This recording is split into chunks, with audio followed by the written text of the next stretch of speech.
So that's Asia has to sort of why they're not doing it now, why they are waiting, is beyond me. The big winner is El Salvador, because they front runner.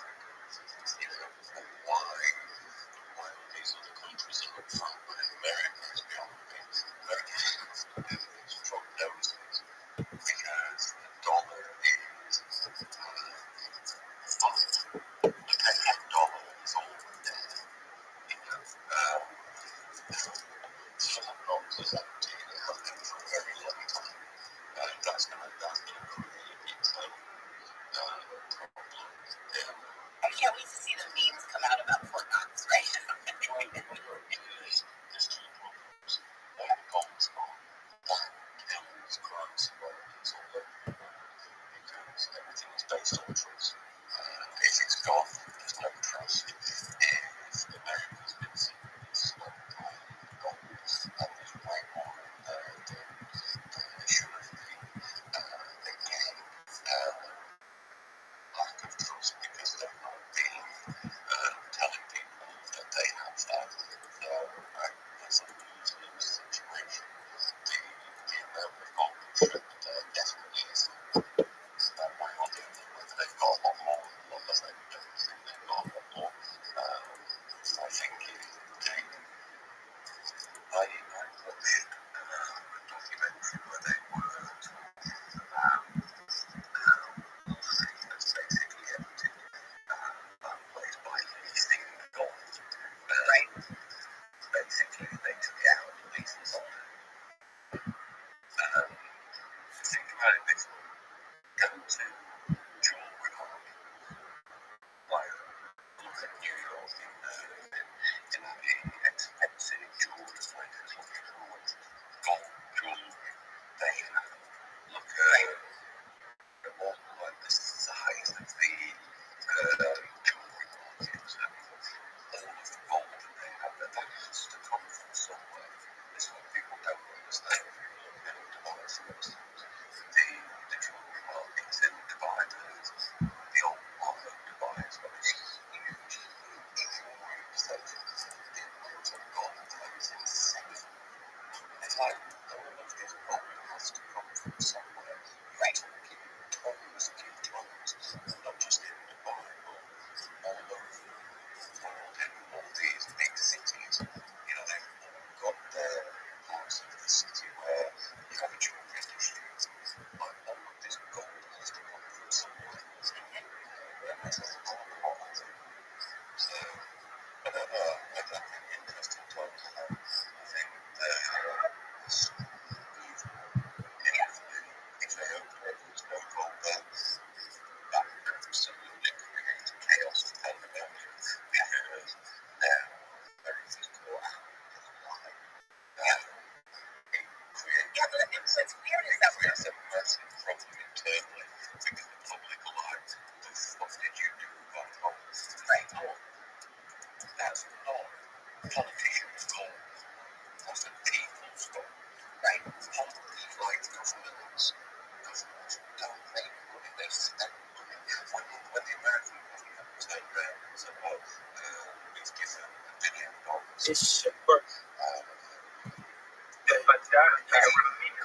Patience. I can't think of it.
Yo, is this a DeFi time that's you're hearing this fucking talk the whole time, or is it a chilling shit?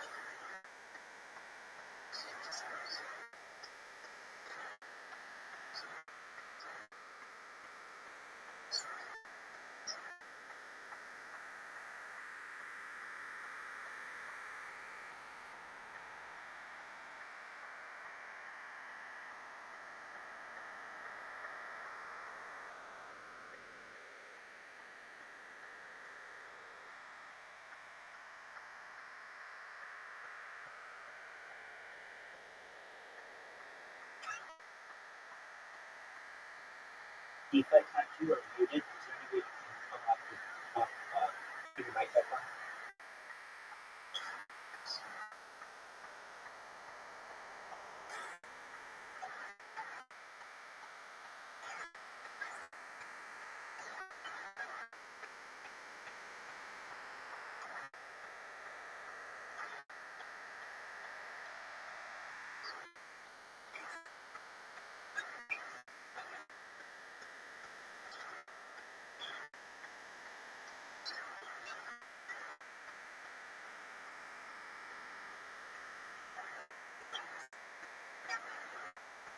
You were talking about the economic hitman. You had mentioned Venezuela. You had said that basically all the money that goes uh, in these contracts stays in America.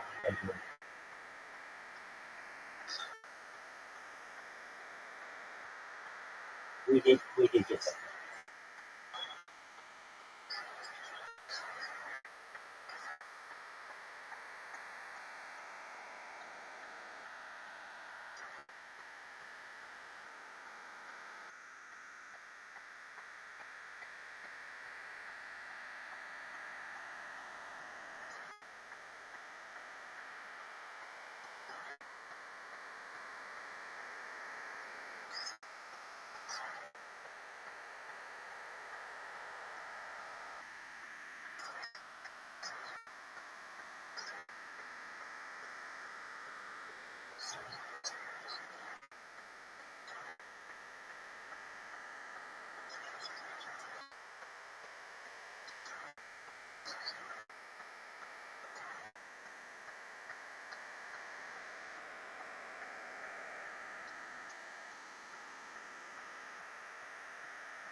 ton of money on it, and then he just like went to scams and left. And like and left this crypto space. And I'm not saying it's all his fault. It's a lot of people's fault. I mean, the general trend, if you're gonna be a grown up, I'm really actually super tired of people crying about, oh, Dave and did this to me. Like, that, stop it right now. Stop it. Grow up. But like, yeah, I don't know. I just find it's funny that everyone is just like jumping down the throats of the Argentinian president of the Central African Republic situation, but then everyone's like,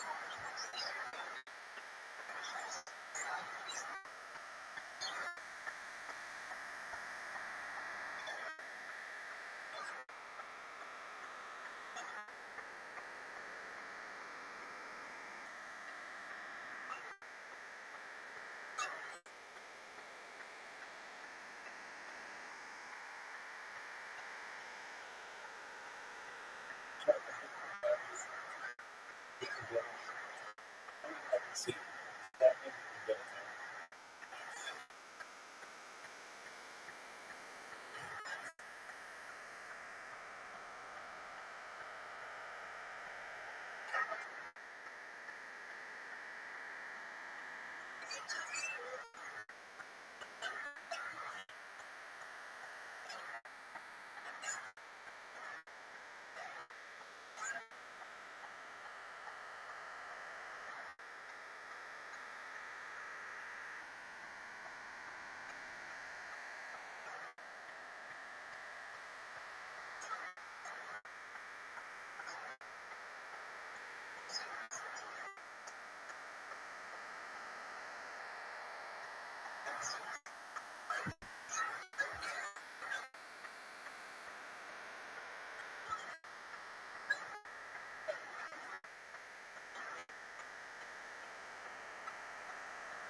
was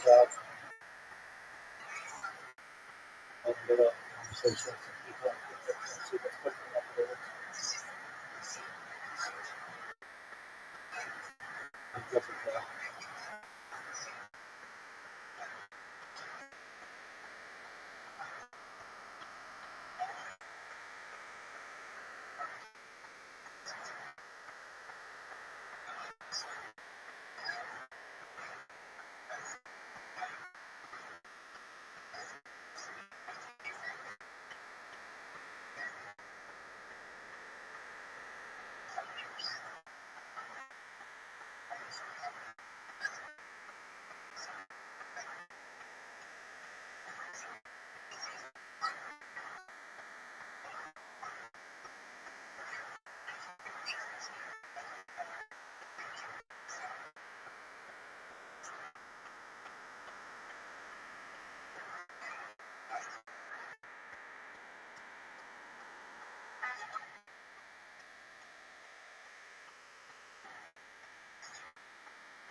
Oh, they ask me what I do and who I do it for.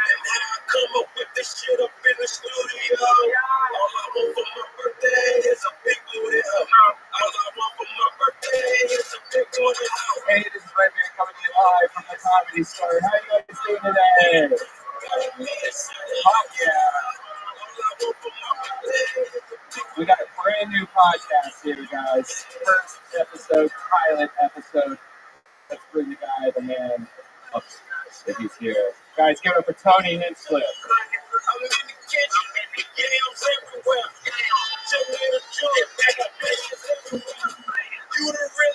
up, guys? How's it going?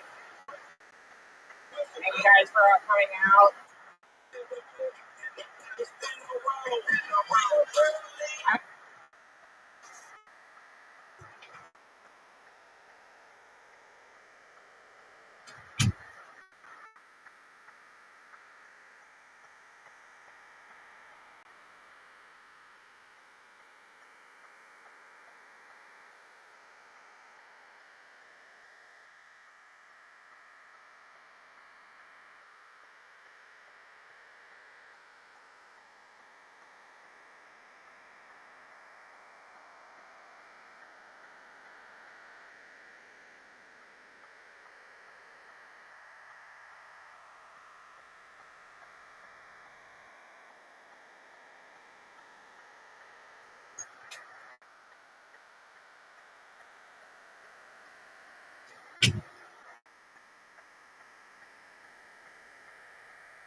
I want to tell everyone thank you for having us here at the comedy store. Guys, give it up for Tony Hinslip. I thought you were going to explain. You said you were. All right. Hi, everybody. I'm sorry I'm late. We were going to talk about it. Me and you were talking. We were talking about it. This thing's already ahead. Yeah, that's right. That's hilarious. But Tony has been on many episodes of Death Squad. If you've listened to the Ice House Chronicles, he's been on the Joe Rogan podcast, and he's been asking for a podcast for a long time. And people have been asking Brian to give me a podcast for a long time. Let's not forget. Yeah, that's totally. My mailbox is flooded. So With a whole bunch of offers from other things. But no, this is kind of cool because we've actually shot different ideas, which we might even do some time together. a lot of ideas. Yeah. And what was your idea for this I one? was looking at that little note earlier to the apple dumpling gang. I had this idea that I really wanted to do. I don't know if you guys ever remember the Apple Dumpling Gang. Yeah, back Don Knotts and Tim Conway. I want to reboot that, but I'm Tim Conway, he's Don Knotts, but we're just like, it's like super dirty. Like it's like the Apple Dumpling Gang grows up or something.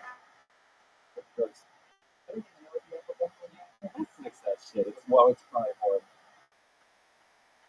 So yes, I'm excited about this. This is fun. We have a different concept that I decided to go with, right? So I got really high one night, and the idea that I'm going to do a podcast on a Monday night at the Comedy Store, in which there's 50 people that a lot of people don't know around the country and stuff. But, 50 or 60 comedians come here every Sunday and Monday at 6 o'clock. It's a mob. It's unbelievable. And everybody's been part of it at some point. Every great comic, I mean, you read whatever book, no matter how many decades, and then they talk about a Sunday or a Monday night here, signing up at 6. I mean, the system hasn't changed at this place forever. So when you set a Monday 8 o'clock podcast, I mean, how can we use the natural resource of this building to our advantage? Because there's so many comedians that want to do so much. I mean, and when you don't get a spot downstairs, it's just like a mind fuck.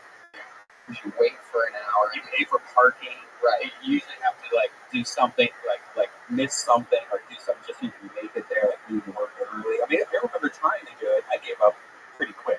Right. It's like, I don't know, the other comedy clubs are even worse. They're in the Laugh Factory, where people are starting to line up at 1 o'clock in the afternoon, Yeah. and you don't get on. And it's a random lottery. They just pick 15 random, like maybe a few, a couple employees owe a favor to, or think they're really funny, and when they're making the lineup or whatever, they're like, we got to get this guy a spot. He's been hilarious for 5 or 6 years. We've seen him, So, but other than that, it's very random. I used to ride my bicycle here all the way from Burbank. I would take the train at Universal City, get off at Hollywood Island, and I'd bike miles right around where you live. Is where I used to live, and it's crazy. the bicycle ride home after you don't get a spot. Oh yeah. I mean, it's really a mind fuck. It's almost as bad as getting a spot, failing, and hating yourself like you just want to kill yourself. It's almost that. And I think a lot of people, you know, I hear so many people say, "How do you start? How'd you start?" You know, like the $1 million question. You get asked that all the time. How do you start something like that? And it's, you know, it's going through that kind of ridiculous grind. And once you do a spot, you do good, you want more, and it's crazy. It's an addiction. And so there were tons of people, and I figured, why not give everybody a smaller form, 3 minutes that they're trying to get, and that's all for 3 minutes, by the way. So I said, what if we give everybody 1 minute and see how it goes? I got a funny friend on, Because then that's a total of 4 minutes. So you've added an extra minute. You've had 25%. If they get a spot downstairs, and made it to the first, 15 people that signed up here, then they get a total of 4 minutes. Yeah. It's 33% more work than they thought they were going to get to. And who knows, maybe down the line we'll even tweak that number a little bit. You can add more percent. Yeah. Yeah, it's a growing podcast, guys. Right. You never know what's going to go. It's so experimental, it's crazy. This whole thing could fucking explode at any given moment. There's no doubt about it. This thing has barely any structure whatsoever. But we're going to try our best to write. Mia, I have a very special guest, one of the funniest people I know. Rick Ingram is here. Yeah. Wait. So you know what? Rick Ingram is amazing. Yeah. But I think you need to really tell people what the name of this podcast is, because there's a lot of controversy. I was at Jason Penny's earlier, and I was looking at Twitter, and there was some controversy about the name, because a lot of people think you should change it to something else. What do you want it to be? I'm pretty bendable at this point. I always thought that a decent name for a podcast would be Cliff's Notes, because it's a cool mix of like Cliff's Notes. It doesn't roll off the tongue. Cliff Notes. I'm pretty sure nothing with the word Hinchcliffe in it's going to roll off the tongue. Unless you spell it out, which is a lot of what a lot of people on Twitter and they think it should be H plus Inch Cliff plus E podcast. H plus Inch Cliff plus E. That's how you spell it. Right. But spell it out, maybe. Inch plus H. It's H. It's not itch. It's not an inch. It's H plus Inch Cliff plus E. That's how I tell people to spell it. And they go, "Oh, you spell that out?" All the time. It seems like it's more confusing, though. I remember that it took me like a month to figure out what you were talking about. It's like Inch plus E. How are you spelling it? It's Inchcliffe with an H at the beginning and I don't know. Do you ever think about Hollywooding it up, like make a red band to it, like having a Tony Baloney or something like that? Tony Baloney, that's pretty easy. Yeah, Tony Baloney. Does that roll off the tongue? That's perfect. So if your name was really Tony Baloney, what if we keep it untitled? That's like this is the pilot. That's what's good. This is the Tony Hinchcliffe pilot podcast. So this is when you figure out what you want this to be. I have to decide right now? No, by next Monday. By next Monday. Oh, okay. Yeah. I got you. You guys made my necessary. I love it. Yes. How exciting. When you first meet Rick Ingram? I first saw Rick Ingram. Like I said, I signed up. The first time I signed up here was a Sunday night, and I got to see Rick Ingram a few nights after that when I was just here watching one of the real shows for the first time. I think it was probably that Tuesday night, something like that. And my mind was blown because he's so funny. He's off the cuff all the time. It's ridiculous. He just cracked me up. Him, Duncan Trussell, like there were a few people in that lineup. Sometimes it's really old school here because there's a lot of people that have been here for decades. You know what I mean? Yeah, totally. And then all of a sudden you see somebody like that, it gives you hope that you guys all maybe Rick Ingram for that. Should we? Yes. All right, great, ladies and gentlemen. My first and only guest tonight. Put your hands together for the one and only Rick Ingram, everybody.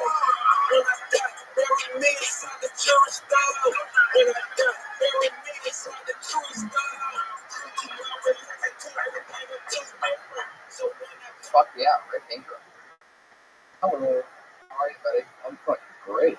Interesting mic choice, by the way, the one right next to Tom. You guys are very close. Oh, already. I was confused if maybe I was supposed to sit there or why there are so many. Here, I'll get closer. Well, let's bring it in. Oh yeah. Let's talk about this. Wait, do all of us have to take our shirt off, or can we do like a shirt off, pants off, hat off type of thing? It's gonna get creepy. Let's touch it.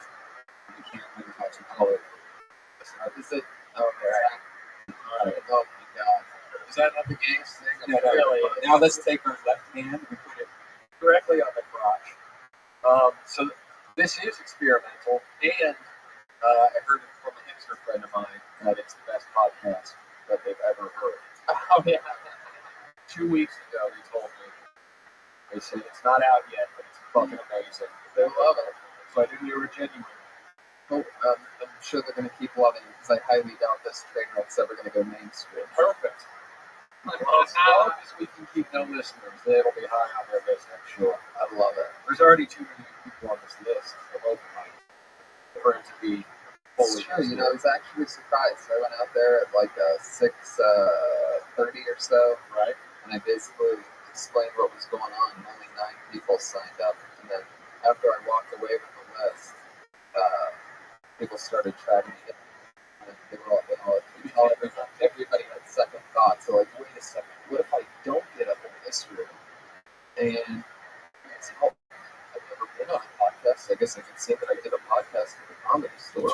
an extra minute to kill. Right. Wow. I mean, that's probably high on the resume. If they're looking, they're getting bumped down on the open mic downstairs, give them a minute of pure humiliation upstairs.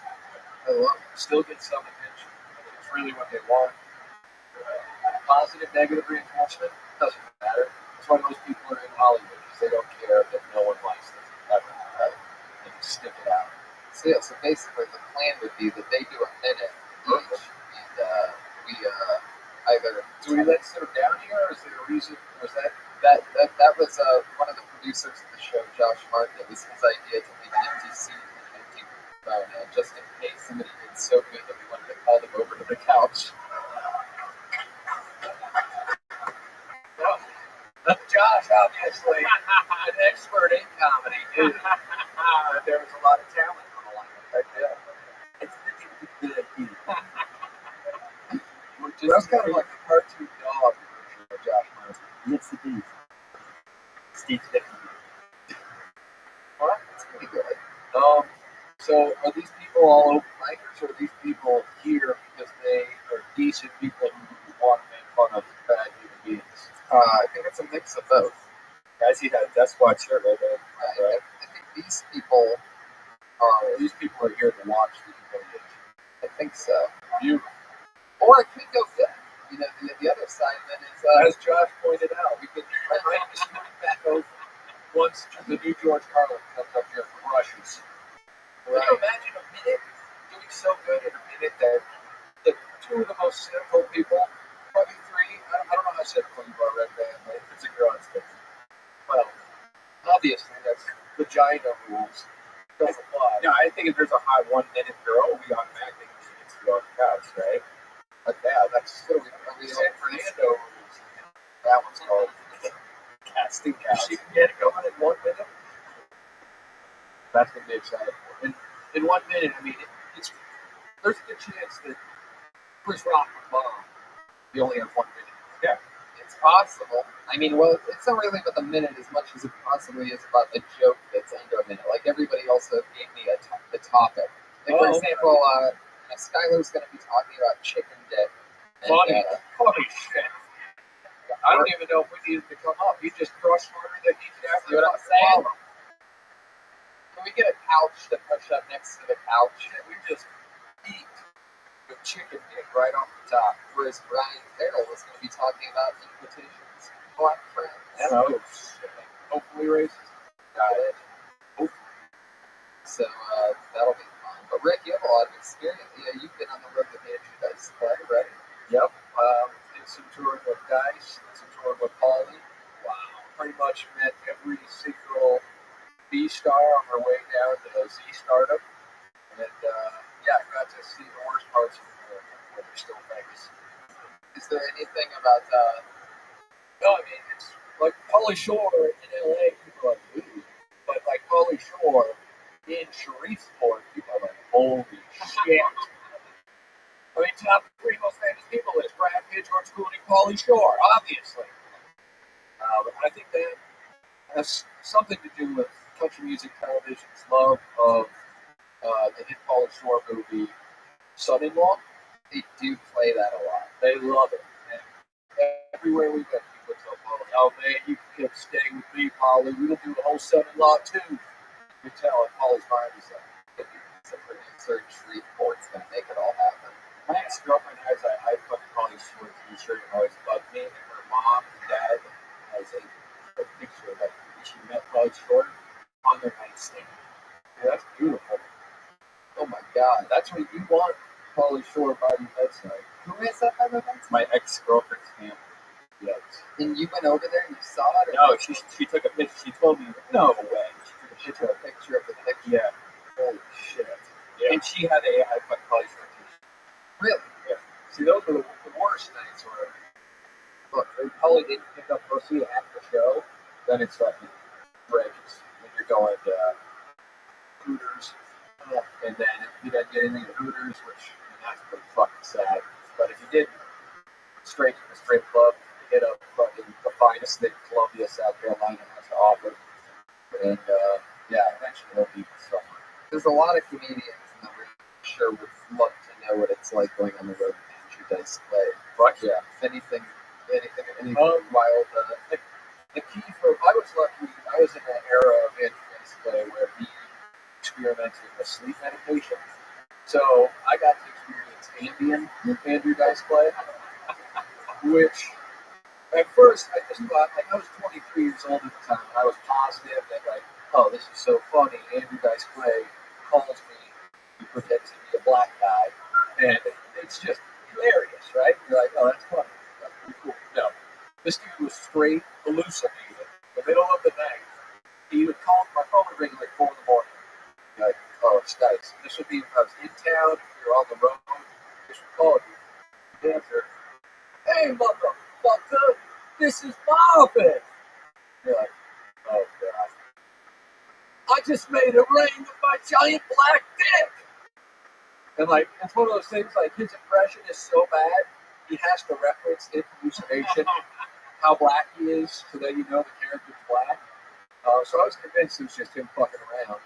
And then we were in Miami, and we had to fly at like 5 in the morning, something like that. And Dice was still tripping fucking balls at the airport. He's yelling at the fucking security guy. At that point, he thought he was a drill instructor. And the guy obviously knows it's Dice. It's just like, sir, you have luggage, please. Oh, where are you stationed at, soldier? I was positive we're going to get arrested. Doesn't break the whole time. The dude was just fucking hallucinating. So for like 6 months, that was my life. It was like 3 times a week getting a phone call from Andrew Dice. What happened at the end of 6 months? He stopped taking Ambien? Yeah, at that point, I think there was a situation where he would like wake his kid up. They would drive around while he was hallucinating and pick up garbage. He would like fill his Escalator with trash. And so then after that, he's like, this is insane. That was one of those eye-opening. Wow. You go out to your car and it's filled with the entire neighborhood's garbage. And you're like, oh, when I heard that, I'm like, oh, I don't necessarily think he's fucking around now. Now I think he's hallucinating. So yeah, that was that. I got to meet O.J. Simpson. You know, With Dice? With Dice. Because Dice wouldn't meet O.J., second fiddle. O.J. wanted to meet someone, goddammit. What did O.J. smell like? Did he have the smell? That's one thing I was. He was sweating, and he was giant, and his hands were enormous. He put his arm around me, and I really thought I was going to be crushed to death. He had like a 27-year blonder or something, just ready to die, didn't care. Take pictures. He made her take like 8 pictures of us at the bar. Shout at them like that, screaming at her. What are you doing? Take pictures. I told OJ about how much I love the Naked Gun. Should have seen the fucking smile on this guy's face. Oh, really? No one tells me that. Yeah. Fucking beautiful. You're a fucking legendary football player and you know these people. So that comes up first. was the time frame that you met him? Was that before? I mean, after he got away with it, or before? Oh, yeah, this is after that. This is. I got away with it before. I was 12. Yeah, So that would, although it would make more sense for being on Taik's play tour. Was selling a black market satellite service. Remember that? I know he was in Florida because they wouldn't take his money there. I think. So he was stuck in Miami, and yeah, he just loved Dice, loved everything. I remembered all my jokes that I told him, which was really creepy because I'm like, oh, OJ's an annoying fan. Oh, you know what I liked? I'm like, oh, God, shut the fuck up, OJ. But you can't tell OJ that. It's so fucking good. Of course. Yeah. Mitch Hedberg, like 5 minutes later. And then I gave Mitch Hedberg back a bag of pills that in the hotel room. Yeah. And then he was dead like 6 months later.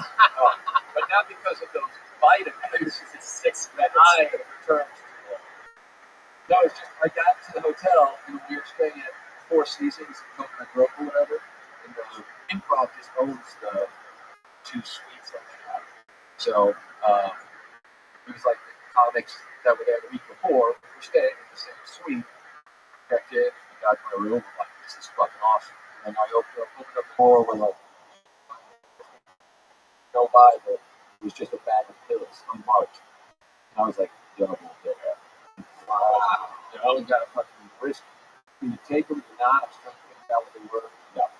And then when I met Mitch Hedberg, he was like, hey, you didn't find like a bag of like pills in the room. Yes, I do. He came back the next day. You know, yeah, he's dead. That was about 6 months later. Yes. It wasn't a save them right there. Listen, I don't think you can bribe a man what he needs when he's in Miami. Did you ever get to see Mitch Hedberg live? No. Were you a fan of his work? I was a fan, I guess, the first time I saw him do it. The amount of Mitch Hedberg fucking knockoffs that I've seen since Mitch Hedberg that maybe not the Mitch Hedberg fan. But yeah, he's alright. I'm not really into the fucking one line retard style.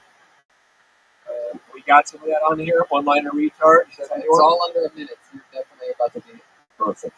This is like Twitter open. That's right, exactly. You guys ready to get it started, shall we? People watch Vine videos. Why would you watch this? Exactly. It's a quicker, faster format of an open mic.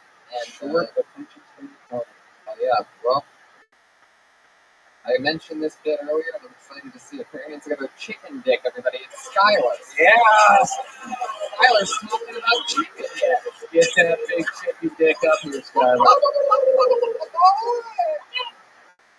All right. What's up, guys? So, as a black guy, I have this, I'm supposed to love chicken. I have this weird relationship with, I can't eat chicken with bones. I know my sunny side out of eggs. It's like you're staring at me. So, I went to my therapist and I figured out that I was molested by a rooster. I was literally forced to suck cock. But, don't worry about it. I still love pussy. And I shouldn't have went into the Catholic Church's chicken. And so, I still love the pussy. And it's great. And, you guys realize I'm talking about my cat, right? Oh, you son of a bitch. And that's the diss now. How about that? Wow. I mean, what do you think we should keep the people up there for their yeah. second vote, right? Okay, Skylar. I think that would only be fair. Otherwise, we're talking behind their back. Right, yeah. Exactly. We got to see tears. The first thing I would say is I felt like it was similar to the Dice hallucinations. You had to open with, I'm a black guy, just so we know that you're doing a black guy. It's very Marvin of you. Yeah, and it almost sounded like it was Tony Gwynn style too. Right? It's like, well, I'm a black guy. Listen, you have to see it. If you were listening to this podcast, you'd be like, that's racist. That's a black guy, right? So yeah, inflection is maybe something I would work on. But I'm a black guy, so what? Well, no, that was like a white guy doing a black guy. Or Travolta. Yeah. You know. Yo, what up, everybody? Shit, yeah. Well, I mean, Think I'll get more work if I do Travolta. almost ironic. Well, that was a Travolta? That's what he's doing. He's doing a Black Travolta. If you only got 1 minute, you should have just opened with Black Travolta. Yep, there you go. Yeah. And that's part of the show. It's called Tag It or Faggot. That's right. Faggot with a PH. Yeah, right. So there you go. You got your tag. You're the new Black Travolta. You can open up without that. There you go. Skylar, Lucky son of a bitch. Look out, tap houses in WeHo.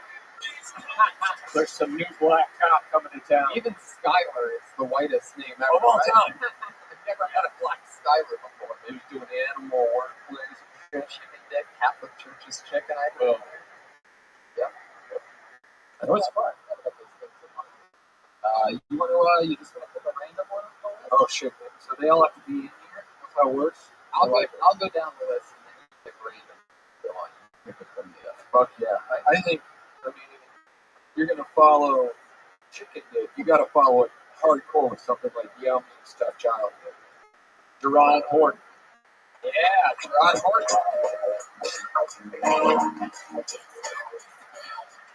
So I think I would have to. Being tall is stressful, y'all. It is. But short people always tell me what they would do if they had my body. You know, hey man, if I had to go hike, I'd be in the NBA right now. Like, nah, man, you just be a tall college dropout. That's like me going up to a guy in the gym, locker room.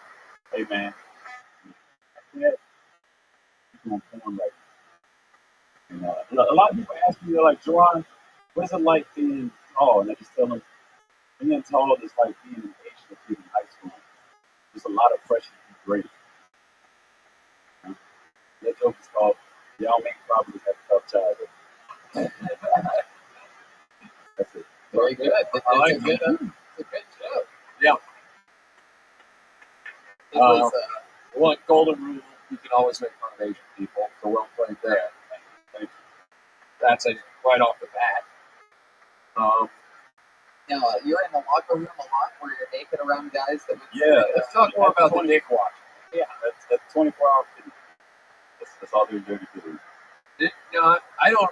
That's all Wait. we have to do. Is that protecting? Check out the weight room All before? There are a few issues with his rebuttals that I have. I have more beef with the rebuttal than I do the joke. Listen, I don't know what you guys do at the gym. I go in and just look at dick. I don't even go in the locker room. Your triceps, your biceps. I work everything out right there with my dick watch. But as a comedian, you know, when you sat there, you saw the dick that inspired this bit. Yes. You had to be like, hey, you know what? I can write this whole day off for taxes now because that's going to be part of my show. So dick watching on the taxes minus $20. Keep that on the 1080. Yeah, all right. Wow, that was great, man. I love it. I don't know if you guys have we right off the bat you started, Tony. You broke the color barrier. Comic number 1, the Jackie Robinson of the show, Definitely. Chicken dick. Skylar. Chicken Dick, and then he probably he was the Tony Gwynn. So this was probably the Jackie Robinson, right? We'll count Also, Jerron as the first black comic on the. he's so excited about that. You can totally tell he's been called light-skinned his whole life. Yeah, that was a good way to Why do they call it light-skinned? urbanize Jerron. Yeah, Gerard, come back up. Question. Why is there a D, the 2 D's in the word light-skinned? Light skinned because light skinned. I don't know. Light skinned, light skinned. Like you got grammar. Oh, amen. No, actually, Yeah, that's all that sums up to. I call this just honesty. Holy shit, that was hilarious. He was like, you know what? There's not even a joke to add to that. It's just bad grammar. You should take that one and run with it, man. I can't do that joke about black people having bad grammar. I think that's your tag. Sometimes I think you made it through the faggot phase and you went straight to tag it. No homo. Exactly. Find No, out. definitely. Find me. That's the big hashtag with this. I'm the Greg Hibbert of the fucking Tony podcast. I say no homo and I don't care. All right, thank you, Jerome. All right, Thank you. Those got and what a great representation. We got him to answer for all black people on grammar. That was amazing. I mean, that's really. I hope that gets like quoted in Wikipedia or something one day. That absolutely, that was the explanation from Jerome Horn. Well, there's been so much talk of blacks and whites and Asians. Tony, the way you said blacks, like you really seem like you emphasized hatred at the beginning of the video. Well, that was blacks with a capital L. Blacks. But up next, going down the list, the joke about it's just called racist. Oh. Everybody. An oldie but a goodie. The train's got a rich slate. Oh, that's a racist name. Rich Slate. Oh, it looks racist. Fuck yeah. I'm buying it already. Very much so. I got called racist for the first time. That's a white nightmare. Because there's no good response to being called racist. I can't say yes. And I can't say I'm not racist because that's the internationally agreed upon verbal signal for I am definitely racist. Right? A close second when a white guy wants to use the N-word. No, it's okay, bro. I have black friends. No, you don't. You know a black guy and he thinks you're racist. So that's what you get. Awful cracker. White people want to say the N-word now. It's weird. They want to say it like in a fun way. There's only other time where a white guy can go with any version of that word. And that's if it's in art. If it's in a play or a movie or a character. If it's in a song. Sing that song as the artist intended. Don't change the artist's lyrics because you're uncomfortable with that word. Only in a rap song, by the way, not in a country song. You don't want to do that. I really wish my dick was bigger so I could look just like it. Don't finish that lyric. That's bad news. And that's it, guys. My name's Rich. Thanks. Nice. Rich Slate. The Grand Wizard of Comedy. Yeah. There's a Delta, right? Like that had to do with the race. It's race-based. That was a topic. Okay. Yeah. Good talk, guys. Yeah. Well, I think it could really, crush all throughout the South. You could do a full tour of former Confederate states. I got the haircut for it. Yeah, maybe get one of the two black guys who open for you to go with you and objectify him. Put yourself in the crowd a bit first. Yeah. And then Cracker, I mean, that was pretty offensive, right? That was the part that really stood out to me. It was a very hard cracker. Like you said it, you landed on it on a hate. I threw the really hard. Yeah. Yes, I think with an A, maybe crack up. Right. For future reference. That's Yeah, insightful. killer stuff, though. Oh, also, did we have great comedy cadence? He was really good. He had It was like Andy style. he always felt busting your hand going like that, And you build it up. right? Yeah, it was good.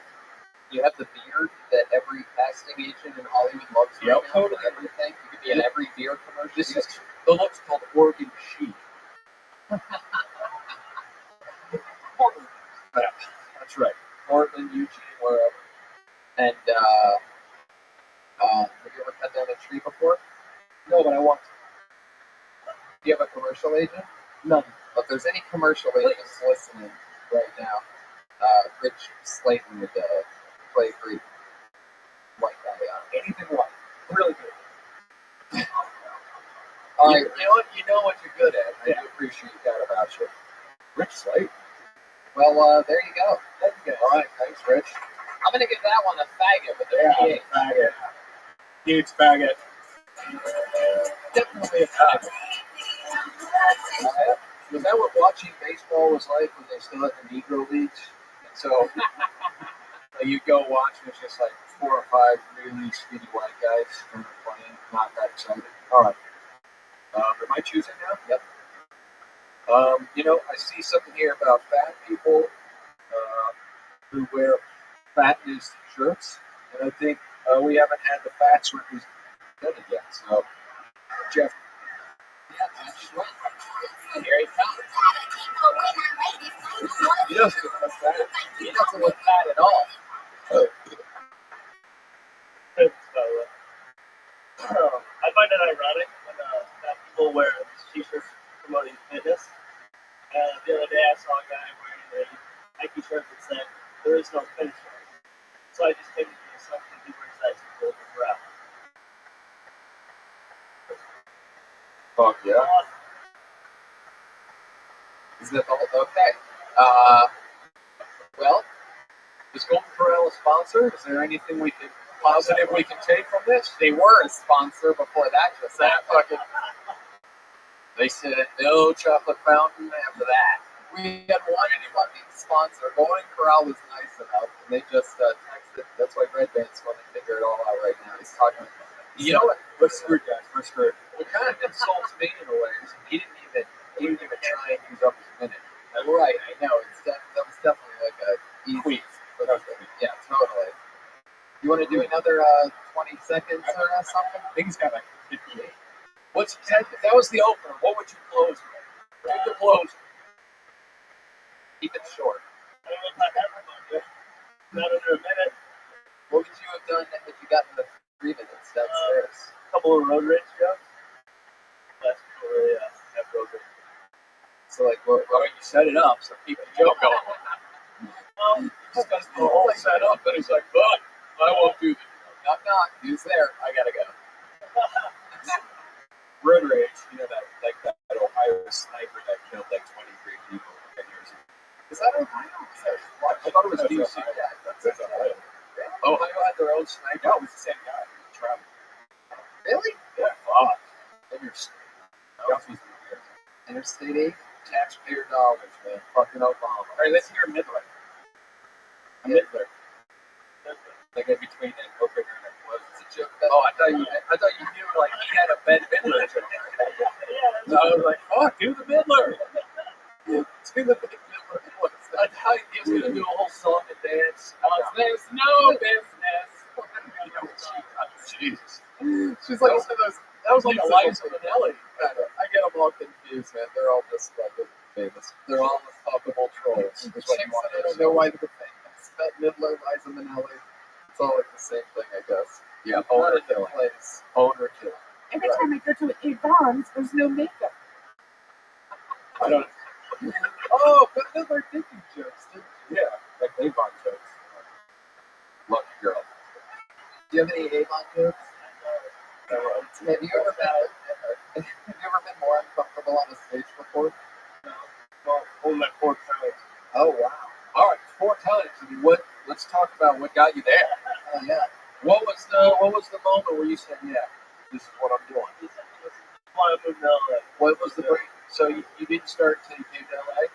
No, I did a couple of shows in Indiana. What? Little Hollywood. you know, Snickers nightclub, what?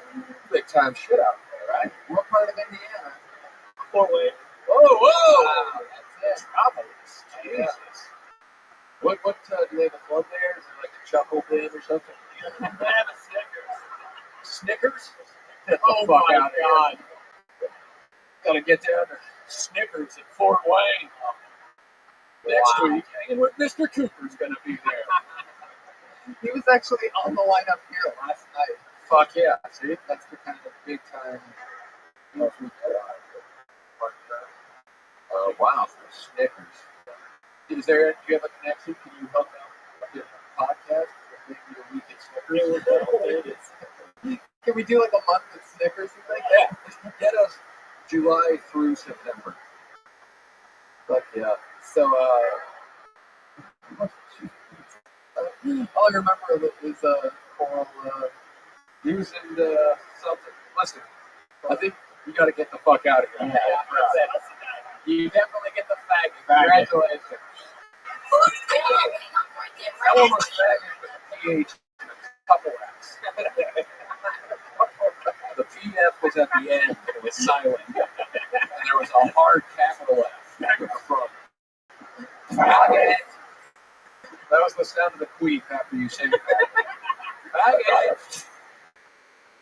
That's okay. Disturbing. Up next is Matt Devlin. His joke is, won't be doing any 9/11 jokes. Perfect. I know Matt Devlin. This is a funny guy, actually. Oh, yeah. Oh, shit. Excellent. Yeah, I wrote that joke for when. Yes, I know that. There you go. It's good. First word. How much time ago? It's a joke, but it's a segue. segue when you're in places like Indiana and you need to let the crowd know that Smuckies are fucking horrible. And half the time you break it even, so fuck it, right? And the joke is, I won't be making any, relax, I know what you're thinking, don't worry about it, I won't be making any 9/11 jokes tonight. Mainly because all the good ones are already taken, and they don't translate to English very well.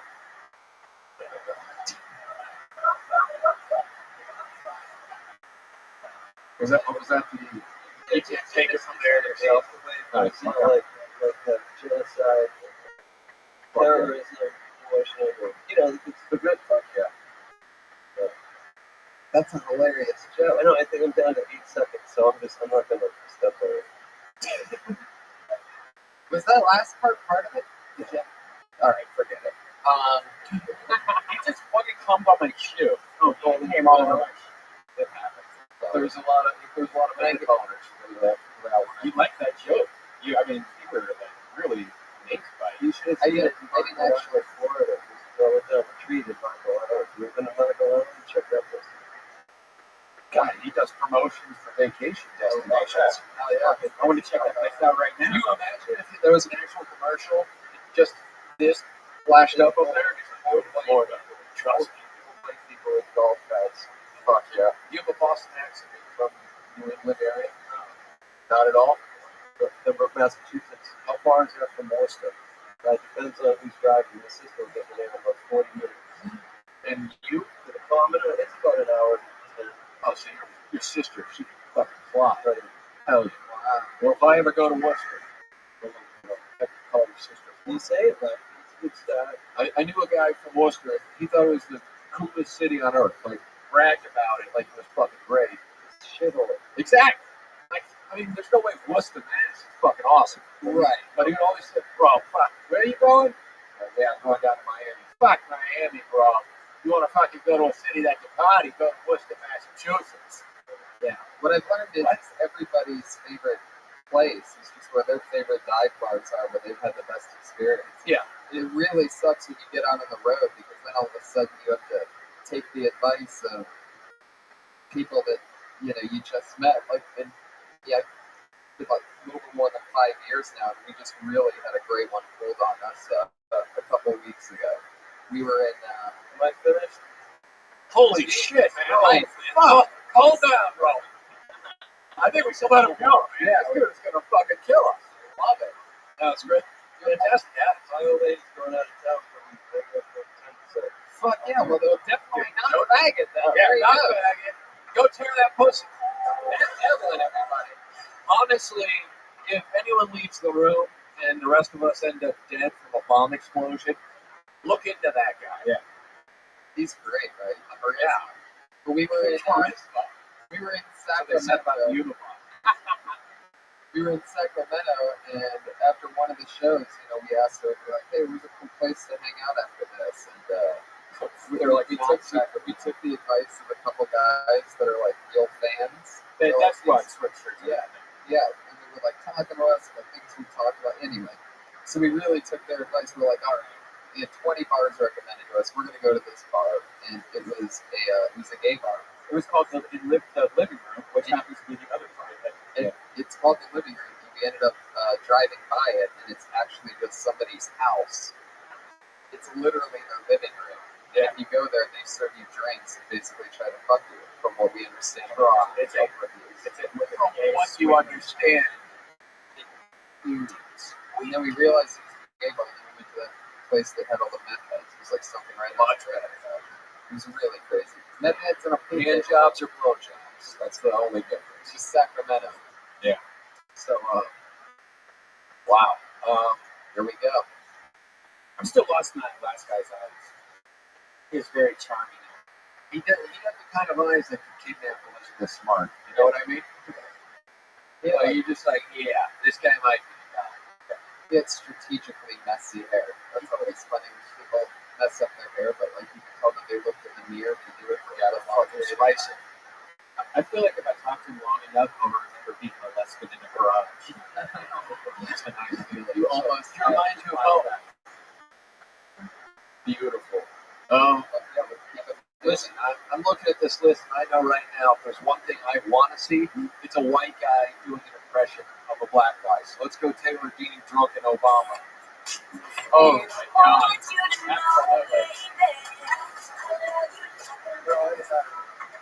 I know it looks like Obama's biggest fan, but no, I really do like Obama. I think he's fantastic.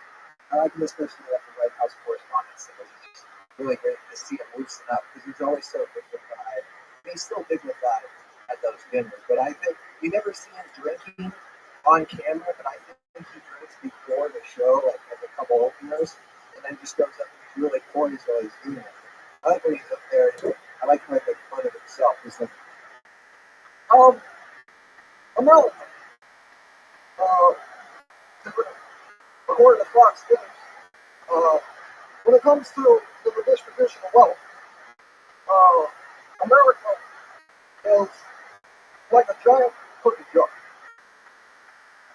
Yeah, and if you give, see, it's a metaphor. If you give a mouse a cookie, well, he's going to want another one. He's going to come and spread. So, the number of cookies in a jar runs thin. This is the problem that afflicts America today. This is going on.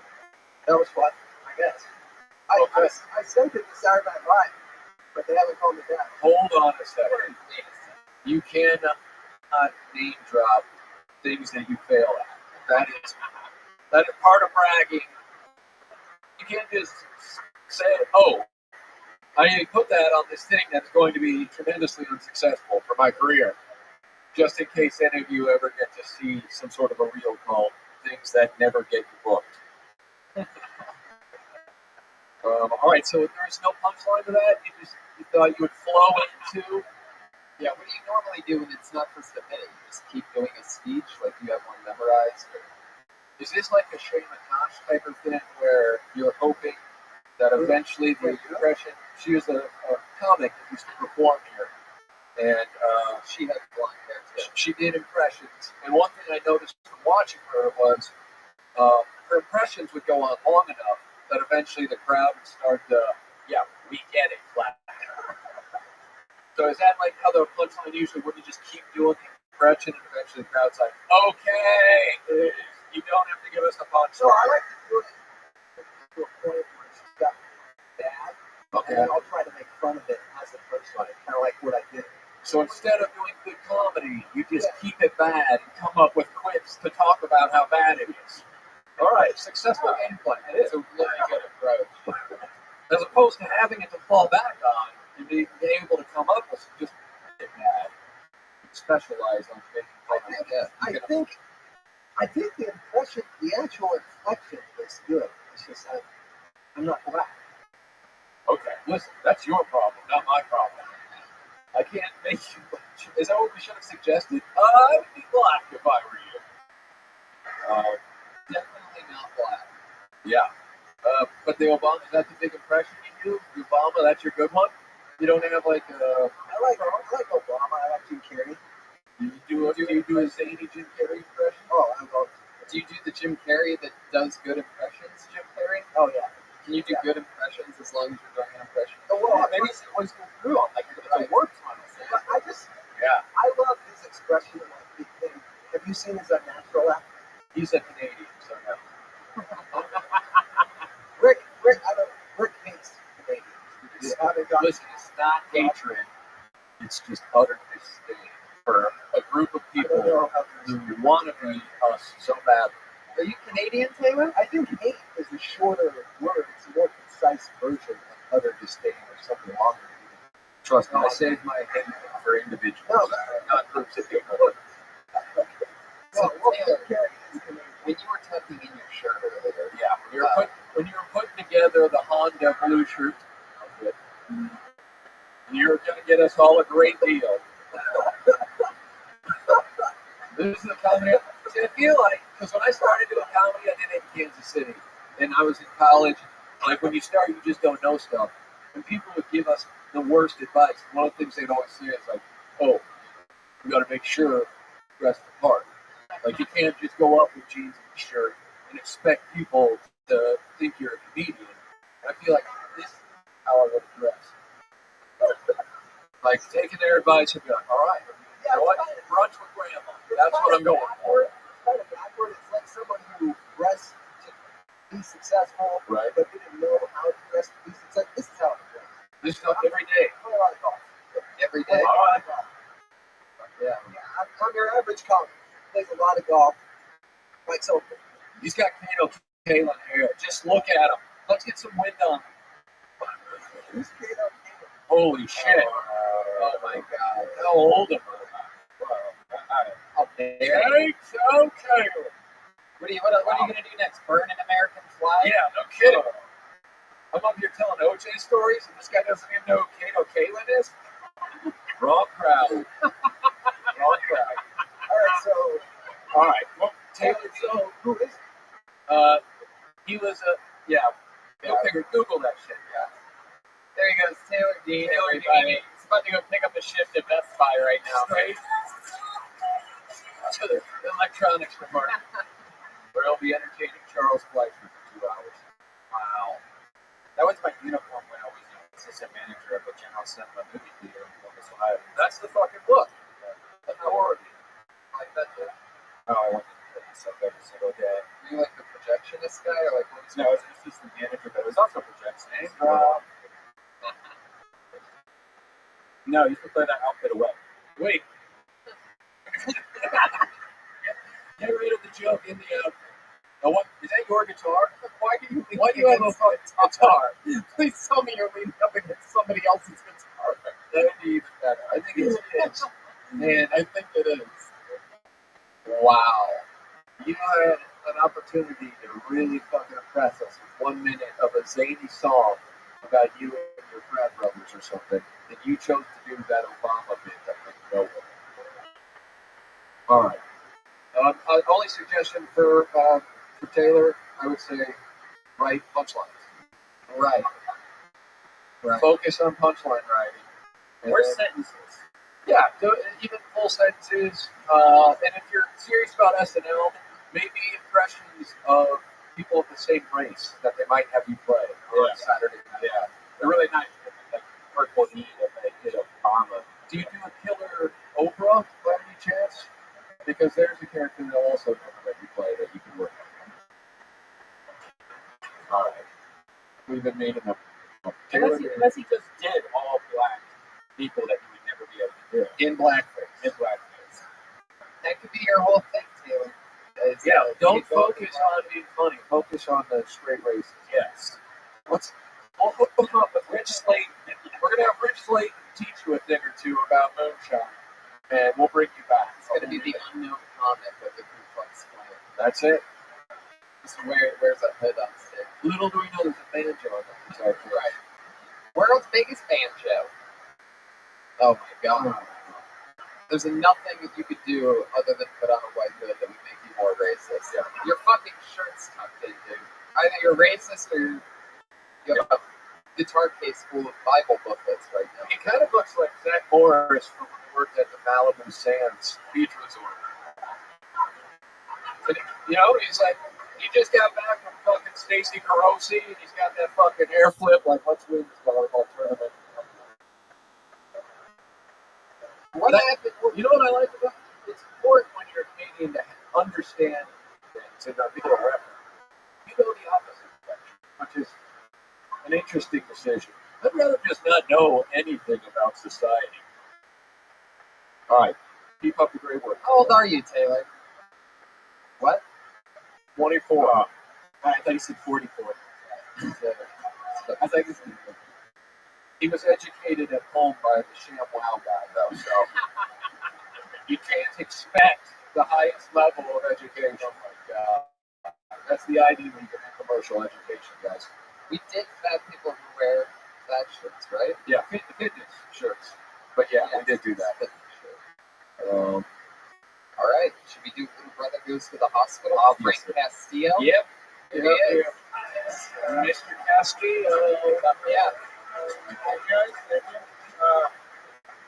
I have a little brother and a little sister. I'm not saying I like one more than the other. It's just that if there's ever a fire, I know which one I'm taking. That doesn't make me an asshole. That just makes me efficient. My little brother went to the hospital today. They because he had 3 pieces of meat and a few pieces of rice stuck up his pants.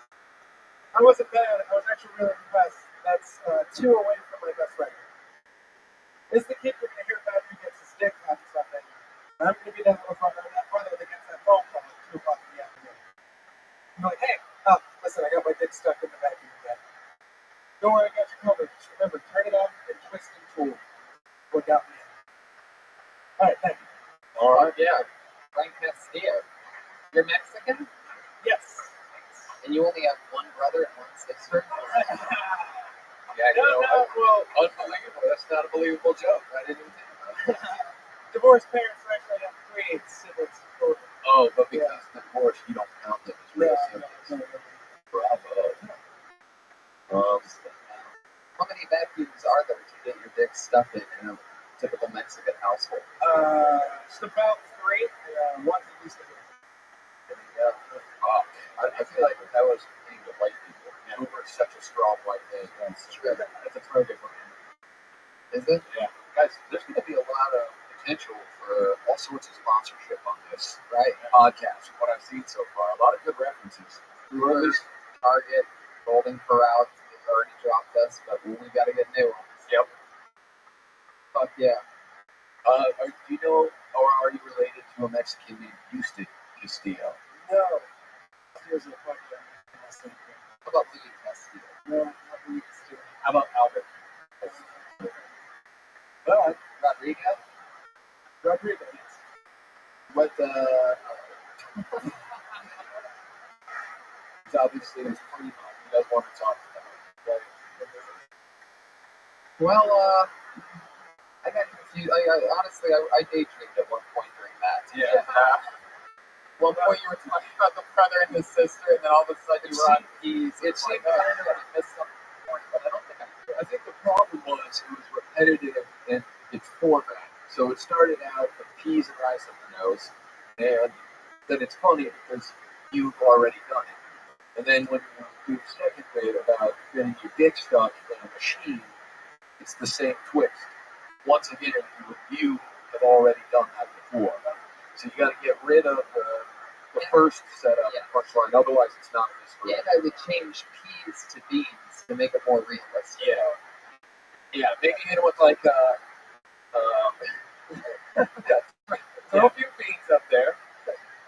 So, But it's got to be like, he stuck peas and rice up his nose. Beans and rice up his nose, and that's so stupid. I would never do something that dumb. Right. And you go, this is the type of kid who's going to get his dick stuck in a vending machine. Trust me, I would know. See, at that point, you're not stupid. there you go. Yep. Louis Castillo. That's a tag. There you go. Tag it. No faggot on that one. You got it. Hell faggot. It's a whole new bit. Los faggot. We changed everything that was in that bit. Here's what we do. I used to have a bit about it's completely different. Just take this one. I don't do my act anymore, and to be honest, if we've learned anything from Carlos Mencia, it's that a Spanish accent's going to make this a lot funnier. Yeah. So, Awesome. The random pick from Red Ingram. Yeah, when he said peas, I was really turned off by the idea of somebody eating peas and rice. yeah, that's fucking Who weird. does that? Yeah, it didn't make any sense. And peas smell terrible, so how would they ever go up your nose? Yeah. Actually, it'd be more likely if he was like, yeah, my brother was letting someone pee in his nose. Right. Yeah, okay. That would have been weird. That would have been a big twist. See, for a second, I looked down and thought that said Kenny Loggins, but it says Kenny Lion, faux restaurants. I think that's I'm what we're excited going to about this. I like it. Faux restaurant. I like a good bowl of pho. Ain't afraid to show it off. Yeah, King Griffey Jr. that shit. Turn the ass backwards. Folks, I know about these pho Vietnamese restaurants. Pho. Like, walking last week, I saw one unique name by the name of Pho Fast. Next day, I saw another pho restaurant by the name Pho Deluxe. I was kicking it in Compton, so I was going to get some weed. Saw a pho restaurant that just opened by the name of Pho. Yeah. one in Crenshaw, everyone. Excuse me. By the name of Go.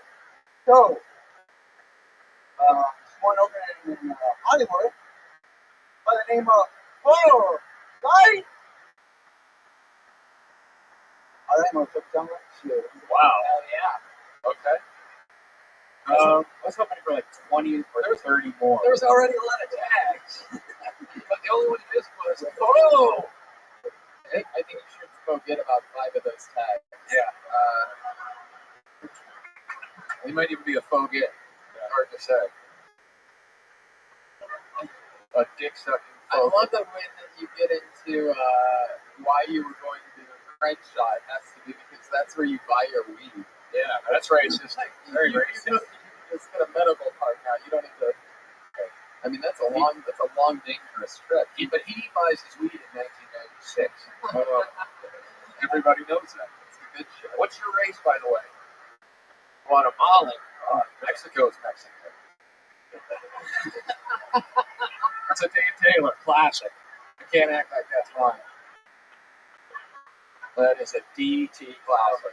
But for ladies, it's still a mystery. I know you guys were a little confused. But for ladies, I think you guys can be whatever you want to be. What the fuck Wow, is this guy doing right now? I'm pretty sure he was like, what? for his penis. Yeah, it's like, you know what? This didn't go over well, but I'm still going to try to get some pussy. So, while I'm in the spotlight, Oh my god, he's doing that. I guess that's an international. doesn't matter, border to border. That one is eating pussy. Let's get him away from us, man. Good man. There you go, everybody. Kenny Lyon. Kenny Lyon. You don't better know what that was Kenny Loggins? I can't believe that's what Kenny Lyon looks like. Me neither. Not what I was expecting. We should rename that dude Kenny Lyon. Yeah. He could be Kenny Lyon. Well, you know. Travis Brothers. What's a whiter name? Kenny Lyon, Taylor Dean, or Skylar from earlier? I like that Skylar's just one name, like Sinbad. Skylar.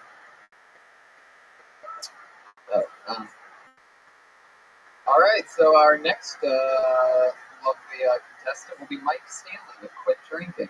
Here he is. Very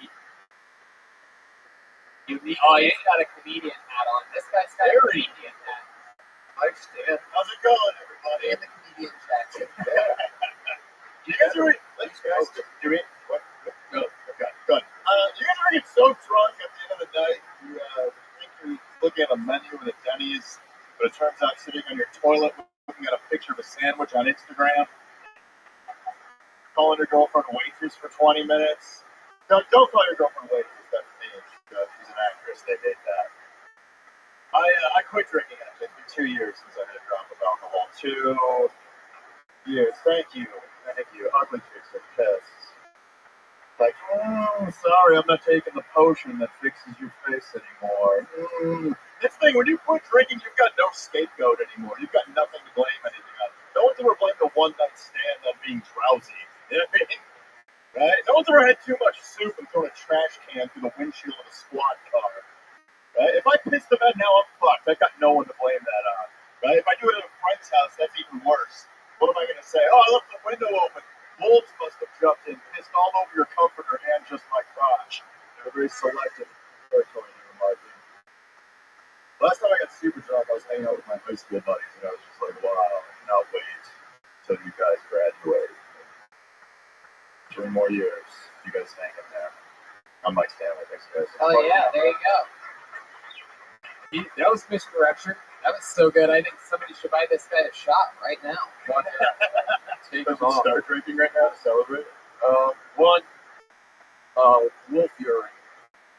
Very strong smell. I don't know why. So a comparison, Yes, just that's the way. That's the very corona. odorous urine for you. So congrats on How that. long have you been doing comedy? 11 years. Holy shit. And you agreed to do a 1-minute spot on I can't get on it. Well, when you start somewhere else and you come out here, your credits don't fucking transfer. You know what I mean? First of all, I'm a shitty college. you got to come from a place like Fort Wayne, Indiana. I know. You know what's Have funny? respect. I played that room that he's talking You about. banned us. Yeah. And they wouldn't have me back. They wouldn't have me back. So you're banned from Snickers I in am. Fort Wayne? Yeah. Shop from Snickers. This is what it looks like when you can shop from How do you Snickers. not get spots elsewhere? I would just go to clubs and be like, look, I don't have a manager or agent, but they don't let me perform at Snickers. What about my Snickers? And they're like, oh, so you got the Cheerios. Minimum for you right now. What did you have to do to get to not be able to put in Snickers?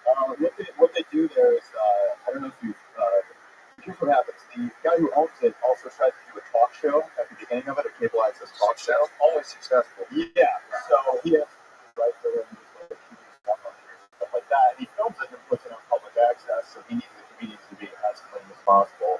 And yeah, they booked me for a weekend. I worked there. I sold a bunch of stuff. I had a great weekend. And he was like, "Oh, great!" And I found out from the booker, they were like, "You're too blue for this TV show." So I didn't fit for the cable access show that he was filming, so they wouldn't have me back. Whoa, hold on. So you're telling me there's a cracker or Snickers TV show? No, there's a cracker who runs Snickers. Yeah, that's about right. How is the Snickers TV show not taking off? They're giving fucking TV shows to that dude from SNL. And the owner of Snickers already has a format figured out that we all would love. Yeah. Wow. So did you have to be a guest on the show? Or Yeah. does he interview local people? No, you're just like you're there to do the show as a comedian, like a normal weekend, like a Wednesday or Saturday, and then he just takes parts of your act and puts it on his. Oh, Wow, that's fucking a nightmare. Which is crazy that he couldn't find like 3 minutes of material out of my act because I was doing like 45, and like he couldn't just take 3 minutes from my act and put it in that. So, Jesus. Who was the guy that has performed at Snickers before? he Slapped it out of here, yeah. Well, he's probably crawling back to Snickers as he's done in the belly room. Thank you so much. Yeah, great format. I love this, by the way. This is great. Oh yeah, we'll try to get you real spots For sure. because you seem professional. Thanks. Oh, yeah. Thanks. Andy, Good meeting you, man. Right on, man. Fuck yeah. That's awesome. That's like a legitimate Philadelphia comedian outfit. Yeah, I mean, that is really the comedian getup. So are you going to have like a semi-final round? Or are you picking like a winner, or are we picking? Or are we just No, I didn't really think of that. I was just sort of I don't think there are winners in today's contest. Yeah, but maybe we can get like the like 4 weeks of winners, and they have to like kiss each other or something on stage. That wouldn't be bad. Maybe Elephant Walk, the top 3 from each week. Yeah. I think Taylor Dean would love that idea. What do you think? He's gonna murder us. Jazz Lion? Now I know what that outfit is. That's that movie. Remember, like that movie? Let's just go down this lineup because extra work is the topic, and the name is really the joke. We're talking to Andrew Yanker. Wow. Get Mr. Yanker up here. Oh, he's got a BJ Bale's face. Oh my God, absolutely. How you guys doing tonight? I moved to Hollywood to be an actor. Yeah, but currently my car is getting more work than I am, guys. They're like, I go to auditions. I go to auditions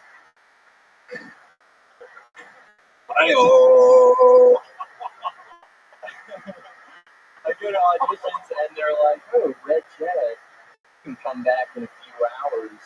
You need that car.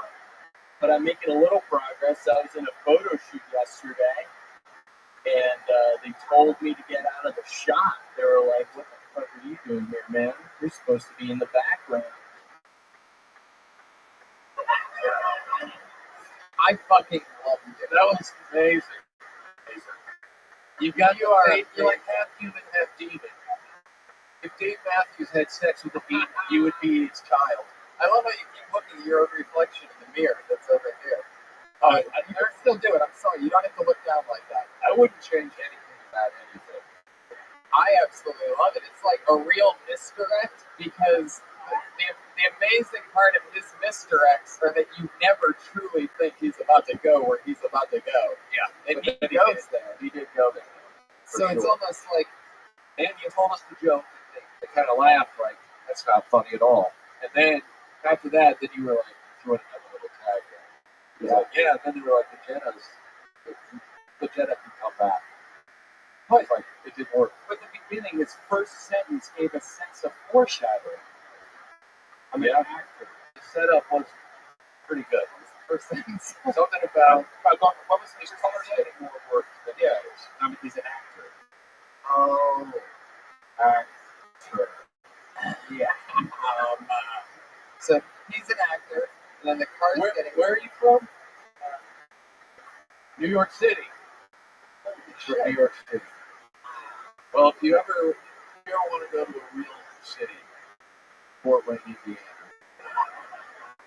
That's where the best of the best started, and other than LA, it's the only place that has a real comedy scene. So forget about the country roads of New York City, and yeah, I don't know what to say.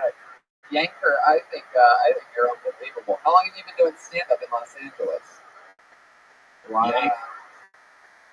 You seem like he should be one of the characters from that movie Stripes. Were you in the military? Have you ever been kicked out of the military because you might be a little off kilter?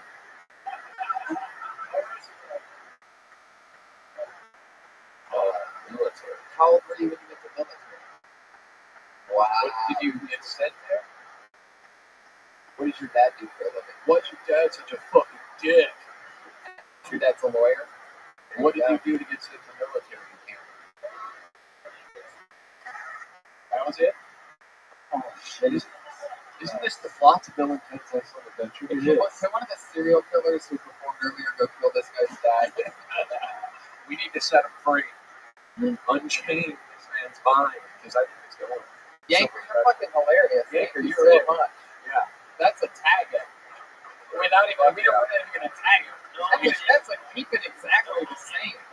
What I liked about him, like, there was a slight creepy thing to him, but not like child molester creepy. Like, he's the type of guy that might molest a child molester. Right. He's a child molester. So in a way, he's doing good.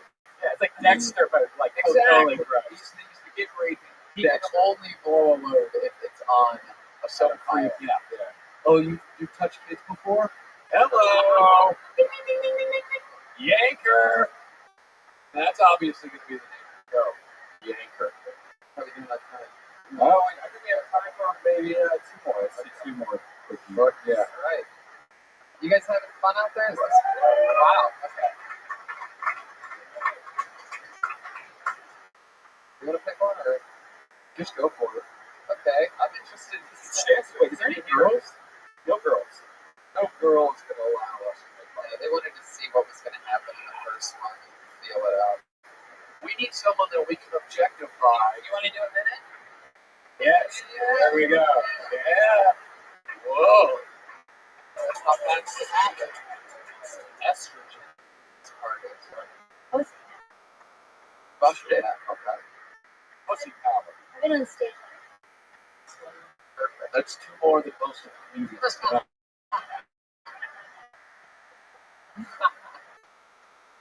So I'm sure you can tell by the way I look. I went to school for video game design, which means I'm unemployed, like most others. It's basically like the 2010s version of an English degree, which means you're not going to go anywhere in your life. I fucking suck at this shit. No, you I want to tag it. stay in the pocket. It's not that kind of tagging, so the fuck down. This isn't a bagging and tagging. Don't fuck with me. No, settle. She's like, relax. I got it. I love it. Yelling. She's like Silver Lake. Silver. Nothing. It's a compliment. I'm gonna make that a compliment. Yeah, it is. Very How tall compliment. was the child? Yeah, absolutely. And you don't discover. There you go. I can tell she has big areolas. It's like soft. Yeah. Soft. Silver dollar. As I take my shirt off, I just start getting back and forth. Yeah, I can tell. I don't even know if that's a racist reference or not, but I hope it is. What's your name, by the way? You're not on this list. Sarah, what's the job? We're not doing this. If you say it 3 times, it's my most. My dad comes out of the mirror and says, shows me the boy trick. Okay, now there we go. You should have opened it back. I know. Yeah, exactly. Gold chain choking flowers. I'm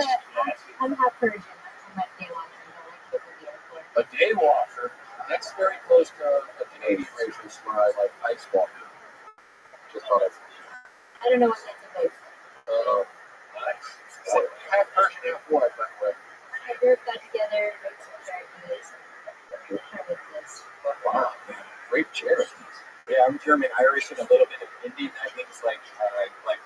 Listen, hey, everyone's we're not filling out scholarship forms. We don't have to pretend to be Indian, okay? Some of us can just be normal white people with no native blood whatsoever. Spirits for snooze with us. Oh, okay. Well, that's good.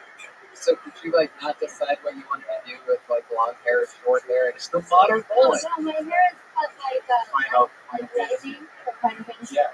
I took a video of that. So you're a real. That's why you wanted to tag in a video. Yeah. Actually, I just forgot to say this, but most of what my history of that is how I discovered my migrated to Final Fantasy. Oh God. I got to summon Odin again. Yeah. I gotta show you my. I got this video game called Red. I think it was called Reds. Ah, yeah. Let's talk about this. Yeah, and I got You the. can attach it to your wrist. Yeah, you can also put it in your asshole. It's pretty fucking great. I'll show you a lot. I was at home masturbating playing Pokemon like every other 16-year-old boy. That's really Nice look. Keep it true. Yeah. I feel like we're just in the middle. It's like we're sitting here in destiny. Absolutely. I think this is going to be a huge star. I think you got to change your last name. It's a little bit aggressive. Either that or use it as an open.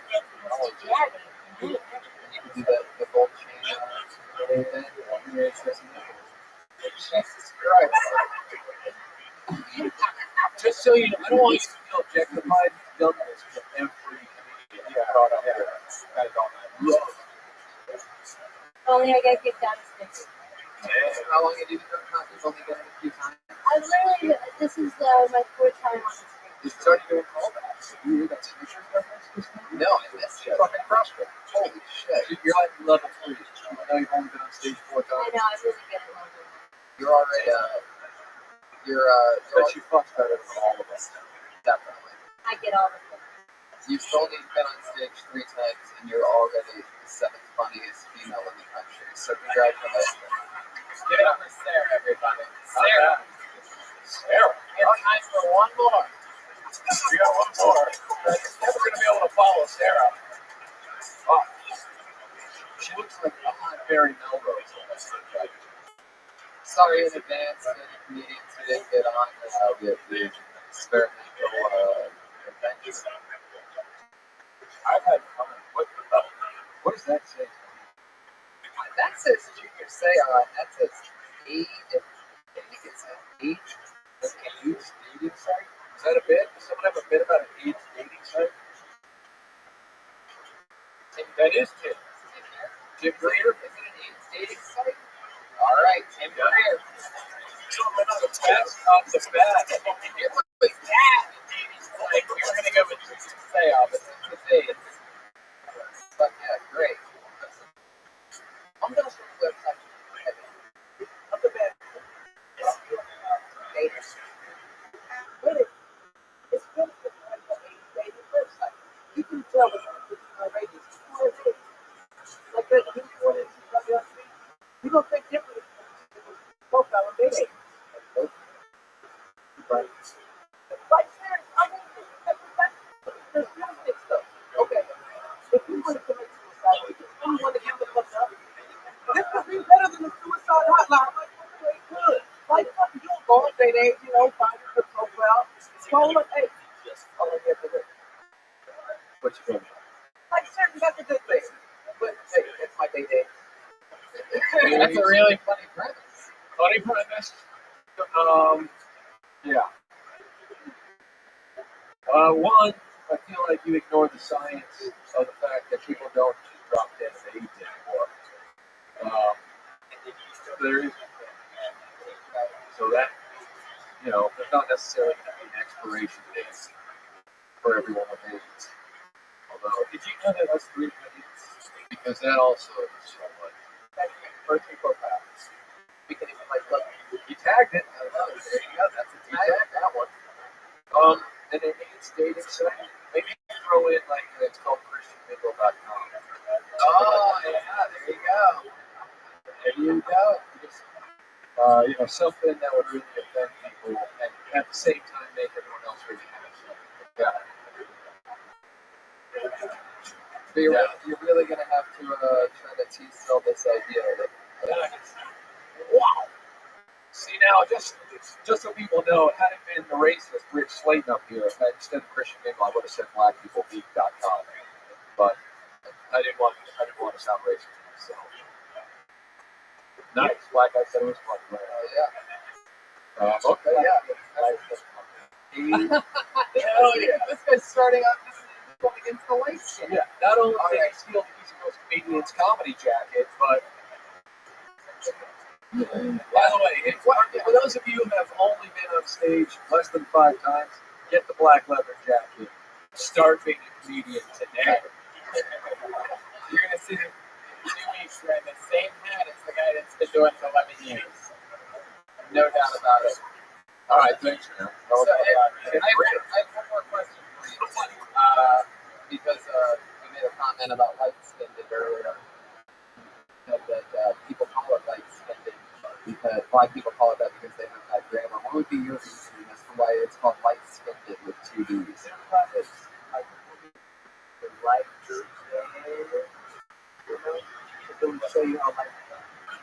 Wow. So it's just a rubbing it in people. Like, you're so much lighter, you have to say it incorrectly. Light-skinned.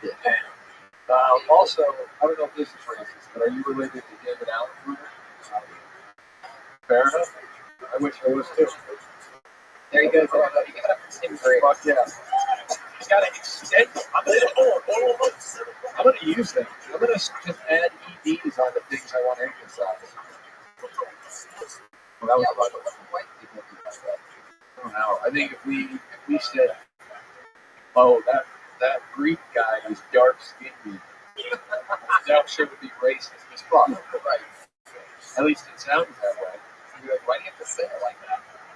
Well, because it's racist against Greek people. They're filthy animals. But really, that's what they're being, right? Couldn't one say that it's racist to make fun of lighter skin? Well, yeah, but it's not racist to be black people. They can do whatever they want. That's the rule. So that's it on your comments, right, guys? Yeah. I think we should go. I wonder what it feels like when people make it on that show twice in a row. Yeah. Well, I didn't wait around and watch next Sunday. I mean, did anybody sign up that's not that didn't get on here or downstairs? Those are the people that that's who I want to talk to. He's got a junior say out there. Here's Kyle Henson, everybody. Oh yeah. The great experiment continues with Kyle Henson with his bit junior say off.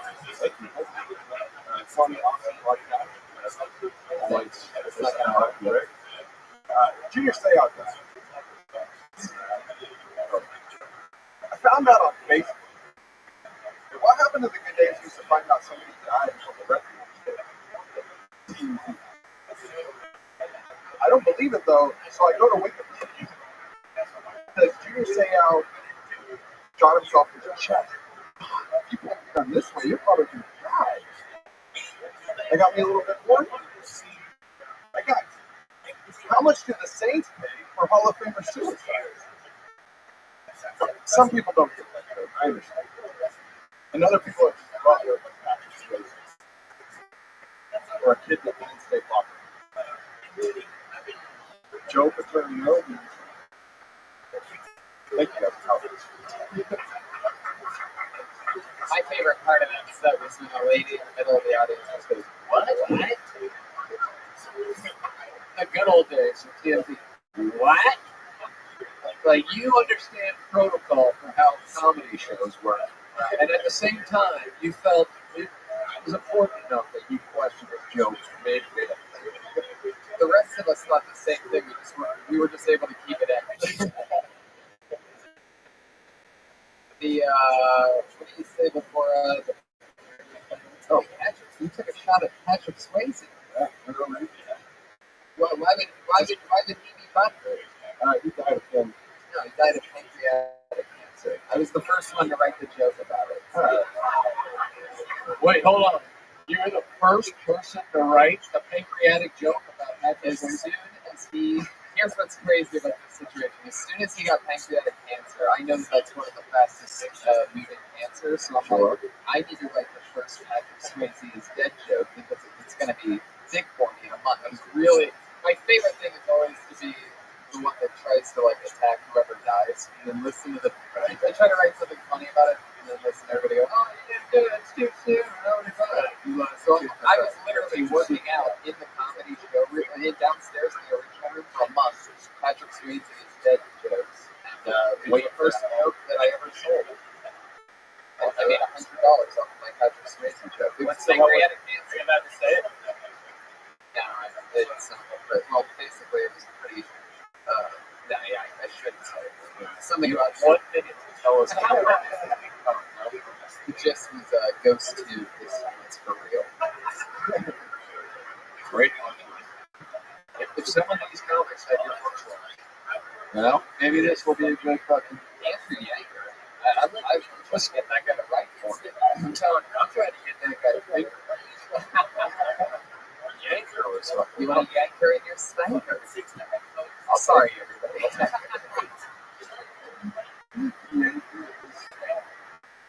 Oh, yeah. All right, wow. This whole my membership. Well, it's better than not read it. But, yeah. Makes so much sense. That's really good. My career, I don't have to work. What? So much comedy heat right now. You could iron your shirt with it. I probably should. We really should have let Sarah have mine. Oh, definitely. We did that one. We'll let Sarah on that. The follow up. Kyle, This was the big shot. yeah. So, But thank you so much. thank you. Thank you. Oh, yeah. What was it? Use light skin to your baby. That was for episode. All right, we can do one more, but this is the last one we have to do. Okay, there we go then. How about the guy named Slowpads? I just got to go with that one. Slowpads? State Ohio. Slowpads? I think that's a take or possibly a retarded person with the last name Lopez. Slowpads. Well, he was too slow. Retarded Hispanic person. He didn't make it. How about Slowpads? Well, All right, let's just end Jay Romay, do it. Ingram, where can people find you? People can find me wandering around the streets of Sherman Oaks. Online, Twitter at Rick Ingram. And you just made the very hilarious show called The Rick Ingram Experience. And it was so funny that he calls out people in the crowd and he interviews them as his actual guests. Instead of bringing in celebrities, he brings up people from the crowd and turns these strangers into hilarious interviews. It's unbelievable. Check that out. Where? Yeah, this summer they're going to release them. They're not out yet. Oh, So great. they should be released on. Will be out on YouTube at least. Awesome. Rick Ingram. Right. I'm sure that'll be the start. I also have a podcast called Embrace the Hate that is not as racist as it sounds. Sounds awesome. Yeah. Well, fuck yeah. Well, thank you so much for being part of this. It's been a real pleasure. And those pictures are great. this should be fun. Well, Race the roof. we're doing this every week. Hell yeah. It's going to be a whole new thing. Thanks to the Death Squad fans that came out and made it tonight. You guys are awesome. Hell yeah. Lainey and Jerry are here. Kato Kalin. Josh Meyerowitz up there. Oh, he's my favorite completely normal person. Shout out to David Pierce. What? David Pierce is normal. Creepy Warriors. Oh, yeah. All the creepy warriors. The Andrew Yanker military camp. Oh, yeah. Oh yeah. Tony Hinchcliffe on Twitter. Thanks for the fans. Yeah. Thank you for the Ding Dong Show.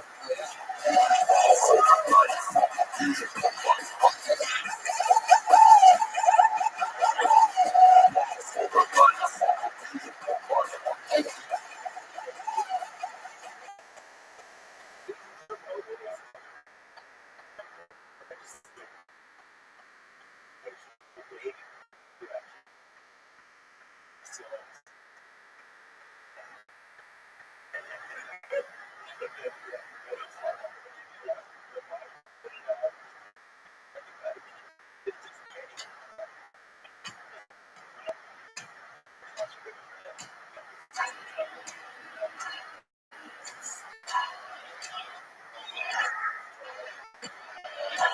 this is Rabbi coming live from the Comedy Store here in Hollywood, California for a brand new episode of the Hinchcliffe Notes. Give it up for your host, Tony Hinchcliffe.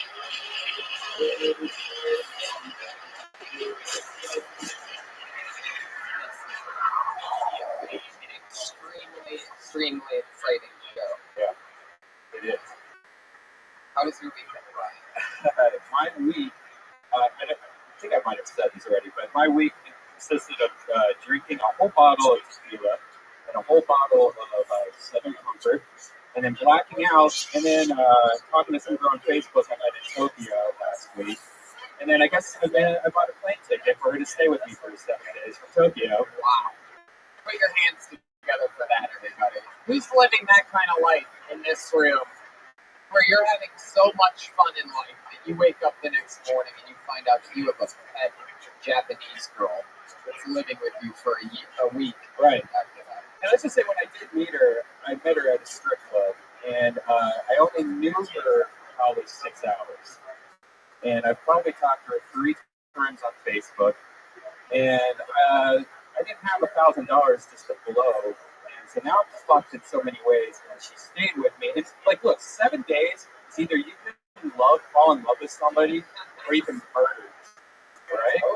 I mean, by day 3 or 4, that's not a decent person. It's just sort of chill. Cool. I mean, you gotta be so cool if you come out here for 7 days. Right. And yeah. Luckily, it went well. Yeah, it went pretty well. It was better. She seemed super cool, super smart, super fun. It was like hanging out with your mom that walked around in underwear. She got mad at me for peeing outside because I have a pee pot. Oh yeah. I got a bush that I eat. It's a plant, and once in a while I'll be outside having a cigarette. I'm like, you know what? I'm gonna pee in my pea pot. You know, I like it. It's nice. I heard that that's really good for you to pee outside. Have you guys heard that before? That it's good to pee outside once a day? It's supposed to bring some kind of balance. That's not a joke. It's supposed to bring some kind of balance to your life. Yeah. I don't remember who I know that does it, but I know one smart person that does it. Well, she looked at it as if I was Hawaii. She was just upset, and she was just shitting on me for 4 days straight. Like, Mom, she saw my nails, and my nails were not trimmed to specifications. Then she got really drunk, and she's been training in the arts of strip clubbing her whole life since she was like 6. And so she does really uncomfortable things, like where we'd be hanging out in a group, and then she'll just come up like, like hands waving up in the air, like as you know, with strippers, and you're like, hey, come on. Not only do strippers do that, but Asian customers. Yeah, right. So both being an Asian stripper must have been right. impressive. Yeah, and then hands on people's strangers' legs. That was actually my yeah. Sorry. It's like how you're sitting confused. Wasn't the leg, but thank you for the pumpkins. Well, actually, that was accurate. I was going to be accurate too, definitely. I grabbed my pops and stuff, but it worked out. Yeah. So I had to drop her off today. So this week was stressful. I learned a lot about myself. I'm going to start working out more. I'm not going to drink as much. My Asian fetish is now completely gone. So was my strip club and porno fetish, I think, all in 1 week. I think she was... She eliminated all of your fetishes in 1 week, including eating. Yeah. Well, that's good that it paid off, though. I mean, you're really lucky. I guess keeping all those Chinese lucky cats around you all the time. Yeah. It's really taken. Yeah, that was like some snacks for her. I think that's why she needed it. I'm doing good. I had a great weekend. It was my birthday on Saturday, everybody. Thank you very much. I spent it down in La Jolla. Me, Sam Tripoli, and Andy Letterman did 4 shows at La Jolla Comedy Store. They recarpeted the Oceanside condo. That was really nice. Way better than our Roof Otter 2. Well, we turned that into something special. But no, Roof Otter 2 is great, but yeah, it would have been better. Even though we don't have Wi-Fi there. But it was a lot of fun. It worked out. I'm happy to be back. because I'm excited about this show. Thank you, everybody, for coming to episode 2 of Pinch Clips Notes, where me, a professional comedian, writer, and Red Band, and my guests every week, we try to help comedy in some way. And you're sticking with the name Pinch Clip Notes, right? I guess so. Yeah. I mean, You ever put up a Twitter status or a poll? I think maybe we'll do that this That's week. a good idea, right? Anyway, but it's an exciting show. We have a new addition to the set. Oh, yeah. The show. I'm very, very excited about it. Put your hands together for the new head of security of my podcast, the Iron Patriot, everybody.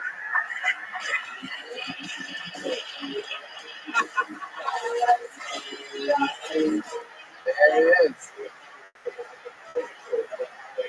That's He's here and he's in the flesh. He's the one and the only, the Iron Patriot.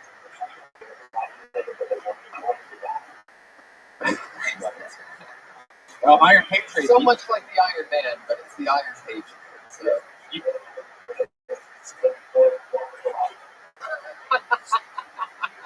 Some of your catchphrases?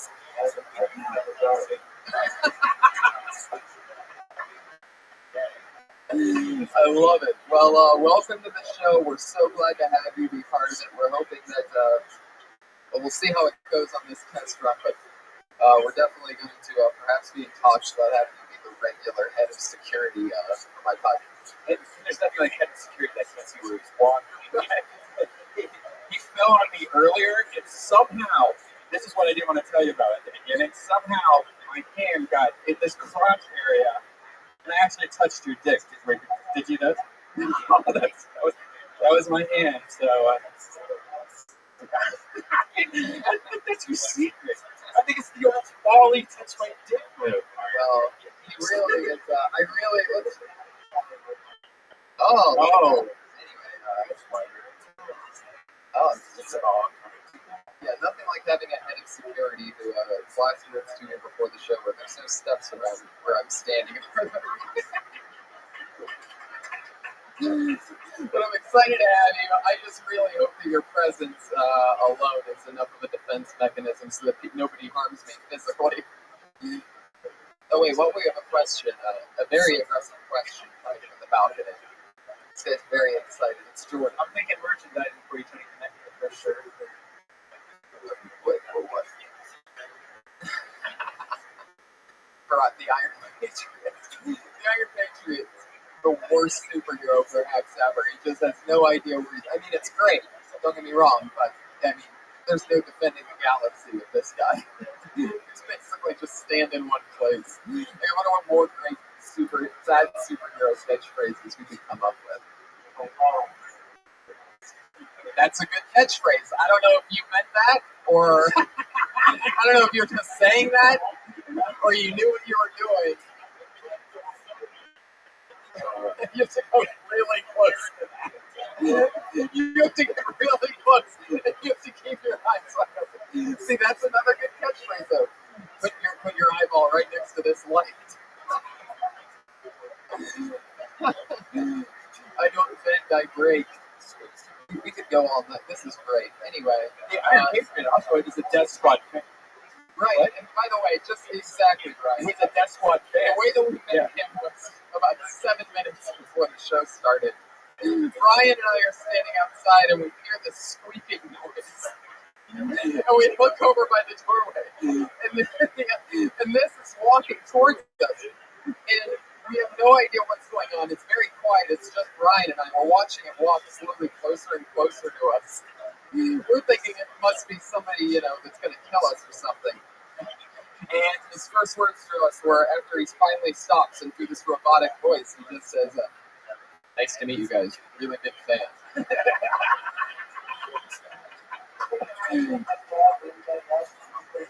Thank you, man. Get up one more time. Our new head of security, everybody. Anybody fucks with me, I'm gonna get hurt. But yeah, so it's a pleasure for me to bring up my guest tonight, the person who's going to be going over the comedian's work with me for this show. One of my very good friends. Everybody on the Death Squad knows him. Everybody from The Hangover knows him. Chelsea lately. This guy's got credits out of the wazoo. His best credit is that he is probably, literally, one of the funniest comedians in the world right now. Put your hands together for my guest tonight. Episode 2, Brody Stevens, everybody. The Hangover, Hangover 2, Due Date, Chelsea lately, over 2,000 pound warm-ups. The Burn. Comedy Central show coming out in a couple months. Called Enjoy It. Brody Stevens, everybody. Brody Steven. You got it. All right. Thank you for having me here, Tony. Positive energy. You got it. Are you excited about the Iron Patriot? Yeah, I think he's a great character. He's a great person. I saw him walking down the street, and he was strong. He was protecting Sunset Boulevard. And thank you for being here. Iron Patriot. There he is. You saw him when he was walking up Sunset? Yeah, he's very walking straight. He's very a lot of 90-degree angles. And you were really just walking down. I saw you. I felt you. And I'll tell you what, when you said you knew me, I felt good. Thank you. Yeah. Thank you. Yeah. You are the coolest fucking thing that's ever walked in here. He's a cool guy. The Iron Patriot. Let him hear it, everybody. Yeah. Push and believe. You want to smell the iron penis? He doesn't stand outside man's Chinese theater. He stands on Lepley's theater. Yes, you got it. Smart guy. Stands outside Lepley's theater. That was the joke. It's funny. He stood outside of Lepley's theater. It's funny. Oh, man. That's exciting. So it's been a big weekend for you, Brody, right? Yeah. Oh, yeah. It was a great weekend. Gay Pride weekend. Shape well. Traffic was ridiculous. I couldn't get anywhere. And on top of that, my float broke down. So, thank you for not laughing. Saturday was great. I went to Dodger Stadium and I met Sandy Koufax. Who here knows Sandy Koufax? An American legend, an icon, the Wilt Chamberlain of baseball. He played for the Cleveland Indians, right? No, he plays for the Dodgers. And he's Jewish. You got it. Yes, one of the greatest pitchers ever. Left-handed, retired at 30. He was dominant. I held it. I shook hands with his fingers are so long. It's like got such long fingers. He's able to throw that curveball, and then really whip that fastball. I was just proud to be around him. Sandy Koufax, everybody. I was there. I'm sure if Sandy could hear that, it would. That was a big weekend. Yeah, he is Jewish. I told him I was Jewish too. I said, Sandy. Did you pay that kid in the back to ask if Sandy was Jewish? You love dropping when people were Jewish. No, I didn't drop. You said he was Jewish. I heard you say it. He's Jewish. And then he goes, hey, is he Jewish? Well, maybe you didn't hear. Maybe you walked in. Halfway in between just out of curiosity, what's the nationality of the Iron Patriot? You got it. Wait, let's guess. Let's guess. No. I know he's American. No. All right, I'm guessing Scottish. The Iron Patriot is American, period. Definitely American. Oh, mixed from everything. He's from everywhere. He represents a lot of people. He's Aryan, he's Jewish, he's black, he's Latino, he's Armenian. He's American. Give him a nice hand, the American Patriot. The Iron Patriot. It felt like a Scottish penis to me. That's why I said that. Seriously, what's your nationality? He's not going to tell you. Don't give it away. Well, tell me. What are you talking about? Don't break character. TIP. Don't break character. I think it's funny if he does break character. Tip. Don't break character. The Iron Patriot. Tip. You like that? Tip. You show it. B.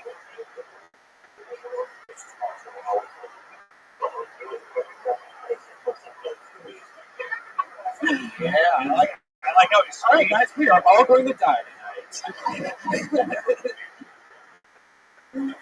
Oh my god. I'm happy.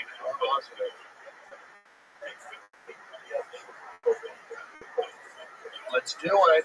It sounds like Nick Rutherford. You know Nick. Yeah, it does. Very funny comedian. So that's a compliment. And his girlfriend's hot. Who do you date? Who do you date?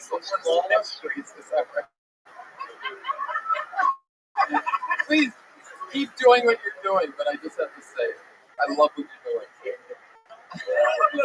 That's another good slogan.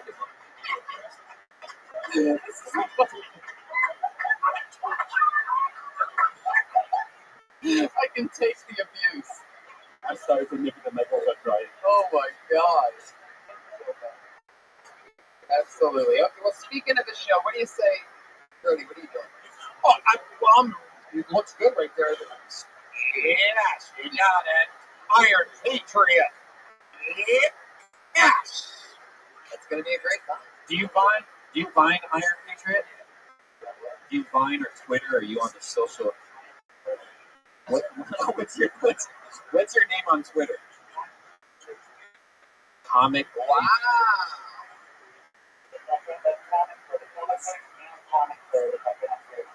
All right. I don't know how easy it's going to be for you to get on stage here. There's a step, so. Wait. Did you just say you sing? Wow.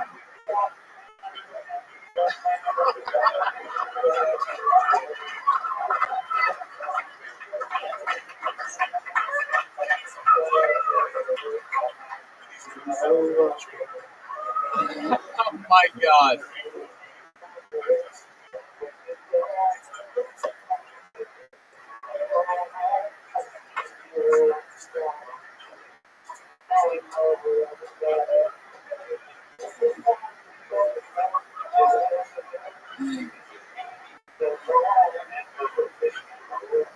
This time next week, you're going to be seeing this guy on The Voice.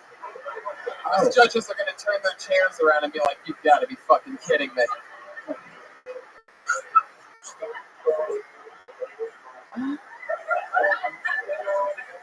All right.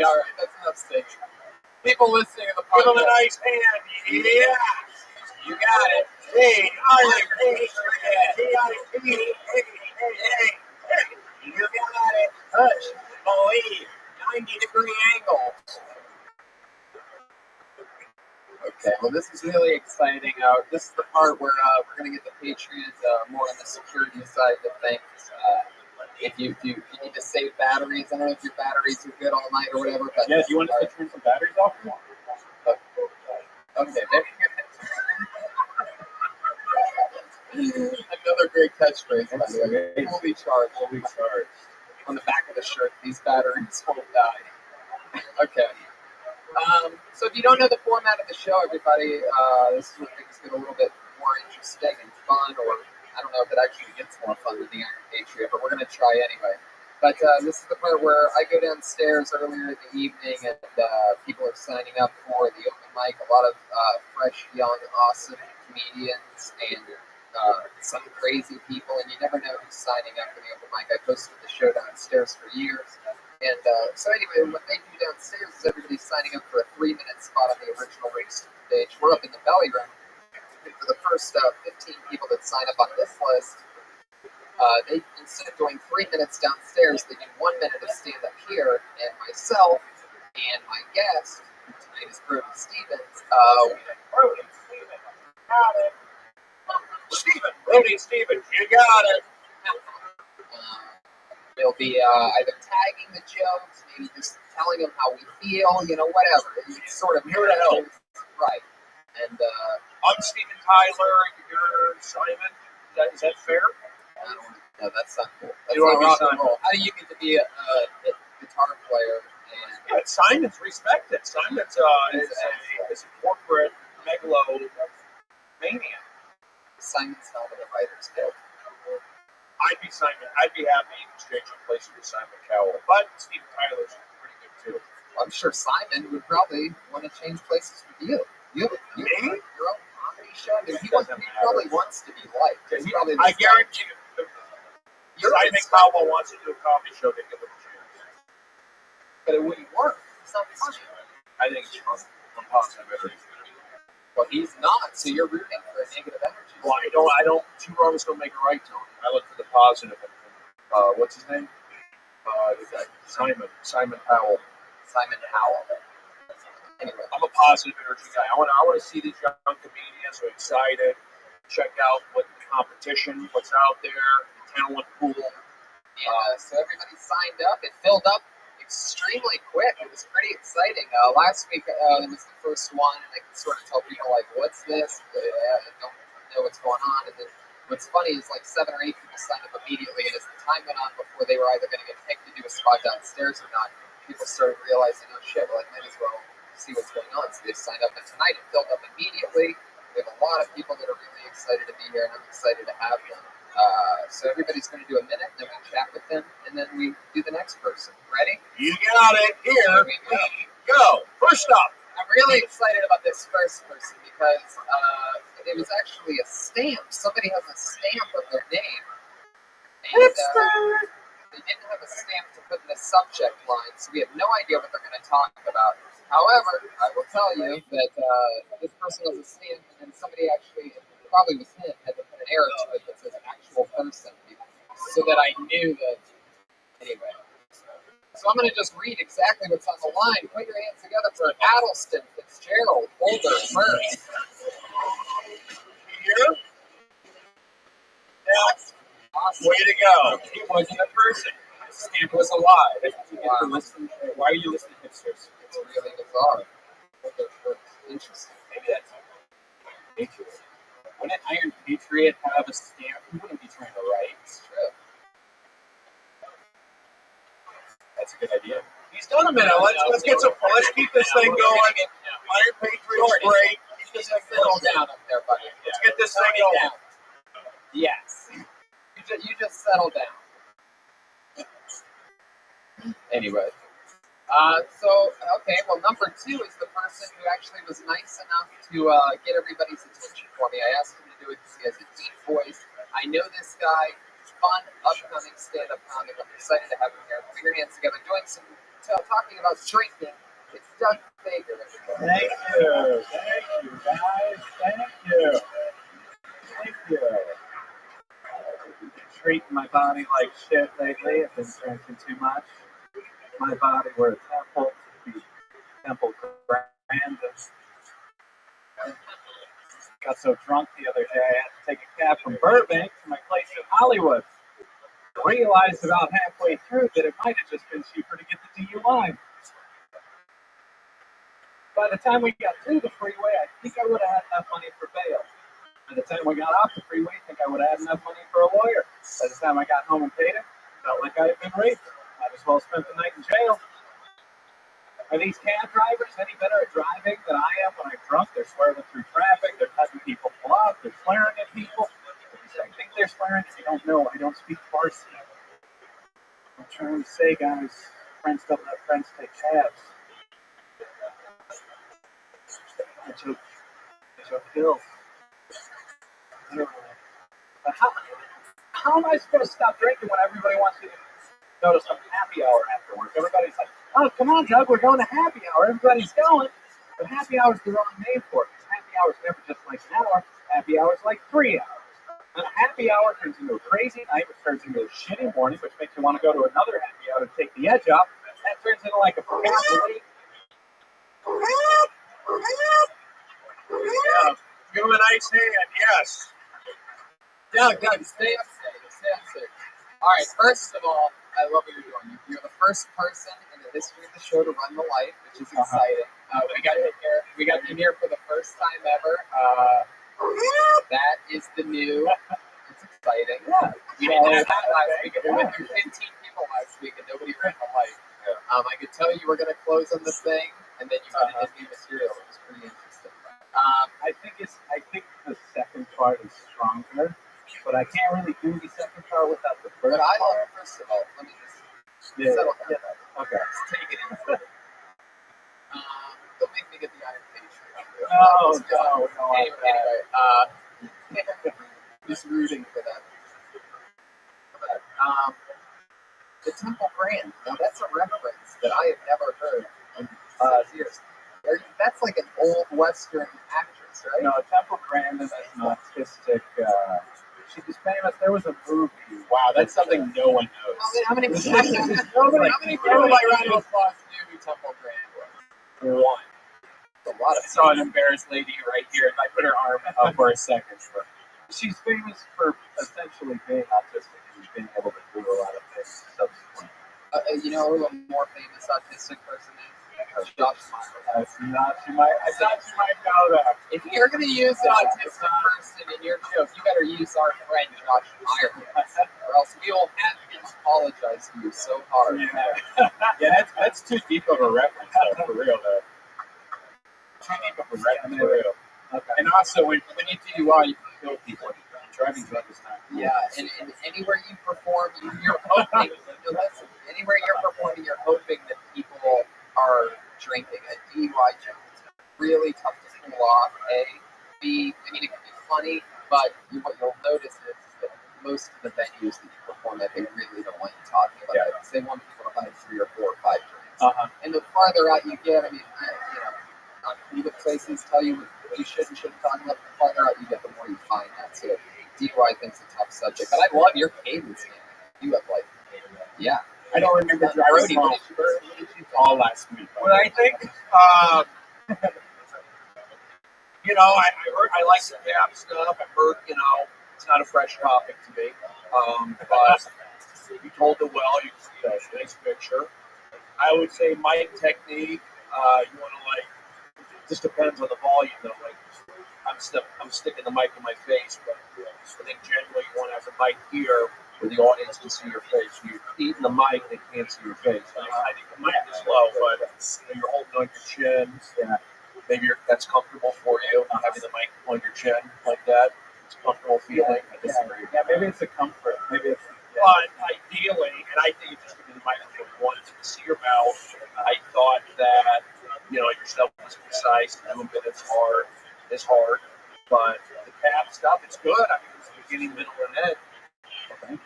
Yeah, I think you just gotta keep doing it. Let me ask one more question, and I don't need to go into detail, but I don't agree with that, by the way, Brady. don't agree with what? Tell me. Like putting the mic close to your face, that's all I do all day long. I let the other comments sweat, tears, and spit. I think if you're going on, TV stuff, they want to see your face, they want to see your mouth. And if you're eating the mic, you're taking away something. Yeah, you're not supposed to wear a hat either. Well, a hat's going to darken your eyes. Right. And I'm just talking about. Rules can be broken. Not everyone has a beautiful face like you. Some of us need to hide. Look, whatever I say. Are you hiding something? No, the mic is a certain level. But I think there is something to that. There's something mildly comforting about resting it. I don't know what it is. I don't know something about it. It feels good. But it could be one of those things, like how when you start, you hang on to the mic stand. Maybe it's a comfort. Maybe it's Technically, it's wrong. I have to on record. Yeah. Maybe it's one of those that's actually. Now they got me upset. Technically, by who? What's the By most comedians, most professional. I'm not saying you aren't, but I'm saying the rules would be. I'm not a professional. Technically, to hold the mic here. That they would say that is the rule, not the exception. The exception is this. There are guys who hold it like that, but the rule is, hi, welcome to the comedy club. My name is Brody. You can see my mouth. You can see my teeth. That's the rule. The exception is, fuck yeah, I'm doing this guy. If your material was awesome, it wouldn't be paying attention to you. I don't know. You gotta have great material then. That's what I say. I say generally speaking. I'm not talking about you. I'm not talking about anybody specifically. Would you agree in general, audience? I'm eating the mic, but in general, it's probably not a good idea to eat the microphone. You want to look through? That's definitely a great technical note. Thank you. That's all I was saying, and then the red man attacked me. No, it's fine. I think you both had really good points. So you guys Whose point is more? Who won this fight? Yeah, who won this fight? You guys both had really good points. 2 points. I said, okay, I Red Man's got one on that. And the Iron Patriot has 3. Well, you did great before, yeah. Awesome. Let's keep it moving. Good job. No, great job. Don't figure everybody in the one spot. I am positive. I'm excited. Excited about this next one. I know this guy as well. Another very funny young rising comic. Talking about baseball. It's Aaron March, everybody.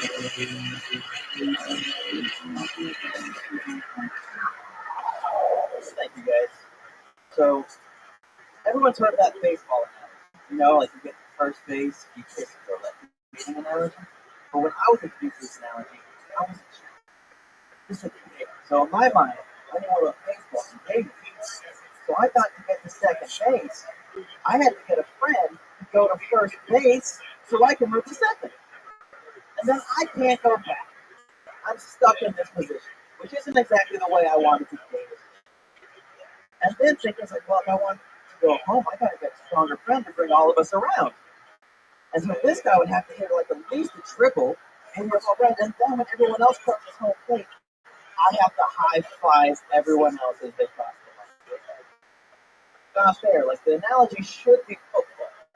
You know, like you go to the line, check it out, defense. This is a bumper run situation. You go back, you check your slots. If you got them covered, you go for the tight end. Boom! Touchdown. That's what I thought. That's what I think dating should be about. Clearly, it's a bit aggressive.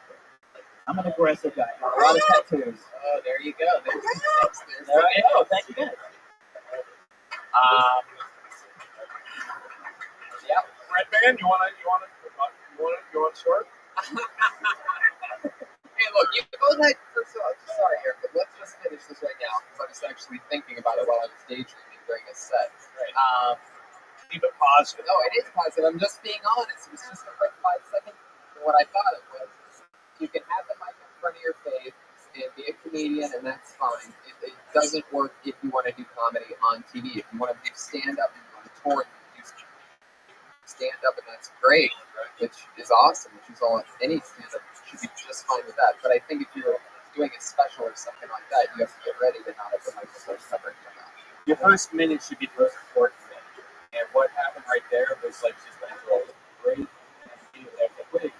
guy don't even know he's on this recording. I'm just gonna look over here for a bit. You know, like your first minute needs to be like slap you in the face with the fuck. All right. Okay. My opinion on that is because you only have a minute and it's a specific topic. I understand what the comedians are going through. I mean, you got to go right into it. You don't have time to kind of. So I don't mind going right into the story. But I was confused by it. I didn't get it. You're trying to do a play on going to first base, second home run is having sex. I get it. I just got lost. It was and cross the line, cross the plate. There's some wording. How can you jump from one analogy? It was hard. It was hard to get out of. But maybe it was just a topic. You know, I don't know the rules of the game. I mean, was that the topic? Jump into it too fast. The what? I got to jump into it too fast. Like that's something that normally I have. I'm slower going into it, but I only had a minute, so I overthought it and got nervous and went through it. Fair enough. You got nervous. You're being on. Give him a point for honesty. Thank you. What's your name again? Are you a patriot? You have anything to say?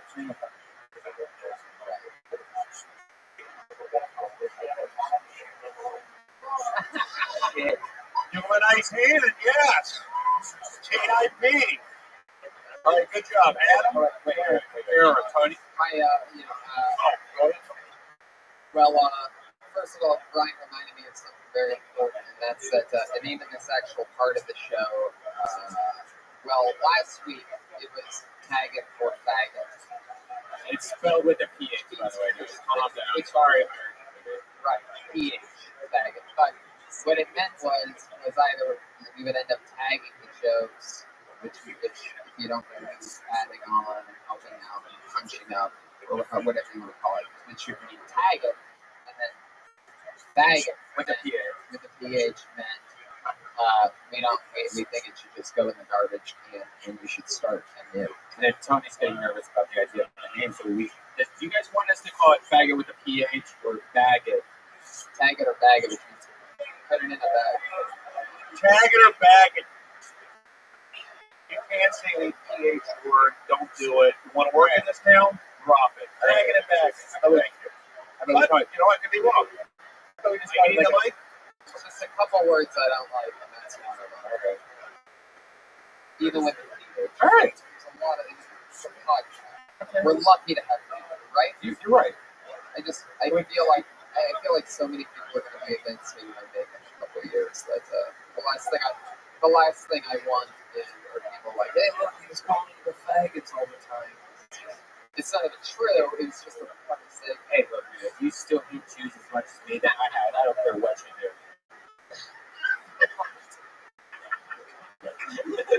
I'm losing brodies. All right. I'm sorry. Here's the deal. This is what I'm talking about. All right, so what do you think we should do? Tag it or bag it? Tag it or bag it, and keep it with. Boom. We got a big list. Right. Keep the same going. Okay. 30-second intro. 1 minute deal. 1.5 minute comment. Next guy. Break it. Boom. Great job, Aaron. Yeah. Am I right? Sorry we didn't get to punch it up that well. Let's get some energy. Great. Who's up next? That was the bag-it, by the way, right? That was the bag. Yeah. Okay, who's up next? Put your hands together for Jerron Horton talking about it. Yeah. What you talking about? Ignorant ninjas. It's cool being black, you know. We get a whole bunch to celebrate our history. But we're always complaining about having the shortest one to celebrate. You know what? The shortest time that's so. No, it's cool. Chris Rock, you said it best when you said there's black people and there's niggas. I'm tired of the ignorant niggas, y'all. For real. I'm convinced like all niggas think the game monopoly because you actually have to buy shit to appreciate the value of it. Going in the Escalade dealership and put lockers on the board. Like I'm guilty of it too, though. The day I found out I was English. It was the same day I got shot, and as I lay there. Like, as I lay there bleeding, like, first thing I thought was, damn, I could be a rapper now. And that's the end of that. Fuck yeah. Nailing it. Jerron Horton. Fucking love the shark joke. Yeah. Love what's going on. Good writing. Really good writing. Really well delivered. Gotta start thinking more about punch up because I guess you could probably tag that shark week joke or something. Yeah, you could totally go into that more. It's so good. There are sharks that are black guys that like yeah, I got a shark dick or something. I don't know what.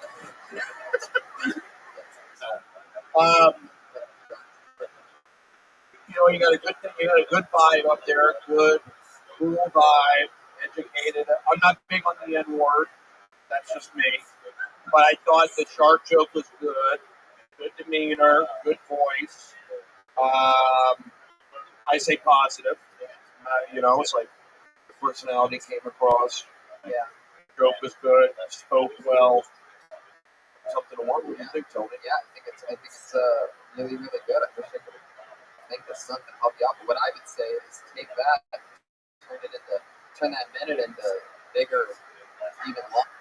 You could stay in your pocket there and just try to really grind out some good ideas around those really, really, really well-written jokes. I mean, the way that that Shark Week thing came across seems extremely hilarious. So I would say I would dress better because dress better. Yeah, It's got a good style. Hey, what you mean? well, I mean, it's just a. What do you mean? Yeah, I don't believe. You got the cool shoes on. What kind of jeans are those? It seems. I'm just talking about the hoodie. It just seems collegiate. Are you in college? Oh, I'm not. I think you're better than your hoodie. Is what I'm saying. I think the hoodie is holding you back slightly. Well, if you're going to get a hoodie, get a more stylish one. Right. Definitely. Are you into sports? Is that why you're wearing a hoodie? No, I'm just into like fitting in out there. Fitting in? Oh. Well, you don't want to wear that. You think you want to fit in? Look at the guy behind you. He's dressed as the Iron Man. Hey, Iron Man's great. What did you think of that? Very stylish.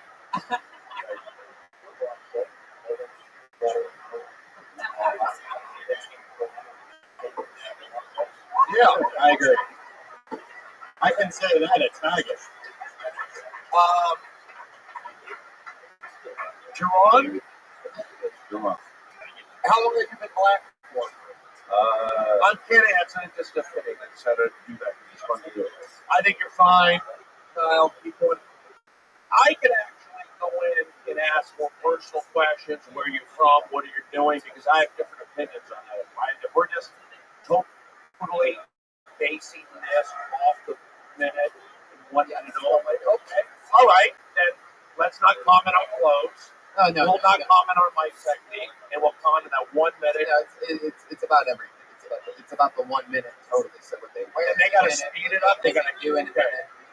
Everything in a minute. Okay, fair enough. It's not just about the absolute right. Well, it's just hard because some of these guys, 1 minute is a tough thing to crank it all in. Yeah, we know that. All right. Well, you work with the guy when These guys have been waiting 2 hours to do this 1 minute. So let's keep it moving. Drawing Horton, everybody.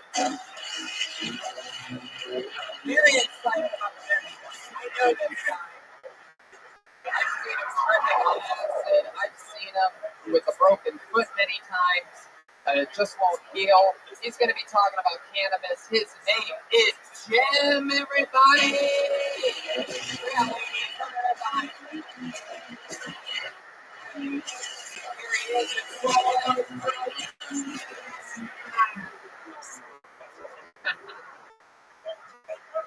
Hi, my name is Jen. That's G-E-M. I recently had sex with a 24-year-old lady. Yeah, it was awesome. And it was all thanks to cannabis. Yeah, I grow medical cannabis as well as me. I'll let you guess what I make no money at.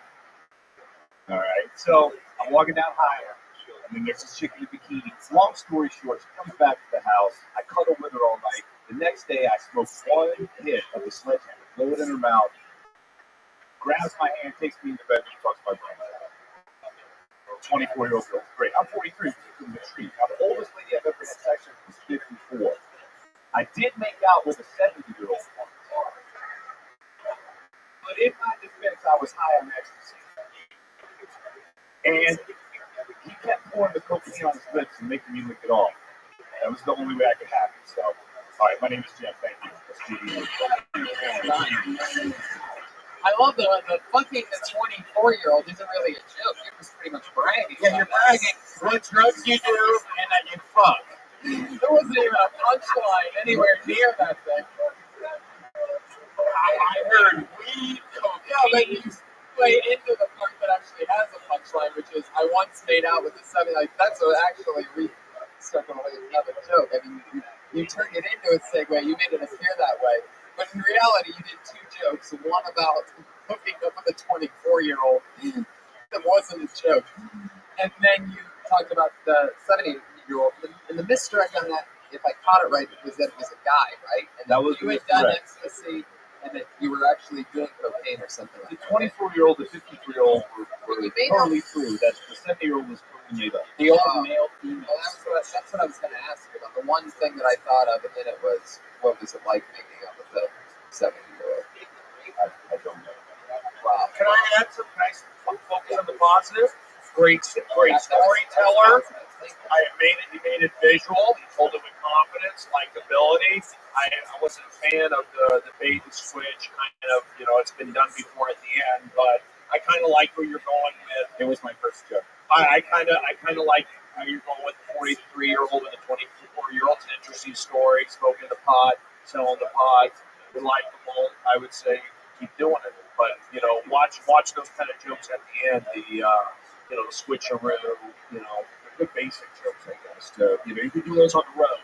That's something you can do on the road. But go ahead, Tony. When you hooked up with the 24-year-old, you said that you blew smoke in her mouth. That's how. She asked me to blow a hit in her mouth, and I was like, okay. So I blew one hit of my sledgehammer in her mouth. How long did you talk to this girl for before? She spent the night before we smoked the herb. How so this was the morning after? Yeah, but we didn't have sex. She took a bath. I read Frederick Nietzsche's Beyond Good and Evil to her. So she was homeless. She was not. No. How Not what she was. I wanted to get quiet on that. She was hefty. There you go. That changes the story. That's one of the worst jokes ever. What are you talking about? They built it up like she was hot. If you think about it, Everybody settle down. she was fat with rosacea. Brody. And you can, and those are fixable offenses. Right. How fat was she? Like, was the bath your idea after you smelled her? Or? Oh, Tony, you took it to another level. Oh, come on. Hey, out of my BBW, all right, good enough. How did the bath come up? When did she want?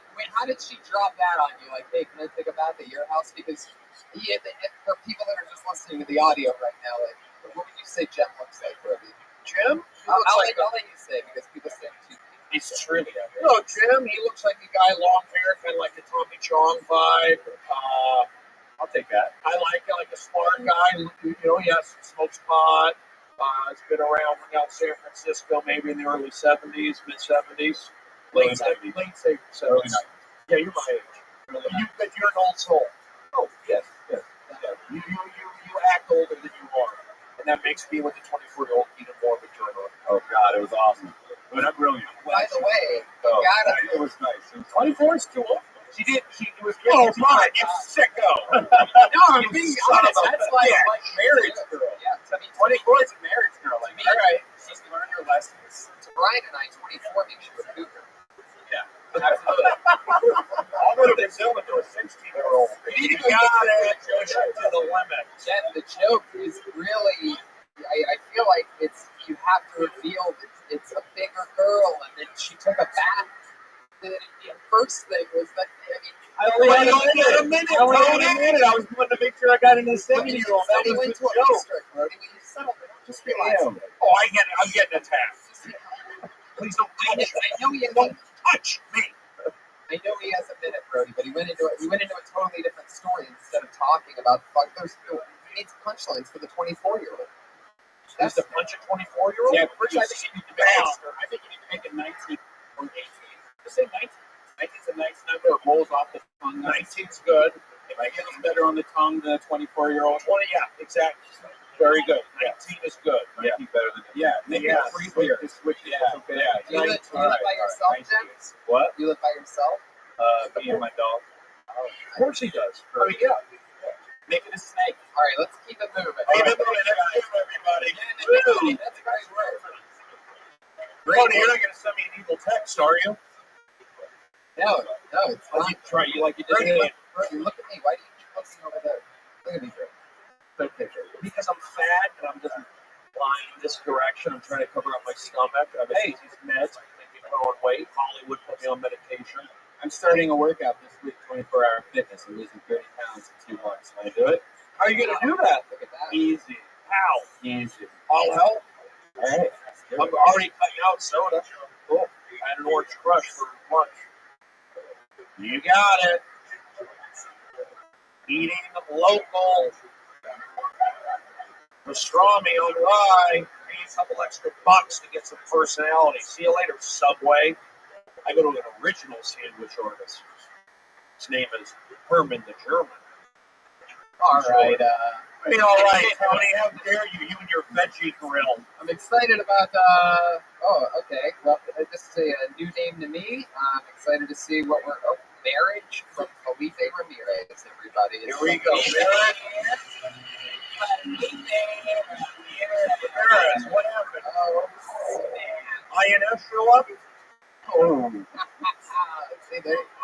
He's on a bus back to Tijuana. Brody can talk about whatever he wants, but every time I even get close to a slight dull edge, it's Tony, the guy's not here, a Latino guy, and I said INS showed up. That's just a basic joke. Let me see if he's sleeping out back. Oh, that's racist. What? That's racist. He actually cut my lawn this morning. Luckily, a bunch of people signed up, even though there's more spots. Keep it moving. Good job, Tony. Put your hands together. Hey, you know what there's not enough jokes about that I've noticed is thought that counts. Bouvier or something. Bouvier? Wow. Yeah. Awesome. French. Oh, sorry. Go ahead. Nick, everybody, there he is. I really hate when people say it. inconsiderate shit, like I love you, or it's the thought that counts. It's the one that really pisses me. It's the thought that counts pisses me off more than you realize. There's no lazier way to tell me that you're a negligent friend than it's the thought that counts. Like if you buy me a pair of socks for Christmas and you tell me it's the thought that counts, obviously you don't think that much of me. And so it's a new one. Obviously. I love it. Oh, why'd you stop? It's new, so I don't really have much after. That's all right. You wanna my opinion? Yeah, go ahead.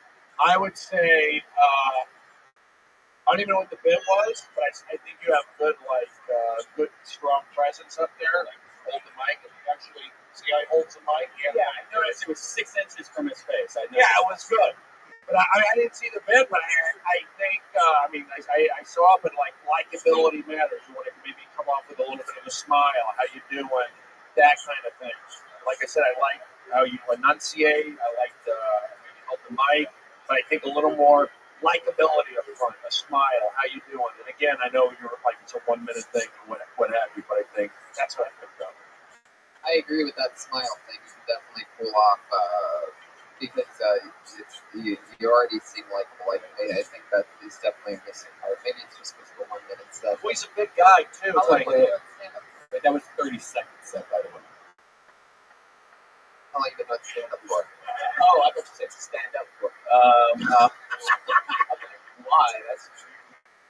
That's No, I'm new. I'm like a month. oh, also one thing I picked up. You don't need to curse. I think saying shit or saying fuck or whatever, it's like you don't need to say it. You can use it. Some people say it, use it as a crutch. Some people use it as a punchline. Some people use it out of nervousness.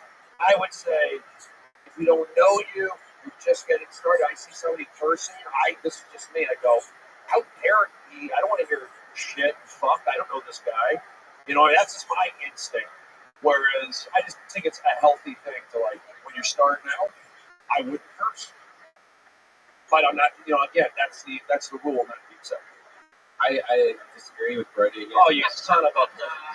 You son of a! I say if you curse in real life, you curse in person, and that's the biggest thing. That if I thought your presentation was very like if you talk to me like that, I thought you'd be selling me something. Like it seems you are very like strict. Like you should just talk. Mike, how you be talking to your best friend? You swear like that? I don't like it. Well, Only yeah. old school. There's a true. reason why you can't say shit on NBC and they buy the Olympics. So if you want to go watch Channel 9 and watch FX and you're fucked, they're not buying the Olympics. And there's also a reason why people are downloading their stand-up comedy now and not watching it on NBC like they used to have to. And it's But I'm not thinking, and in 5 years that would be And in 5 years, that would be popular. everybody wants to be on Comedy Central, right? I think so. I agree. Well, I curse and I made it there. I didn't say one curse word on my half-hour special. There you go. Absolutely. I do not want to be on Comedy Central. Right. Not everybody wants to be on TV. It's just a fact. I think it's, especially when you're starting, I think it's a good idea not to curse. You watch, they say fucking shit on the Super Bowl. It's a good idea to try to write around it, but it's also a great idea to work on being yourself. And if that's who you really are, and that's I don't want to hear it then you're out. And the guy saying fucking shit, and he's the 3 months guy. But you cuss on stage. When my buttons are pushed and I go to the right, I don't swear when I do audience warm-up. No way. Well, right. Because what? There's repercussions when you're doing that. There's repercussions when I'm watching a comedian who I haven't seen and he's saying fucking shit. What are the repercussions? I won't hire him. What are you hiring for? What business? What side business are you running? I have some say in some things. To help you move or something? Like what are they auditioning for? I have some say. You're doing good. I like you, but you're a big guy. You're strong. You got it buttoned up already. Like, yeah, loosen up a little. Definitely Loosen up a little. There you go. All right, that was good. Definitely. I would definitely lose the top button. His outfit's tighter than the Iron Patriots. The Iron Patriots squeaking over there at times. I love it. You need some WD-40 for your Sorry for getting heated, Tony. I apologize. Oh, it's okay. You're very nice. I cut back to my Klonopin. Really? Yeah, I take a half a Klonopin. Wow. As opposed to a full, and I'm not. No withdrawal. No withdrawal. Did you say kindness know about this? Did it against her will. She told me to take more. I said, I'm taking less. Oh, hey, And now I'm seeing things. Iron Patriot, could you be my favorite shine your lights in that guy's eyes and sleeping right there? Hey, Jordan, wake up, you son of a bitch. The fuck, Jordan? Jordan, I'm right. This guy's lost 100 pounds in what, 6 months? It's a man. It's like a world record. Yeah, he's over there dying. He's holding up his head right now like he's fucking... All right, let's keep it moving, everybody. That's impressive.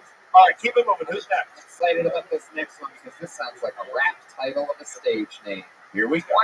20,000 made in 2 months. Is it what we're talking about? And the name is Lil Bro. Oh yeah, here he is. Oh snap. The hoodie is because my coat, the cap is because I'm bald, and I'm dressed because I wasn't planning on coming on stage.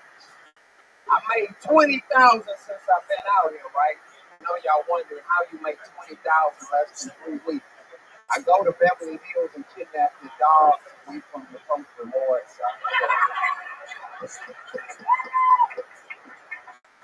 And if you want to do this, you can't go to Beverly Hills right now because it's a little hotter. You need a black town car, black suit, black hat, and a black tie. It's got to be about 2009 or newer. After that, they'll pull you over the 74 times. Like, woo! You can't stop in Beverly Hills. You got to just close that. Stop over there. Right. Stop there. That's my time. Hilarious. Very good. Absolutely fucking hilarious. Perfect. You know, I told you to loosen up and not cuss, and you changed your whole style. Bro, racist. What happened? I got racist. What happened? 2, check. Check, 2. I thought it was really good. There was great joke up front, stealing the dogs, likable, got a good style, confident, you know, so. Totally. I say keep doing what you're doing. Absolutely. And nice watch color. You can make that one. That's another type of joke where it could be such a even. That's when you know a joke's good is when it should be an even bigger bit. You know what I mean? And that's who's that. What are you doing? I showed on my watch. We're both wearing a G-Shock, but you don't see that connection. No, I mean I was just. Hey, it's all about Casio. $14. Kmart. Looks the same. Who cares? This is a better watch. All right, I thought that was good. You know what was also good? What's your name, by the way? Little bro. You went up there and you describe what you're wearing. I'm wearing a jacket. I'm wearing a hat. You know, you did that. I'm making $20,000. It's interesting. So you set it up well. Spoke well. I know you only had a minute. I thought it was really good. Really cool. Really awesome. Make it bigger. Great joke. There he goes, Lil Bro. Oh yeah. That's good. All right. Keeping it bumping over here, talking about dating, everybody. It's David Eaker.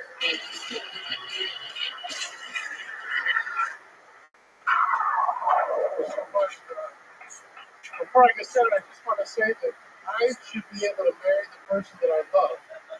And I wish the Supreme Court would make it the law. Because right now, she won't even reply to my emails.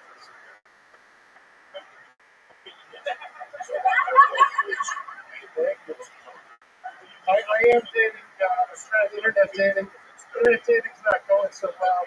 I like to get to know a woman before I have sex with her. The trick is to get to know her enough to want to have sex with her before she gets to know me enough. I don't want to have sex with her. When it comes to women, I think I'm on this country. Every woman I touch puts on the brakes. Guaranteed.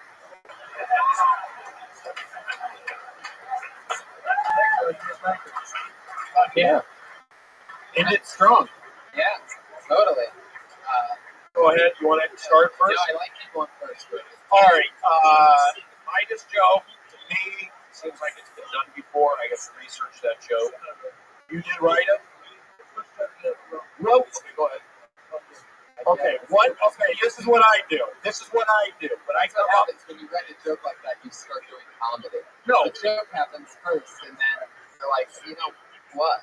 I think this one has to go on. but you know what? When you come up with something, this is what I do. This is just me. When I come up with a joke or a short joke or a funny like that joke, when I have the Midas touch from women, when I go for that, they put the brakes on. To me, it's a clever. I'm not saying it's not clever. It's a wordplay joke, but it seems like I would research that one. I stop a joke the minute I hear something similar. For the most part, I do that. So I would not be so married to that joke. Number one, it sounds like a street joke, and I'm not saying you didn't write it, but I'm saying it's got to be somewhere else. I can That's my thank you, Lord. But it's a good joke. I'm not okay. Also, the beard it's different. The beard is different. I think with you, it's just like just keep doing it and getting more comfortable and more confident. That's what I said. I totally agree. I think that finding a comfort zone in the beginning, figuring out a way to build that connection. Because the first joke felt like you delivered it like it was a stock joke. You know what I mean? What was it again? The one about the Supreme Court. Oh, right, yeah. And on that note, I think that you can hype that up more in the beginning like you have to spell it out more on the top end where you're saying really have to make it look like you gave for a second, to build that up before you give the reveal that it's a she. Because as it is, there's only like a second. You say the Supreme Court won't let me get married, whatever, because she. It just needs more setup for the punchline. The old scripture.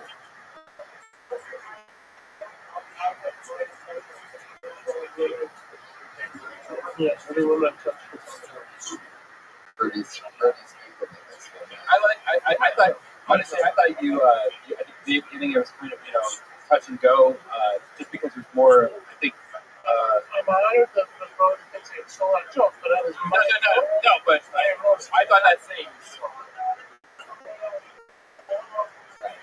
every joke is like that, though, Brody. I never heard it before. It was a good joke.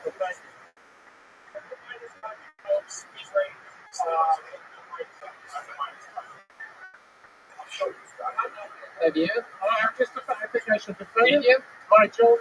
I wrote it. Oh, we have You might have heard it here. It's my joke. You might have heard it here from David People. My joke. I wrote it. I believe him. I love it. Absolutely, no, I agree. I think everybody's in agreement, but I think Brody's just checking to see if it's been come up with before. I think Brody's just mad that he shaved his beard. It's not as glorious and romantic as yours, sir. Thank you very much for David coming People, out. everybody. Thank you so much. David, can you text me the whole joke so I can just cut and paste it into Google? I have to. I got the Midas touch. Not Miss Meds. Whatever. Yeah. Let's make Does anybody have any extra Klonopin on this? You guys are in for a treat talking about homeless guys. It's Nina B.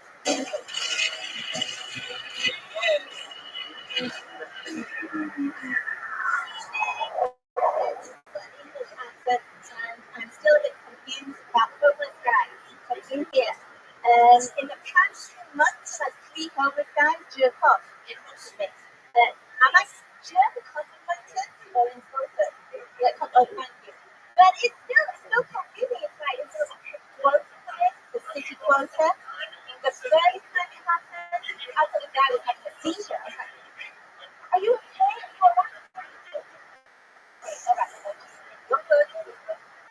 The second time I was out of work, the guy was sitting by my car and he was really upset. I read outside, but he's like down at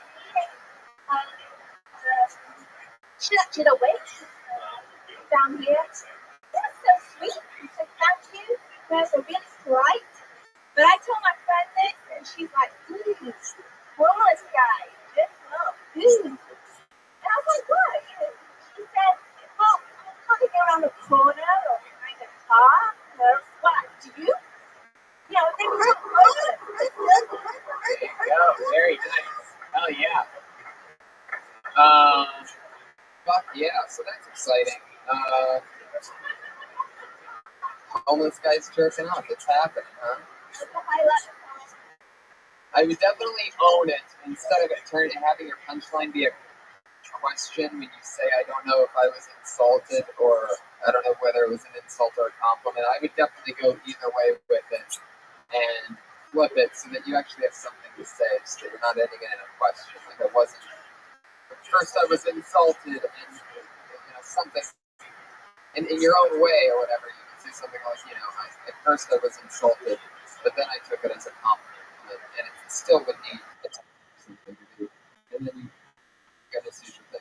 I was distracted because I heard Iron Man get a blowjob. I was distracted by a boner, I think.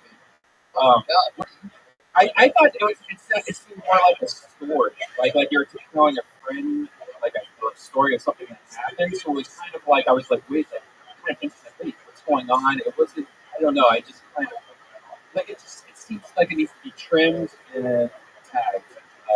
You know what I mean? Like it just seemed like it was a story. I was waiting, kind of like trying to focus, and figure out what happened. And I don't know. You have an accent. You mentioned you're from another country. Yes. What country again? England. I like that. You got a Tracy Ullman vibe. Very Tracy Ullman. That's a compliment. I'm looking at you as a piece of meat, right? You have a boyfriend? You ever been to the Valley at night? No. How long are you here in America for? Yeah. So what do? You're into dogs? It's like the dog class. I like that. He's a piece of meat. You're a tagger? Are you Banksy? We're testing you right now. I say keep doing it. You got good stage fright. How long have you been doing comedy for?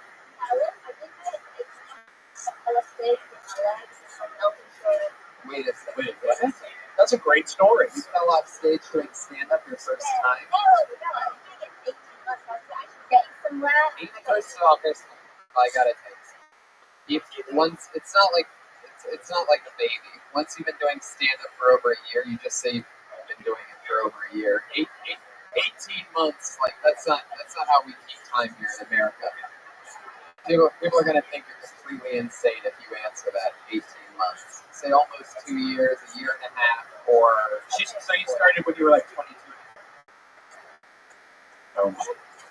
I think you have good stage presence. I think you just keep doing it. Don't worry about it. It takes a while. Talk about yourself more. You got a nice, bubbly personality, of confidence. Don't worry about the jokes at this line. What do I do wrong? That goes down. Well, I was researching some other. What about having sex with a homeless guy? We're talking about homeless people, right? They were masturbating to her. What do you think about the Iron Patriot? Are you into something? Can I say something as a compliment? Wait, what did the Iron Patriot just say? Hold on a second.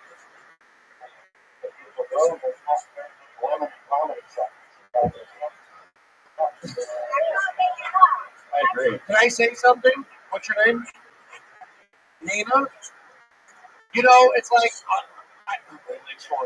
you look great, but the sweater, it's like you're covering up. I just say, show off your body a little bit. Give off a little sex appeal. Wow. That's nice video. Am I wrong with that? Hold on. I think I'm right. Anyway, Tony, I didn't like that you. That's a pretty big insult to tell a female comedian to show some more skin. Oh, thank you. My leg fell asleep. I didn't say show more skin, but show your body. When you're layered like that, it's like going on stage with a jacket. My legs are slipping. I didn't like it. Look, the sweater felt like it was hiding something. It was a distraction. Sorry. Don't hate me for that. When your leg falls asleep, Brody, when your leg falls asleep, doesn't it tickle so much that it's no one where to touch it? No one would. Anybody. Like when my leg falls asleep, if anyone touches it, I'll probably die. No, it feels weird. Let me ask Lainey. Can I ask you a question? Was I wrong or out of line saying I would like to see her up here without the sweatshirt? It felt like she was kind of like, it would have made it different if without the sweatshirt. Yeah, why not play on that? Is what I'm saying. I say don't take it as a slam. Everyone's uncomfortable. Well, he's probably going to want to see more skin from this next comedian because it's a man, everybody. Oh, you son of a bastard. Talking about dating site commercials and sex toys. Put your hands together for Tom.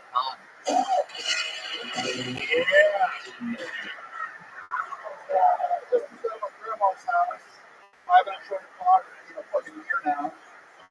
I'm getting off on commercials and shit like that. All of my bullshit. Yes.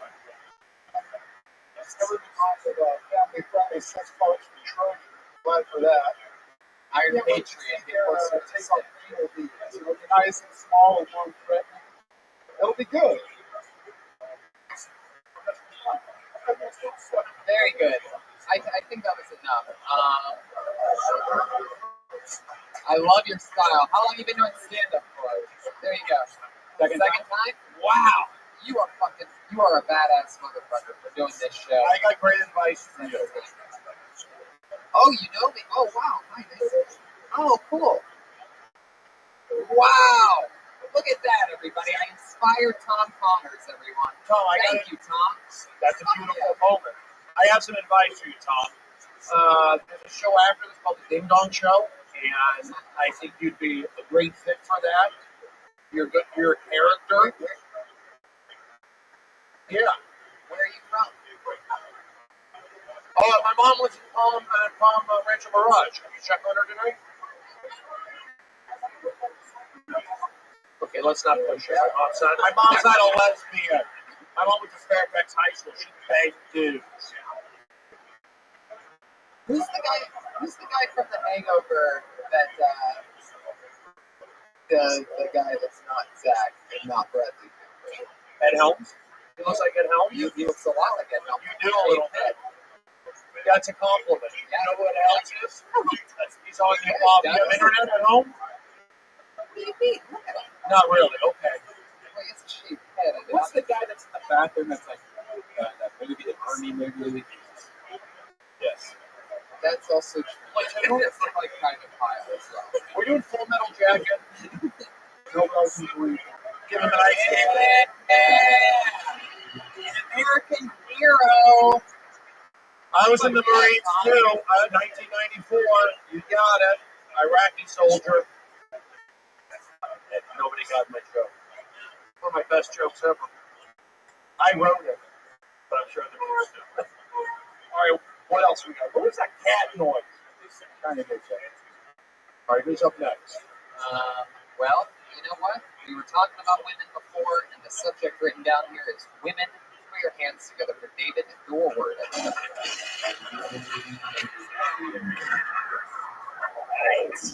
I'll bring the sex appeal, Brody. Don't worry. I'm joking. I recently had someone tell me I look like I do solo masturbation scenes in porn. Yeah. What is that? How am I supposed to receive that?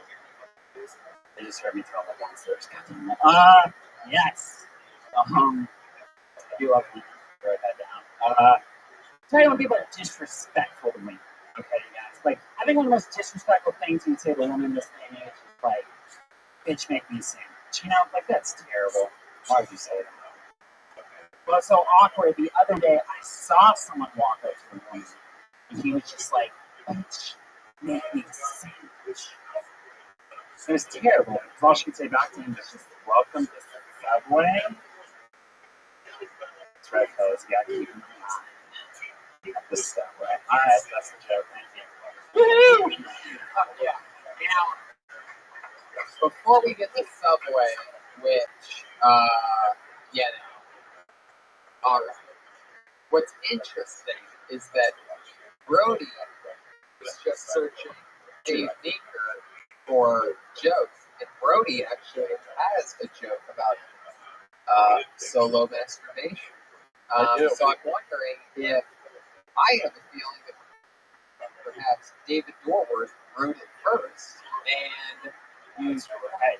You a-hole. You don't talk to me that way. What's the joke? What's your joke? You know what? Actually, an employee at the comedy store told me that. So, What, solo scene? yes, he told me I look like I do solo masturbation scenes. Who said that to you? There you go. Was it? Ricky Luna, there you go. Ricky Luna, who's seen my act probably a lot, working the doors. No. So he's selling off my joke? He tells every Oh, guy. shit. He tells every guy. Oh, my God. He probably wanted to be with me. Yeah. He's That's hitting what I us. thought. Yeah, he was definitely hitting on you. He tells every guy that walks up to the back door that he wants to see them do solo masturbation. That's my bit. The employee here that actually blows other male employees in the parking lot. It's solid New Year's Eve. I'm nervous. What's is it now? It's out there now. This is unedited, raw, and fun. I think you're fine. Just keep doing it. You've got. I sort of saw Subway coming. I think you could double down. If you're going to do it, I think you could double misdirect it and say, this is a goofier store like a JC's Mini or a Kaufman's or something. I don't know. Because I think so. Did you guys feel like Subway was coming? Right. Okay. Dillard's. Dillard's is a funny word. Dillard's is funny. There you go. I would say that you saw him say, bitch, make a sandwich to somebody. And she's like, this is Dillard's or something like that. I don't know though. I mean, you got to write it yourself. I would just say that it would be, it feels Subway. Bitch. Could have done a quiz though. Jersey Mike's. Oh, those are delicious. It's a guy. You want a Jersey Mike's? All the Mike? It's a guy. He said bitch to You want a Mike's wife? That's what he says. I'm sorry, bro. I would bag it. I'd bag it. I bet it. There he goes, David Dorman. The Patriot. The Patriot gave him the blast away with the light. Did you notice that? Like when he walked out, he goes like this, and he walked away. So it made it look like he had some powers there. Oh my God! How many more do we got? We got How long do we got? we got about 10 minutes. Awesome. I think we might be able to knock it out. Put your hands together for Cancer Walks and the name of the show. From Elise Martin. Here's Elise, the lovely Elise, getting a high five. Hi, how's it going? So I'm a teacher. You're supposed to clap for that. Thanks. I teach in downtown Los Angeles. My favorite part about teaching poor kids is that it doesn't matter. My friends always ask me, Elise, why are you babysitting? Why are you babysitting? Don't you want to own a home? Don't you want to be a homeowner? I'm planning on moving just as soon as my parents die. So, everyone's in running races these days, and I'm into 5Ks, I'm into 10Ks, but the one race I won't do with the Cancer Walks. It's too competitive. No one has to take it. Is that too mean? I did that joke for my mom's tried this kids on Mother's Day. She laughed. So I'm a woman doing comedy, and I just feel like I owe it to women in history before me, like Joan of Arc, or like Mother Teresa, or like Amelia Earhart. Amelia Earhart, the first woman to prove that women should drive. Thanks, guys. Yeah. Love it. Now the sweater looks really good on you. I would say for you, keep the sweater. I think you're doing great. Just keep doing what you're doing. A good stage presence, good speaking, you're likable. I know you have like the dark little edge at the end, but I think you're on the right track. That's my feeling. Go ahead, Tony. Tony's a material guy. I just thought your presentation was good, confidence was good. I feel like the more you do it, you'll just get better and better. Tony, I really like the Cancer Walks joke, the flat chested thing, right? it's kind of harsh. Oh, talking to the mic. Yeah. Oh, yeah. Talking to the mic when you respond. Yeah, that's the same thing I've done. So it's, What are you saying? That it's competitive because it's too competitive. No one has kids. And your school, your teaching joke was good. I thought your material was really great. Obviously, this is a 1 minute set, so it'd be really cool to see you do like longer sets with that material and stuff. But yeah, I thought you were doing awesome. Look awesome. Sexy, 1 5. How long have you been doing stand-up? Actually, I just had my 1-year anniversary like a couple weeks ago. Okay. I would definitely say stretch out the cancer walks, talk more about why it might be more competitive, why, I don't know, maybe something has to do with the color pink. Like, you get into it more and more, I would tag that more.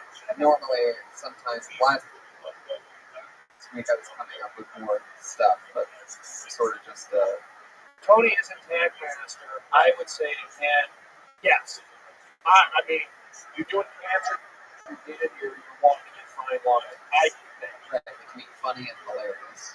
Yeah. I agree. Okay, if you want to do that, go ahead. No cuss words in it. It just say, I'm just telling The you, only thing it's missing is a couple I'm of buttons. telling you from, I just know how sensitive Well, people yeah, are. I'm talking about fundamentals, and it's great. It makes sense, and that's why there's always a different guest here, and it's always going to be different. And one thing between you and So I, I'm you're supposed to very say, clean. You're extremely clean. not extremely clean. Oh, you're definitely extremely. Yeah. Jerking off on a Ferris wheel is clean. Somebody's got to wipe it up. Well, that's one of the ones that you did in your half hour. Yeah, I did. Well, there you go. Then you did jerking off jokes in your first half hour on TV. It's not cursing.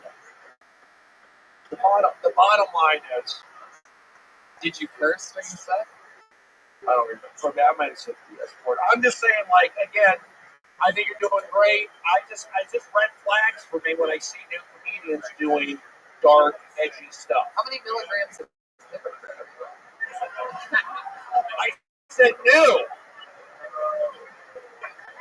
I said new. If I was a brand new comedian, that should get a big laugh. But I've been doing it 20 years. Cancer joke, and then you say you shouldn't be doing a cancer joke.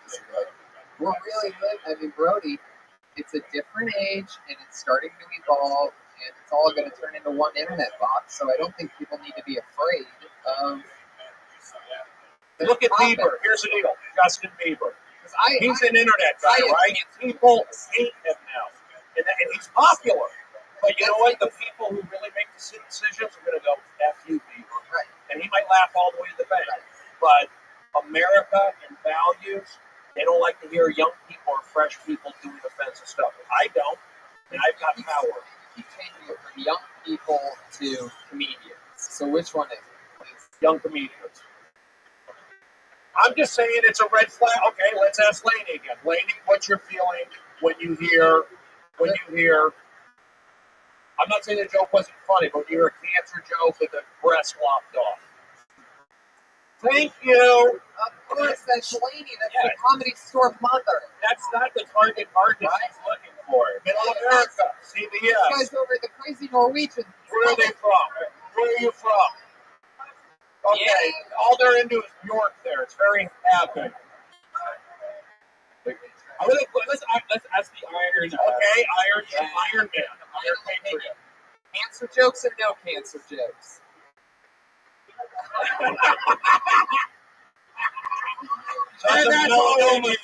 Thank you very much. Martin. Yes. Very funny. And now, talking about white guys, it's Beyonce Yates. White guys. Look at how isolate the whitest guys. Guys, have you ever seen an ugly person jogging and thought, oh, that's really kind of pointless for you? Me neither. Hey, I used to date this guy that didn't know he wasn't black. He used to insist on calling me Boo. I was patient with him for a while, but I got so tired of pretending to be scared all the time. Like, hey, Boo, didn't see you there.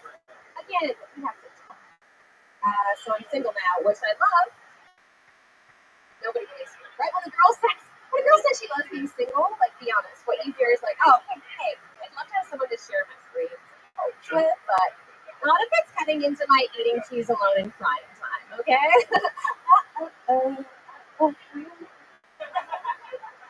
Thanks, guys. Yeah. Fuck yeah. The boo. What did you just say to me? I said, have I dated her? I said boo to everybody, including my dad. There needs to be more to that one for sure. Yeah. I would say like, it would need it because you set it up like he doesn't know that he's black, but all he's saying is the boot thing. So you didn't before, so. But it's a minute. All right, well, I guess it's better to, I guess it's better to do one subject at a time. Sorry about that. Than the best part of each joke. Like, I think when people do this, but I mean, it's everybody's first time. Well, okay, so what would you say about Is that the whole joke, or are you saying that it's only a minute? I'm saying is that when you were talking about the dude thing, the white guy acting that didn't know he was black, is that the whole joke, or did you only do a specific part of a joke because you knew it was a minute? the food part is the big, yeah, is the big Part of that. Yeah. Do you think setup, build which was on the fact that it's not black? for the boo thing. Right, what I'm saying is the only time he was white was blah blah blah, and another thing that he did that was black was blah blah blah. Really? Okay. Well, yeah, because you set it up like this guy was always black, but you only get one little dude. It's a dude joke. I bag it. Okay, here we go. My next two proceeds. What's your name again? This is Bianca Yates. Bianca. Good energy. I liked it. I can see you doing commercials. I see improv energy. I see like an actor energy, actress energy. I'm not saying don't do stand up. When I see you up there, I say, this girl, commercial. Are you an actress? Okay. I see that. I see that you have. Great. All right, hold on. But I do. You have good actress energy, improv energy. I'm not saying don't do stand up. You know, it's like I think your strength is you. You're acting this and stuff, that kind of stuff. So I think the jokes will somehow catch up to your mannerisms. I wouldn't worry. I mean, I always say that jokes matter, but it's about stage time. It really is. You can focus and really tag and do this, but you got to get up on stage. Bottom line is you get good energy and just keep doing it. Yeah, I totally agree. You haven't said that yet. You have good deeds. I'd say definitely keep doing it. Like Brody said. I like the food joke. I think you should really actually go into it. Oh, this I know there's conflicts because I use the word food honestly 40 times a day. You love food. I like when you say food. I think it's a nice word to say. The only time it's comforting. It's like a hug with your mouth. It's turned into something different. Hey, but what's the joke? Because you hate food? I like that. Is it short for honey boo boo? No. That could be something in a world where I'm honey. Where are you from originally? Montreal. Montreal. Oh, the Powerful Comedy Festival just for one. So you speak French also? It is tough when you have the minute up here because if you had more minutes, when you talk about you're from Canada? I have before coming here. Yeah, because I didn't have the mission. Like I've only been here for a couple months. Oh, really? Any place to stay? Why is that weird? I offer Brody, you're our female fashion expert tonight. What do you think about the way she's dressed? Oh, yes. I like it. It's maybe you can lose the jacket. You know what? I noticed he never says put on more clothes. No, but the girl before, I thought the sweater was Bianca. I thought the sweater was really good. And Kate B or whatever, she needed Elise. Elise was good. You're Bianca? Are you Bianca? Okay. You could. I think the black jacket you could lose, and the girl with the orange sweater lose the sweater. But Elise, your sweater looks good. Sexy. Ladies, do you want Brody to take off any clothes? I'm out of shape, Tony. I'm on medication. It's bloated me up. Is that why you're okay? What are you gonna say? Say it, Tony. Have the balls to say it on the internet. No, I was gonna say, is that why you're lowering your dosage? It was an actual question. Oh, thank you for being honest, Tony. I'm By lowering. the way, did your psychiatrist know that you lowered your dosage? Don't say anything. I want this podcast to go through immediately. If she finds out, I can get in big trouble. Hollywood will suspend me from saying. Bianca, thank you so much. Put your hands together for Bianca. Bianca, thank you.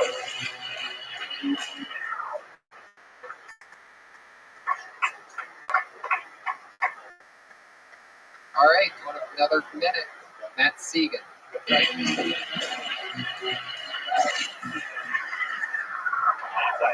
Thanks, guys. Big fans. Love this first week of the podcast. This week's awesome, too. I'm Matt Segan, and I'm depressed. And I'm trying to put myself on the right medication and the right dosage. But I'm confused, and I'll tell you why. The names of these things. Who's coming up with the names of these antidepressants? Are these just Harry Potter spells? No, listen to this. Abilify. Lexapro. Sounds like Harry Potter spells to me. While we're on that, I don't trust it because Harry Potter I don't trust. Why? Because they're wizards, right? And so they use magic instead of medicine. You break your arm, there's a spell for that. You add crooked teeth in England, okay, but there's a spell for that. Harry Potter breaks his glasses, they have the spells to fix his glasses. Here's an idea, fix his eyes. And they're to schools for centuries, and no one's come up with a spell for 20/20 vision, because I can get LASIK. I'm not secret. Very, very funny. Very funny on the glasses thing. I move it up quicker, and or perhaps write different stuff, but I would definitely move that up quicker.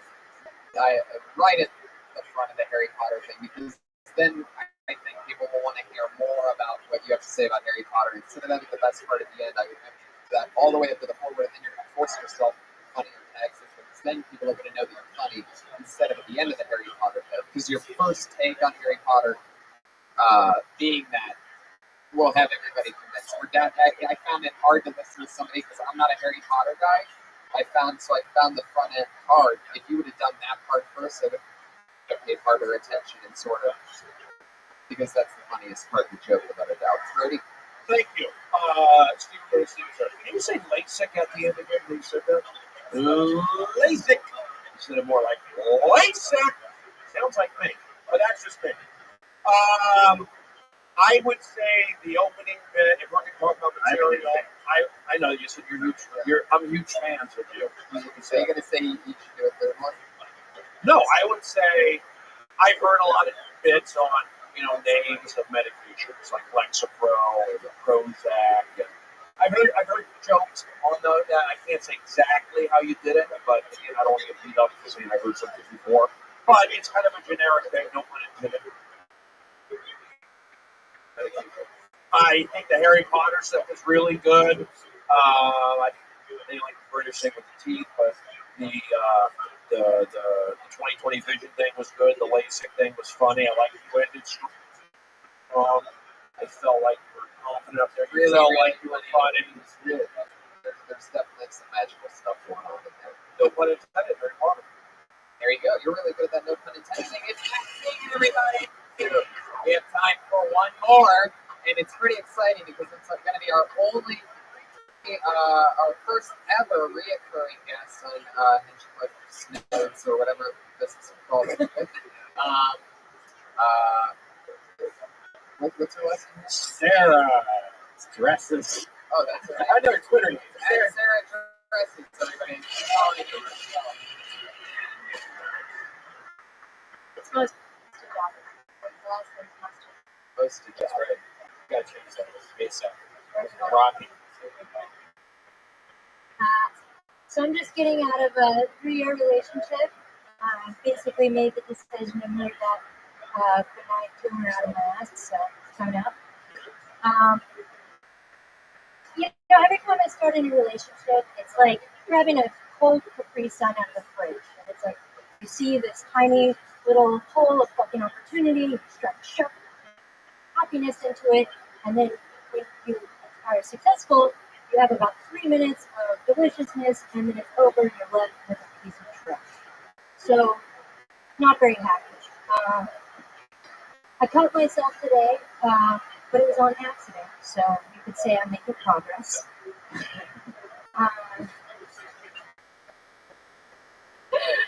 Alright, that's like awesome. Good job. Yes, that's the cutting thing on accident's funny. Great joke. We can talk about cutting. It's acceptable. Right. You know what? The jacket looks good. I like it. You got a Tegan and Sarah vibe. I like your hair. The jacket looks good, but it's a good style. But would you give us the option of seeing without the jacket? I like the jacket, but the guys from Iceland. Wait a second. I haven't I'm purging. Haven't shaved in 6 hours, so I don't know if that's. Why are you wearing that? Are you self-conscious about something? Yeah, my body hair. I just went over this. Really? You really see your arm? Is your arm hairy? Really? No, I mean, no, bro, like 6 hours. Not true. Good. Trust me. All right, here. Brody knows. Brother, good. Oh, you look good, guys. Yeah. Oh, don't clam up on me now. Keep going. What's good? It's okay. You know, you can be like sexy, but you don't have to like do it all the time. No, I'm not saying I didn't say that, but you're also. I like the jacket. I didn't say I didn't like the jacket. I just wanted to see what it was like without it.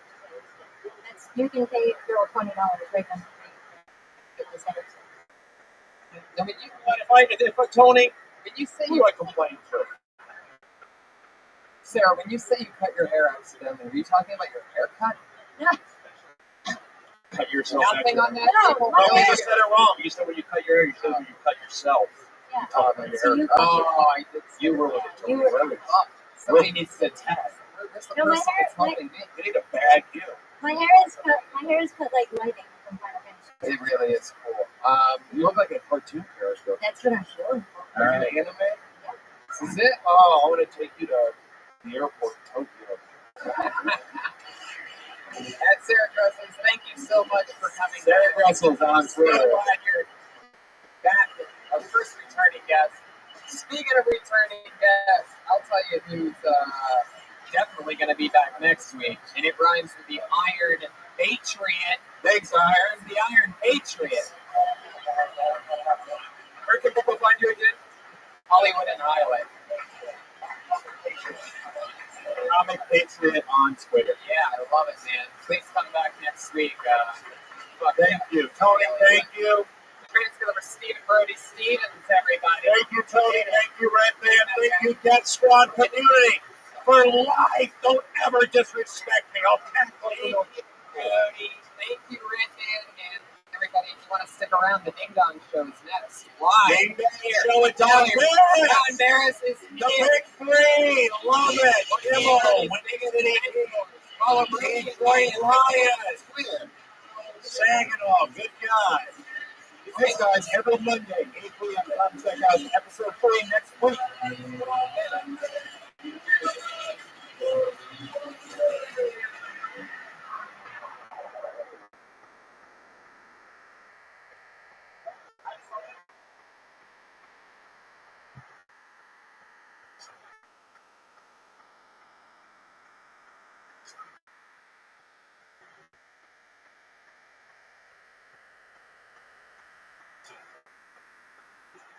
What's the Here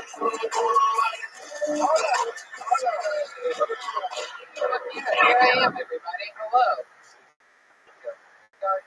episode 3 of the Pitchcliff Notes? Heck yeah, a huge success. How's the crowd out there tonight?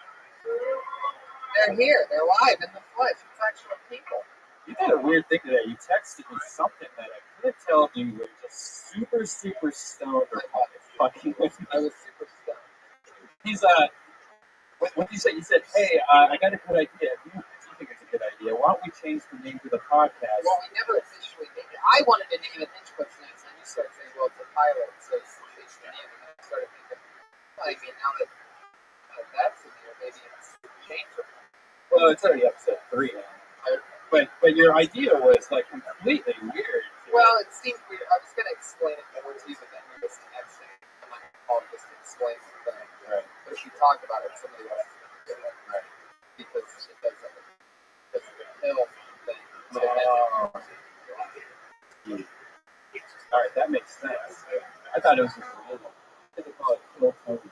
Like have it pill, have it be like pill bill and then you want to like yellow. Yeah, I don't even that pill bill.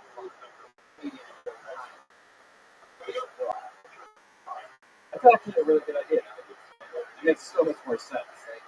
I Not before you just think that I was trying to be cool. It'd be like Kill Bill. It's like something, but it's kill.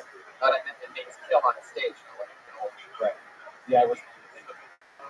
Like, Maybe if other people wouldn't get that either, that's why it's hard. You know, if you just saw that podcast, they wrote.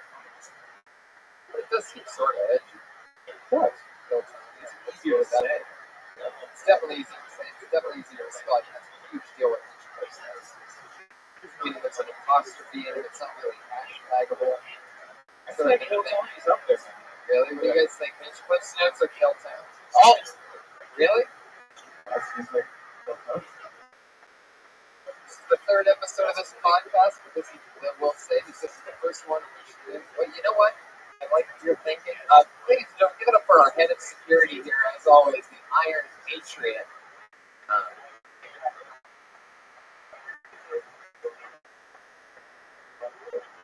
Hell yeah. He always keeps me safe, making sure that nobody fucks with me physically, and he's perhaps one of the least mobile superheroes in recorded history.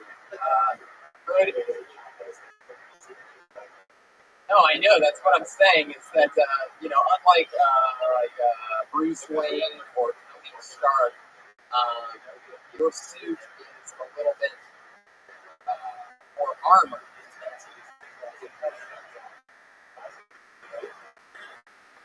Wow! Look at that.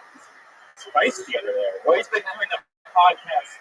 He's been taking a tour of all the podcasts. Well, yeah, we found out he came up to us just a moment ago. He always shows up perfectly just a few minutes before the show. And he says, after I was on your episode last week, as your head of security for the first time, his first show was last week, he says, all of a sudden my podcast confidence got up. I did the Adam Carolla podcast on Wednesday.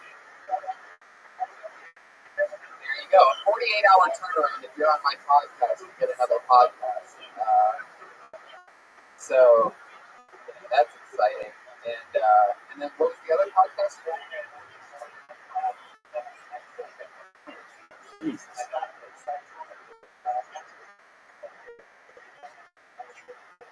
And then it was his answer, security!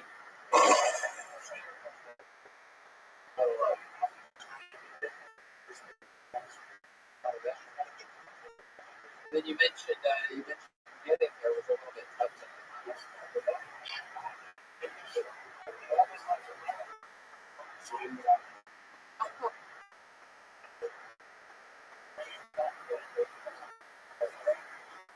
You need to have like a flat or something. Like this. Yeah. You thought you were just posing. Yeah. So the bus festival, luckily the second bus picked you up, right? Right. Oh. Yeah, I did a wave thing. Right. No, I wouldn't do that. Right, let's put that armor to the test. But yeah, like Brady Stevens said last week on the podcast, he was on it, said that he saw the Iron Patriot walking, and I said, what did that look like? He said, a lot of 90-degree angles. Tough for an Iron Man. Right. Right. So do most of my girlfriends. No. Ryan loves the handicap girls. I quit smoking today, and I'm trying not to drink. What? I'm trying not to drink. It's my day 2 or 3 of not drinking. So I'm very irritable. You haven't had a cigarette all day? And no sick pills for the last 5 days. Oh my god. You know what it is? I just don't want to fuck like crazy when I take those orange pills. That's my sleep. Maybe I also realized that since I stopped, really something I don't do. I never drink water. I drink like 6 cups of water a day. I only drink Starbucks. Think of it, bro. It's an iced coffee with water in it. That counts, right? It does count, right? A little. Yeah, it does a little bit. Yeah, I'm the same way. I take very little water. I like this, not for glass. So I started drinking water. I bought a 2 cups of water. I'm like, all right, force myself to drink water. I drink like 14 bottles of water in like 4 hours. Yeah, so your body's just catching up on stuff. Water. Right. Not having to burn for a couple hours at a time. Well, how I noticed that I was very dehydrated is my gums are inflated. Like they're supposed to be like filled with water and tissue and stuff. They're just like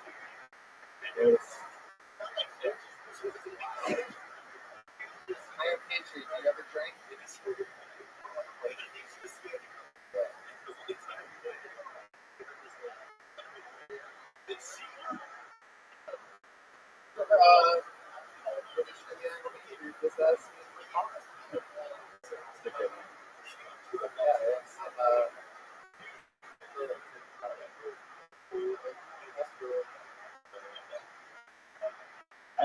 I need cigarettes so bad. Alright, let's get the show going. I'm a little disappointed that you decided to quit smoking on the day of my podcast. Like, it's strategic. Like to be irritable for this one. I mean, you work so hard every day of the week. Why does mine have to be the one to shake off the rest of your life? I love it. I'm excited. You guys ready to meet our guests tonight? We're in together. Two of the funnier friends that I have in the world. One, I'll just bring them up one at a time. First, one of my really good friends, very funny man, is a regular here at the Comedy Store, one of the fastest rising talents. You may have heard him on the WTF podcast with Mark Maron. He has his own podcast called Let There Be Talk. Here he is, for my pal, Dean Del Rey, everybody. He's here. One of the nicest guys in the business. Always has nothing but nice things to say about everybody. That's why I think he'll be a fun, hopefully good cop to my bad cop at times when I have to be. And then I'm so lucky to have my second guest here tonight. She is my one and only writing partner. One of the funniest human beings I know, somebody who I trust when I'm running stuff, the only writing partner that I have. She writes with me on Comedy Central's The Burn. She was just on Chelsea lately. Ray Ferguson got called over to the couch. It's Sarah Tiana, everybody. Another quick, fast rising LA comedy talent. Thank you, Tony.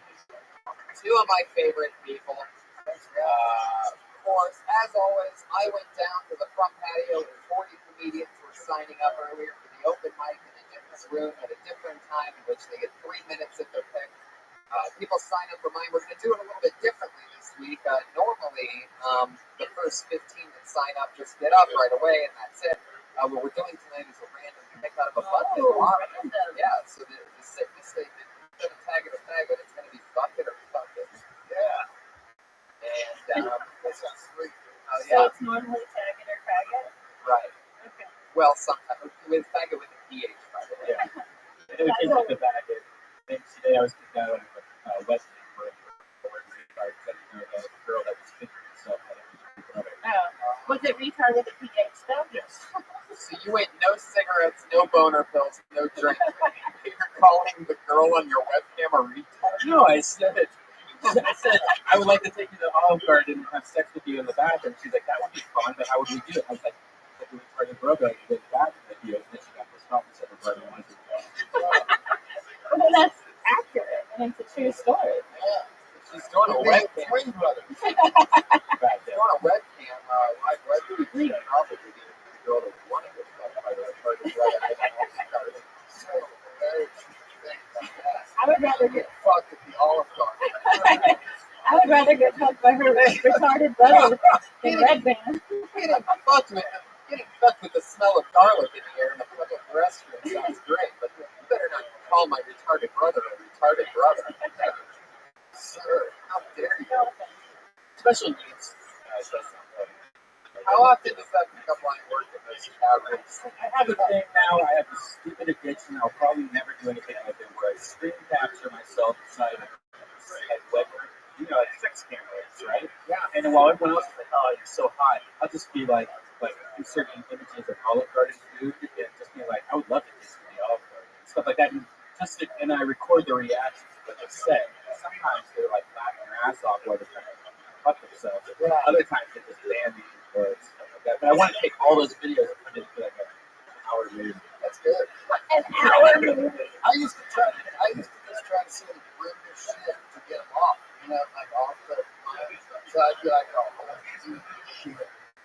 And then get out. I got them every time. Right. But you would hold those now. Yeah. I just get on there, right, and just say stuff like, I want your turd to be like the Statue of Liberty. I want to grab it, hold it up. Then what if they stay on? They never do it. Not on turd stuff. Are you sure that's what you're saying? Yeah, they're out. You know what I do? I don't log on to those things. That's That's my Well, do you use anything when you masturbate, Sarah? I know that you're from the South. You're a very, very good girl. You like to have your fun. I mean, you're a real woman. There's a lot of chemicals and stuff going on in there. Very powerful. It takes a lot to run an entire enterprise. Like Sarah runs herself like a business. Schedules packed. Always. She's fucking. These two are the hardest working people, and I know a lot of people in this city. And that term gets thrown around a lot. Hardest working people in Hollywood. This is truly, I didn't really even think about it until you guys are two of the hardest hustlers. Thanks, Iron Pig. Thanks for stopping his compliments towards me. Something about the shit. You have the timing of a green goblin, Iron Pig.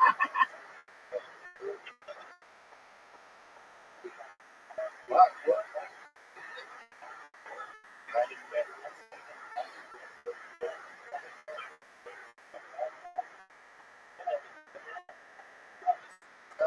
That's true. But, A thumbs up from Mick Jagger. Thanks for pumping that one. Right on. A thumbs up from Mick Jagger, huh? What are you going to get an applause, right? From Kiss sometimes? Yeah, fuck. I'm just blowing it. Cross flat. So fun. That's cool. Thanks for listening, man. Thank you so much. Oh, yeah. Thank you, man. I've heard a lot of great about that. It's good. It's fun. Hey, there's a time in my life. Like a few Mark Maron's podcast. Garage. Yeah, man. It's pretty nervous before I never told this story, and I'll tell this story up here because it's pretty fucking funny. I've always wondered what it would be like because I've thought about it sort of idea because I know Mark.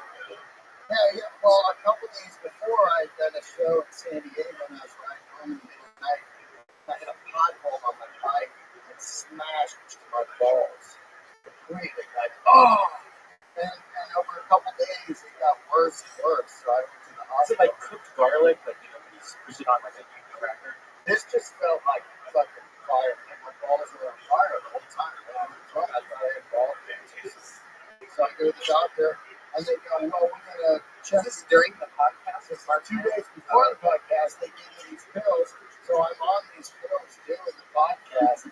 And so when I left, I didn't even remember the podcast at all until I listened to it. And I was like, wow, we made it. I was pretty motivated. How are your balls now? What did they diagnose that? They're good, thank God. They just said you got smashed balls. Wow.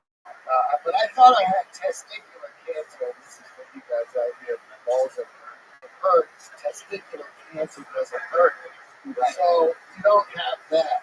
And there's a weird thing that was going on. There's a hot Asian girl that was sonaring my balls. So as she was sonaring my balls, she said, what do you do? And I said, I'm a comedian. She's like, oh, do you know Chris D'Elia? Why my balls are in your hand? So it was like a strange thing going on. She was like, can you introduce me to him? I'm like, my balls are in your hand. So that was cool.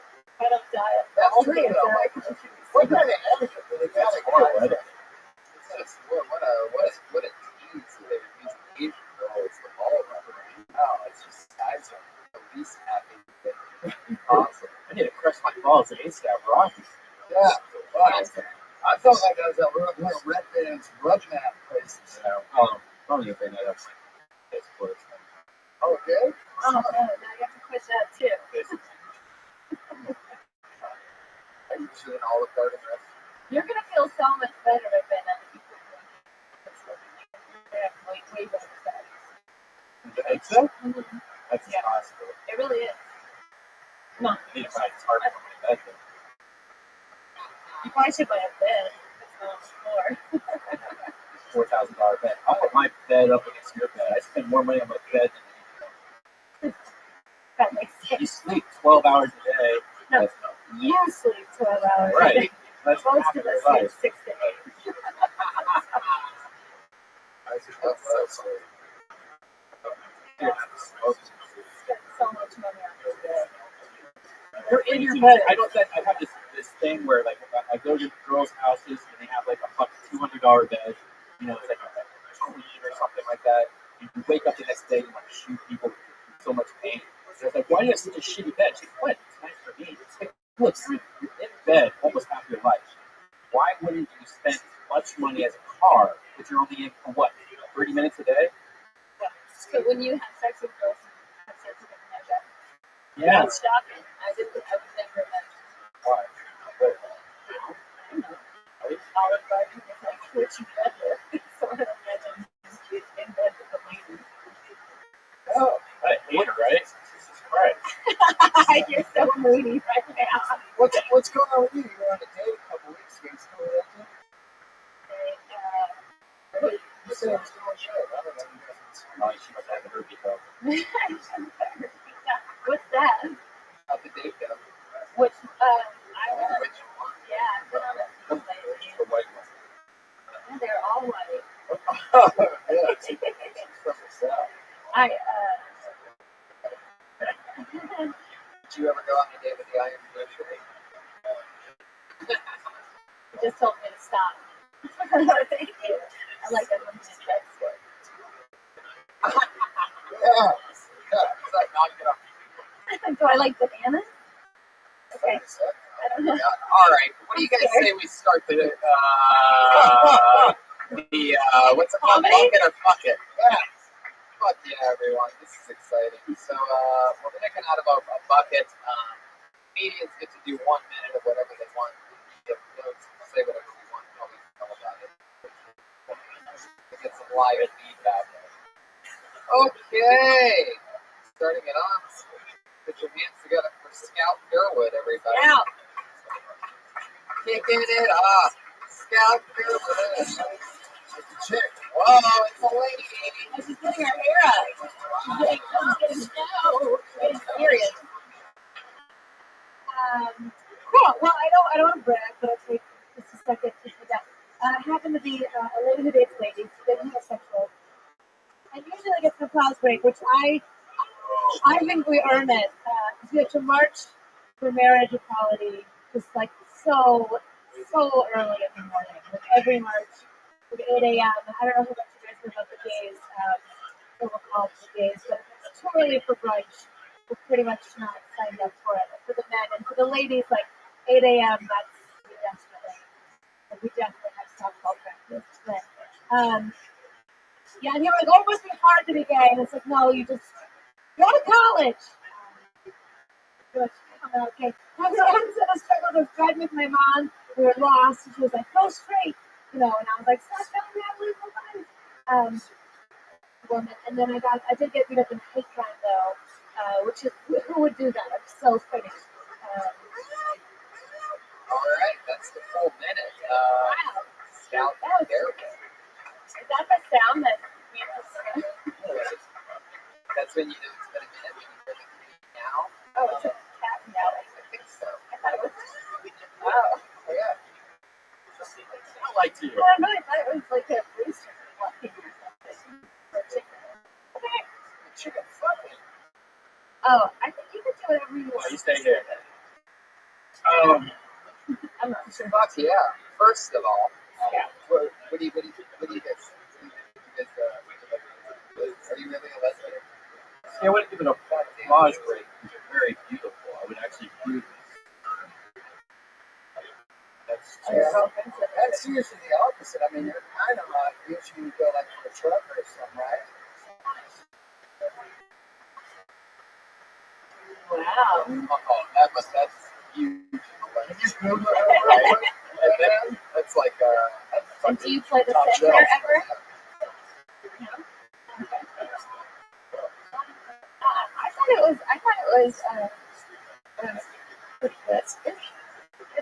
was I laughed out loud once. I think you could use some more specific stuff. Yeah, Sure. Like when definitely. you say Like college, talking about the top female quarterback. Yeah.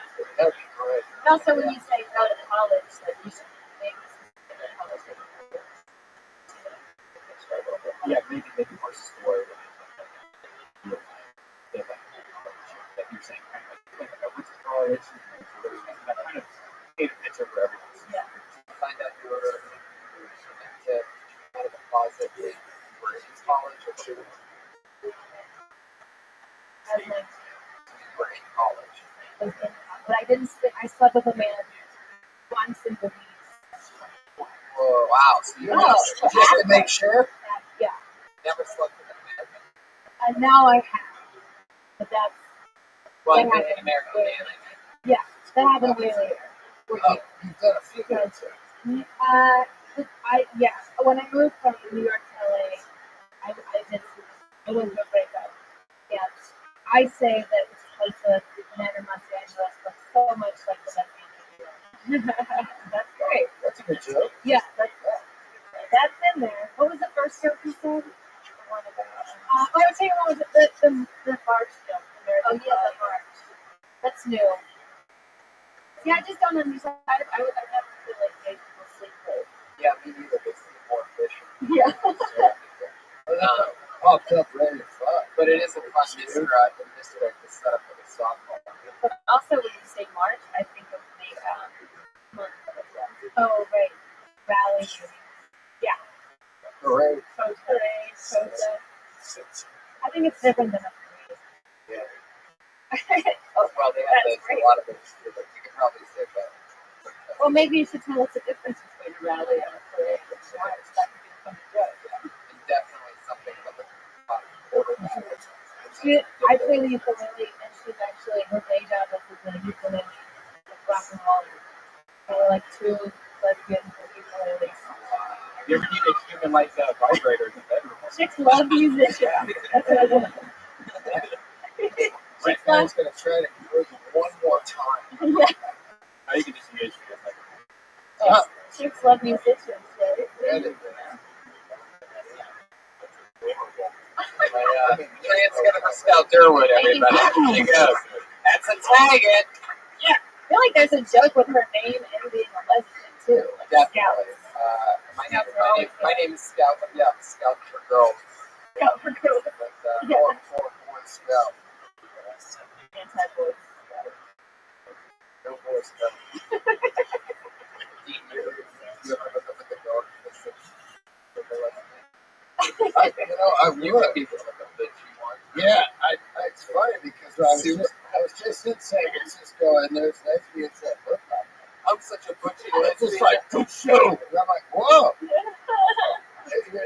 It's true. Steve.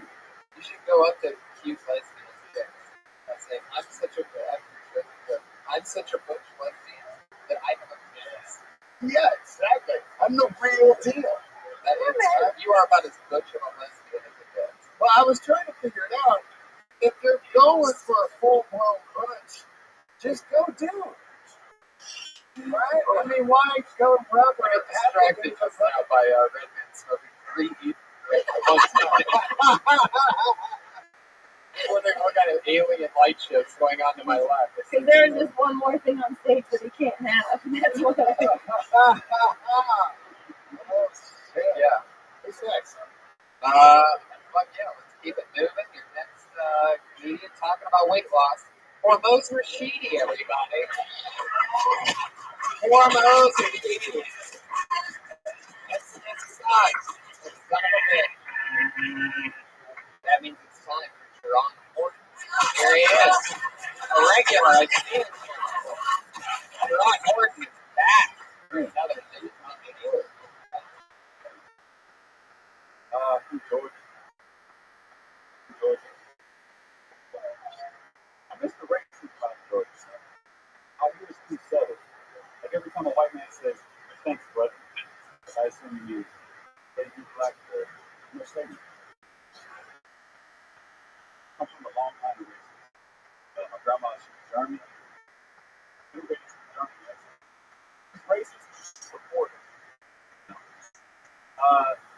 Black people, everyone racist, supporters. Maybe if black people don't know me. Maybe if black people pull their pants up, everyone always thinks they were stealing. And maybe if Mexicans just don't know how to pronounce the letter J, maybe they can do a real job. You know, Jews can be more trustworthy. Never mind. Sorry, I'm sorry about that. Is that when you said never mind? Is that part of the joke? That was the joke. Yeah. Oh, that was the Because you don't want to say anything bad about Jews. No, the main plus on it. She's German. If she's German, she doesn't.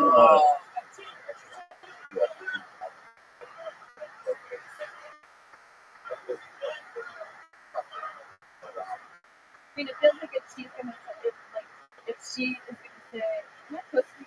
Yeah. If she's gonna say Mexicans can't pronounce the word, to me, I think the Germans can't pronounce things. So if she's saying all of this with an accent, you know what I mean? And then the last thing she says is like, With that stuff, like I'm trying, you know, I'm good for my grandma for okay. also scrutiny. Driver for a second. They said that again. Lots of scrutiny. Well, you got to say something else. Well, what's that? Mexicans pronounce the letter J. Is that right? That was your regular voice. Here's my German Mexican. So I'm trying to approach accents just louder. Big ass accents. Okay, Let's say you're a white guy. The black guys always have a white guy. I mean, I can't do it.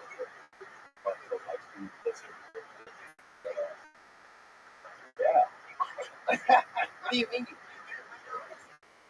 It doesn't. I can't sell it. Like they think I think he already said. When I do it, I think that like yeah, exactly. What he said. That's what I thought. I'm not saying that you sound like you. That's sort of a funny joke. Like, I even sound like it's. Yeah, that is good. I sound whiter than black. I don't sound I white. sound white than black. Maybe I don't sound white, but I Which definitely stuff? sound white. Yeah, right. I feel like, hey man, I'm coming back. No, motherfucker. I don't want. Yeah, there you go. That's a great What do I want to do? comedian. I want to.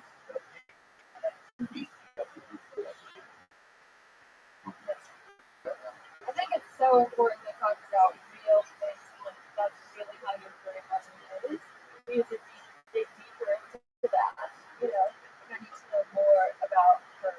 And I'm sure you probably have heard about her. Yes. Like a 1 minute, but like, yeah, because that's a really interesting dynamic. Like, like if growing up with your grandmother, she was white.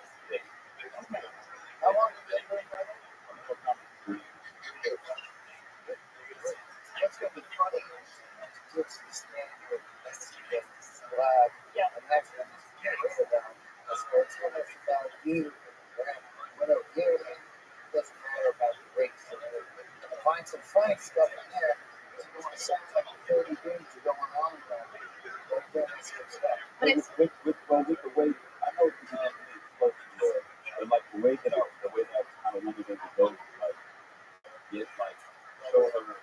The main punchline was about she was like she was saying that black people can be better than this, Mexican people can be better than that, but she there's no way to do that. But that's just a fact. I just. We're looking for this joke. I think. Work on it. Hopefully we'll see it next. But I think if you already have stuff about your grandmother, that can work.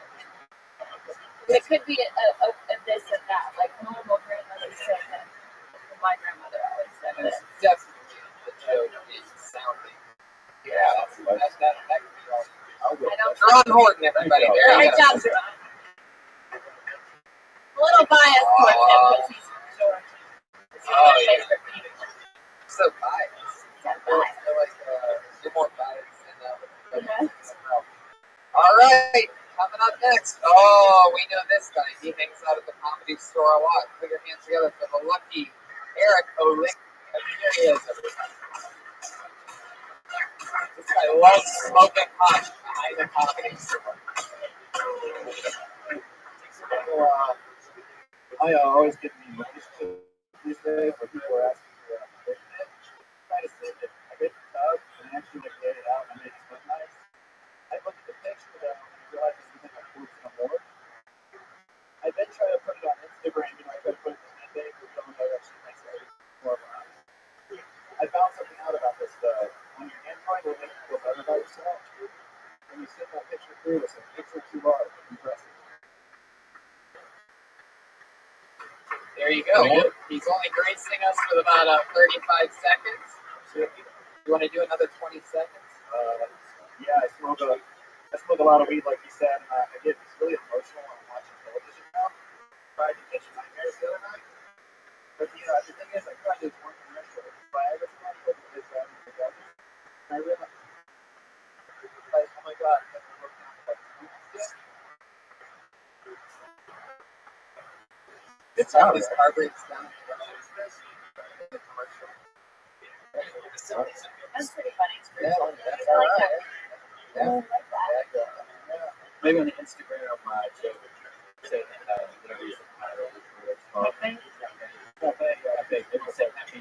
Filter. What are you talking about? I just go, I also don't believe that women request dick pics from you. Yeah. definitely. That's kind of like where the start. You gotta say your friend. You gotta say your friend. Right, yeah, you have to make it one specific thing. I've been in these relationships these days, and all these girls are asking me for dick pics. It just seems a little bit over the top. I mean, we're all seeing what you look like right now. Like, I don't know if you think it's an audio only live show. That's been my biggest problem. Well, there you go. Definitely not like that. What do you take? No, actually, I think that's why I came up with this joke. Real good.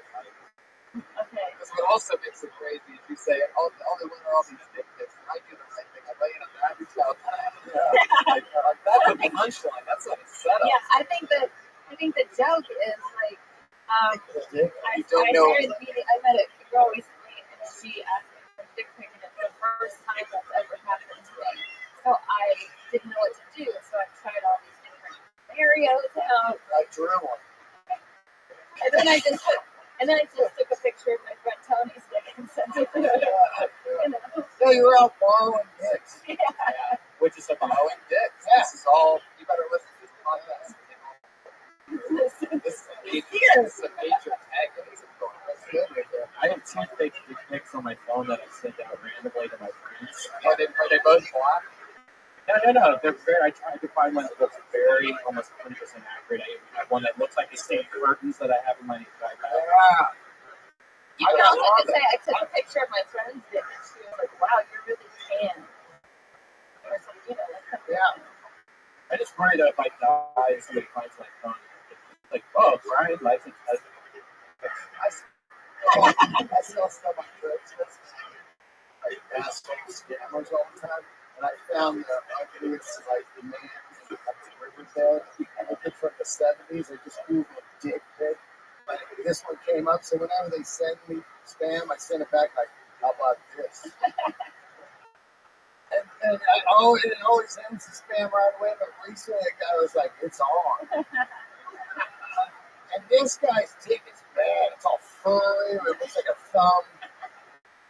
Are you sure this didn't happen in the chat room you were in? No, this is Craigslist, which is like a chat. Did you ever actually send a dick pic? Did any of this really? Did you actually lay in a bathtub? Was there water in it? There's water in the bathtub. So there's water in the bathtub. And you're in the bathtub and you're holding the phone. Oh, you get that like that? Is that what you just did? Never put your face into it. By the way, can you send us this picture right now? Yeah, Let's review that set. Let me explain why you never do that, man. Because, as an example, when I'm looking at backpages.com for escorts, they always have all their faces blurred out, or they're cut out. what you do is you take that picture, put it in Google image search, and then put that with your face is the real name. So, yeah, here's a tip for you guys.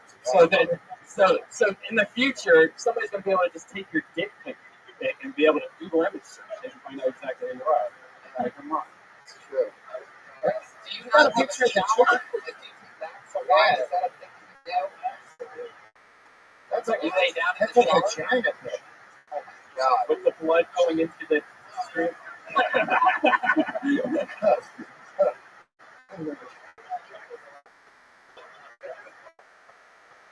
Bats in the army? Oh, okay.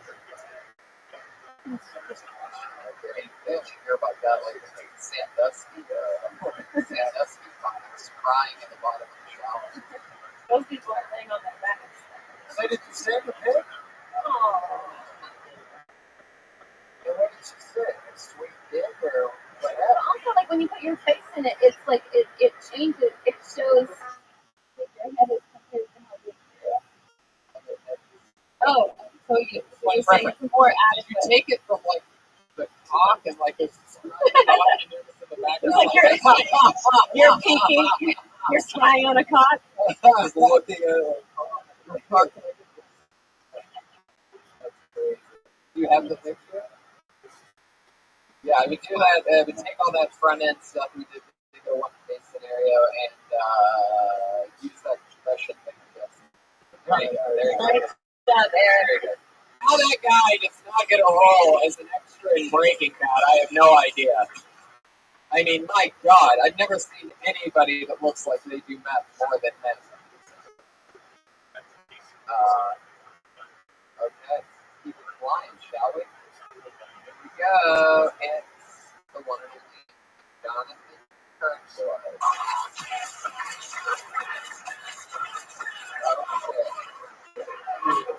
Oh, shit. Tumblr. Oh. Alright, last summer I read it for a roommate about Victor bringing through his shit. I tell my parents, I'm like, think about me being interested. And people always be that thing around. So I was cool. He was like, I don't know if I trust that, son. I'm like, why not, Dad? He's like, well, what if one day you come out the shower, dripping with water and shit, and he just comes up and takes it, son? I'm like, Dad, I'm pretty sure you should worry about me looking at snake people. You should be more concerned about me looking at fucking babies. And then he was like, no, son. Something there, like, maybe I said, I was seeing this thing. He was like, your uncle told me that he's only color. I was like, yeah, I'm pretty sure Uncle told me so. But yeah, there he is. Jonathan Kirkwood. But yeah, really, all the gay people and everybody's jokes are always these. You notice that? I can name 5 comedians that are all the gay comedians. It's me to wonder, am I the gay comedian or not? Also, the award that gay people are trying to win is a Tony. Yeah, that's true. But They like that word. smart joke. I was thinking earlier when I was sucking this guy's dick, there's no way I could be gay. But anyway, I Well, like we the need- second half. Like the second one, the first half is like, when you say if you get out of the shower, and then you can just take it. What does your dad say? If he comes up and takes it. The first thing I thought of was your rent and not your sexual. You're like, well, I mean, or that could be a fun misdirect. You know what I mean? You're saying like if he comes up and takes it, Yes, like Dad, you mean my rent? you mean my rent? That's Or right. there's something like that, so where it's like there's some sort of misdirect so that it's not. And when you get to the rapist part, have more of a pause, really Thank you, focus on that joke. You know what I mean? Yeah. Is there like a more specific term for rapist? You know, like an example? Did you really have a gay?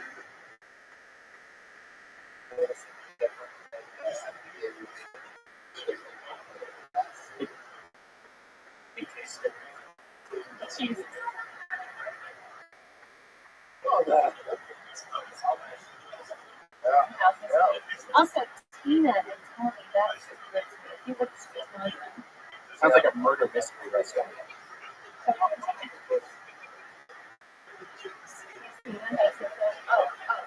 Oh, because it's like a Tina Turner thing. Well, Tony and Tina's wedding. But I think it's got probably more to do with Tina Turner, right? Broadway. He does with drag queen Tina Turner. Yeah, but that's it. Like that's also the thing. Like if you're gonna say he's gonna ask you to call him Tina, this kid, you know, and you need to paint a picture of Tina Turner so that we get a bigger picture. Like, He's gonna call me Ike's. yeah, totally. So that we know what Tina you're. Like I'm always telling people, like if you can't paint a picture, if you can paint a picture, the audience will go with you, and they're with you no matter what. And so, the more specific you are, you never want to say car, you want to say automobile. You know, you never want to say tree, you want to say oak. You want to tell us the color of the car, and then it also makes an audience feel smart too. Like if they're like imagining it, and then they go on the road on that tour with you, and then all of a sudden they're a step ahead of you. They're still gonna laugh because they feel smart for no reason. So. Ew, you just got tagged. That's Ron Gordon. Wait, no, not John Gordon. I'm sorry. Jonathan. Racist. Jonathan. Oh, come on. That's not even racist. Ron Gordon's so much whiter. It's just a whole different race. Yeah. Dude, you know what? We haven't been How do you say your last name? Something Tomlin? Tomlin.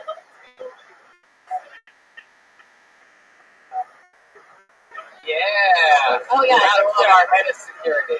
This seems like a more professional episode. Like we really seem to be helping people out instead of tearing them apart. Yeah, we're pretty dialed in. All the talk with the talk about the Tony and the gay and the guy that reminds me of this past weekend I was down at the La Jolla Comedy Store with Jeff Ross for one song. And Jeff Ross from the Burn? Yes. Oh, okay. I got to talk to the semester general. Oh, I see. Biggest dick in the industry. What's that?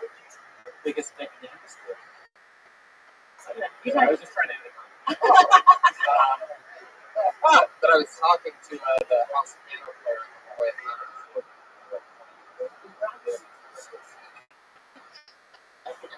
He told me a street joke that I love so much that I want to share with you guys. I heard this for the first time on Saturday. He's like, really like hip hop. Hey, what's up, man? Good to see you. Welcome back. Good to have you. So, like, he goes, all right, so this guy dies and he goes to hell. And Joe was like, hey, why do you look so sad, man? It's going to be great here. You're going to have so much fun. I was like, what are you talking about? Like, yeah, on Monday, all you can eat, anything you want. Everything you can eat, you're going to be fine. You're not going to gain a pound. You wake up the next day, you're fine. Tuesday, it's all you can drink. Drink all you want. You're going to get drunk. You're going to have so much fun. No negative consequences. Wednesday, it's all you can get. Gamble. You can gamble all your money away. You're going to wake up the next day with all your money back. Thursday, all you can do drugs. And you can shoot heroin. You can smoke pot. You won't overdose. Everything's going to be fine. Friday, are you gay? And the guy's like, no. He goes, oh, you're going to hate Friday. I thought it was so funny because it was just me and him on a sidewalk. He tells me that joke. I ran down the block. I love it. Anyway, if you have an experience making Tony laugh, it's the most fun thing in the world. Oh yeah, I really get He into really it. celebrates. I was talking about my mom. I was talking with my mom earlier about it. Actually, she saw a video that I posted on YouTube. It's one part of the film. It's just like me. You look shame, you laugh, you slap your knee. She was like, yeah, it really. I realized that I really got that conversion. Really hard after. She was at our death squad shows. In a room of 500 people, just dying. Everybody. Yeah. There's nothing better than a good laugh, right? Like when Bill Burr comes in and he's just fucking laughs. You're just like, wow. You mean when you follow him? No, I'm just saying, you laugh so fucking hard. You know what I mean? No. It really is. Watching Bill Burr just makes me sort of think, like, oh my god, what am I trying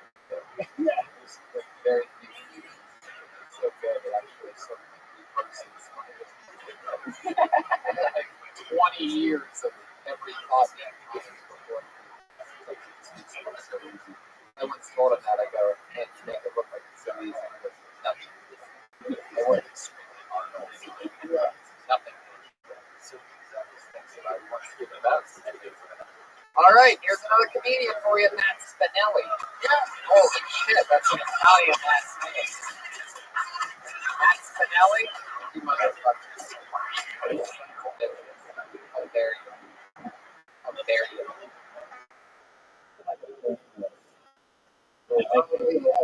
Everyone else is not like people who are laughing. I think that we would not. Organization. Yeah, Todd, you're you on. listening to that? Yeah, it's Different people. train's gonna forget you, right? Son of a bitch. You gotta be fucking kidding. Some real Is this Andrew? Are you Andrew? Oh. Can't see it. There we go. Talking about Eskimo. Let's see. It's Anthony Goodwin. Yeah. Oh, Unabomber. Oh my god.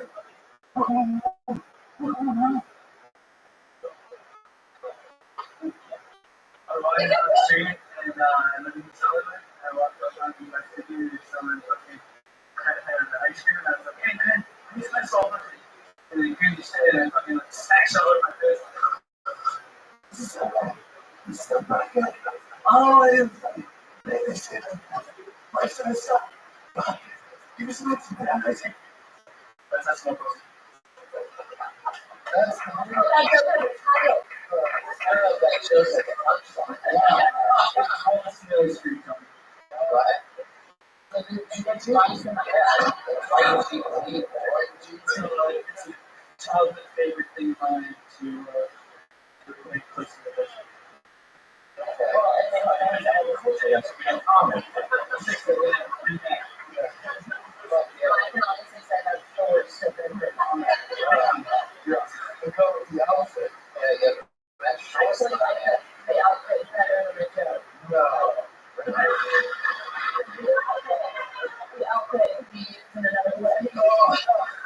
It's not great.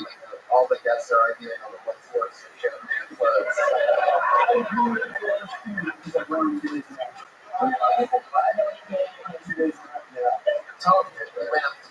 Oh, you're wearing it? Pretty basic. Are you really a comedian or are you just fucking around? Yeah.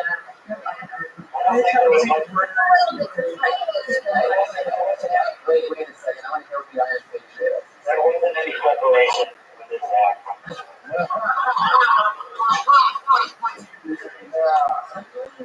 Mr. Patriot. Well, thanks for stopping by. There you go. That's the worst of all time. That's number one. Oh yeah, there's no PH in that one.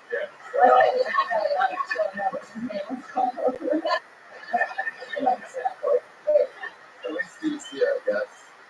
Thanks for being here. Yeah. Take a shower. Yeah, seriously. What's the point? Popeye's chicken, get the little getting rice. Get 20 of them. Oh, you wasn't. Is that the number that works? Normally we would have asked why you decided taking a shot. That's all right. We didn't get him out of here. When the Iron Patriots are listening to you, that means it's done. Iron Patriots, he disrespected the stage hard. Right. It's true. I know. Because you guys are giving a good criticism from professional comedians, and he comes up with no preparation. Well, I did call him up Chris the outside for not signing him, so I guess I take something. I will admit that. But you're not in the band file. You're with the possible returning guests. Yeah. Hopefully, maybe some better preparation, like the Iron Patriots said, and we'll get you back up. Yeah, definitely that. Your jokes are insane. Put your hands up for TV Day, everybody.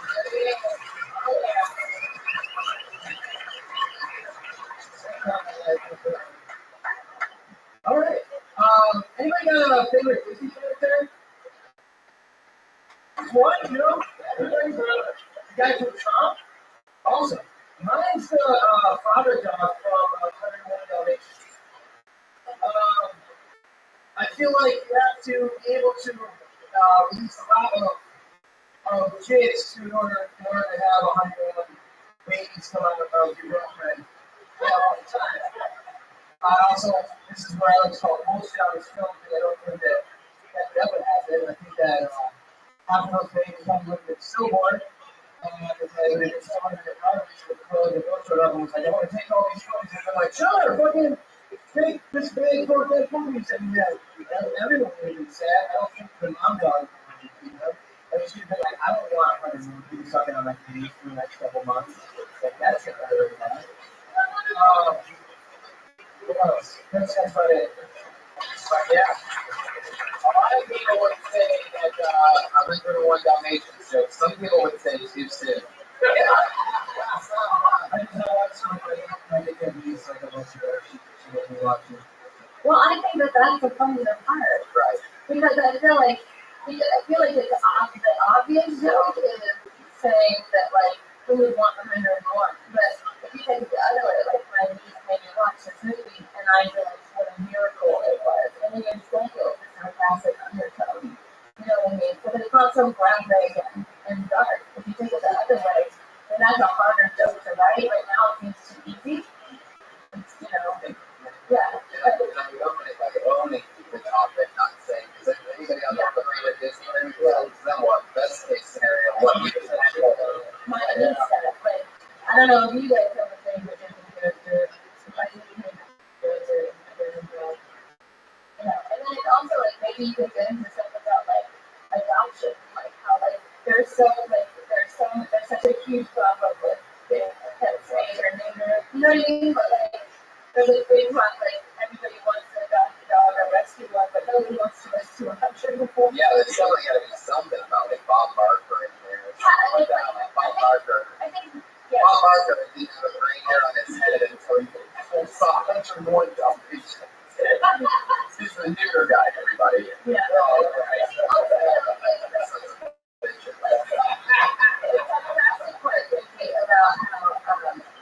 How what a miracle it is, you know, and then like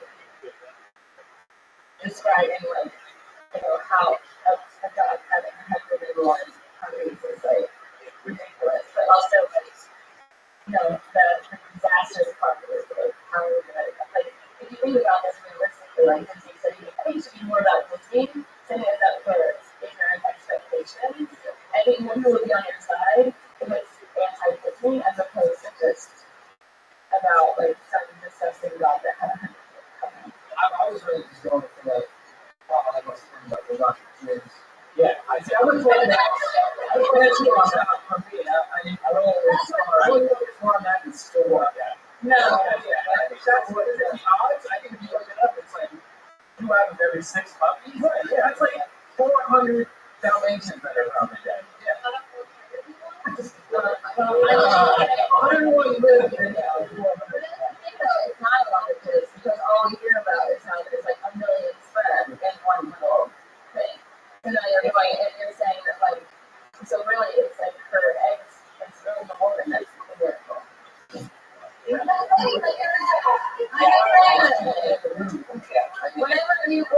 every guy has a joke about killing a million babies when I swallow or whatever, and girls have that joke too. So I'm saying going to go the other way with it and say that that's a lot of kids. And you're saying like lots of them could have just been a normal sperm.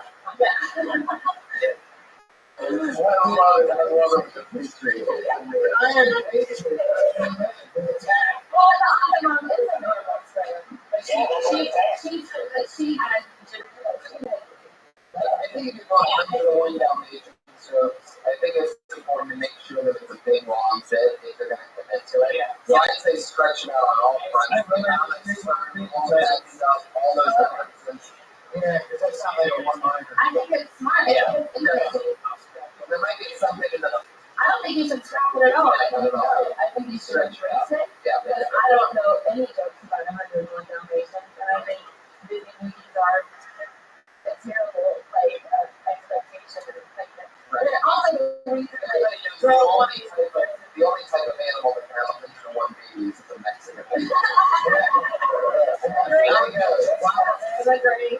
What's your name again?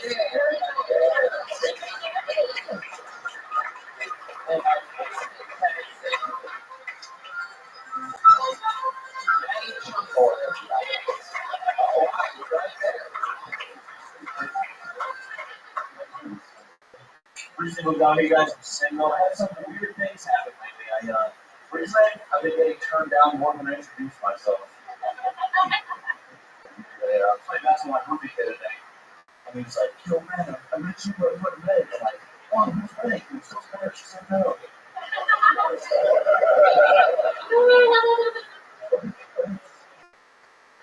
Like, what blows me out is like, he must have shown her my Facebook goals for my headshot. So she said, like, no, I mean, best case scenario. And she like, looks me out. He's like, don't worry, dude, stay confident. I'm like, stay confident. I was like, she just turned out a photo of me that's occasionally altered to make me look as best as I can. I'm probably makes headshots and be one from my own time. Anymore. Oh. That's true though. That's what I did.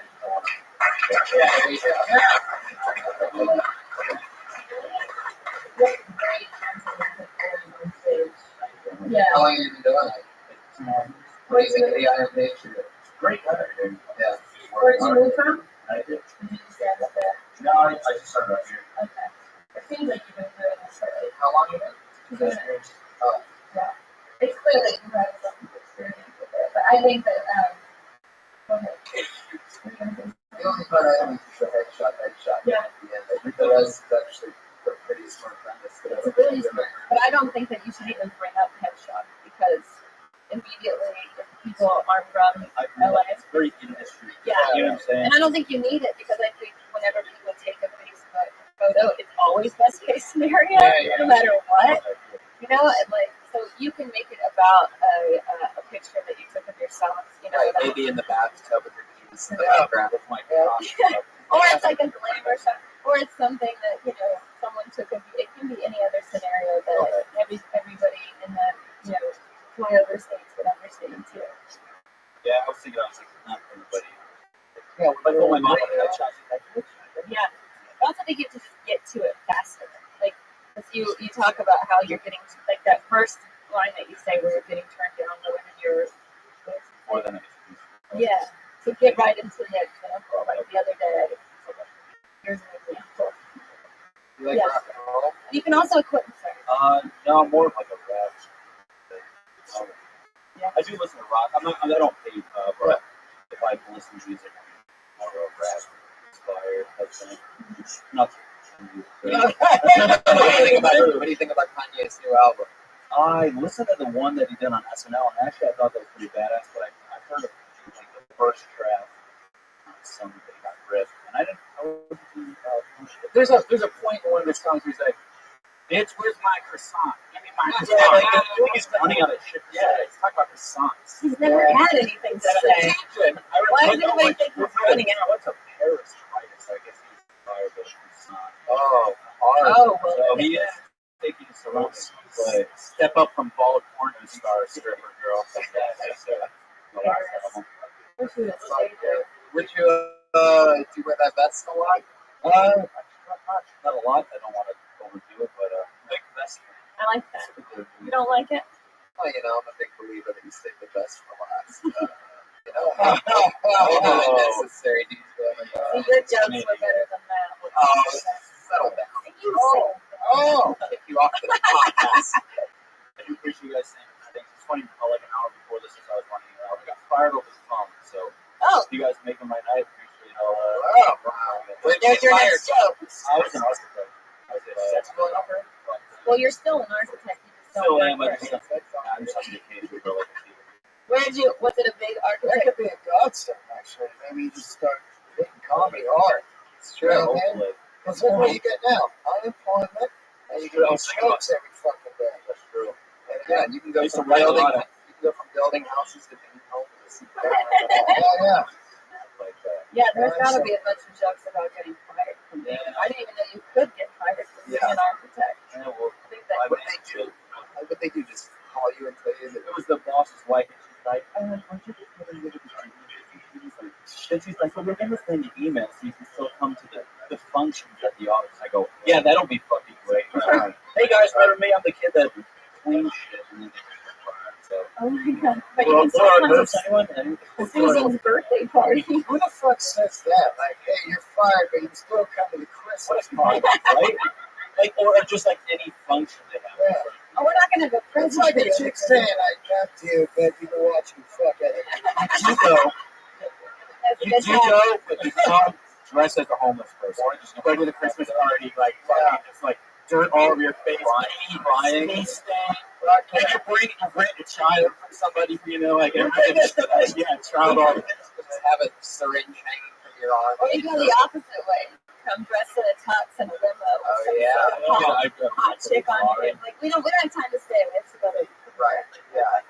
I was able to fit in time to make it to this party that you invited me to if I have nothing else going on. But now I have to go because I'm busy. You know what I would do is just constantly tweet her number. You know, because that is the rudest thing you could say. You're fired, but you can still party with us. Yeah. What money? Keep tweeting her phone number until you have no followers left. Yeah, right. There he goes, Matty Chumbor. Yeah, there he goes.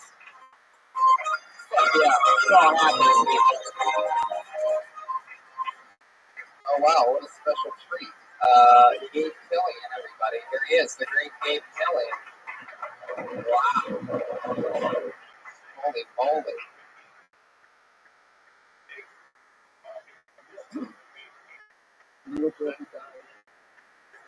Every once in a while,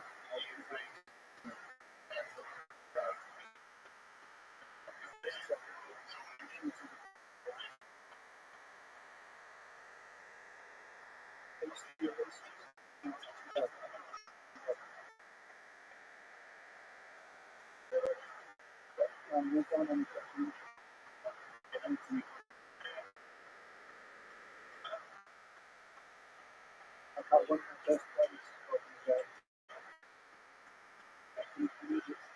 Still up there, and jumping out.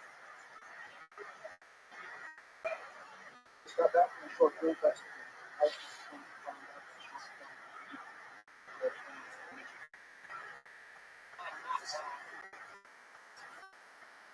Maybe get out.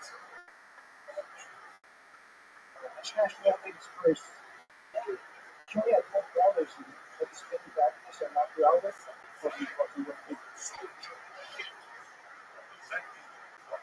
Couldn't get out for a second to fix it.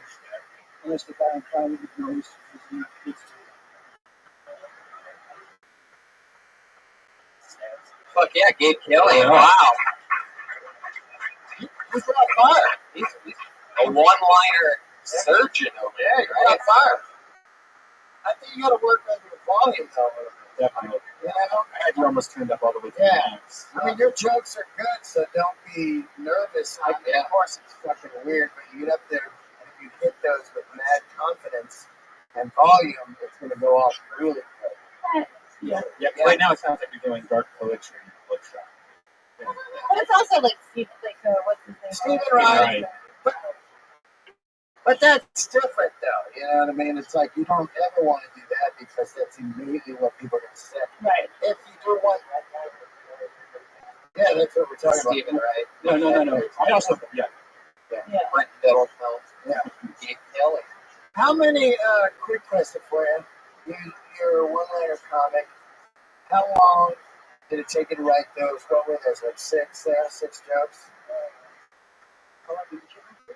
Yeah, I'm just trying to think because, like, to get a half hour together is a long time, right? Yeah. I was pretty much like what? Some of them takes months. Yeah. Right. What was the one about the purse? I snatched an old lady's purse. How did that go?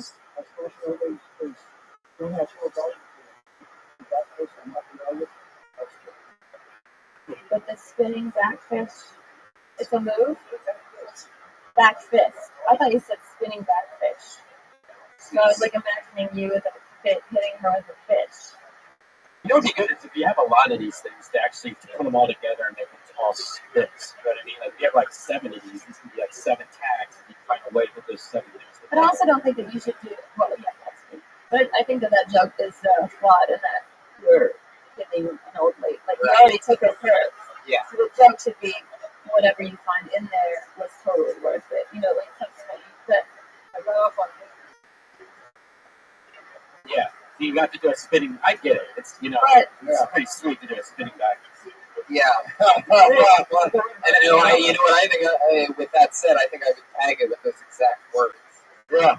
Basically saying, because spinning back fists are awesome. Yeah. And then maybe even go into more. Like, I've been practicing for years. That really paints the picture of what you're spelling out, which is that you always want to land a spinning back fist on somebody, and an elderly old lady is the only person you can land it on. Yeah, right? So I think that's the joke, though. Yeah. To start with the old lady is like to say, like, I finally nailed a spinning back fist to who doesn't affect you for years. Finally. I totally knocked the old lady out with the 12 ounce in the first worth it, or whatever. Yeah. What do you think? Iron Patriot? Iron Patriot is not into putting a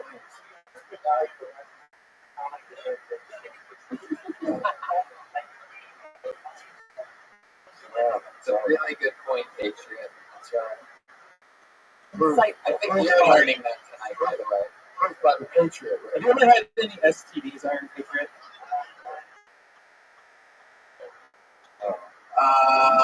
Well, I think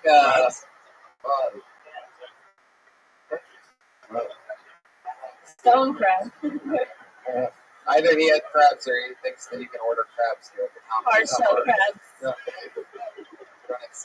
How long have you been doing this? 2 years. I've been writing for over a decade. I just didn't have the best conversation. And do you go on every night? No, man. I just work on nights, mostly few months, sometimes. Pretty much been in professor. But I mean, you can get on every night because that's going to improve your appearance on stage, right? I try. I can't condemn you to nights, though. Right. Well, your jokes are good, though. There's some good stuff in there. Yeah, I think you just have to learn, like, misdirect a little bit more. I like misdirect. I mean, that's just kind of what I like. So, yeah. There you go, Steve. Obviously, your jokes are, what I'm saying is your jokes are smart. Don't undersell yourself. Yeah, it's really good. It's really hard to have one-liners that are somewhat original. But those are good for, like, late night, even if, like, you can't do a half hour. Doing late night, they want a joke every 15 to 30 seconds, and you do late night. So those are perfect for that kind of stuff. So get your best 27 jokes together, and you'll be able to do I saw you try to do math really quick in your head. Glorious. Kyle Henson. Yes.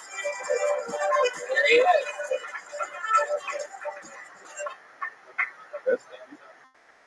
I want to find out how Mitt Romney found out he lost the election. Someone had to have told him. Wouldn't it be awesome if Lori told us? They come back from commercial break, Lori pulls out the manila folder, looks over at Mitt.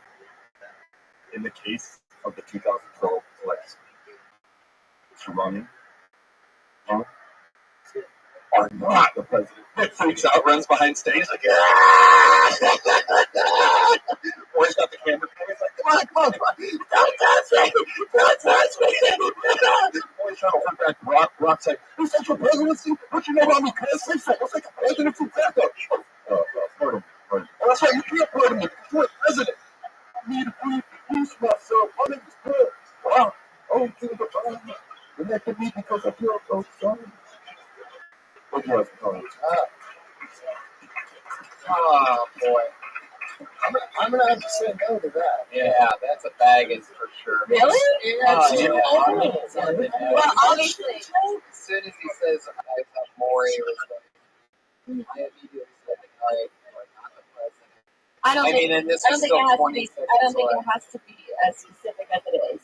It could be somebody else. I like the joke, actually. I think it's clever, and but I think it needs to be set up differently. As in, like, I don't like politics. It's really boring. I prefer to watch it if, like, Maury told us he was president instead of Wolf Blitzer.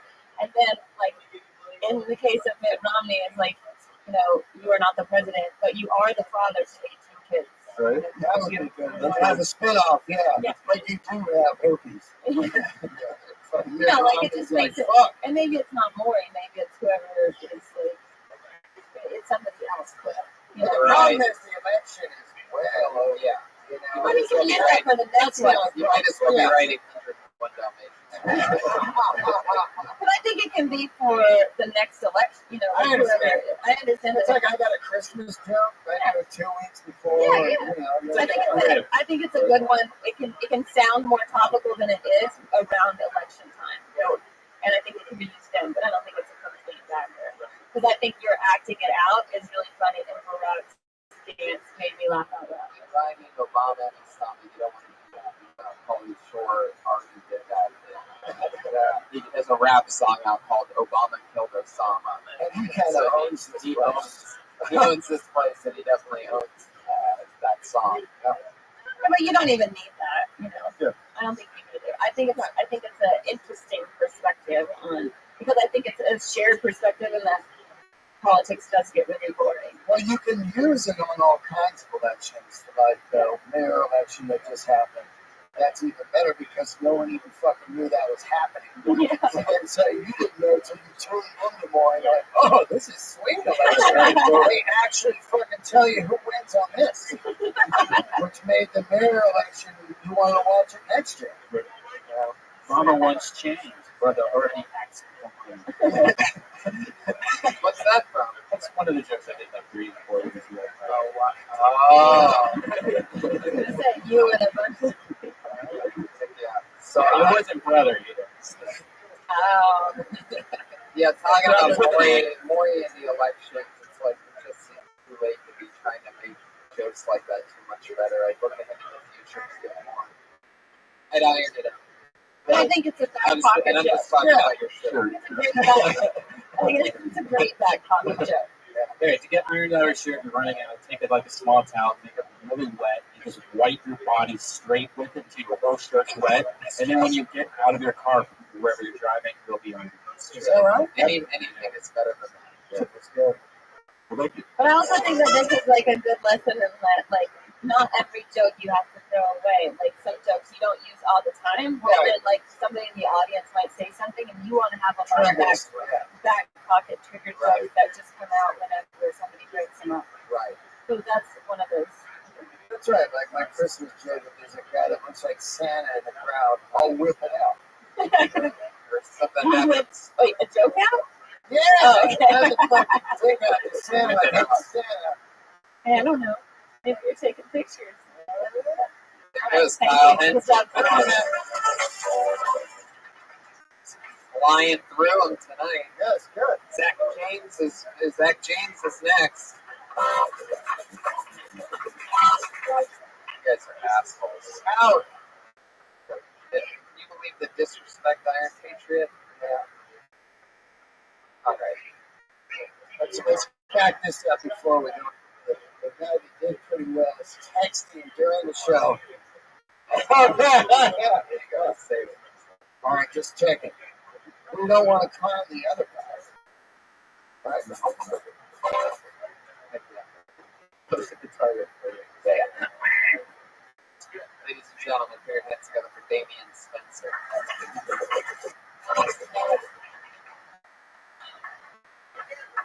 It's crazy because we've been so nice. We've been too nice on this one. And this is the first time ever people aren't showing up. We're just writing great shit up here. Assholes. Let's bring up Amy. If somebody has a name, the next one we'll bring up Amy. Definitely. Put your hands together for, actually, let's just bring up Amy now. I'll take a second. No point going back. Go backwards again. We're going forward. Amy Coughlin. Big-time friend of the comedy scene. Yep. Hey guys. So I just turned 34. Thank you. You could probably tell from this outfit I purchased a course. The store for your mom and your high school English teacher. I figured out I was 34 the other day because I woke up and my legs were sore from sleep. I've done nothing since that day before. Also, my brain is changing, and they don't warn you about this. They say, women reach their sexual peak at 35 and guys at 18. But they neglect to tell you that through your 30s, your brain just becomes a teenage boy. Like, in the 30 seconds I've been up here, I've had at least 3 thoughts about sex. Professional, didn't share them in bed yet, but I just think, thank God women don't get physical erections. Because if they did, people would definitely know I was not paying attention in the story. Or else they think I had some kind of a weird fetish for Excel spreadsheet. Never seen it, so if they did, like, there would have been lady boner courses. And those would have been terrible. But what would be worse is now, you have cleavage, you've got to show your thong, you've got side boob, like, we've got visible erections. That whole Britney Spears thing would have been like high fashion. Oh, that's true. We're showing the pussy anymore out of the limos. But anyway, lady boner courses, guys. There you go. It's a great premise. Absolutely. You know, with the boobs, I'd immediately lose the waking up with the legs being sore. It always makes me laugh, but I've heard a couple different versions from other comedians that are like longer and just chew them out. They're like these full 5-minute bits about how their head hurts from doing nothing. You know what I mean? I think it just needs to be more specific. Like my instant thing was like, instead of sleeping, it needs to be something specific that's kind of loserish. You know, like maybe you're dreaming about going to clothes. You're walking around looking for a sale. My legs are sore, you know, from searching for parties and so forth. Or maybe your legs are sore because you played a softball game and you know you're getting old because you didn't even get in the game. Or on the bench. My legs are sore from. I did it. I was. What about my legs are sore from like kicking the recliner thing? That's one of those exercises. It's really funny. Yeah, I like that. I do 3 days a week, man. I'm like, I might be up to jazzercise level. I don't know. You know, I think it's great. Like self-deprecating is like so important. And also, I was going to say, like when you say, I'm glad that women are like we reach our sexual peak. I've thought about sex 3 times since I've been up here, and that's mostly just because of this guy. And like you can point, you can involve the audience. Right? The Iron Patriot, you could have just looked at him and said he reminds you of a sweet woman. Yeah. Or you can say, like, if you don't want to make it about someone in the audience, you're like, that's just because I have a piece of pizza waiting for me in the back. Like, whatever it is, you know, off stage. Like, and the lady boner thing, I think that's a fantastic premise. And, you know, you get into maybe how the clothes aren't designed for it, like you're wearing a dress, you know, you can't really hide a boner in a dress, it would just stick out. I also think it gets a little confusing because I guess so. I think the picture that you're painting is confusing. Like for me, I'm like, wait, you have a boner and you're a lady. This is confusing. Like I think I need to know like what, like if like there's something if you turn like a different color when if women were around, well, also color. Lady boners benefits like true. You know what I mean? You know what I'm saying? Like a lady boner.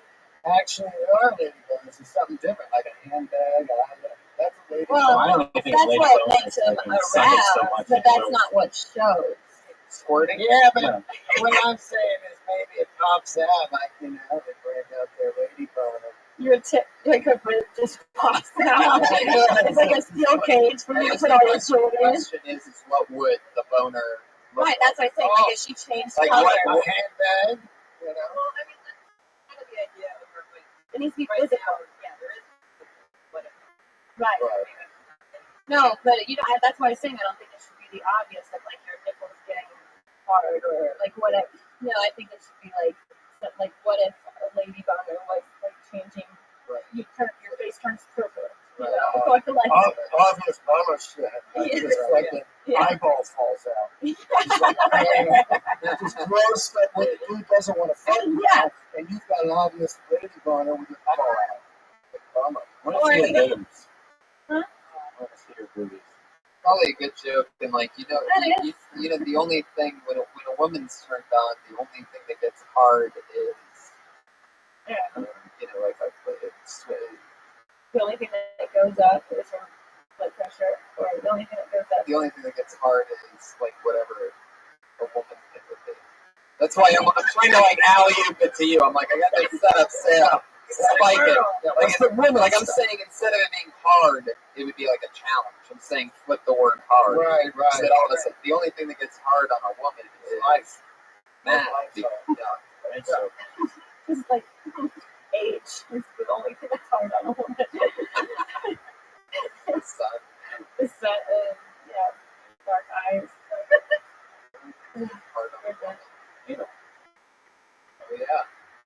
Yeah, that's good. And then whenever a woman When all gets else fails, aroused, say the word she anal. feels like a penis is going into her butt.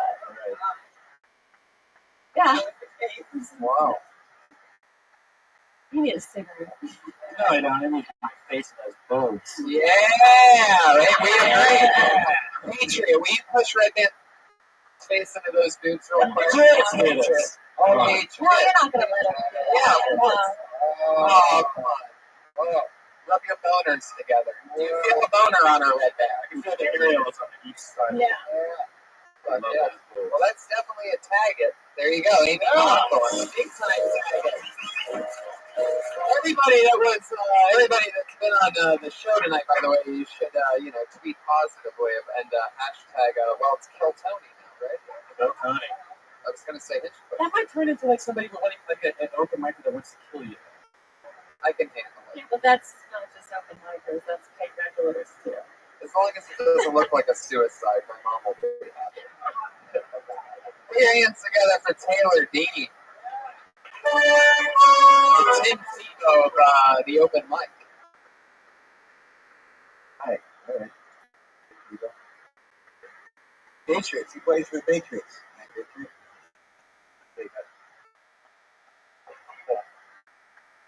He was. He's playing for the Patriots. Yeah, anywho, sorry, I didn't hit that. Well, I did my Barack Obama impression. I know. Last, was it 2 weeks ago? And you said I needed to write a joke. So I went ahead and wrote a joke. But the topic is carbon dating. And I'm not funny, but here it is. Tony's kind of, here's the joke. You're so old that on your birthday cake you use carbon dating for the candle. Right? Because it's used for process. No, Josh doesn't. No. Yeah, that was the audible side. Okay. Well, that's that. Wow, I've heard of a one-liner before, but they normally don't do just one one-liner. 1 minute, one-liner. Wow. Seems like you have perhaps some confidence issues, Taylor, that maybe we need to talk about. Hold on, let's Do you really want to do comedy or is that you don't really want to do comedy? Well, I was trying to make the joke funny in the sense that Oh, I I see. was trying to be ironic because the joke was so bad, but it just turned out really bad. Hey, you know what? These can't all be winners. No, they No, yeah, can't. we know. So you can't get one joke. Some of them can, but we can create with it. Hold on though. So you came out with one joke and you tried to stretch it out for a full minute. I noticed you did crowd work on the Iron Patriot. Oh, he definitely was. He put the microphone. I'm sorry, in your can you see it there? Oh, okay. Taylor, let's keep this on you, buddy. Yeah, I didn't know if you were addressing me. It's kind of shocking. I was looking at you. We're talking to Taylor now, though. Yeah, okay. I love the Iron Man Robert De Niro combo. Him saying, "You talking to me?" I actually have a Robert De Niro. Okay. So you just we can do that. Oh, see, that's what everybody does. It'd be like a surfer Robert De Niro. You see that wave? That's my wave. It's getting worse. Nice. Oh man, That's great. My favorite thing was Sarah straight up went to him and went, so you really don't want to do comedy, right? Yeah. But I just want, like, I'm not going to give those to somebody that's just fucking around. No, I know. I mean, one-liner. I mean, that's Iron Patriot. What did you think about that? You put you on the spot. What do you think? it's a very much very good. Most people kind of had to deliver it the right. It seems like pretty good delivery. Yeah. It's just like when you guys talk about, how do you get over that hump with the right? got like all Yeah. things to get over that hump, but now you're gonna Smoking a lot more weed. Yeah. You have to write every day. Yeah, you have to have a lot of fun in your life to be able to do it. Like, you have To live to life. guilt. You know what I mean? We also have to live life and Right. just observe. Saying vacationing, drinking, Massage smoking, parlors, massage parlors, everything. Riding your But can I- motorcycle fast down the highway. Like, You know what I mean? Like things that make you feel good, you need to absorb a lot of those that you wake up like guilty, like, oh my god, I need to create some shit or else I'm not doing anything. See, I feel like I am creating when I'm paying attention. So I try not to listen to music. Like if I go on an extra, if I walk, go on a walk or run, I just try to always be aware. I always think that I'm not a comedian. I just get paid to notice things that most people don't notice. And I also want to say to you that like if you're gonna do an impression, don't ever do an impression of someone that someone else has done an impression of. Because you'll always be compared to the person who did that Do you do impression Christopher better. Walken? yeah. Yeah, I would be more impressed if you couldn't do Christopher Walken because everybody does. Well, she just said, don't do the Christopher Walken. Right, right? The frog. Kermit the Frog. It's so wow. beat to death. Hold on. But the ultimate set for impression would be like, this is Kermit the Frog, Robert De Niro, Christopher Walken, Rocky Balboa, and De Niro and Barack Obama at a party. And then you do it. Yeah, I was trying to make the joke ironically funny in the sense that I was trying so hard to be funny. It wasn't funny. Yeah, we really know. That's Taylor Dean, everybody. There he goes. I mean, really unbelievable. He did nothing for a minute straight, and the Patriot goes, "Hey, how do you write a joke?" He didn't even ask. The Patriot. All right, we have actually run out of time. What we're going to do now is we're going to get a regular segment on the show since the first one, since she was the only female here. Put your hands together for at Sarah Dresses, everybody. Here she is. She basically started stand-up on this stage on our very first show because we noticed that there were no women. She was here. Ever since then, we've said, hey, whatever you write in a week, come back. We'll keep it going. So it's like when you've heard of Build-A-Bear, we're sort of like building a female comic here. And this is our third installment. Sarah, go ahead. Everything except for pronouncing my actual last name. Well, you want to? Okay. All right. Sarah Mustajabi, everybody. So I went to E3 last week. You guys know what E3 is? Electronic Guinness Emporium 2013. It's a lot of dudes. It's dudes on dudes on dudes. Tons of dudes. Going to E3 as a girl is like crossing the Texas state line and being anything but a white dude. It's very difficult, and people are just, I put what you do when you're born. Like, that is their entire wandering around. There's this big thing that everyone thinks that girls that are gaming are like faking it, right? They're faking it because, I've always wanted to fuck a guy that sells like popcorn in my mom's basement. Fucking every day of my life. There are three different kinds of guys that go to a gaming convention, play video games in general. There is the, a vagina that's not being streamed to me over the internet is terrifying guy. They're just fucking mortified of anything with breasts. Or there's the, I haven't quite met you yet, but I'm already going in for a hug guy. Like, hi, hello, okay, that's your body, alright, okay. And then there's like the late blooming girl, which is like, I'm assuming that in high school they were like loser punks, but at 30 years old, goddamn, they're so good at Madden. They're fucking FIFA All-Stars, So.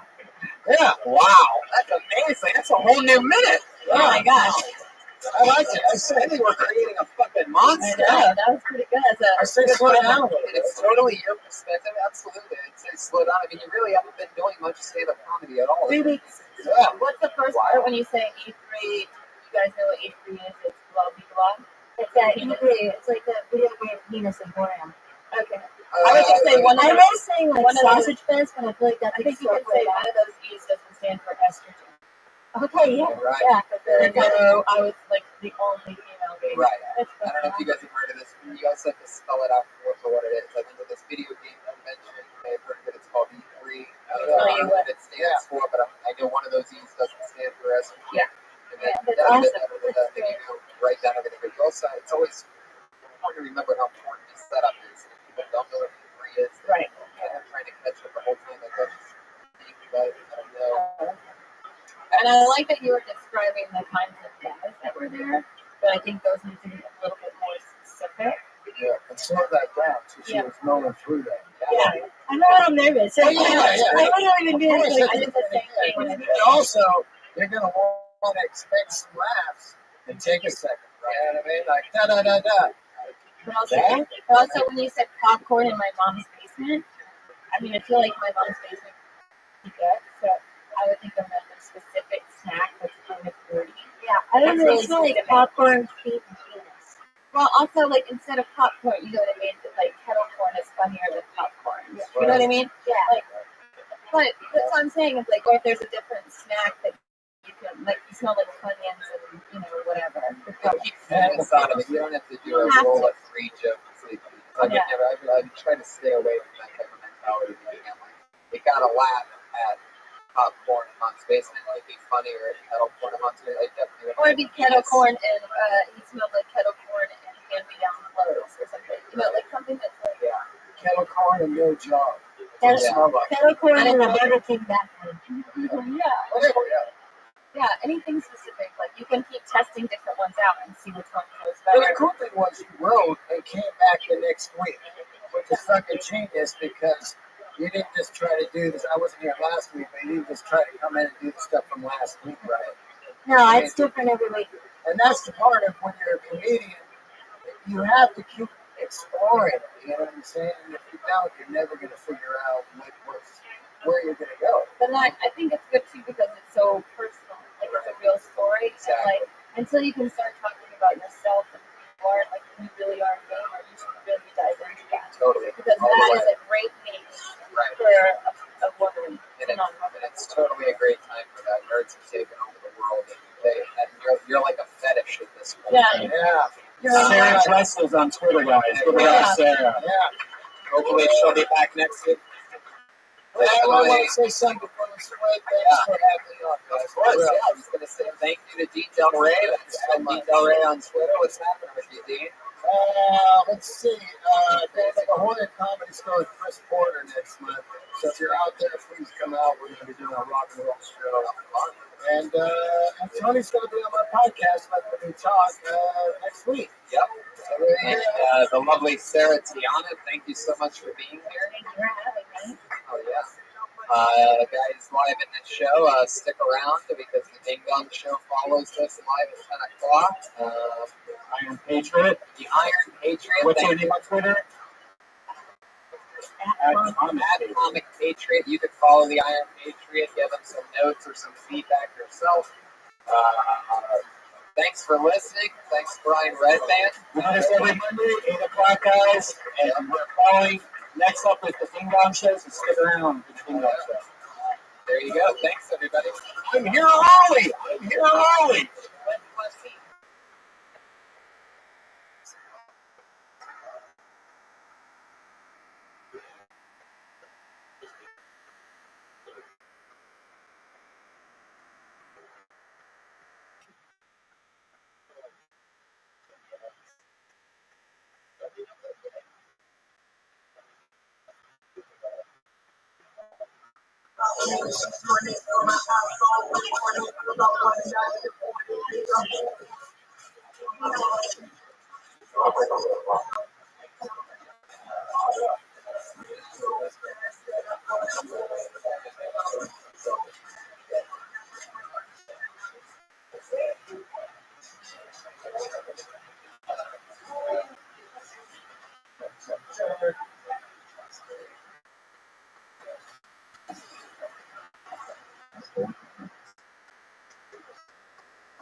Here we are again. Hi, everybody. Welcome. Some of you friends from Australia. They're really Australians. So,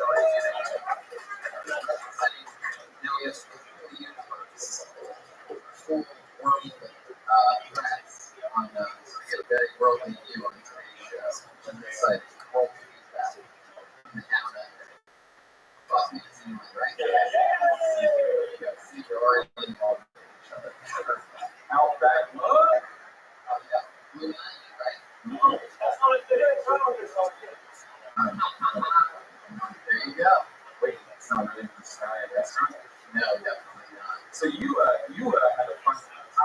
jealous what you did this weekend. So explain what happened. Ari Shafir, who is our guest tonight, that I'm very excited about. He started a holiday 3 years ago called Street Fest, and I took part in the first one. We went down to beautiful Malia, California, launched into a universe, and what we do is eat mushrooms. And so it's a holiday. Yeah, I want a holiday. We're going to eat mushrooms. It really is. I've been at the San Diego 3 of the last 4 weekends. I usually consider that a vacation. I go down to Joshua Tree for 8 hours. I come back feeling actually refreshed, like I was on a vacation. Did you eat a lot? No, I don't need to eat a lot. I'm very reactive to them, so probably 3 in total, 5 to 6. Settle down, lady. Shut the fuck up.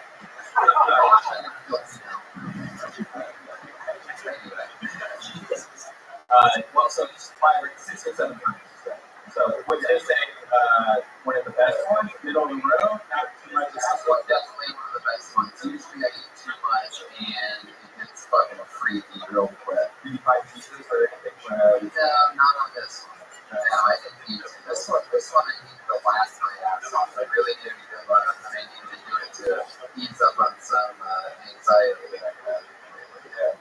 That never ended fear that I'm going to die. And sure enough, I can tell just from today alone that there's something about my neck. Read a lot of research on this. Harvard studies, Carnegie Mellon studies that mushrooms are one of the best natural cures for anxiety, depression, and things like that. It really brings you right back in. Couldn't agree with before. It really works that way for me. So I'm happy to be able to reset. I missed last year's Shoot Fest, but was working contractually over a comedy television station. And now I'm back in the game. I feel so fucking good. It makes so much fun. Outside with those television. Outside Joshua Tree is one of the most beautiful places. It's really hard to explain, but it's tons of different rock formations. You wouldn't be able to believe. You walk up, you scale these crazy mountains wearing tennis shoes, and we are bathed in the moonlight of the supermoon. What's the supermoon? I tried to look at it. It's unbelievable. Joshua Tree is notorious for being dark, and it's so dark that you can see all the stars in the moon when it's out. It's crazy. But the supermoon on top of the darkness there, you see it's brighter than even normal yellow lights or even the sun. It's a white light, so it shines everything over this. I mean, it's the shadow areas which are dark as fuck, and that makes it so much fun. Then some appointments. The trek between Joshua Tree Line and RP is getting there late evening, and right before the sun goes down, it's already coming down. And at night, it's noon, and in the morning, it's hot. So you want to look at out, yeah. Don't you think like scorpions or snakes or anything like that? Lots of this, yeah. Everything at one point looks like a scorpion. It's sort of mushrooms and Joshua. Right, so you should probably yes. Well, we should also say hi real quick to the ladies and gentlemen, get over the Iron Cage band. He's got great reviews since there you go. He's known for his catchphrases and his lack of mobility.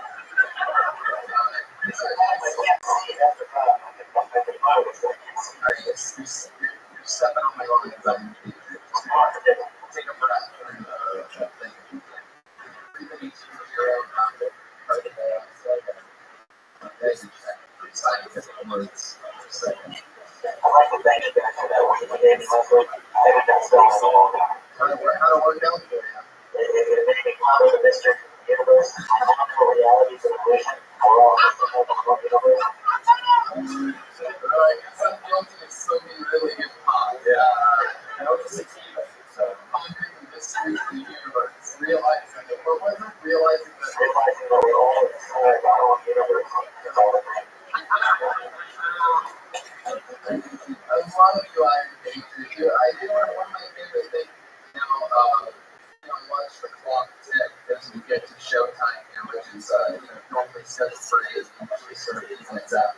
But I walk with it till like 7:55, 7:56, and there's no Iron Patriot because I know that he's going to be here, and there's nothing more exciting than that inevitable anticipation of hearing the squeaking of the suit walking across the room and saying, "Hey guys, I'm here, man." When you got started, what did you do? It's like, like microwaves or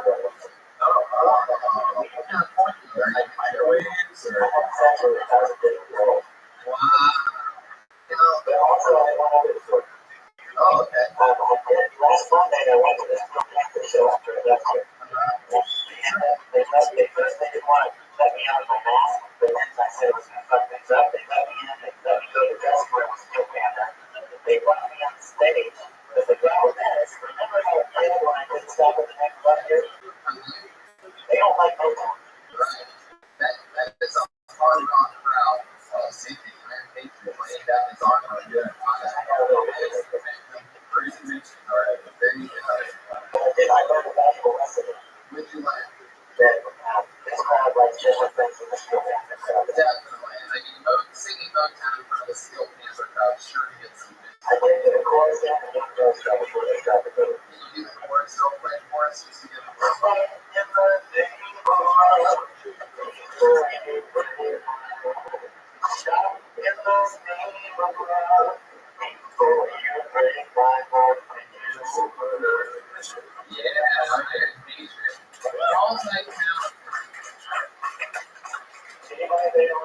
I can't believe it. I mean, it's shocking. Their song Supersonic Sex Machine. Song Sex Machine. Definitely. That seems like a big Patriot, are you excited about tonight's guest? I just feel like I'm a big fan of his. I'm meeting every one of my best friends every week. This is their country. Yeah, really, it's your favorite thing you've seen already. Well, I've listened to his podcast called The Skeptic Tank, and also I've seen him on the Joe Rogan Experience many times. There you go. He's got me excited. What do you say we do this? Yeah, this is one of my funniest friends. We just came back from Joshua Tree together today. One of the funniest comedians in the world. One of my good buddies. The amazing racist comedy situation. Ari Shafir, everybody. Here he is live in the flesh. I watched this guy shave his beard and his head today. Yeah. Spontaneously. I'm sure with the beard. But what else did I get? Did it like the hell? There you go. See that? Look at this guy. He can just do whatever he wants. Whatever you want. And you know, throughout the entire thing, he started with the top middle. He pulled off like this Daniel Day-Lewis, like these chunks. It's crazy. And then you go, it's amazing how fast you go from Jewish to German. Yeah. With a quick string of everything. That's what Patriot gets failing last of all.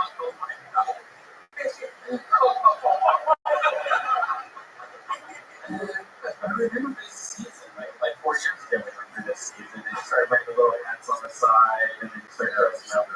Yeah. You have so many different areas of the look. I mixed it up. I like to mix it up. That way I can, I can't remember what I said, which was that's real laziness. So, did you get fruit maybe and cookie? Yeah. No, not crazy. I just had fun walking around with this stuff. it was very adventurous. It wasn't the super visual. It wasn't the super I found God. It was the adventure. I want to go through this.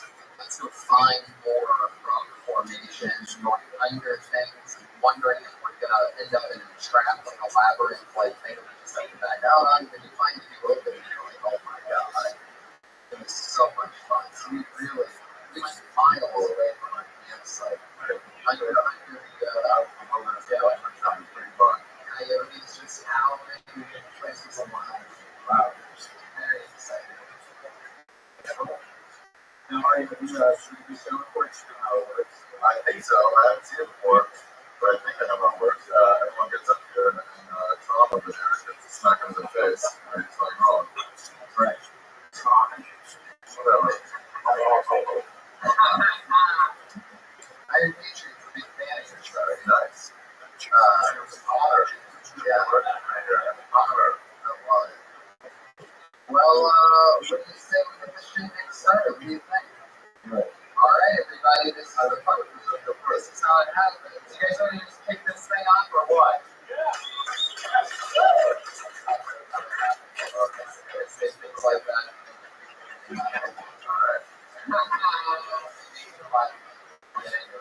All right, if you don't know, comedians do a minute and we talk about it.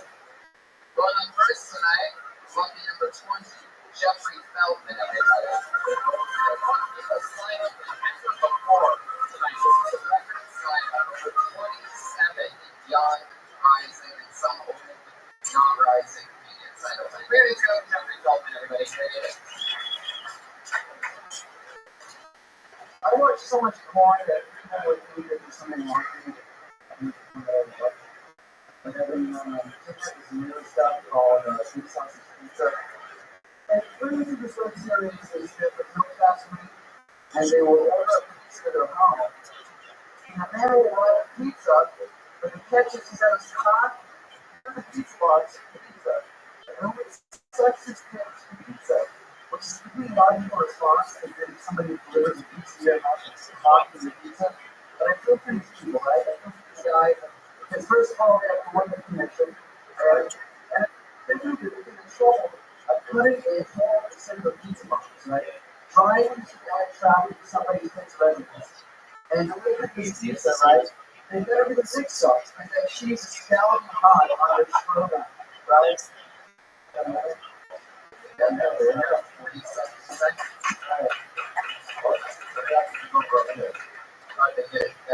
They get a sound of it.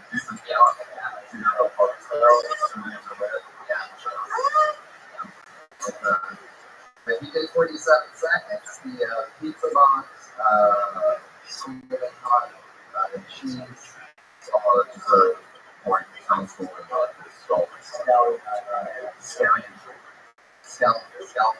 It's really good. And that's the wild fire.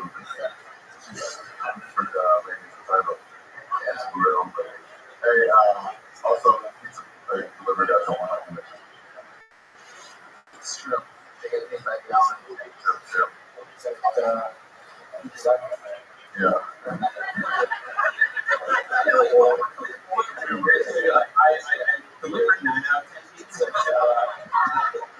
Doing it extra or less. Just give them. So. What's that? You tell me, bring it in front row. Honestly, I didn't really look at this first time. Well, it's really it's a long setup. So it was a bit long. You did some punchline there. That before the storming up. I like that the guy got his big stuff. I'm happy for him. Yeah. And maybe there's something in like how could it be that easy for a pizza guy to get his dick sucked? Oh, I don't think it was easy at all. No, pull on the box and it's thinking big for me. You know what's interesting is that if you can close the box, then that means that your penis will only be like. So like, I wonder how much damage like I never really see that. Like I've heard of that porn. I click on much more interesting shit than the pieces of that one stuff. I always go 2.5 minutes and straight to the blowjob on every porn that I watch.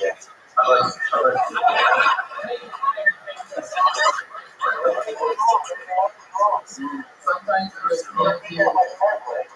there you go. I don't know. It's right to the ranch. Maybe it was just be in there, but then the same room. They have that thing in the set up box from and then put that on his penis and pulls it in. I see. Could that be a thing? What if she microwaves the pizza first before you eat? Yeah, what is that? Wait, are you guys still in the microwave? Are you gonna run that fast? So hold on. So it's the guy who gets this pizza boxes. That's who then walks in. All right, that's cool. This is like I don't know. What kind of porn do you watch? It's fine.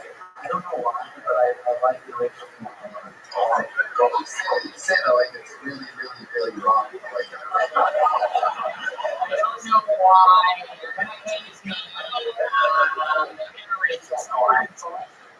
Of course you're drunk. Yeah, well, listen, more interesting than boys and vanilla crap. I don't like the original because I like the best.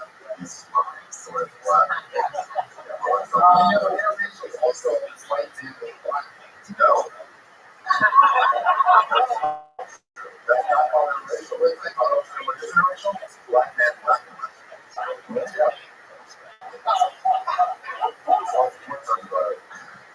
Yeah, black woman, white man's not called interracial. What's that called? Bestiality.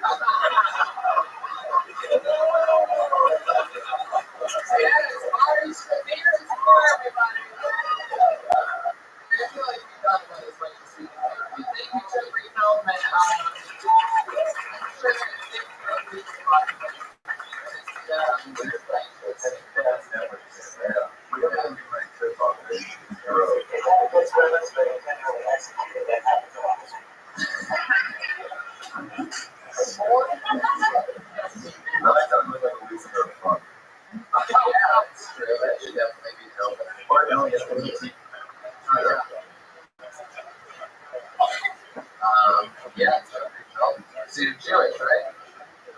So you're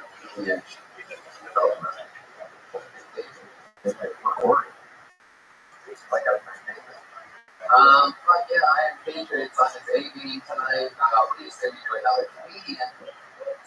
I reached into the bucket. You guys ready for more or what? Live audience. Fuck yeah.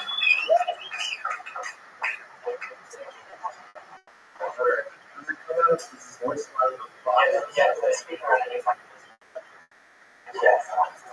Why don't you just, there you go. Why don't you just switch it up? School there. That's okay. All right. Here we go. Ladies and gentlemen, your next comedian is Joanne Trixie Sullivan. Oh my goodness. Turn. So lady that belongs to Breaking Bad. That's a big mouth dog. Yeah, I love this. Yeah. It's crazy, wolves.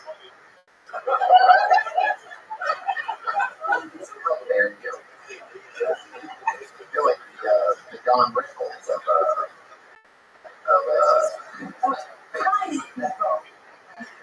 okay, go ahead. Do your minute, Trixie. You get it for Trixie, everybody. Here we go. My nickname Trixie means Joanne Sullivan. That's the trifecta of baby during English. The second old eight. Changing diapers, cloth diapers, and washing them in the winter washing makes safe. Yeah, I'm that old. Get over it. Plastic diapers have not yet been invented. So all these guys go, hey, look, it's on the baby. Oh, my baby. I go, you know, dude, give birth to them and take care. I'm there because that's not a reality. And thanks, you're a bitch or a lesbian. I'm a bitch. Take care of her. Anyway, so dudes like so they say, hey, this guy says, we're eyeballing each other in a bar. I mean, serious eyeballing. Girls, you know what I mean? Eyeballing.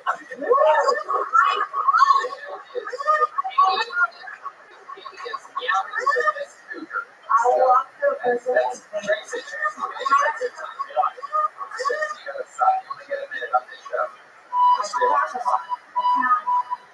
There you go. First of all, I love your catchphrase, which I believe is the older vendor over it. Get over it. Get over it. That's like your get her done. And I heard it's true. People should get over it. Right. seriously. Have you ever thought about making merchandise like t-shirts that say get over it? No, t-shirt, I would say. They call it women sluts and men's. Are you on any of this right now? No, I'm not. It just, I just think the moment is sporadic. It happens. But I'm not a slut, guys. I'm a stud ass. Smack. And guys are slut and girls are sluts. Wrong. You're so young, this material. One is And what happened to that baby? Where did it go? legal graduation. Legal, get over it.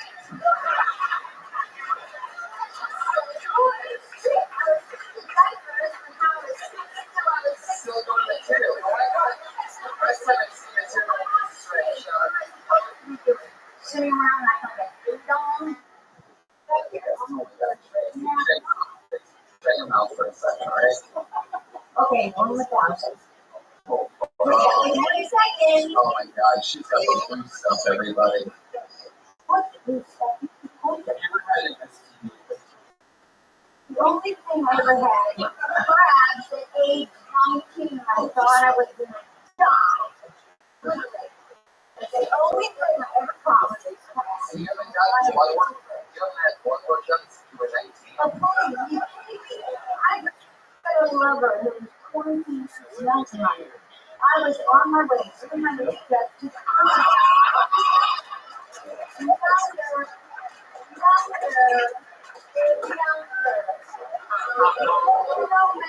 Don't feel mad.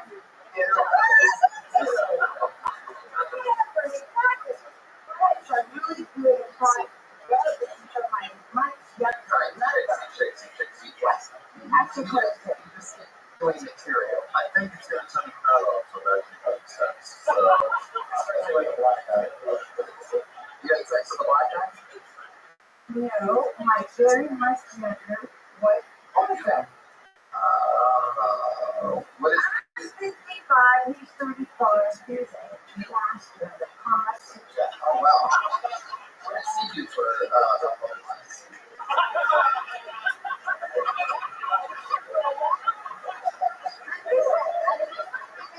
I read it last Why is he doing his living? year. He is a computer forensic scientist. If you lose something in your hard drive, you can find it. Somebody's messing around with you and they don't want you to know about it, they want to hide it, you can find it. So don't even mess with it. Find it. How do you get younger guys? What's your trick? Hello? No, blacked out JJ, and no dunk in the trunk like Miss Taik, whose kid was named North in a large corpus and his nickname was North by what? North by what? Oh my god, you should like for getting over that. Getting over man. I don't get over man. I get on top of it. Are you all tucked in? Are you all tucked in? Is it like, I got no girdly, no my girdly. I've never had a baby, baby. Wow. Yeah. So you don't have any kids? Were you not listening? no, she's never had a kid. I was taking shitty pictures for the time I was 16. Plastic. Or plastic word. Who changes your diaper?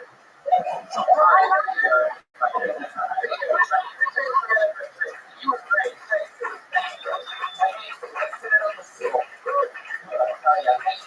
You're great. Watch out for the station. Be careful. Yeah, I like to get over it. I like to get over it. Yeah, she's got branding. What's going on? I love it. There wasn't a single wrinkle in all the material that I saw. Really, really solid. I love the haircut. Looks like, alright. Let's keep it moving along. Looks like what? I guess she does. Yeah. She's crazy in bed. Just charisma all the way. I bet she is crazy in bed. I bet she's crazy not in bed as well. There you go. She's a smarter. Are you smarter? Have you ever smarted Trixie? How old are you? Do you mind telling us your age? You seem so young. This was really to do this. I am 55. My mother is 35. I have definitely squirt time. To the moon. She made a fart noise after she said smarter. Oh my god.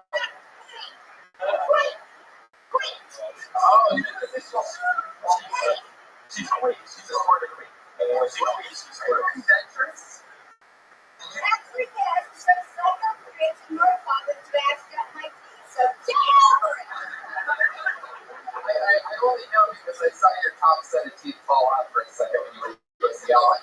Well, you know what? I'm not going to be a little Miss Pussy person. The technique matters. So, at least now we know how you're dating guys 20 years younger than you. You ever take out your dentures and give them a massage or not? I don't do everything we do is so tight. You gotta go all the way down.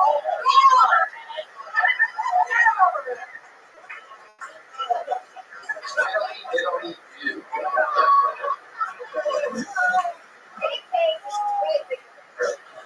All right, everybody. We're gonna go to your next comedian here. It's fun so far. I love what's happening. I love the energy. Yeah. That's a great question. All I have to say is that whatever you feel and in your heart, say it because this is truly from the heart.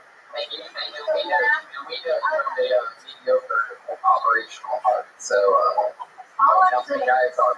is all you do is just think about the things you've been through, the things people say to you and what you have to lead through, and just spurt it out as honest as you can. People are going to find funny. Because they wouldn't even want to grow up. Like, kids, you don't want to have it. So get out! Well, I'm definitely over talking to Tracy, so you're welcome. We're going to go for your next comedian. Who knows what could happen here? It's Kyle Shore, everybody.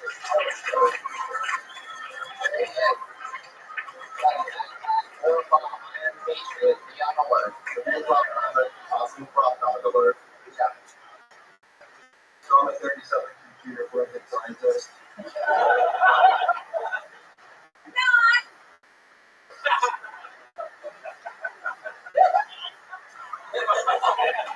I know I am, really, I'm not. You tell me. I'd be more down with helping gay people if I didn't hate rainbows so much. I just hate rainbows. I don't know why. It's just attacking me. I'm not saying segregate all the colors. I didn't say I'm white from South. I just don't like rainbows. Like, you can't, why do you throw all the colors together? Like, at least like 3 colors or 4, so like every other flag in the world. I think there will be 3 or 4 colors. I don't know. It's not the South. It's probably Yankee. It's a country, doesn't it, weird? Well, I think I'm going to make you a family reunion. That's what we're doing. Everybody settled it. You created a ruckus. Yeah. Tracy, just settle down. You don't have to leave. Just stop talking. You're answering rhetorical questions that comedians are talking about now. Hey, sit. No more talking. You don't need to see like that lady right there. She's the queen of the comedy show. See how polite behaved she is? Take an example from a real woman, Tracy. Oh, no. Don't say it like that. All right. Nothing worse than making a 55-year-old woman cry her girlfriend in the middle of the night. All right, I'm just kidding. Shut up, please. Anyway, so, look for the material and scroll on the website. Definitely. Let's face the facts. That heckling from Tracy is a heckling that nobody wants. Good opening, though. Starting off with what just happened. It's true. He rode the wave, and Tracy, stop talking to people. If you can't stop talking, you're going to have to leave. You're killing me.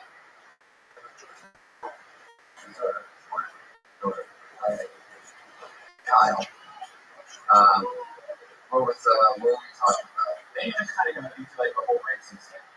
Yeah, and then very clear. Yeah. And you said that you don't need people likely to help the gays. If you like, kind of like, what are you helping the gays with? Like, moving, shopping, mowing the lawn? What do you need help the gays? Right. Yeah. Most flags do get any rainbows. Usually have like colors. Yeah. Not that many colors. They just give you the boy cheap end of everything. At the most. So I guess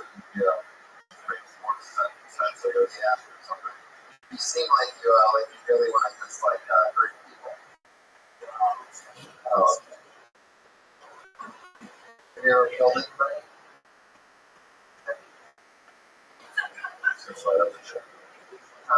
What was the book bag? Is that just a book bag or is that a bomb? No, that is Did you have that in show? Oh, kind of medicine. yeah, I wouldn't interrupt. Yeah. That's the advice I got when I started working there. They're like, don't leave anything at home. I was like, working here, like, even if it's like a 6-year-old Sports Illustrated, saying, don't steal it. Yeah. Just don't leave anything here. It's true. There's some areas you really gotta know what's what. If your backpack is camouflage. Yeah. Were you in the military? Oh, it does. Good for that. What did you do? There's your microphone. Thank you, drink. Okay. But you're an American hero. I'm sorry, there's no battle when it works in getting nickel-like tricks in front of your peers, though. So, welcome to a new level of fighting for your country. Transit of a pile of gold ever happened.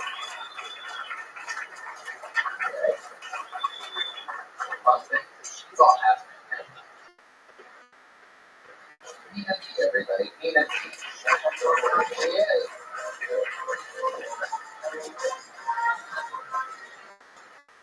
Hello, I've got the English accent, so you don't get any impression to laugh. I've got an overachieving parent, which was the failure.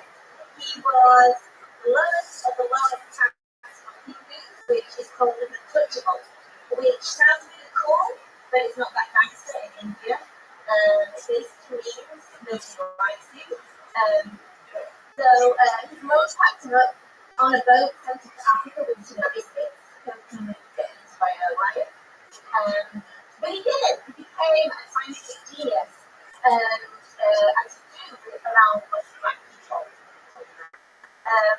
But that now means he couldn't get a job as a doctor because he was an untouchable, which means you're destined to be poor forever. So he tried to convert to Christianity. It's like you're the Lakers, and you're a teacher of the Lakers, and you swap your job of a teacher at Subway. There you go. That's what do you mean you're a professional? Well, like, everyone wants to be involved in the Lakers, and there's a team that you don't want to. Oh, right. It's a bit of peace with the Lakers. What did you say about black guy? I think the question that makes us just don't forget a black people.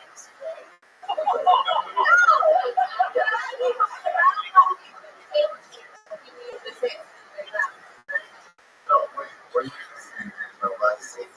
Well, she said Oprah is African women, and you actually What did you do in Africa? for some reason we got stuck. I don't know. We went to school. You don't usually get to school. What stuff did you do? You got a scholarship. Yeah, actually, that's right. Really? Seriously, I could buy you one of your doctor. I know some people that lower class things. Well, is that what it is? Yeah, No one thinks that the first generation. yeah. So, yeah, I think I'm untouchable and I'm invisible. You know what I'm saying? And then I'll work with some double learning. You don't have to wear that little shit. You don't have to say this to me here without waiting. You just gotta talk to me. Yeah, it's not that big. No doubt about it. You can even fix that and say, like, sorry. I think you guys gotta go more now. You do whatever you want. When you say you're invincible, what does that mean? What do you mean by that? I don't know. I'm unseeable. That's not true. I think you're talking about the people. No, I am unseeable and untouchable. Not in a cool way, not in a nasty way. But I tried to touch you. Did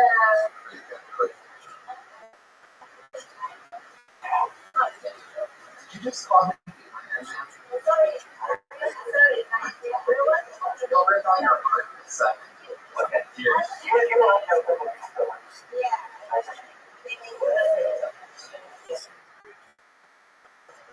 are you the one that's shading the girl that played the football player? That's right. How long have you been in America?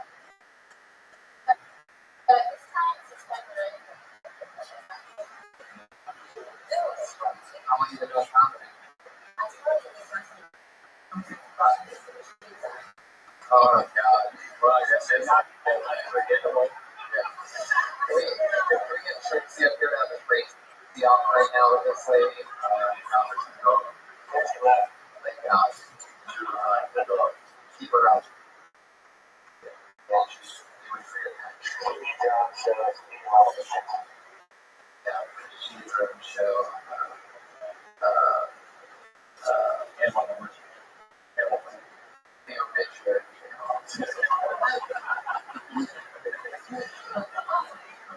Great channel. People die is always fun. Yeah. Always. I was really thrilled with the loss of James Campbell in the US.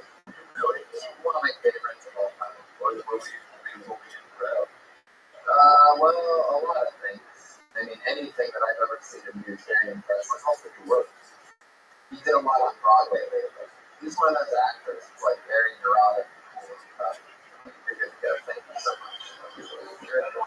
Sorry to you're up here, but you're so invisible that I sort of don't know how to do what you're saying. Yeah, I know. That's like a really sad. I was like, not funny. Not at all.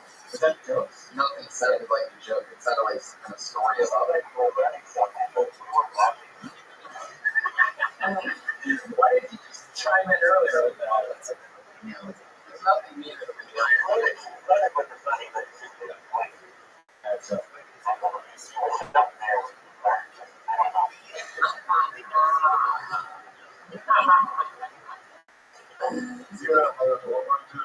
Sometimes they have to make money and he does a bunch of different things. He's a regular on what shows you work on?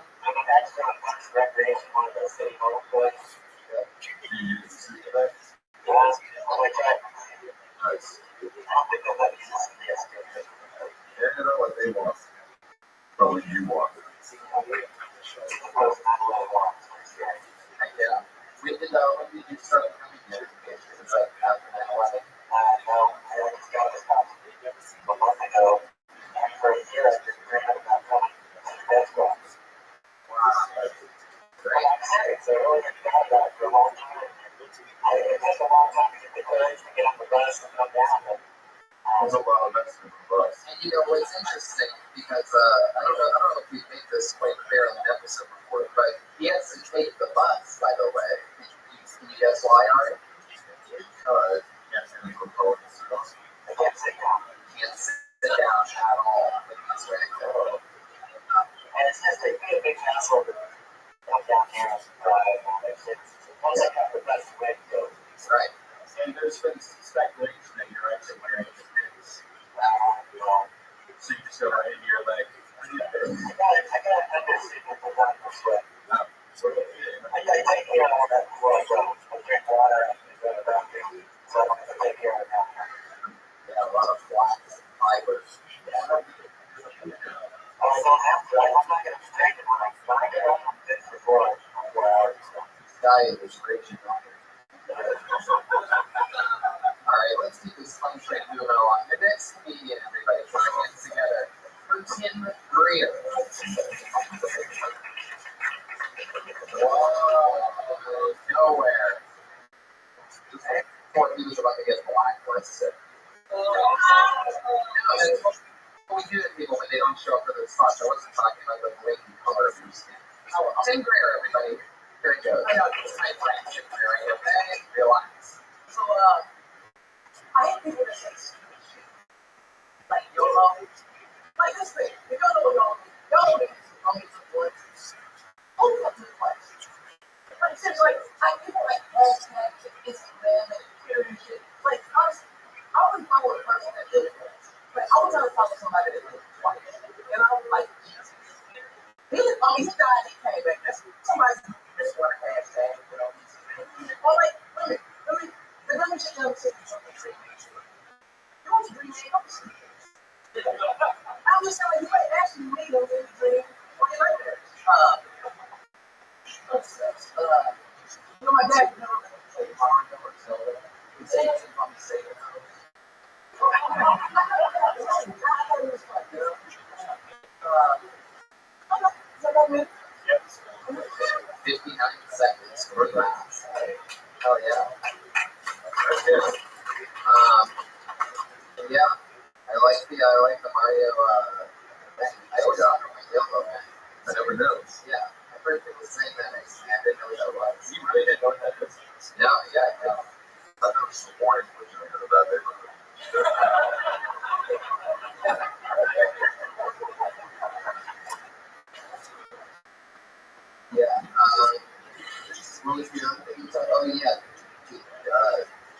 Started strong with a couple quick jokes, and then slowed down and got a little boring. Yeah, they're not real. It's hard not to talk for it, but the song was really good. Yeah, I feel like you do a little bit too much of that thing where it's like that thing. You can tell that it's a little more natural. You see the better with it. Right? Like, that doesn't seem like anybody would talk like that. Right, lady? Right, yeah.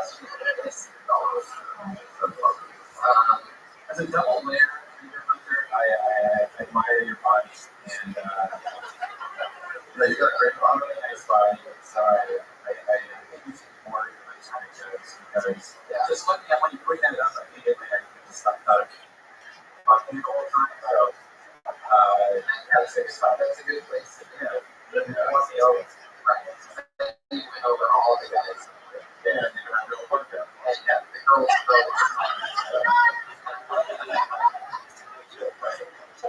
Maybe more stretchy. No, that was pretty good. I was really impressed by that because you came from the Trixie seat and you really enjoyed it. Yeah, you really did. Heck yeah. You crushed. That was great. You made tradition. Yes. When you say we started off slow by Skype, you made a reference to your internet speed or the Wi-Fi in the room, and that was just his internet connection. He started off slow, and something like that. Like that. There you go. The funny head. Funny little commentary. What else was it? What else did we talk about? Like the other guys, they don't talk about their mind. They don't have stuff right. Yeah, you made a noise. You made a noise. Yeah, you grunted. It's all right. Yourself. No, I wouldn't do that. That would be Yeah, you totally well. I smell Taik coming out. You ever get it? Iron Gate shit? Yeah. Yes. I think we're somebody's throwing things to the wall. Sort of. We just started something really good out of it. Anyway, It was weird. I was typing up the toilet outside. yeah. Maybe there's a reference there for like a bidet. It got really weird when my bidet broke and went crazy all of a sudden. Skyping or he's Skyping on the toilet. It got really weird when his bidet broke and it looked like it was drained, you know. When you said like you're listening over your laptop, I heard that joke. What else? What else do you have besides a laptop?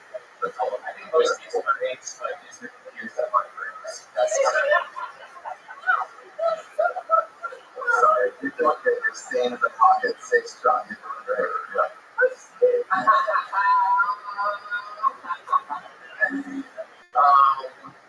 Yeah. That's actually a great note, by the way, because you don't about what else could it be? You know what I mean? It's just a laptop computer because it's true. There are no more desktop computers, pretty much. It's like the joy is it's not, one thing was another thing. Right. The laptop. Yeah. The else is second back. Right. I think that was a joke. Because what else could you be? I'd be shitty. Right. She's smiling. When you're on the toilet doing it, you Skype come back. The front or front to back?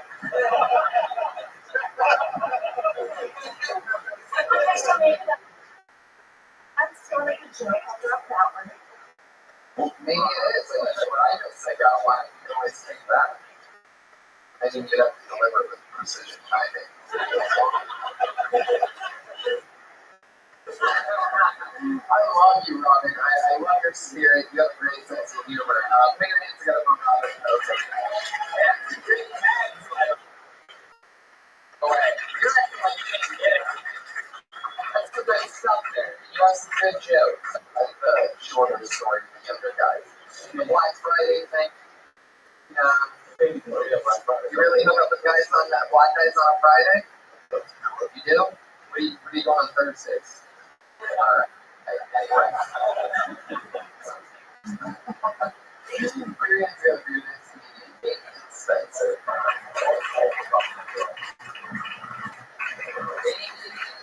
Do you have a wine list noise?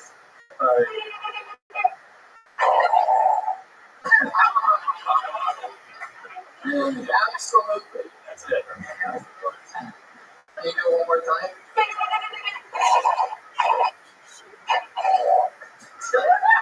You're doing that with your mouth, right? All right, your next comedian, put your hands together for the wall. Happy Roberts, everybody! It's Happy Roberts! Coming from the back door, I'm getting paid minimum wage right now in Taik. It's Happy Roberts! And a comedy store employee that's getting paid while doing the show. Here he is, everybody. One more time, Happy Roberts. What's up, guys? I'm working here. I got to get a second job. It's fun to have breath downstairs. I got to get a second job because I had something that's money to come from my drinking out of bed. I drank all my grocery money at the fucking party. I'm not American. So I just been fucking scamming places all week. I still got 4 days till my payday, right? So, like, I know there's a lot of fucking broke on serious estate you guys can do. I've done it so many times, I call it the 4011 plan, because 4011 is a code for bulk bananas in the supermarket, right? So what I do is I go to Rouse, I load up my cart with a shitload of groceries, go to the self-checkout, and bring up everything is bulk bananas, save 95% on my grocery bill.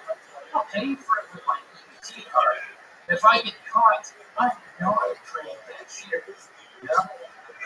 You can't call the cops on me for being shitty at a job. The maximum half that is using a longer set of like style. Finish it in 7 seconds. You do that 3 gallon set. I'm not done yet. I'm a long time. Please get the chef that can talk to us. It's a wild, right? It's a wild order. Which flavors you get? Like their sliders, like the favorite, right? Yeah, sliders. On the back of the room. There's a lot of setup to that joke. I think you probably chop that up a lot. Because I mean, you're explaining how you go to 51, 41, whatever. They got the really good payoff. Yeah, you can get another thing about this. Just lowering the price on everything. You know, for banana, but a lot more. Yeah, you do a little something banging at the top. You know, how does it serve you? I drank all my groceries. Pretty much. Oh, yeah, like a grocery. If you save money by drinking everything, it's bananas. The funny part is, you can't call the cops on me for me shit get a job. All right. That's good. Yeah, if you would have gotten that faster, or if you threw a couple grenades in the middle of that, I mean, the whole setup of my great. Numbers in my head, I'm trying to figure out how to buy bananas. The longer you go with the line, the longer, the more people like one by one, like, once you kind of like wander the line. I don't know if you need to say the code. I think you might just be able to say, I know, because I know the code for bananas. Yeah, I bring everything in one for now. One of the cheapest things there. Really spell it out, and just get there. And yeah, it's a good premise, a great payoff, but you just gotta get there, or else everybody's gonna get unless some guy orders sliders from the last row in the back of the house. It's good. Good, the next, Abby Rivera. Abby Rivera. I had that one. Alright, you look like you're dying. Sorry. Let's go back to Steve. I've never seen anybody shave their head and then also feel like they're going to keep up their head at the same time. Wait, you went to a doctor? Yeah. One more. Good. What are you doing out there? Oh, yeah. Not really the best. Good at things. Coming down the muscles that I think. You're notorious for having what a lot of people say is the grossest ball sack in show business. So, is this the same doctor that makes you turn your head at the top? No, different doctor. You know, when it's interesting when doctors do that to RPS, you turn their head and top on the doctor turns his head and gags. Because he has elephantitis, everybody. Oh, you don't believe me? Are you?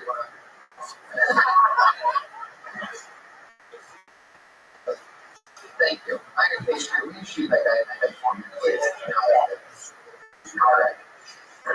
Another sound effect from that's the one that sound effect you did to you make a laser sound?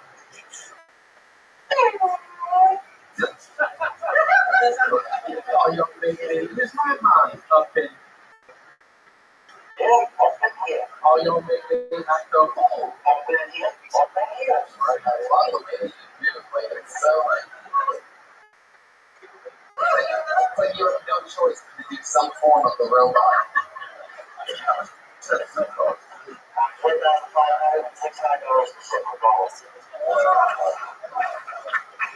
That's cool. I agree. Real pussy fat sun's gonna get us. We're all gonna get laid, right? Or do you have a problem when you get really big? You go to the store, you buy shit that you definitely never buy or anything like that. I always want to start figuring out everything that is kind of comic book starts so bad. Since like I'm mannequins homemade by the guy that did like FX work for movies and just built this beautiful thing. I wouldn't pay for it, but my credit card got declined. It's like security percentage high, $2,000 or something. And so I was like, oh, you know what? I'm going to call the bank. And I went outside, got my card, drove home with it. Great. And so it was the only. Why would I? No reason. It's worth it. Right. Oh, you are too. I've seen your that's over. You're a order, but you also, what you guys both have in common is that something people buy things from his file on won't remember it when he gets delivered to your house. Like you bought like Snuggies and things like that. And Red Band, for example, is Asian with it. They're going to hear from Tokyo, whatever. I say they're happy, man. It's like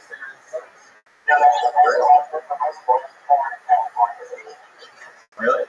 Yeah, I didn't know that. That's the same as the better as computers. They're all more. Why do you think that they blur out Asian giants? Only Japanese. But you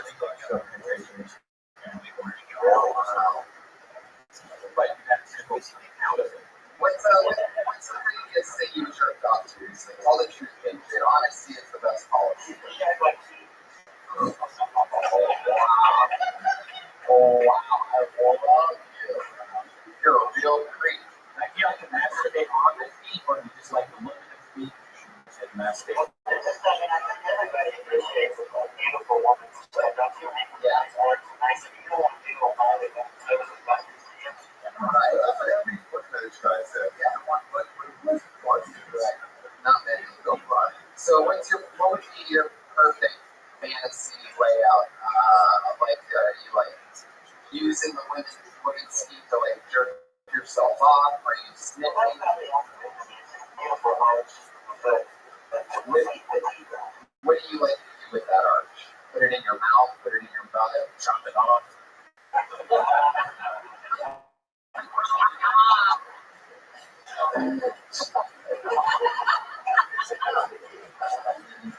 Oh my god.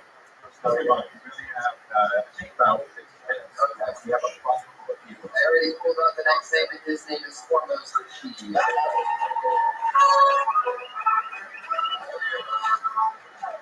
So guys, thanks for having me. I love coming to the store. I actually got to smoke this one with Suge Knight at the comedy store a couple weeks ago. Yeah, it was some fucking good shit. And while I was smoking it, I realized why Tupac Shakur added up. He died to spare me the accident of watching Infinite Ice. But I would kill myself if he bucked in a Coors Light commercial. Yeah, you guys are right.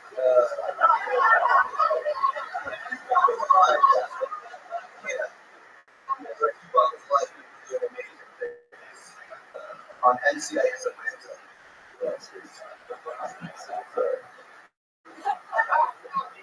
I do love Tupac. My favorite line of his is, I ain't a killer, but don't push me. Revenge is like the sweetest joy next to getting pussy. Because that tells you that for Tupac, pussy was number one. But it also tells you that Tupac preferred revenge over real drugs. You talking about Tupac? I mean, I just don't believe it. I wouldn't name drop if he came at 6 like seconds on it if he was a joke. That's for sure. There's a lot of Tupac. How long has he been dead for now? 30 years. I mean, look, you're probably not going to listen to me since you probably think only God should judge you. But I think that's too much Tupac material. It's been a while, right? How long's it been? It's only a minute. It's not that much material. It's not that much flavor of everything. I like the IS part, but that was, I have to agree with him about the IC thing. Like, I mean, watching IC right now, maybe, but you saw him right off the bat. Yeah, not too much dead, so yeah. Why do you think that whole story about why? You're trying to find a way in on something you don't need to find a way in on. Yeah, a lot of people don't do that. They're right. You just segue into it. Right. Say it. Right. Yeah, you feel weird. Say what he said. You feel weird, but just do it right away. Yeah. Just go. Yeah. It's not the shit that you do, but you feel like segue into it. That's you want to get up black people first. Yeah. And we don't have those two things. Yeah, and it's really hard to take it to see it like, nerdy white guy. So you're talking about Ice Cube and Tupac, and we're like, what the fuck do you know about Ice Cube and Tupac? But meanwhile, yeah, Michael Jackson, pretty much know about it. Yeah, just this show, how hardcore of a gangster, Foremost Rashid is, wearing a pedophile on your shirt. Do you ever start a Raiders jacket? I don't. I need one. Yeah, maybe some fun shit. I noticed your thumb's been for a few months. I'm waiting on the Obamacare to schedule my surgery. Wow. Yeah. There we go. Yeah, they're going to take a tendon from my benefit and put it on my thumb. Oh, I got scheduled. So you still be able to get a little finger. The middle finger, I got this one. Maybe not the other, I don't know. Because the thumb's so much more important than the middle finger, but they're like, yeah. Well, and then like both can be okay if everything works out. But it's surgery, so it's worse. Wow. Okay. Unless I die from like the medicine to do with put me to sleep, probably like that. But there's always a risk. That's how I never stopped that. Yeah, I see surgery. Yeah. Going on the question. Yeah. Is your mom dead? No. How you broke your phone? I broke it actually playing basketball. I thought I jammed it. That's all. Oh, basketball. You're all three friends. Yeah, dude. Maybe that comes your way in. Like, I played basketball sometimes. Anyway, you know what bothers me? Ice cream, TikTok. People be like, oh, it's cool to play basketball. What's your setup? Above the rim. Was that too much? Yeah. Maybe up almost that, so. Big soundtrack. Well, we give you one thumb up on those. Good job. Hormones are flying. What's your report on hormones? I know he's Middle Eastern, so you must have raised your radar levels a bit, right? I'm on the watch for it. Very good. Hell yeah. This is on the watch for it. That means he's also staring at your feed hormones, so be careful. Here he is.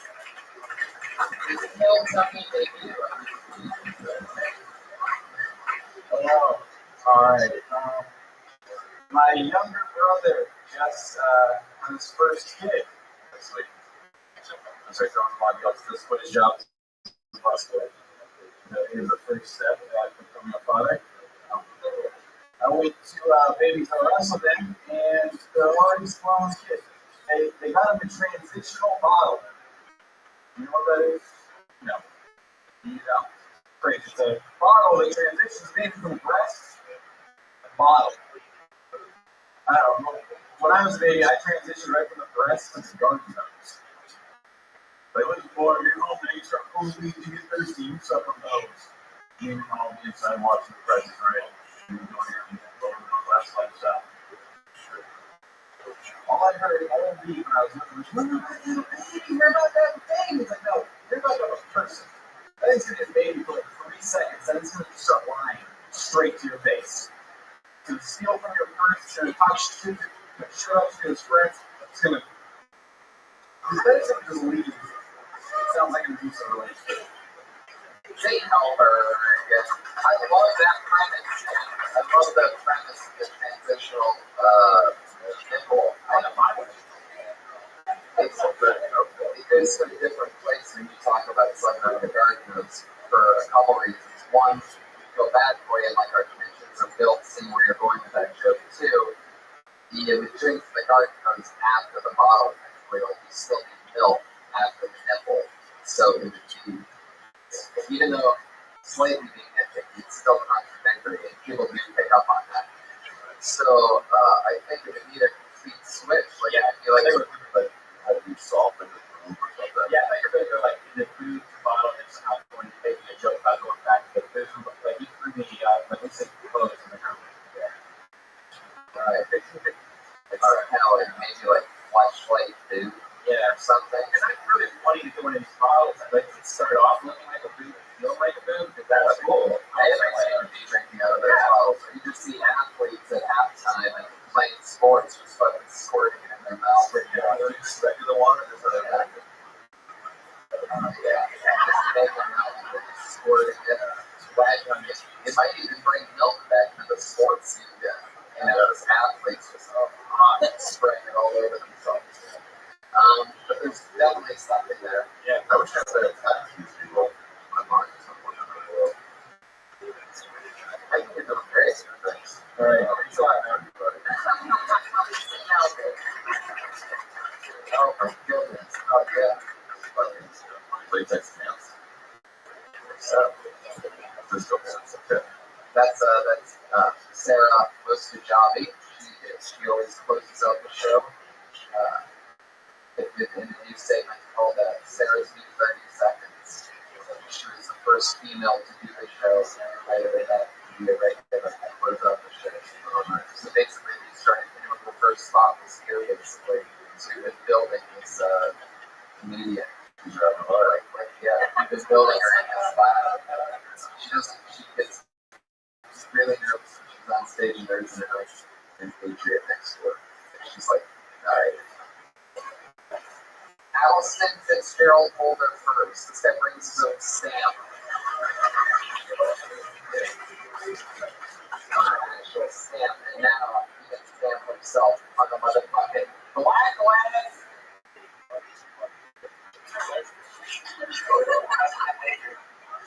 Allison Fitzgerald Holder the first. You are now blacklisted.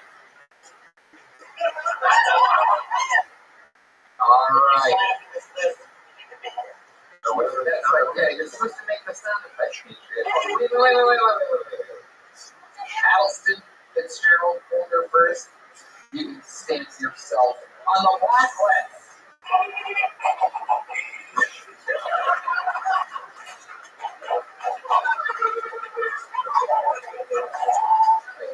Coyote at one point there. It's so worth it. Great. I love it. I must hope one you get blacklisted. Oh, I'm so excited about this young lady. One of my favorite rising young comedy talents. We're going to get a lovely dinner.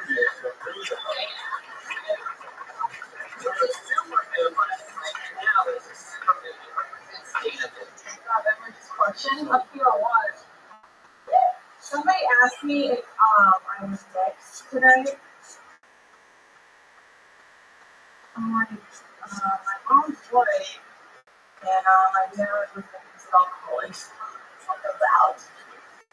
This is what you get.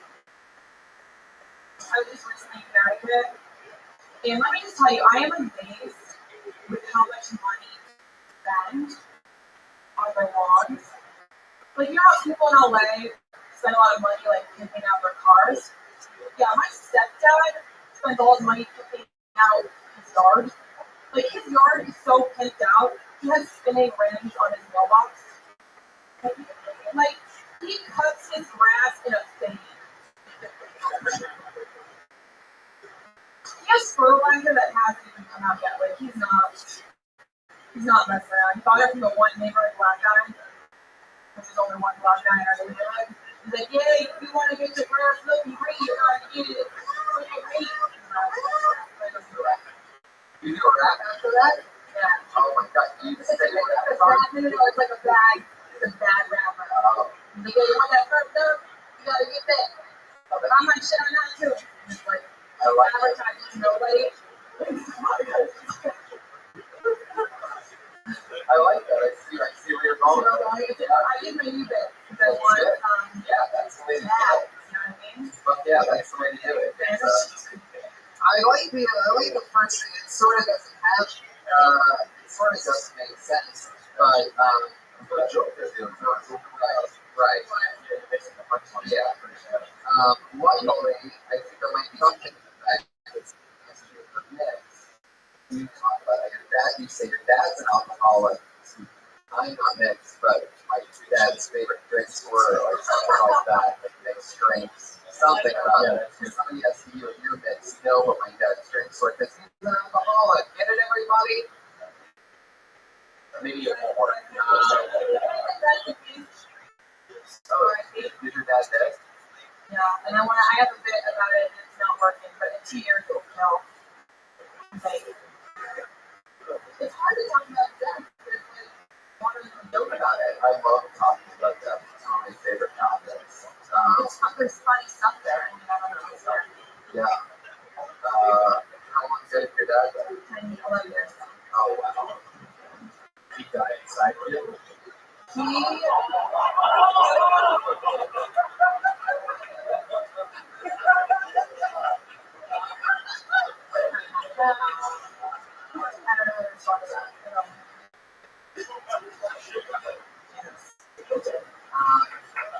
How did he die? Just so curious.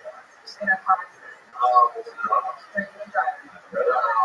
one person accident? Yeah. That's where, that's one of the things that kind of works. It's very interesting. But people get weird when it comes up to death on stage. There's no one who doesn't know it's okay. Because he died. That was drinking. And driving. And that was fun. You want to tag for that? Luckily, that wasn't the only accident that he had.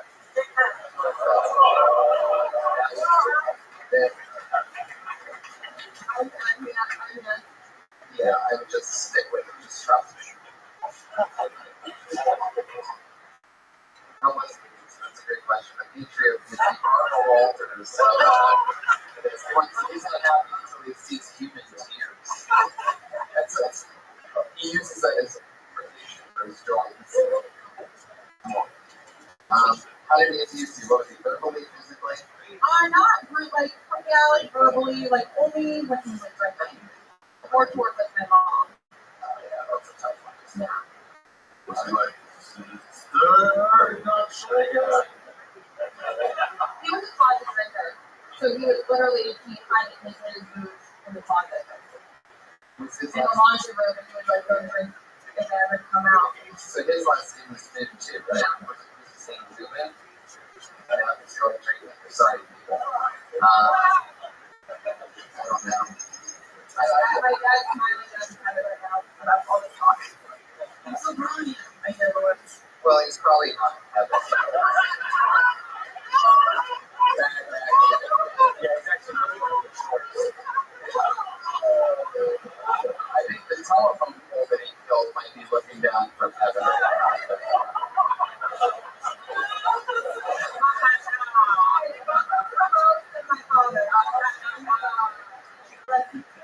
I love it. Dana, you're so cool. You're so much fun. I hope you take at least something from this. Yeah, I love your new jokes. I think your premises are great. I could definitely talk more about your dead dad. You have a huge edge. Yeah. You have something that you can really, that makes you different. You really looked out that way. I just gotta get used to the silence when I do it, because there's a lot of silence. Right, yes, that's right. Well, But I like the accent. I like that habit, for sure. perfect. And maybe something with a mix, maybe something. I don't know. You'll figure it out.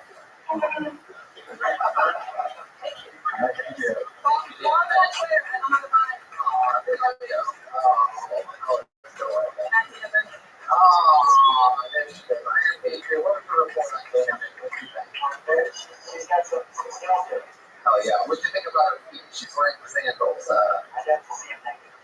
Wow. You ain't taking out the shoe and showing the Patriot? Is that too much? Oh, yeah.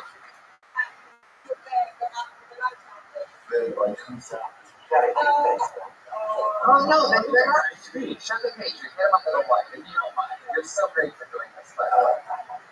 Oh yeah, look, the lights just got brighter. This doesn't have to retard his little toe. I mean, it's some special points. The Patriot just came for the troops, I do believe. Okay, perfect. All right, people. I'm reaching in deep. Yeah, what's your report? Brian Christopher. Brian Christopher. You here? Oh, well, thank you so much, Brian Christopher. You're on the blacklist.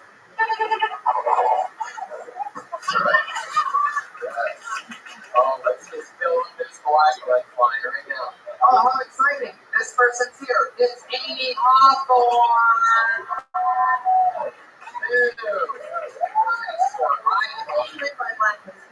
Every time. Oh, yeah. Alright. So I've been thinking a lot lately about colonial porn. No, you know I had it. Because porn has been the major force behind every piece of technology we've ever had. Internet, VHS, Brazilian waxes, like, why not the printing press? Like, you're not making money off of these, like, inviting people to keep it, you know? Do you think because colonial people were, like, very greedy, and be really uptight for it, like, oh, women can dance to ankle and she left for monthly neighbors. But their society was kind of fucked up and can't be universe. Like, well, everyone's riding around the horses, so everyone's got whips and chains back in the house. And if you're really into bondage, that's what they did for punishment in the public square on Tuesday. If you like that weird, like, food thing, they just do them too. And the greatest love story of the era was Pocahontas, which is interracial and underage. You gotta think somewhere in there was two girls wasn't the same. So, Two girls on my left. Colonial porn. But yeah, there's a lot you can do with that. yeah, I actually got like a good so. Wow. Yeah. Somehow that's more relevant than Tupac. I mean, from hormones or shady. I feel like the kind of person who said that, like, bondage that really got in colonial times. Love it. Sure, my brother.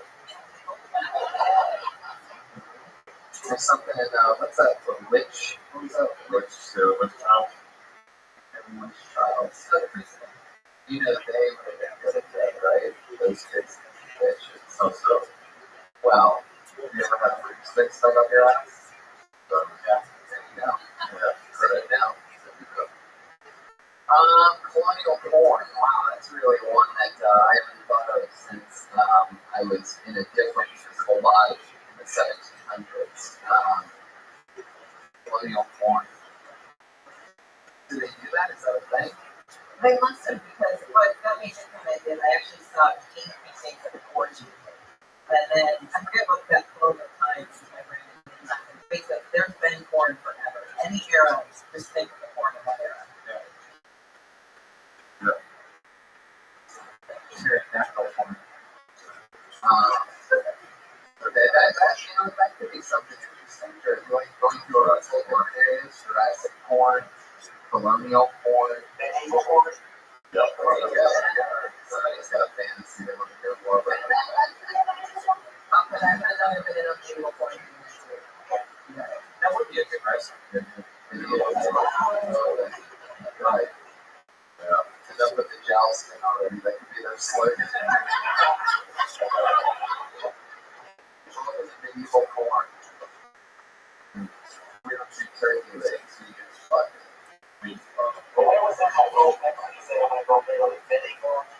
Yeah. Medieval in your ass. Oh. 1994.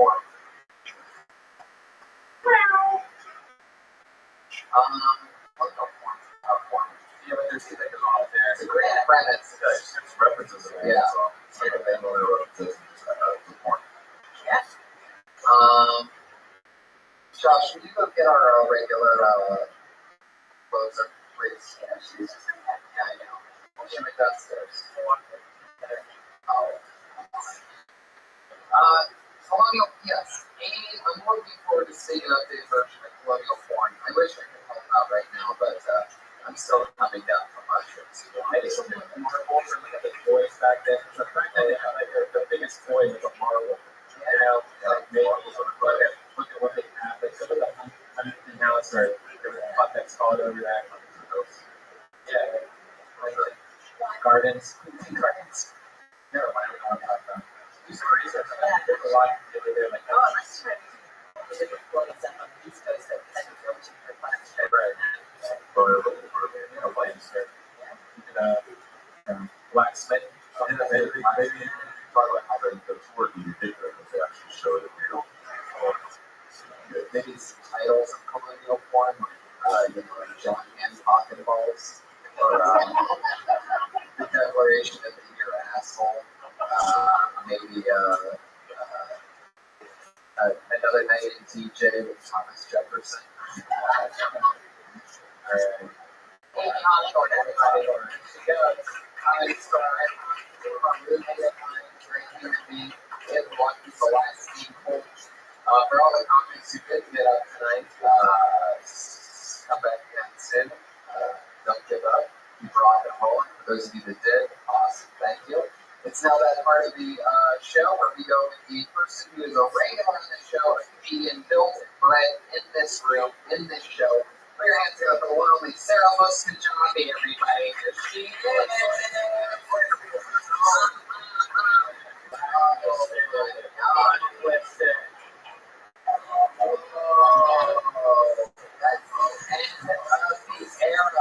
Sarah Muscajami. You watch her start here, and you watch her end here. That's so sad. Where do people find you? You find me online at a podcast. Especially available right now on chill.com. Or the website. I'm happy I got to do a new episode of Skeptic Tank today. I believe it's like third or fourth. It's already out. So, shoot. A fucking 3-hour turnover. You're unbelievable. Unlike this one. I hear comic. Is that where we can find you on Twitter? Comic Patriot on Twitter. Thank you very much, Ryan. You got anything going on? I'm really excited about, guess what? Toronto, Canada, for the show just got added. Redman and I sold out 3 fucking nights in Toronto. We're having a second show Friday night in Toronto. We're coming for you. It's a big fucking city here next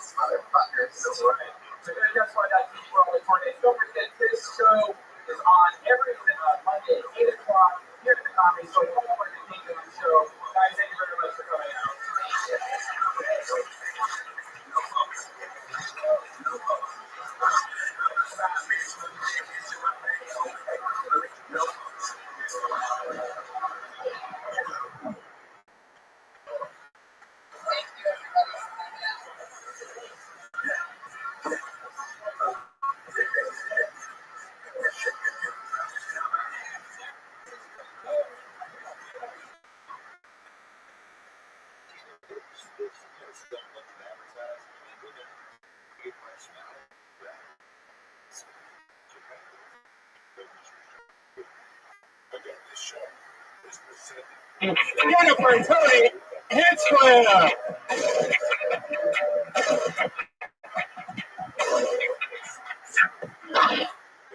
Fuck yes. Oh boy, am I excited about this one. You guys feel that fun energy in the room? Yes. There's a lot of love.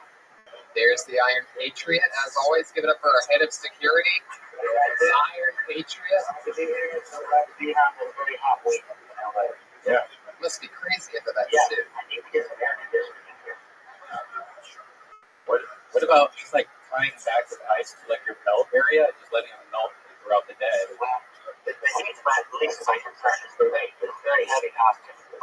How much does it weigh? So it's like kettlebell nonstop. Oh, thank you. You can listen to podcasts through your helmet. Oh yeah. Really? Really? So you listen to things while you're dressed like that? I love it. That must be a workout though. Are you sore like sometimes? It's intense because I got to go out and make money on 4 nights a week. This is my fifth night out. Right. So I had to go out and the boulevard and make some tips, to make money. And you take the bus everywhere you go when you're dressed like that, right? Yeah, because I can't sit down and I don't want to have to come down here and dress down here. Better to be at home and look at the mirror and get it all straight. Do you hang out with any of the other guys, like Superman, Wonder Woman, Jeff? I know all those guys. You know the guy that's up in the Confessions of a Superhero? Right. Documentary? Yeah. Yeah, Christopher Guest. Yeah, I know him. He's a cool guy. Yeah. He takes himself real seriously. He's intense, dude. Yeah. It seems like. Yeah, he smokes a lot of weed. Does he? Yeah. Does he ever hold you down? No. Does he what? Does he ever hold you down trying to advance sexually? He likes him, though. How have you been smoking? Not much. I didn't get any last week. I didn't see Red Man at the show. Oh yeah, you got to check in with us. Yeah. I really like that experience. And listen to the Shrimp Fest. I'd like to get into some of that, too. Oh wow, look at that. The Shroom Fest episode. Yeah, I was too. I listen to that with Ari Shapiro. Skeptic Craig, they all went to Joshua Tree. That picture's great with you two, where you did a picture back there with you two. You guys look real close to you two. Yeah, thank you. I mean, Ari has the hat and everything. It was a lot of fun. What do you think you would do if you did mushrooms? Where would you go? Deep into the deep crevices of my mind to talk to the mysteries of the universe. I love it. It is. It really is an illusion. I love it. The Iron Patriot. Head of security. The head of security. He wasn't there for me 15 minutes ago, though, when I got stung by a bee on the stairway. Yeah, laugh it up, fuckers. Really funny. Fucking bee. I felt something land on my neck. I slapped. I feel it flutter, like I didn't kill it. I must have gotten the side of my finger on it. It flapped around. Then I slap it again, but right before the slap lands, boom.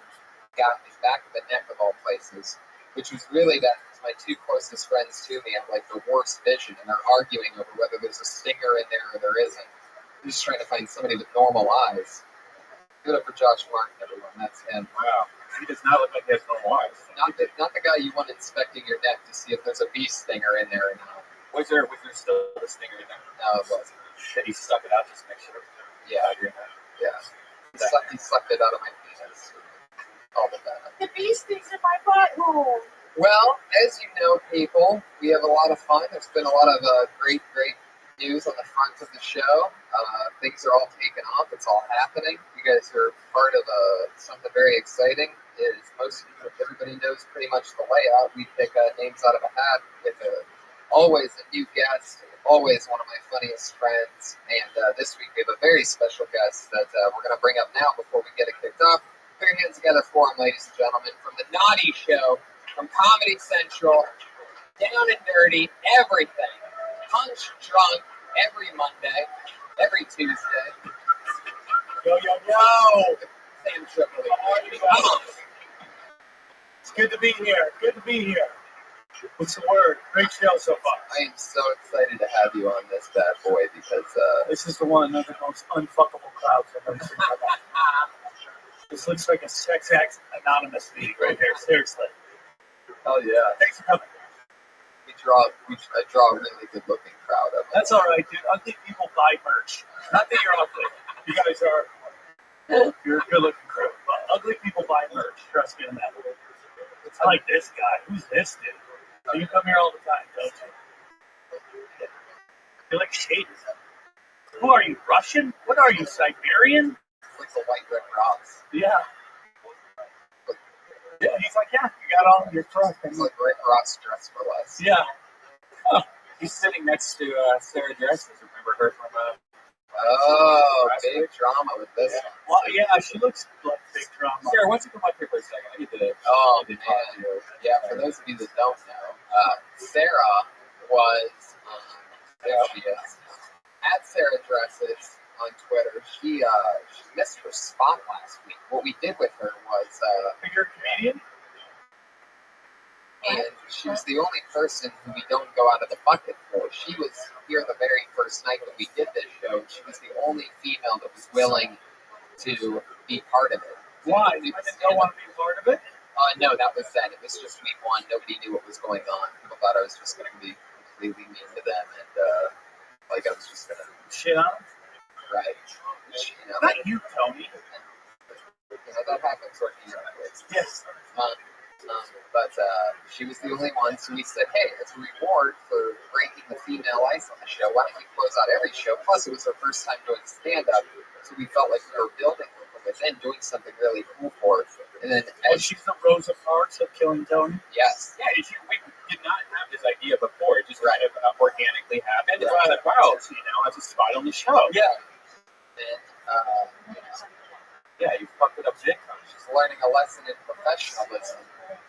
Are you telling me that a young chick with big tits didn't appreciate the opportunities I was given to her? I've never heard of that before in my life. Never heard of that. That is absolutely. I've never heard like an older guy bring up that point either. Okay. Oh, that's cool. Oh, that's right. That's one way to fix a burnt bridge. Yeah. And some more. Yeah. Bring a little bit more gasoline to it. Yeah. By the way, I've heard that before 1,000 times. Now, and she missed her spot, and we were, the Iron Patriot now has a trademark noise that he makes when somebody gets blacklisted from the show. And so, that is awesome. When that that happens, Police Academy for 2 seconds. Because we blacklist people, and if you missed a spot before, we're trying to police it, and yes, that would be the sound of us policing it, and so Red Band and I were talking about how to handle this situation. Yeah, so we decided, we heard somebody, a friend of ours, another female, a sexy female. Oh shit. Did comedy for her first time downstairs tonight. And we're going to try to give her a chance to fill your shoes, be the second Christy. Yeah, but shocking. You don't go to for the first time, you bring in the new one. That's right. Yeah, we're all replaceable. Bring in the July model. This is Hollywood. Yeah. This is how it works. Alright, cool. But this is a lesson in professionalism. That's the sound of you waking up for a shift at 7-Eleven. Red Band! Whoa, what? Whoa, we're pumping. But so what we're actually going to call it is a probation to be decided at a later date, perhaps even at the end of the show. It might become a Taik off. Who knows? It's true. I'm halfway into it. And the one who scissors the other one the hardest would then get to come back next week. That would be how that gets solved. Or it could be a taste. Right. Oh. You got mad at my fucking statement, and you just loved their fucking statements. What is this like? Are we fucking... Yeah, fucking sorry that I had to go put money in my fucking house. Like, sounds like poor I got problems like everybody else. What that is? Uh-oh. it's the death of That's an my... old school clock.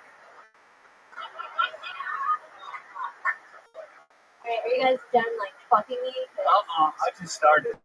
But he's quick, so don't worry. Yeah. We laughed at that. All right, so You're blackballed too. Can we blackball audience members? yeah, That's all we can do. anytime you call it, he has to make that noise. So just Did you see? That was not me. Oh, it's Sarah's vagina. oh, It just got wrecked. Has she done stand up on the show? 3 times. 3 times. So last week would have been her 4th time with the amazing Ari Shafir. She decided to, in this business, you have to know when you have to put money in your meter, right? What does this look, by the way? Wait, what's the business? What the fuck does that mean? What is your look? Old and sloppy. Current glasses for old and sloppy. No, then that wouldn't be old and sloppy. That'd be the opposite of the look I'm going for. But I want to know what your look is. This two are in the fucking 5 minutes. I love it. You got the first part of that right now. Fuck. You look like you're from the Echo Park of the North Pole. That's what you look like.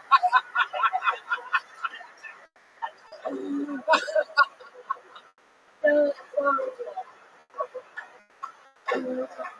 stop you to go where's Waldo? No, that's what you do. I go Echo Park of the North Pole and crush it. Yeah. Waldo's too. You put that on your planning to do a Waldo show. Wait, I'm sure you're fine. I'm just Waldo is better than it. I don't know. I just dress how I fucking think looks good. I am woman here. Who said we're not into it? How do you not know I want to fuck elves? How do you not know that? You don't know what I'm into. Because you come here all fucking with your vagina guarded up, all angry. Come on, stop burning bras. Hang out for a little while. Okay? You don't got to march on everything, all right? You have full rights now. You can do whatever you fucking want to. Loosen the fuck up. It's called comedy. Yeah, you have full rights. Okay. Oh, Jesus. She's such a. You put me in a bad mood. You fucking blacklist me. Like, this is the first place I did this shit. And I get like, I'm getting a new bitch. Oh, God. You're still on the run. That's weird. There you go. You don't know the rules of the game. Yeah. You're writing the rules, I right? don't even know the rules of the game. Right now, this is better than you got up. Yeah, listen to the Patriot. Listen to the. On the video, people are gonna love it. Listen to my squeaky arm of justice over there. I love what you say, Patriot. There's anyone who knows about freedom of speech. It's the Patriot. Yeah. Exactly. You know what? That's coming to count. Oh, you want to do that now? All right. Well, all right. There's Sarah. There goes Sarah, everybody. Sarah. And now, ladies and gentlemen, the newest comedian in Hollywood, as of just less than probably half an hour ago, downstairs in the original room. Put your hands together for it, everybody. There's so much maturity that's hot. Sure, if you want to, or you can lower it. Look at that. Yes. Is this thing on? Welcome. How do you feel about being part of a live podcast show? So you think tonight was your first night there? Yeah. How'd it go? The wired last night. I think I did okay. I'm a little nervous. I said a joke about my dad touching me. That's good. I don't know why. Why would that kill? I got told by my dad did. You sound disappointed. So you got a hot dad, huh? Patriot, on first impressions and likability and charisma and look alone, how do you feel about that? I like it. You got good lips. I believe it on your lips. Just get it. Oh my God. Very good. See, hold on. This is where it starts. You can never You're just trying to stand up. You're telling her to blow the microphone. You know what I'm saying? It's like, this is where, like, in 2 years, she's going to be the fucking most angry lesbian fucking comic out there. And can I just be joking? Let's encourage her to do well. You can never tell when the Patriots trying to help with audio issues or just being a pervert. Hey, put the microphone close to your lips. Now rub it against your crotch. Yeah. Like your dad did. No, I think he was just trying to say to project your voice because you do have a very small mouth. I mean, You sound like you're hiding from your dad trying to touch you. Definitely got to own it more. very long. Is the mic volume on that just low? Yeah. Yeah. Put it up there closer. You are so creepy, Patriot. Which is amazing because you're a guy wearing a suit, which normally starts at creepy. Yeah. The fact that you out creepy that is amazing. This is my week for July Thursday. Oh yeah, that's right. This is a big week for you, huh? Yeah, this week. You're like the people that own a Halloween store. You ever go by the Halloween store like on a July? You're like, what do you guys got going on? Halloween's every night. Yeah. I got some interesting trivia about you. I wanted to ask you about Sam. I can't tell who you're talking to. Oh, me. Okay. I read some trivia that said you were one of only 2 comedians to start off as a paid regular in the main room. The only other one is Roseanne Barr. Yeah, that's true. That's incredible. Thank you. All these comedians have to suffer through all this. No, I was the first one when she made me a regular. My first spot was a main room spot, which is unheard of. When Roseanne did it, it was a different time and era. And that night, her first spot at the comedy She got a TV show on that. Yeah. I got my cable turned She got Carson. Oh my God. It's so true. It's how crazy the different times are. So should we give her a chance to prepare some material for the end of the show? Yep, absolutely. Get your 60 seconds ready. We'll check in with you at the end of the show. You guys ready to start the comedy portion of you can throw that in the mindset. Good job. What's your Twitter handle? At Kimberly Can. What's your nationality? My mom's Puerto Rican, so that's Something like. I like that.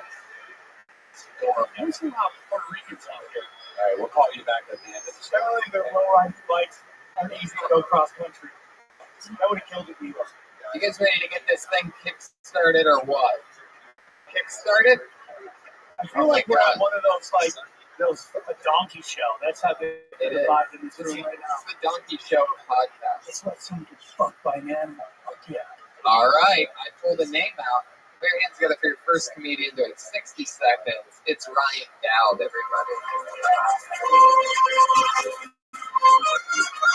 There he is. Ryan Dowd. Hey, you guys have been great. Keep up your enthusiasm. It's like I think I should just kind of kill you all with kindness. Actually, that's like a terrible phrase because what else can you do violently to people that's nice?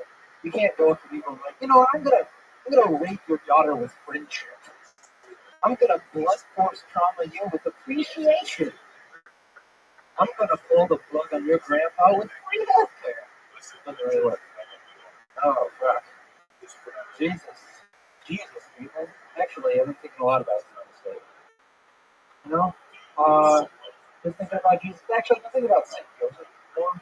Because, he was lying next to Mary, and they kind of rolled over and like, hey, Mary, how about we? It's like, no, I've already had God. Fuck.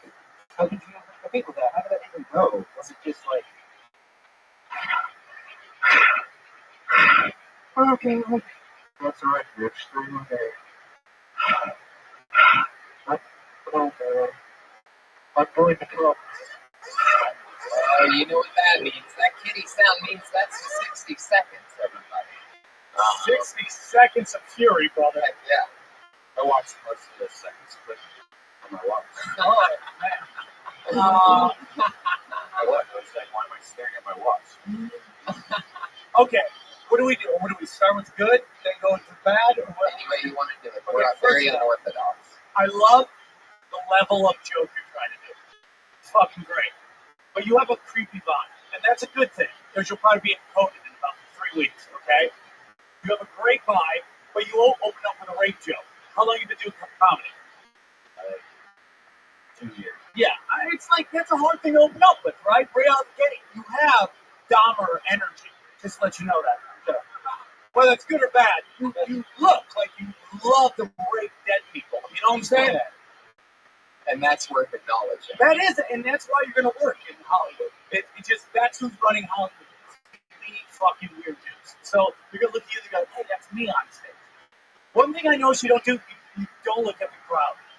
If you're going to do those fucking jokes, bro, you got to commit to that shit.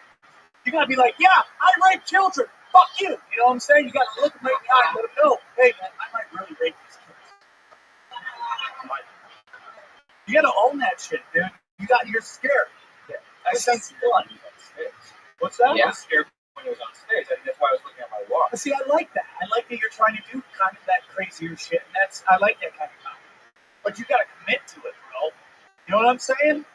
You're gonna rape that chick, man.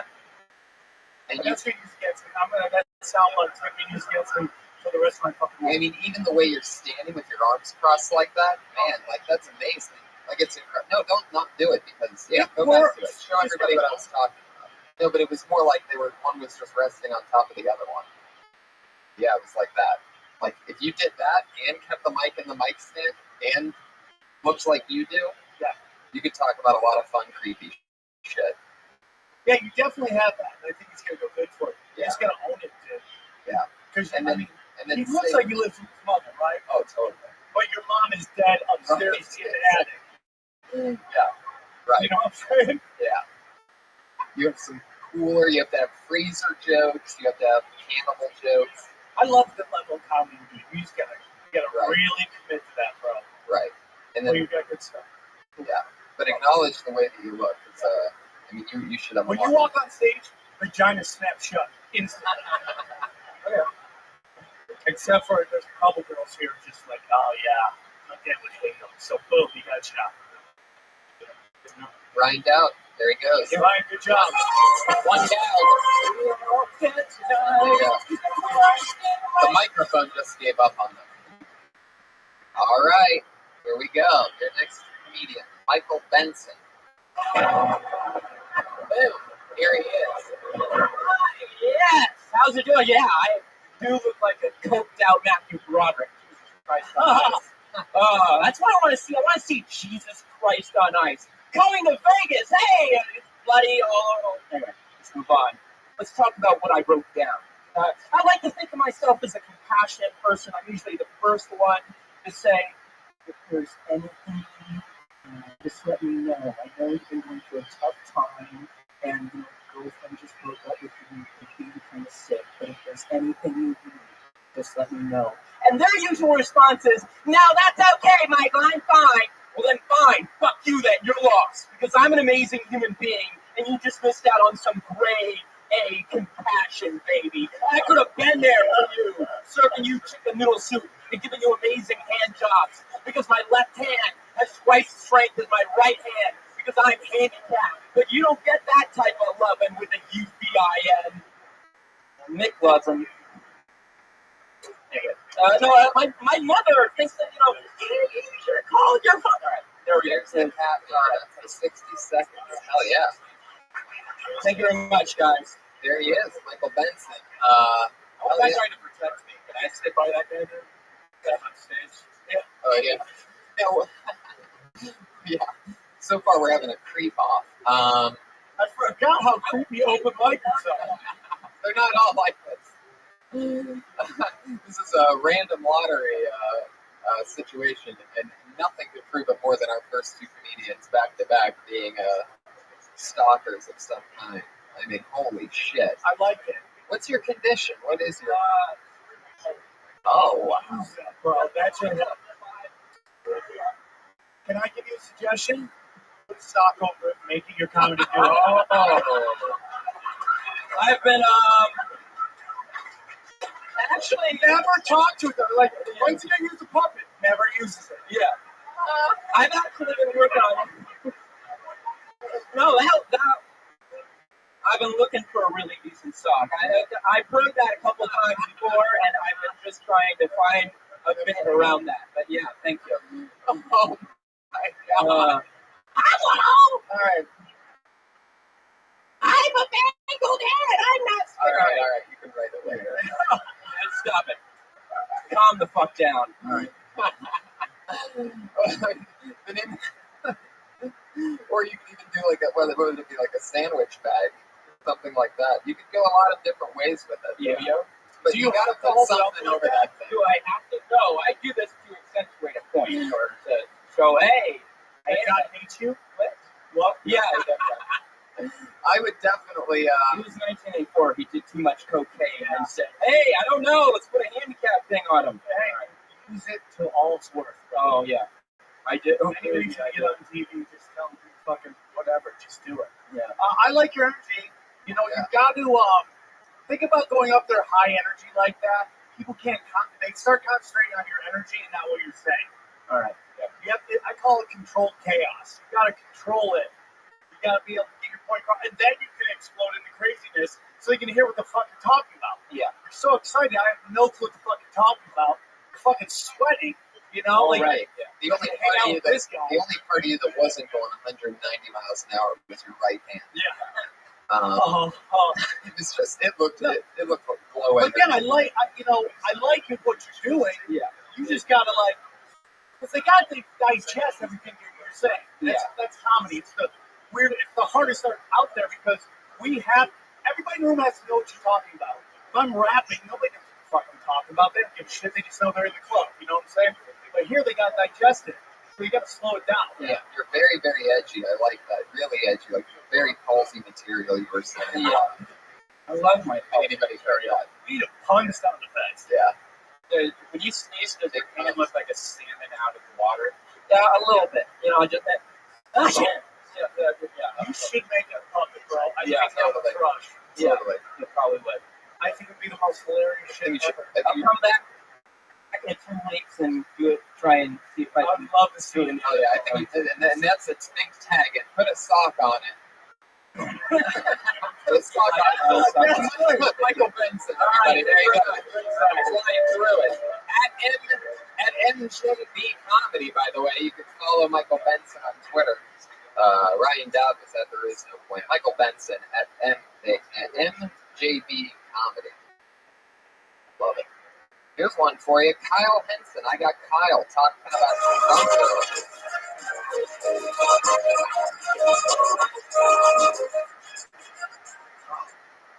Hello. You guys are awesome. I had like 4 girls that were in my sets. Super attractive, but anytime somebody has too much to drink, they want to talk during your set. Super distracting. I was like, oh my god, I'm just going to take a picture of my pants and upload them to Instagram. But I don't know if I should make them blurry on the outside or just turn them into a moment. But I didn't want to be rude. I had to bring them into it. I had to be nice. I was like, man. Let me get 25, 30, 32. I guess 30, probably 21. Got somebody in count you, fat ass. Don't talk during my set. Exchange out chapstick for glue stick and shut the fuck up. It's kind of hard to take you serious. BMI looks like a lot like your bowling sport. Thank you guys. All right. First of all, Everyone just fucking relax. everybody, why would you clap for that? No, I'm kidding. That's an interesting joke to just go over heckles and crowd work that happened at a different show. So I didn't write anything for tonight, but let me tell you what happened to me in a set a few days ago. So there's these hecklers, 4 of them. Yeah, I mean, the whole thing is that, you start one premise and then you go into another premise, which is, you know what I'm saying? Yeah, there was something in the middle of there which I started daydreaming. I'm like, oh fuck, where am I again? No, it was Mark Simpson. Oh my God. I think it's great. And, you're talking about your life. I'm sure that happened at some point. You just have to, the whole thing is about focusing it. I don't know what you're talking about. That's after a while, dude. It's a great premise, because you're going to run into that. And that's a great joke to do after you get heckled. It's going to happen every fucking day of your life. Right, totally. Because people are a bunch of fucking assholes. Yeah. And plus, your body language says, be ruthless. But you know, of everybody here today, you're the best at coming up on stage and dealing with people. Like, so people don't like you when you get up there. You know, it's just like, it's 60 seconds. It's hard. I don't know if you open with that. What nationality are you? Half black, half white on a good day. What does that mean on a good day? There's no bad. By the way, this. That is the worst catchphrase I've ever heard in my entire life. I don't know how often you use that I'm sure you get asked a lot what nationality you are. If you do that on a good day thing every time, that's unbearable. There's one thing you can take from this appearance tonight, it would definitely be that. I mean, that's an off stage. That'll make nobody ever want to work with you again. Anybody who hears that, whether it's a comedian or an executive, they're like, I don't even want to be near this guy anymore.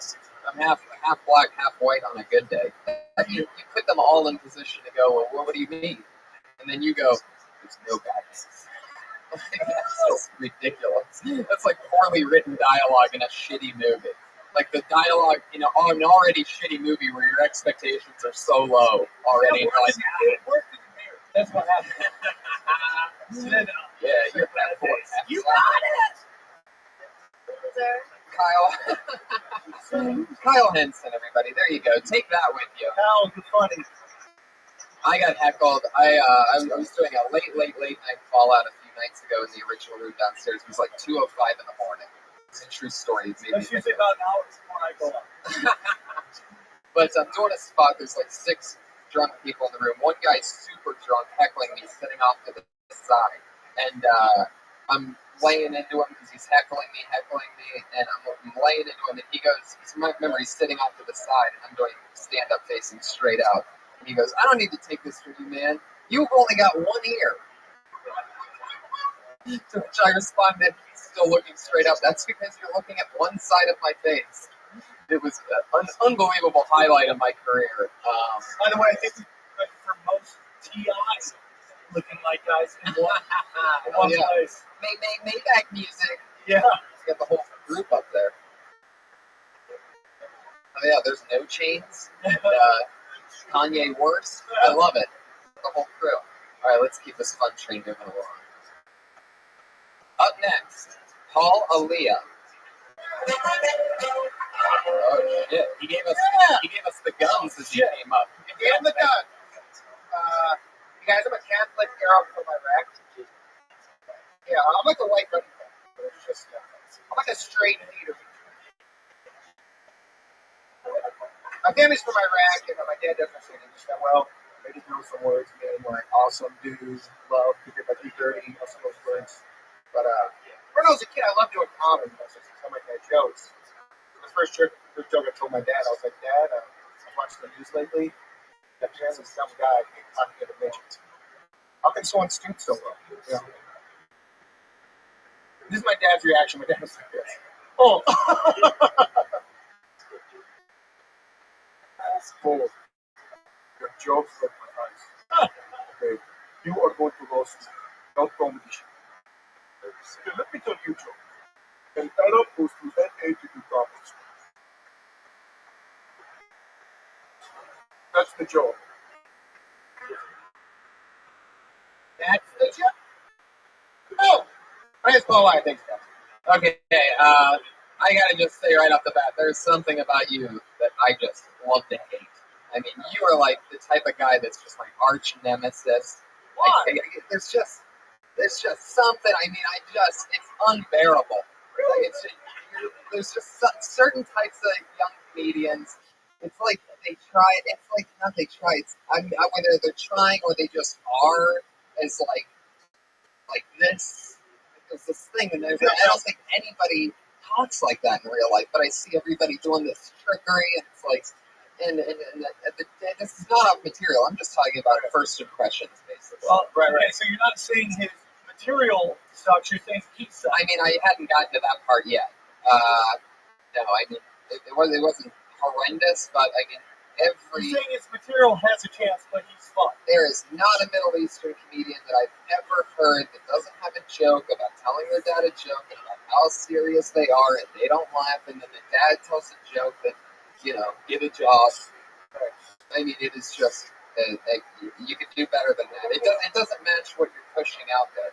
For a moment with the mention and then when he went into the father, he was on the wave, but he just fell off the wave. This is my nightmare.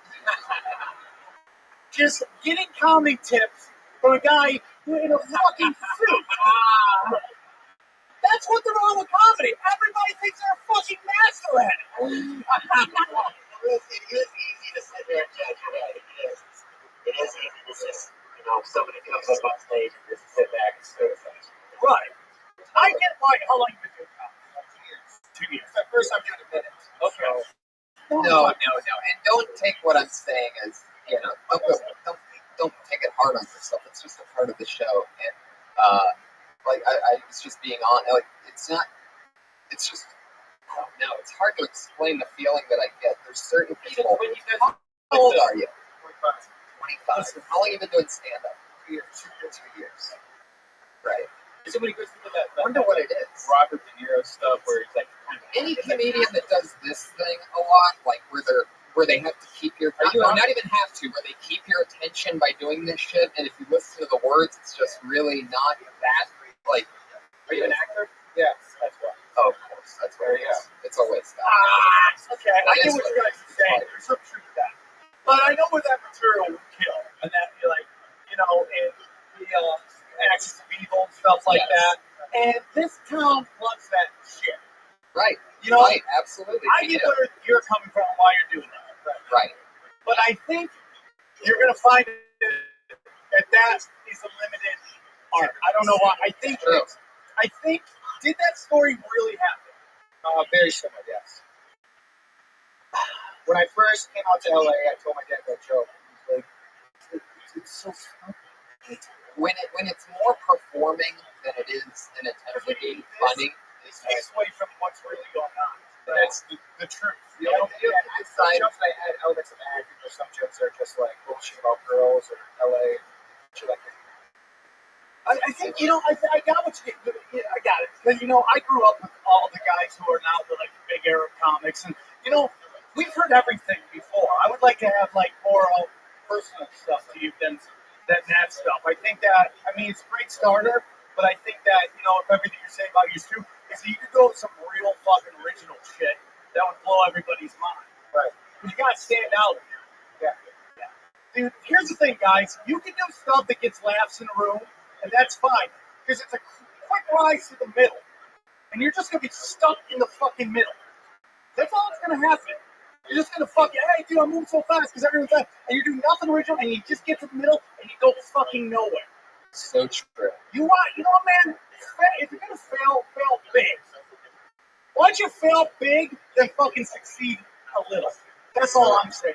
So true. That sounds great, man, and I get it. Because you're gonna audition for some fucking progressive piece of shit casting director who's secretly fucking racist and hates fucking everybody because no one would fuck her in high school, okay?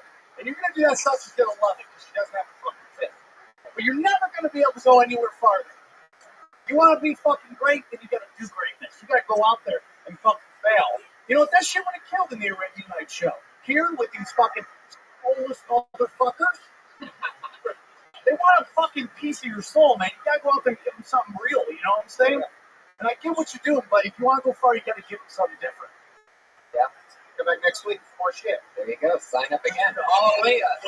At Paulaleah123 on Twitter. If you're listening out there. By the way, just to let you know where I'm coming from, today I cried my one mirror thinking about blowing my brains out. So take everything with a grain of salt. It will happen soon.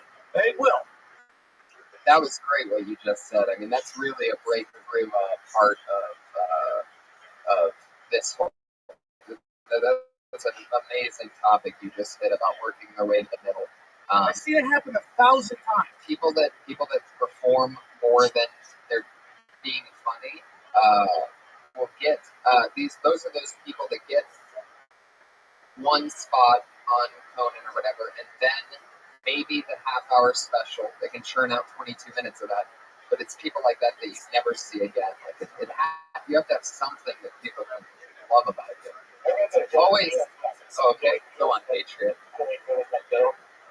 Right. Who's he securing you from? Empty chairs? What is this?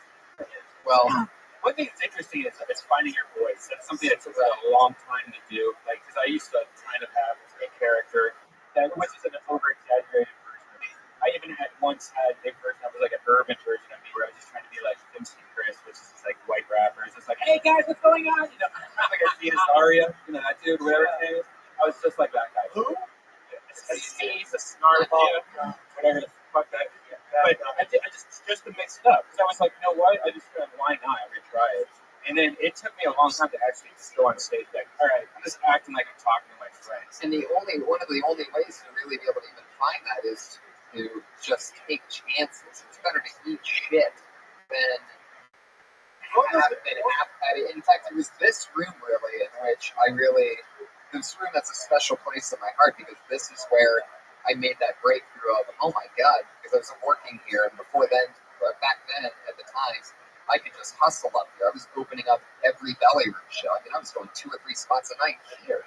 It was unbelievable, because they weren't giving spots out to, it was just something that I was doing. I was going, hey, start your show 5 minutes early. I'll warm up the room, and then I'll bring your host up. And everybody, why wouldn't you do that? Right? So I did it all the time. And it was through all those every night, which I'm like, holy shit. If I just get one little thing out of fucking taking a million chances that's a keeper, all of those add up. Can't be afraid to fail, man. It's crazy. Can't be afraid to fail. Here's how I think.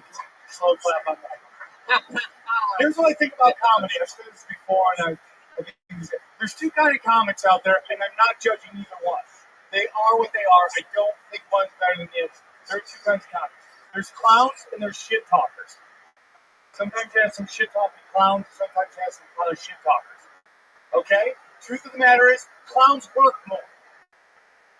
They'll book commercials, they'll book fucking sitcoms, they'll work more. But the legends are shit talkers. Make no doubts about it. The legends are shit talkers. You guys go out there with a point, they have something to say. I'm not saying you gotta get preachy, but you're going up there because you want the reaction from what you want to say. Not you don't want to say something that gets a reaction. You understand what I'm saying? That's it, man. That's all the great ones. I know guys that sell out arenas, and I'm not judging anybody. Even though I like shit talkers, I'm not judging it. God bless you. Whatever you can do, you do. But I know some of the dudes who sell out giant theaters, never mentioned as one of the great ones working right now. And that's, at the end of the day, what everybody wants. Be considered one of the greats. It's true. And that's why these dudes who go around stealing jokes all the time, because they think it's like win at all costs, and they fucking get busted, and they're automatically taken off the list of the people who are the greatest. They go fucking nuts, and they're constantly miserable, because they never gonna get what they want, and that's to be considered the GOAT. That's all they did for it. They wanted to be the GOAT. And see, it looks like he has full-blown cancer and AIDS. Yeah. How do you look like you have cancer and AIDS? Dude, that was a snuff film. Oh, did you see what you did to that guy? That was a snuff film. For those of you that don't know, is that okay for me to say that? Brian was the cameraman in the back of the original room during the famous Rogan Mencia incident. This is the Zapruder of comedy. Put your fucking hands together back there, you sons of bitches. What are you, Mencia fans? Alright, guy in the wheelchair, you don't have to. It's okay. Alright, let's keep this fun train moving on. Brilliant shit. Put your hands together for Sam Tripoli. I mean, we're still doing it, but I fucking love that. I love taking a tangent into some real fucking shit. We know this guy. He just got lucky. I pulled his name out. At Gabriel Killian on Twitter. His name's Gabriel Killian, everybody. Here he is. Where are you? Oh, no, don't do it, Gabe. Don't you do it, Gabe. Hard enough for our students to make it. Oh, shit. What's that mean, Iron Patriots? Oh, shit. Bam. Holy shit. Gabriel Killian just got blacklisted. For every life you save, there's a million new ways to die. There you go. That's a catchphrase for you from the Iron Patriot. Give us another one. That's going to be the hookah bar. Lead the Avengers into battle against anyone who would threaten our way of life. Just between me and you, here's my little secret. The bad guys always win. Doing you is perfect symbolism for the times. There he is, everybody. Phony Stark, everyone. All right. Phony Stark. No, but he's supposed to be the black guy. I am Patriot, not you. Yeah. Wait a second. Get the fuck out of here. Yeah. There's an actual guy called the Iron Patriot. Yeah. And you're that guy? He's not that guy. No, I know he's not the guy from the movie. Whoa, settle down, Patriot. First of all, this is your first week with the microphone. Just relax. Yeah. Oh, now it's on your dick. That's he's doing it on purpose. What are you, Kendall? Patriot, just relax. Let me get a breath in, okay? Just just relax. This is your first time behind the microphone. You keep running into it over and over again. Just relax. Take a breath. Can you breathe okay through that thing? Oh my God. Oh shit. There he is, the Irony Patriot, everybody. The Irony Patriot. So you're a white guy, right? Well, actually, I'm the Iron Patriot from the comics. Our uniform used to be Green Goblin. They changed it in the movie because they don't own the rights to Spider-Man the Green Goblin. He gets so passionate when he starts talking about Somewhere this. there's a chat board missing its auditor. It's not they're not auditors. They're admin side. Thank you. Okay, let's keep this fun train moving along. We just blacklisted you, Kelly. Put your hands together. Okay, we got it. Don't be racist now, all right? I'm not saying that to be a black Iron Patriot, but I'm a white Iron Patriot. When you say that, it means you did mean that, by the way, when you make that disclaimer. I'm really fucking up. I love it. Kyle Shore, everybody. At Kyle Shore. Noah Ark. He's doing a Noah Ark joke. Some people might think it's too soon for a Noah's Ark joke. I say it's right on time. Here he is. I read this in the Bible. So it's scientific fact. Read it on Wikipedia. Dinosaurs are extinct because they didn't get on the ark. That's thinking now. Wasn't in the history books. It's true. I actually asked my aunt, how it happened. Well, it's kind of like Land Before Time, like the animated dinosaurs. Like Land Before Time 13, The Great Flood. Because there actually is 12 Land Before Times, apparently. And I guess like the first act was the dinosaurs just run around. Like the food supply got killed or the water coming. Second act, like a T-Rex was killed. And like the third act, they found like a white dude by a boat. Who just has like a bouncer, like dress. Crocodile, barely. Some of you guys know, get over there with the unicorns and gorgons. Or Gorgonite, where I am, where I am. Oh my God, where's the cat? Okay. Yeah. Jesus Christ. Whew. Man, I mean, holy shit. I don't know what happened in the time that you were on stage, but the energy in the room got sucked out. Is it just me? No. You guys back there, how do you feel? What's going on? Hey, you settle down. You're blacklisted. Or you're on probation. Blackface. Don't violate your probation. So the premise of the joke is what?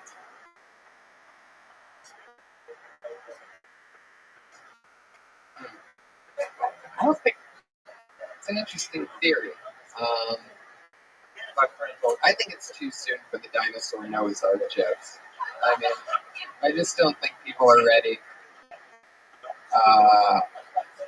And I like being edgy at times, you know. Some people, I like writing jokes when people die and like tweeting them out there. It's one of my favorite things. I did 9 on Gandolfini, had to pay tribute to the man, the myth. James Gandolfini, everyone, right? Oh, by the way, I fired my memorial coach. My memorial agent. He couldn't get me in there, so I'm like, fuck you, you're done. I dropped him. What's memorial agent? My agent gets me in all the memorials. How much was the ticket? Did you hear the price at all? What's this fucking black tie thing? Yeah, it was crazy. I couldn't get in this place. So you, like, dude, I get it, man. I get it. That's funny. I like the premise. It's just execution, dude. You know, I think it's just like weird. I don't, you know, it's like I don't. I think I saw that joke chiseled into one of the stones. Commandment bricks. Nothing. All right, cool. Kyle, I just, you know, when it comes to dinosaurs and Noah's Ark, that's just like, it's just not, no one wants to even hear it, right? even the word. That's a whole different conversation. Andrew, that we're not. Don't you have an encyclopedia somewhere in that fucking suit?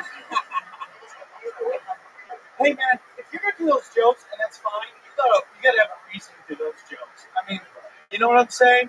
It's just like to kick the Bible is. I don't know, man. Right. I just feel like even the word Bible, I saw a couple people get up and realize they had to go to the bathroom. Yeah. I get it. I get what you're trying to do. And yeah, it is full of stupid stories. I get it. But it's like you gotta have a really good reason, a very unique thought that comes to it when you're gonna do it. There's almost nothing more depressing. It's almost less depressing to talk about somebody's like a death than it is to talk about the Bible possibly being realistic. Like, it just makes people uncomfortable nowadays. Something's happened in the last 5 to 10 years, and obviously a little bit before that, but people are just done with religion now. It's been done right before many times. Like Joe Rogan's Noah's Ark. Joe Rogan's Noah's Ark bit, one of the biggest, the best bits I've ever do. And that doesn't mean you can't do a premise on it, but you just gotta have it.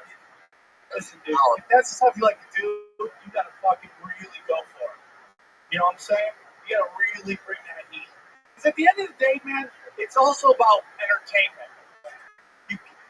You can get them thinking, but you gotta get them laughing. That's, again, why comedy is such a limited fucking art. Because if they don't laugh, they could be enjoying listening. But if they go 5 minutes while laughing, it's like, what's going on? Nobody's laughing. So you gotta fucking, if you're gonna go in there, you gotta have a really good reason to go there. That's all I'm saying. There he goes, Kyle Shore, everybody. Let's keep it calm. Am I being too serious? No, it's great. No, you're doing great. I think you're funny, dude. Your next, ladies and gentlemen, his name is Timmy Day. Timmy Day. Oh shit! What do we got here? Timmy Day, you are blacklisted. Oh my god! Oh, wow, I like that. He got excited. Oh, I think he just came in his suit. He got excited on that one. Were you laughing in there on that one? Oh, wow. All right, Timmy Day, you are blacklisted. Heck yeah. Put your hands together for Jason Bogart. Hell yeah. I know you, Jason. Have fun, buddy. Yeah, no, I'm definitely a stereotypical guy. But I found out recently that Will Smith is my neighbor in Calabasas, and I gotta admit, I started locking my doors with it. It's not that I think that all Scientologists are gonna break into my car and put a alien in there, but the rich ones can't. Will can afford that.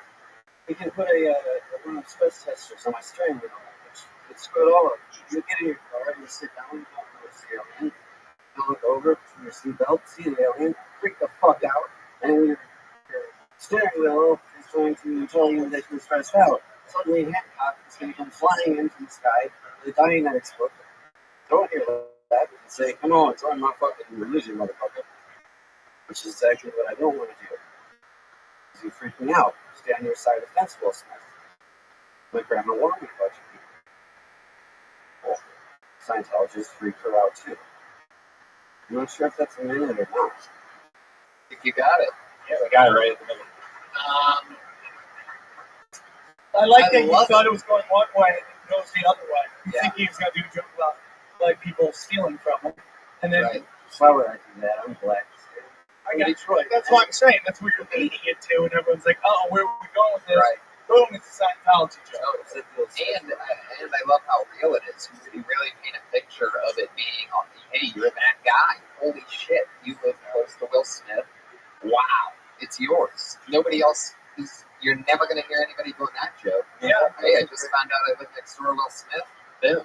I love that about it. It's always things like that is one in a million. you can really own that premise. I mean, you can get into some crazy shit. Yeah, take the ice cream scoop in the middle, take that shit out about the car and stuff like that. But Yeah, I think you don't need a car. Yeah, Right. I think you just hear about living next door to a Scientologist and all the crazy shit they believe. Yeah. Right. I realized like halfway into it, I forgot to push record on my phone, so it just like So you just want to. yeah. Wait, hey, you know what? They're recording. You know this is a podcast with video and audio, right? No, what? You know this is a podcast with video and audio. Oh, Yeah, I know that. I knew that before too. Wow. Oh, I see. You do have your phone set up there. You had that set up perfectly, probably. Yeah. The frame was right. Do you see that camera right there? Congratulations, my friend. See, that's all. Yeah, I would get rid of the car stuff because then people are like, they're focusing on stuff they don't need to. Just be like, because who wants to live next to a Scientologist and just go through just general stuff? Yeah. Totally. You got a great premise, man. Thank you. Oh yeah. You're a great neighbor. So I was wrong. All right. Yeah. I heard So dog. That's great. Fraser Smith does a funny joke. He goes, how do you find Will Smith in the snow? Oh. You look for the Fresh Prince. Ah. And he flicks his thumb with it. He does that after joke. Come on, folks. Fraser Smith is great. Yeah. However, your next comedian is Kenneth Lyon, everybody. At Kenneth Lyon. Oh, here he is. I like Kenneth. He's a good guy. There he is. What's going on? How are you, bud? It's good to see you. Hello. Bought a ticket to a rave. First decision of my life.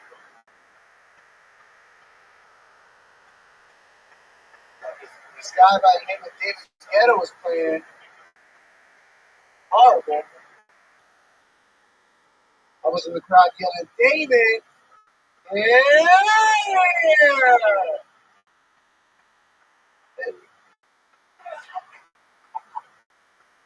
How many people were just part of that thing? Like, I feel like I heard. Is that It's like we were in a flash mob. Is that weird? No. What the fuck was that? Is that a vine mob? Was this like? Is this like some kind of prank on us? This is the rock paper game. Hell yeah, rock paper gang! They just bailed on you. I can't see them. By the way, you are the most Asian I've seen in a long time. Yeah. I think it's going to work well for you. I've met you before. I like your energy. I think it's great. Great stage presence. I thought the joke was, I mean, if you're in the rage, you probably know what you're talking about. So, yeah, I mean, it's fun. David, get out of here. Gotcha. What's that train going on? Oh, let's see. All right, man. I might give you some tips. Never have your phone out there. Showcase any of that. Never even at a comedy club at all, because anybody with any. Have you gotten an agent yet? Why aren't you doing that, dude? You're so Asian, you have Chinese writing on your shirt. I even think that translates to CAA. You have bound feet, too? What are you doing, bro? Go get an agent. I told you that. You're so super Asian. You're going to work like a motherfucker. You're going to do Pan Express commercials. You're going to be manager at Verizon Wireless. You're just fucking. Totally. There's so much work out there, and you're just being a lazy fuck, man. Asians are hardworking people, bro. You gotta get out there, make it happen. Why aren't you doing it?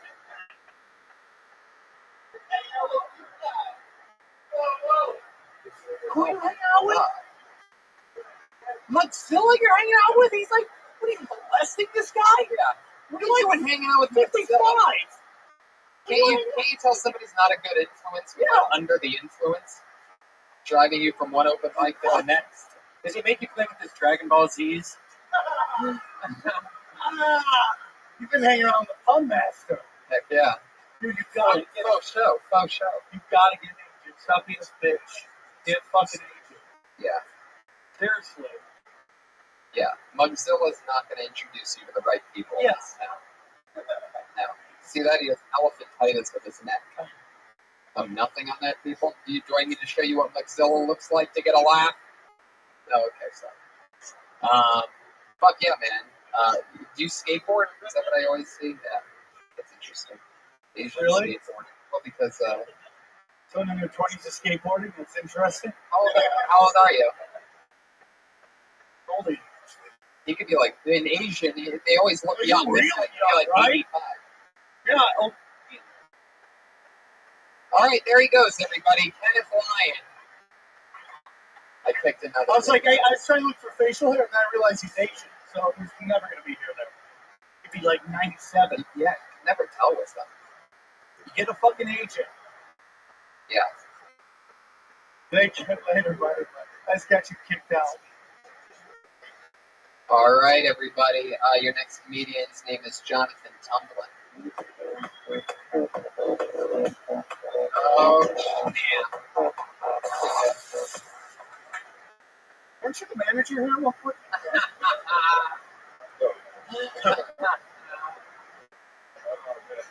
Well, we got to go back. Okay. Thank you. That's original for a Come on, Joe, shut up. I tutored Rick White kids in Westwood, and I'm a math tutor, and it's like I had a hip hop look at my tutor's Asian kid, and I don't think he thought that black people could do math. Well, he's fighting me the whole time, whatever. But the kid I mainly tutored was this kid. He's addicted to this game called Minecraft. Yeah, well, she's addicted to it. It sucks. It's a stupid game. Everybody should stop it. It's a cult following. But I don't hate that. So she was like, Jonathan, did you make sure that Sam does his homework instead of Minecraft? I'm like, sure. And then I tell him, like, you got to put the game up. He's like, well, what else am I supposed to do? So I tell him the only thing myself as a 28-year-old man to a 13-year-old kid is discover yourself, man. Play with your kid. That's my job. How old is he? 13. Oh, my God. That's True crazy. story. That's like I loved it. It went from, like, a math thing to jerking off. This is a great example of what how long you've been doing comedy. Okay. Oh. When you say the detail of he likes Warcraft, is that what it is? Warcraft? Minecraft. Well, now you say that there's it's unnecessary detail. You're painting too much of a picture, and I think when you're really a young comic, you want to overpaint the picture. Yeah, You're giving so much detail, and it's a way you get away from getting to the punchline. The key is to say only what's pertinent to your common understanding of the punchline. Unless it is coming back to Minecraft, we don't need to know it's Minecraft. All of a sudden, people think, do I know that game? Do I not? Is it Minesweeper where my brain wins? But he might get bonus points to the people in the audience that like. Yeah, if you're playing Comic-Con, Yeah, if it's they're truly, trying to bang elves.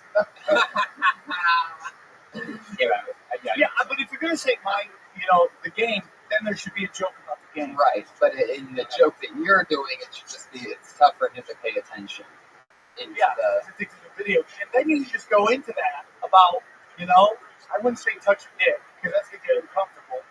touch your head Brown, what happens How about before just that? getting some pussy, man? Why not? What happens before that?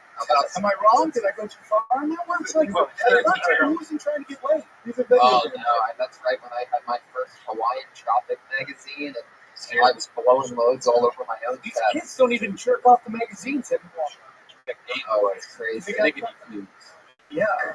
So that's why I would say it's a funny joke. I would go more into, black guy teaching math. That's a funny part. Then go into the addiction. Yeah, I have like a whole lot. I got you. But yeah, that's the biggest thing you learn. Know when to pay the detail, know when not to. What's pertinent to you? How quickly can you get to your punchline? Here's the thing about comedy. This is what you want to do. You want to take a joke, you want to cut it down, then tag the fuck out of it. How quickly can I get to what's going to make you laugh? That's what you got to learn. I remember learning that about 5, 6, 7 months into doing comedy, and I learned it in La Jolla from you, and it changed the game for me. Yeah. I went in and cut out all the fat on so many things when I was doing it about as long as you are, and once you do that, you learn quick, but it's still great job, Jonathan Tumblin. Very funny, dude. Good job. There we go. Yes, Iron Patriot. Discussion with Sarah, she was talking about how detail is important. Like, you say a class, say what type of class, so there is that balance. Yeah, it all really depends on whether it's all situation to situation. Right. I mean, it's important in certain aspects, but there, he said that, and it was just, it really, video games. He could have moved on. We got the picture. Is Addleston Fitzgerald Holder here? Blacklist him. Blacklist him. Blacklist him. I think you gotta take it to Jiffy Lube. Come on, service. You owe us a little bit more than that. Really commit to this one. Fuck.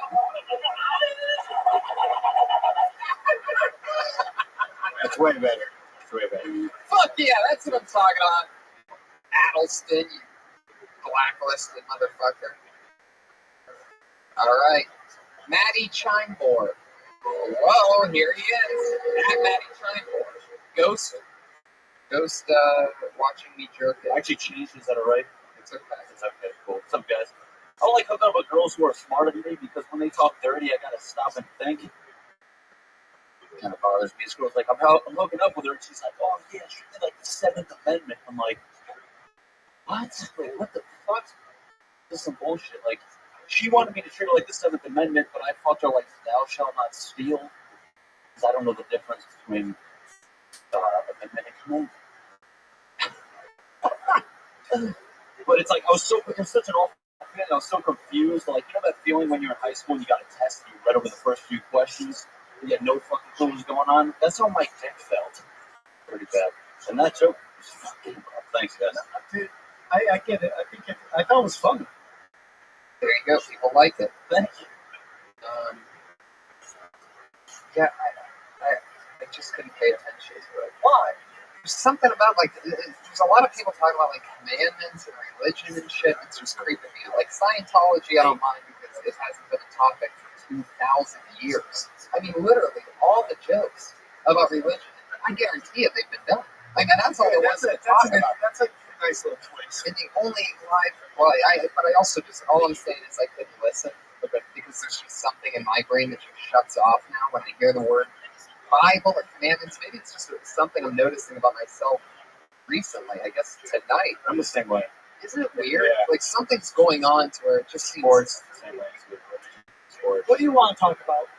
Dolphin pussy all day? I can talk about dolphin pussy all day. What do you want to know? I think it's funny, dude. I mean, it just needs I think you can get a better example of what you could say, and you just try different ones. You know what? Because when you drop a punchline on them, they gotta digest it. Now you gotta overthink it. You know what I'm saying? It's even your joke is that, but I think it's a funny premise. I like it. How long you been doing stand up? Been like 3 years. You lived in LA the whole time?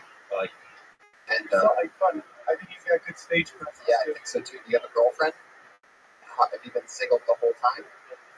I had a girl when I first met her, but that kind of just. So you're just tapping ass right now?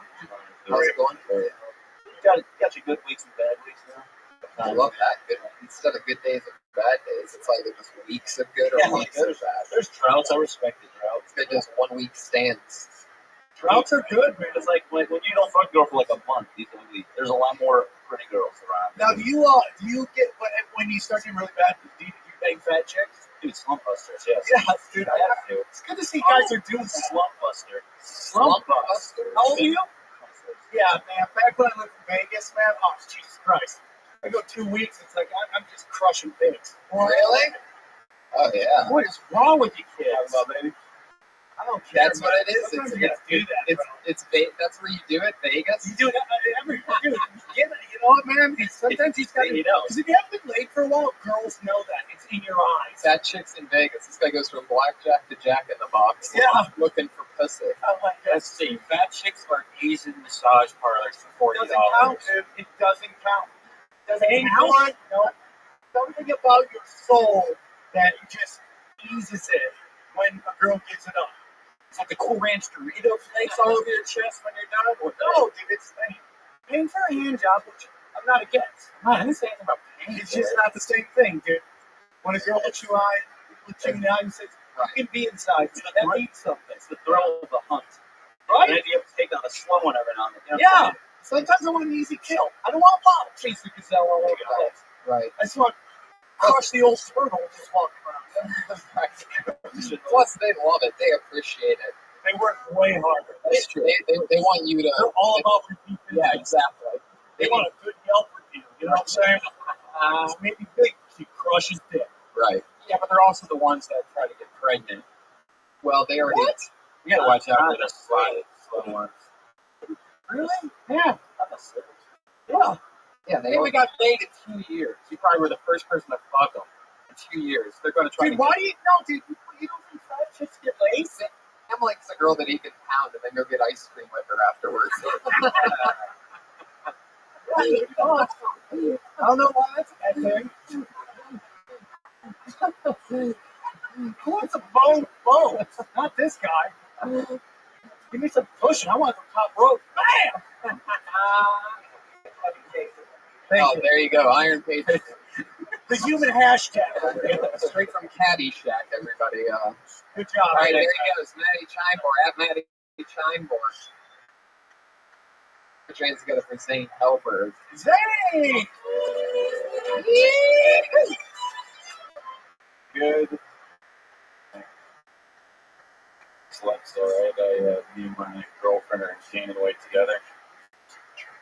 I think we've got a combined 50 pounds on us right now. It's causing fights with the little fucking cherubs. She motorboated me the other day. That doesn't resonate with you. She put her head in between my breasts. We were in the shower together with our fucking fat, disgusting bellies just rubbing together. And her boobs were getting bigger, so she gave me the squeeze, and I fucking squeezed back, and she just went for it. And it was the worst fucking day of my life. We were just broke and fat and angry, starting fights. Like, the only thing we have left is pregnancy. All right, that's it. Thank you. That was really good. Let me tell you something. I thought that was great. That's the set of the night, in my opinion, so far. Because it's such real, honest, true self-deprecation, and it's stuff that nobody wants to talk about, and you're just coming out and owning it, and it's fucking hilarious. I found myself laughing throughout almost the entire thing. I love everything about it, and that is a great fucking thing to be able to own. Right? Those are great jokes that you could also go outside. And right, one more thing, and especially that'll always resonate in this tough economy where people are struggling and they do just want to, everybody wants to be healthy and everybody's poor, and it's just everything that you're saying resonates with just about everybody.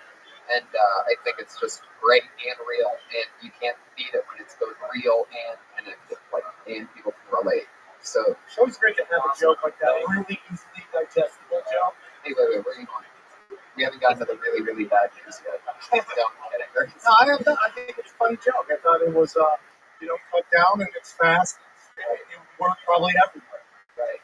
And those are good to have, a couple of those jokes.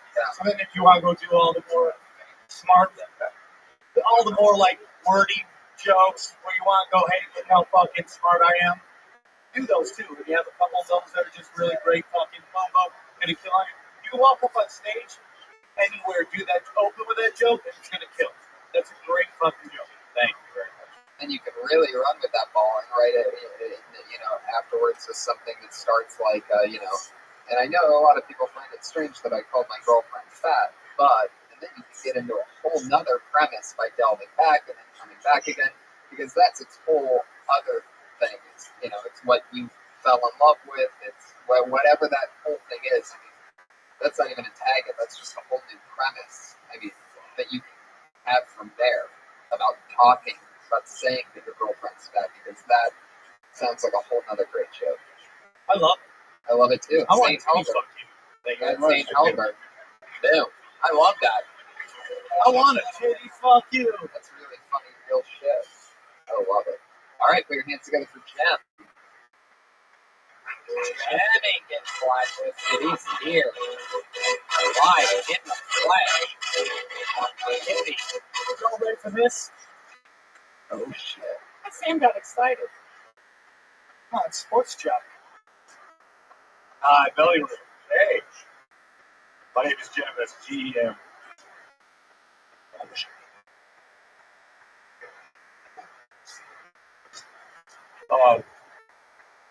I'm a little rusty at this. I like to have chemistry. Don't really do tetanus. But it's been a while. I moved out here 16 months ago to Los Angeles. Living in Los Angeles. When I first got here, I was living in Beverly Hills. It was in my car.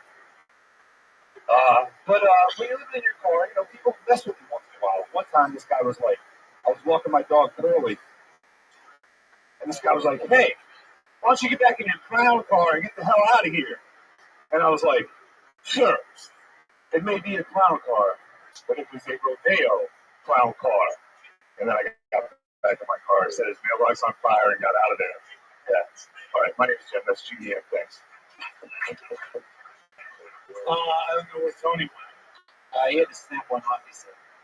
Jerk Snap it. That's so funny. By the way, you hitting on her, I imagine that's what every Renaissance festival must look like.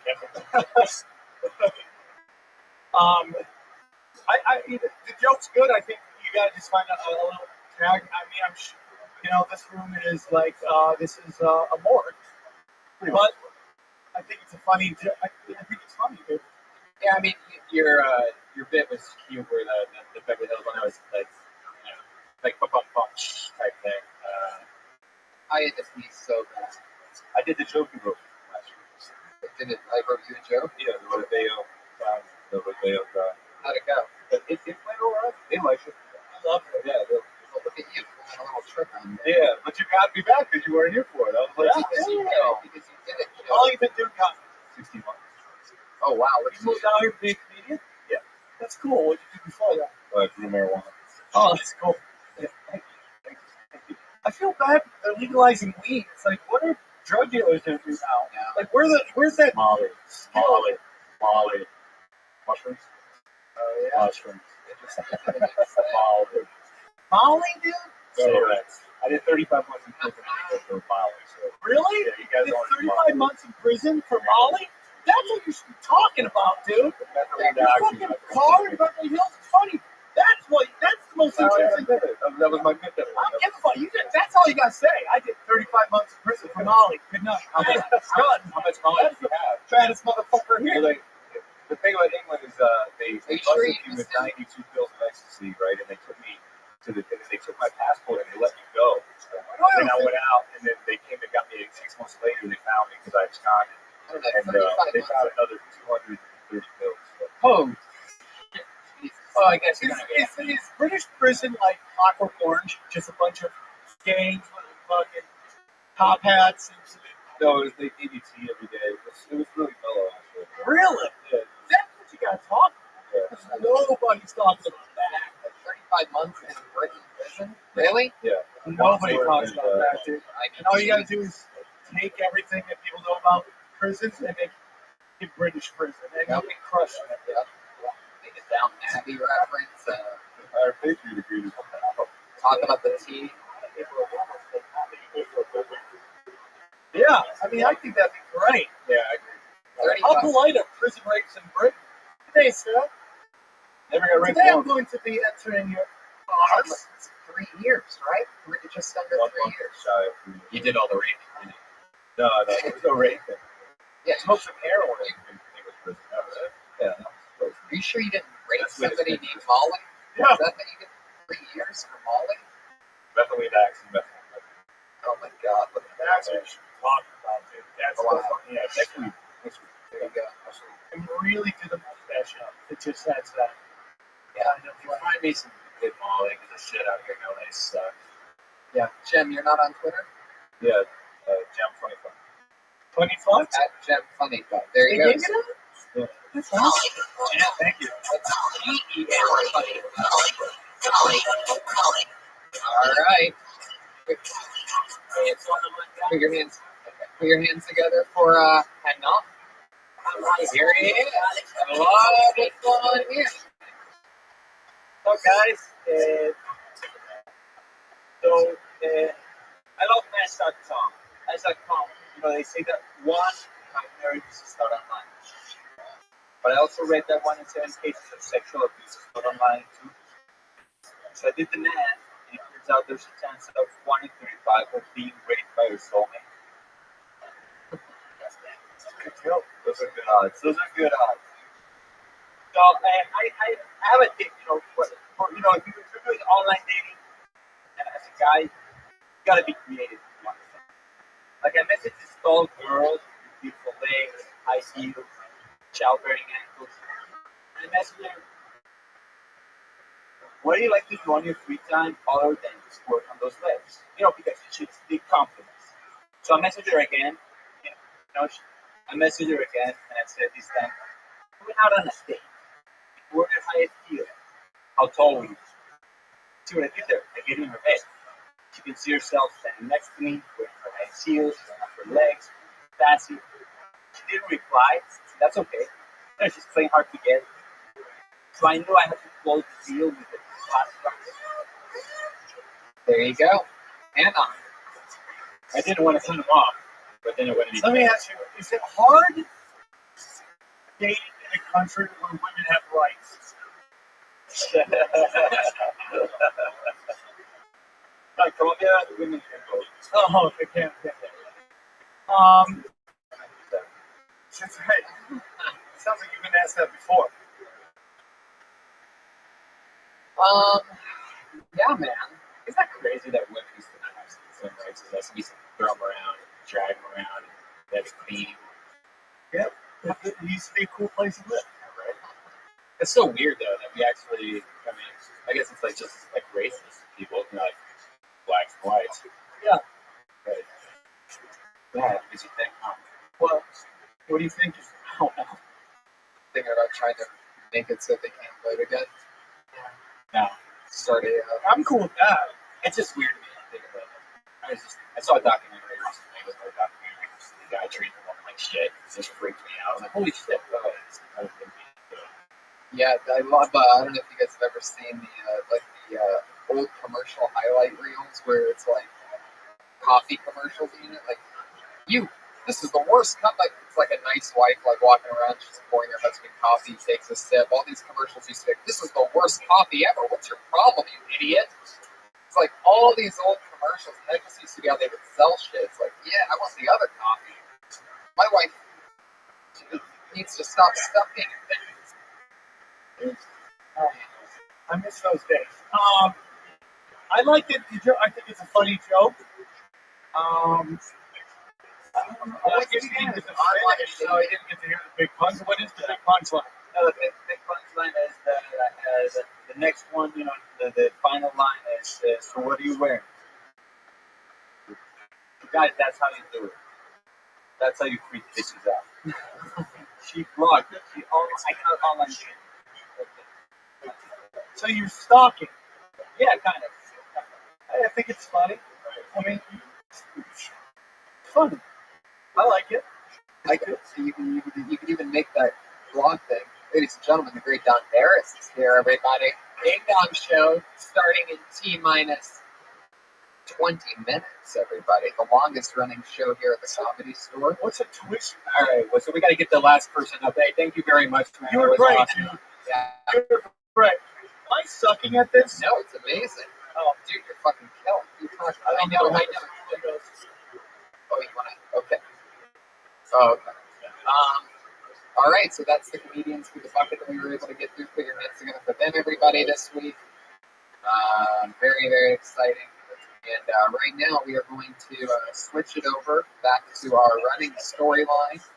We just bringing her up to do comedy. Ready, dear man? Put your hands together for her Death Squad debut and the debut of her work on Kill Tony here on episode 5. She's already a comedian. She's getting fucking drunk before the show. She'll be drunk after the show. Hands together for everybody. It's Kim Condon. Here she is. Kimberly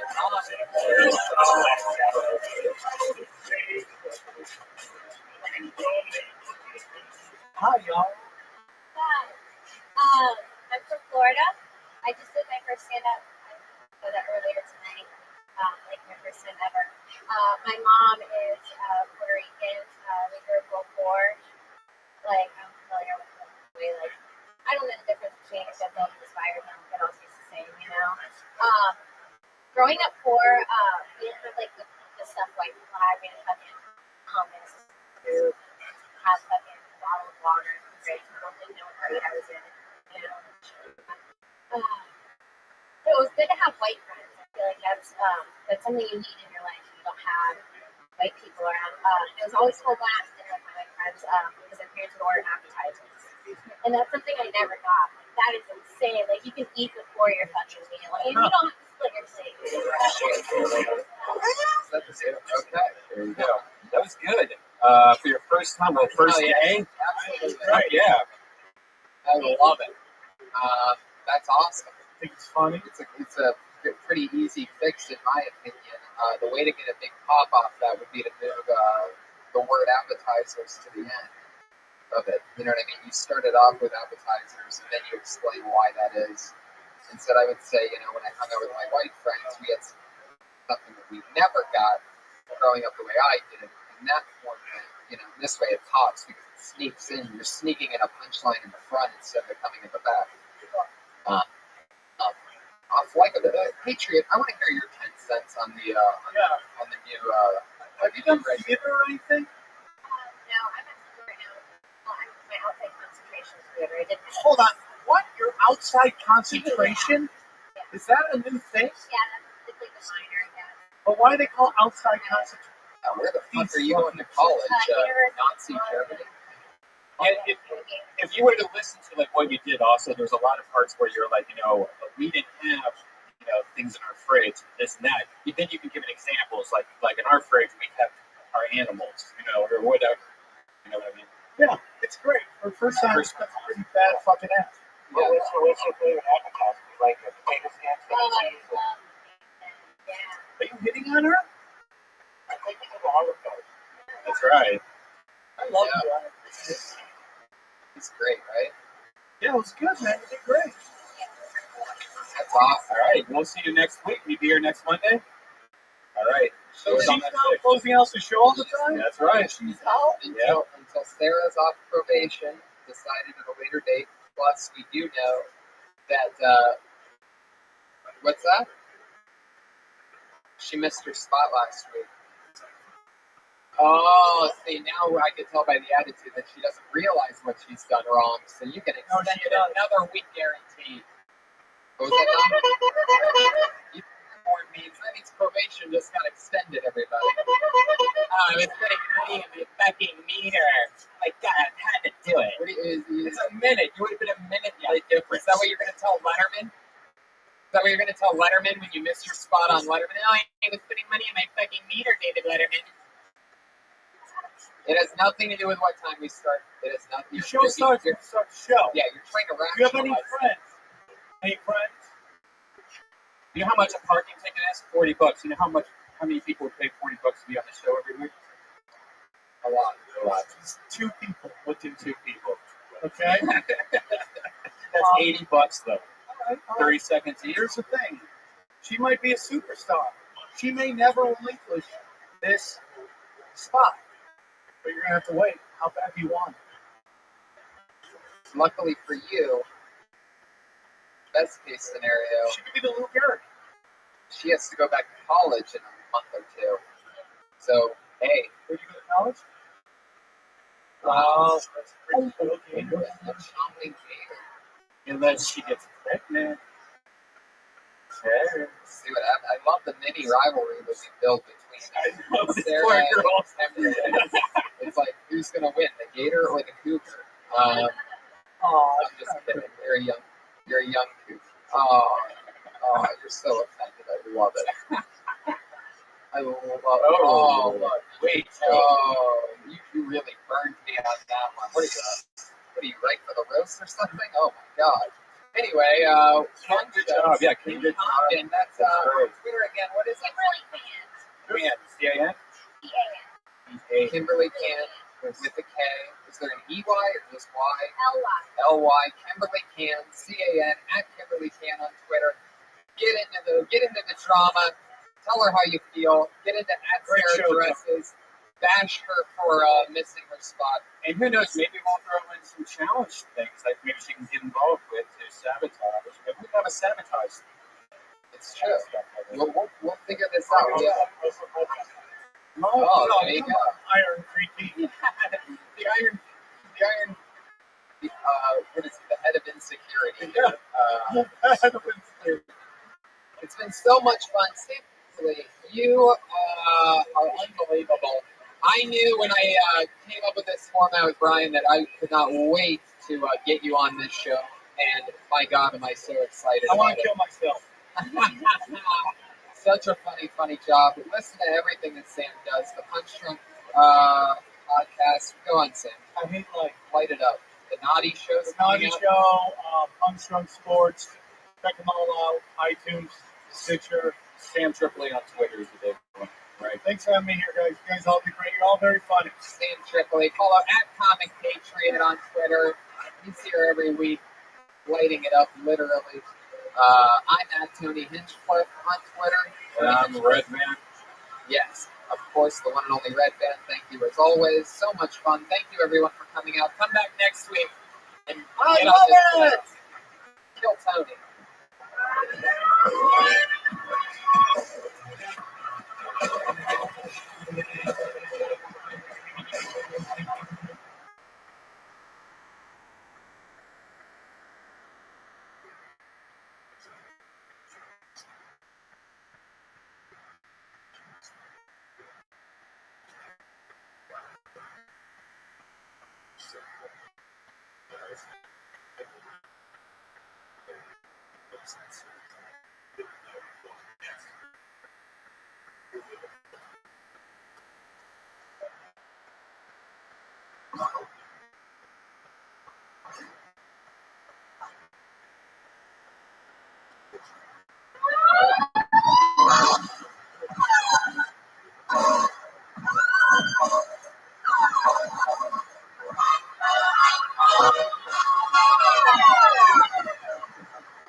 Another beautiful day. We have a new set, everybody. Give it up for that, right? Somebody went to Chinatown over the weekend and donated a bunch of cool things for the set. It was me. I went to Chinatown and bought some things, including a steak sword for $50. All these things were $1 each. Except for this one. I thought it was really cool and it was hanging from the ceiling. So it's the one thing that I went up to the Chinese cashier and I'm like, hey, what's that one? She goes, roast, a barbecue roast. Oh, really? Yeah, I'm like, I gotta have that. That one was $10. Thank you. Worth it. There's no expense here at Slots Club. I'm mad that you didn't invite me to Chinatown. That's my fucked up. Yeah. And I'm also looking at these things right now. These punching bags. I'm having a horrible day today. Oh, yeah. It's 5 mail day. Oh, I check my mail every 2 months, and today was that day. It's such an awful day. It's one of the worst days, but it's better to do it all at once than have it spread out for 2 months, right? What would you say was your bill to paycheck ratio? It was more like, you're supposed to be there. And like, oh yeah, our license plates. Oh yeah, driver's license. Wow. Like, it was like all the worst shit ever. I check my mail every day. You shouldn't do that. Just do it like me. It seems like it would be really stressful. Like,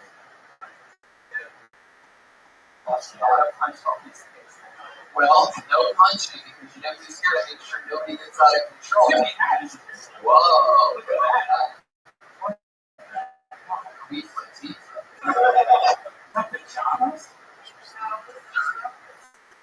Yeah. Thank goodness our head of security is here. Ladies and gentlemen, put your hands together for the one and only The Iron Patriot. As always, in the house.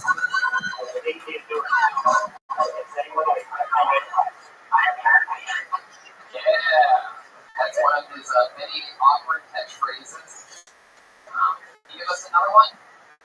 Really like you say, there's a million new ways to cry. That's enough to overcome one thing. I lost something. You really have no idea where that microphone is. I think you need to take just a half a step backwards. The mic stands just so you're not going to at any point. Oh wow, look. Okay. You would imagine like a boys' locker, a blind boys' locker. Doesn't feel like it's very stable. Just let go of it for a second. It's completely stable. Stop touching it and don't take any steps forward. I had noticed now, I've been watching, I have a good angle on it. I noticed the last week that we've had your own mic stand, but every time you say something, you get excited, you start walking forward with your palm out in front of you. That light. Oh yeah. I heard you got a song.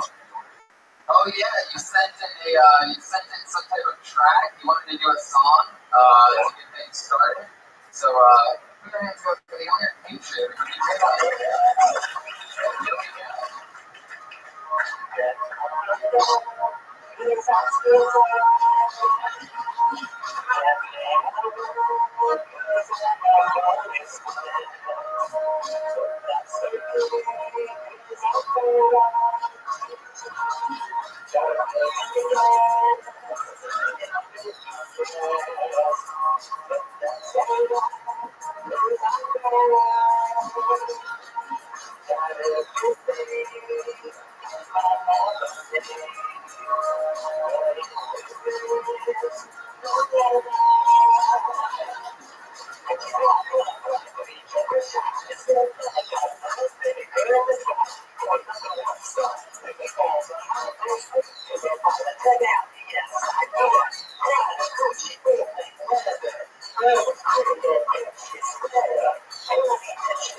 Because I did stop at the name of Rabbi Supreme, but that was kind of right where I was so I can get down some salty. I can tell you're really on the run. Either that or you're choking up and you're saying the N-word with Tiffany Haddish in the ring. You're gonna wake up a little interest back there. First of all right, that was awesome.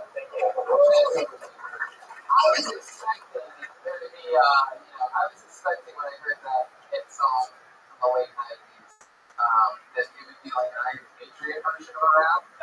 What I love about you, Patriot, is that you didn't even do that. You just said the actual lyrics to the actual song, but only the first two verses. He cuts it out before the third verse because you don't have that memorized, right? I should have done both things. I saw you like a song like that. I saw you. Okay. But one of the things that I love the most, though, is before this, he goes, hey, I sent a track in. I emailed the track to the show. And I asked him how the Stairway 90 go. He brought it up. And I go, I just had to figure out, how long is that? He goes, 90 seconds. I gotta tell you, Patriot, I don't know if that body armor suit has a launch on it. That was not 90 seconds. Do you ever say the N-word when you're not in the suit? No.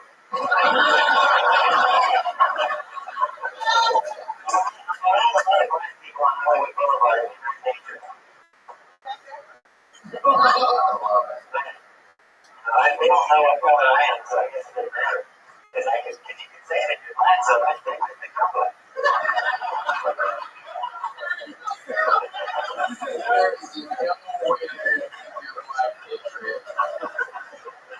You were the whitest sounding guy ever. I love you. Why do you hate that? I first came here 4 years ago because people always told me I look like Polly Shore. And I went and talked to Dean. He said I did look like Polly Shore, but Polly Shore doesn't do any movies, so it doesn't need a stand. Good idea on the concept. Exactly.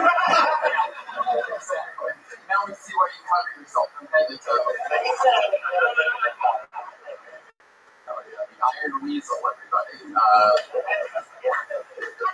All right, I'm already. You guys be pumped up to get this thing started. You guys ready to bring up our two awesome guests tonight? So excited about this. I guess first I'll bring up writer from Comedy Central's The Burn and the Howard Stern Show and many other great things. One of my funniest friends, paid regular comedian. Put your hands together for very funny things. She has follow.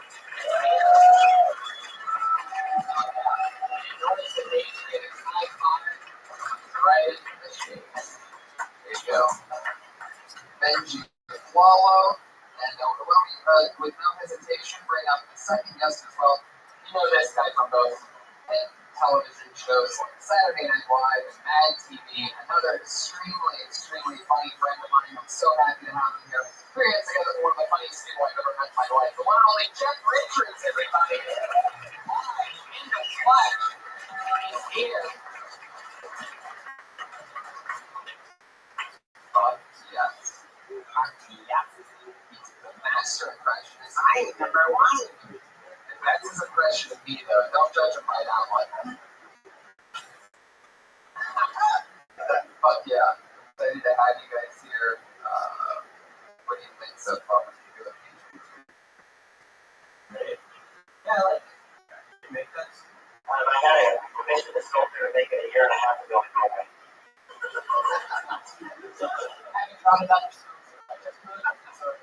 Well, he said it good. He wanted to live that more. That's one way to sell a shit. You want a brand new suit or you want a suit that looks like you already been in battle, baby? That'll be $6,000. What?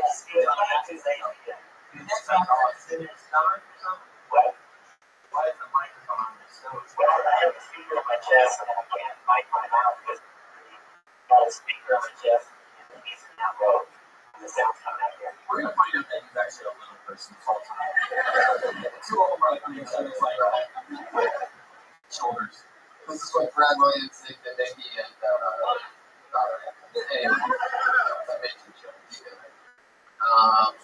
but yeah, the Patriots, it's all happening. So you guys know what we're doing on this, right? We're talking to people. Comments to a meeting, we're supposed to right? There you go. Advice, feedback, do anything. Talk about who they are, we can talk to them for a couple minutes. Very unorthodox. Sure. What are you up to? Just finished my album.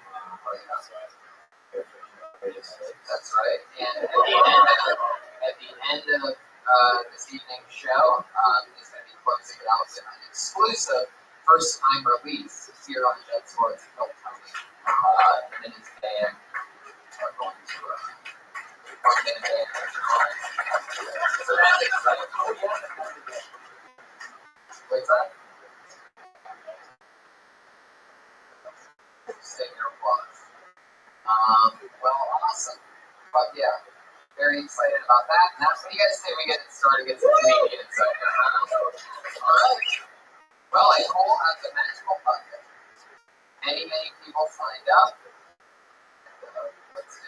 First comedian tonight. Dean Horrod. But yeah, welcome, Dean.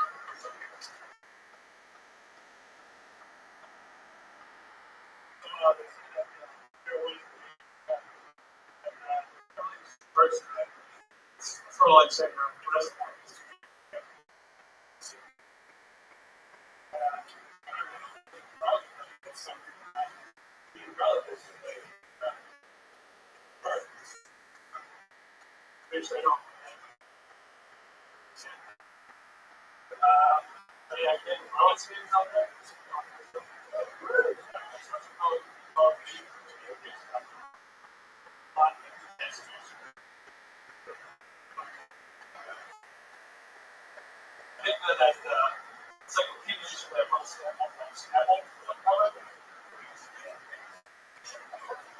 joined Instagram a month ago on social media now.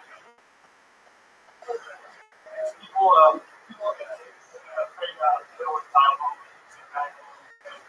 that's how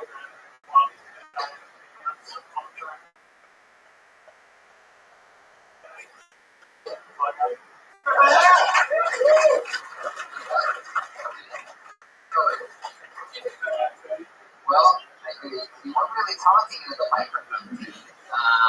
That thing has a sound amplification system that really helps. I wanted to interrupt your whole thing, but I didn't want to. Is there a smaller person inside of you? Somehow the Iron Patriots might be louder than yours. Well, it's fish one talking in here. Cut it down. That's sort of a deep some funny things in that neighborhood kids scream joke. That's funny. I like how it's interesting. Most comedians like to start with a laugh. They're very patient.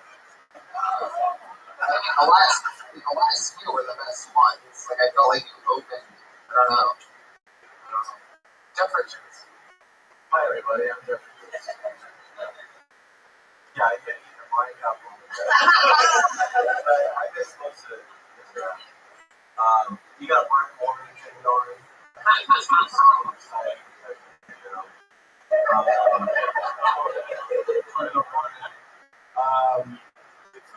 Yeah, it's supposed to say. Yeah, you know, I mean, it's just one of those situations where your microphone is so far away from your mouth, it's just hard to pay attention to it. And I guess it's because we all learned something. And maybe like today, when you're doing like when you get to the punchline, you start to already look down to the next joke. Have to sell it more, look at it more. How many times have you done this? I've only done it 4 times.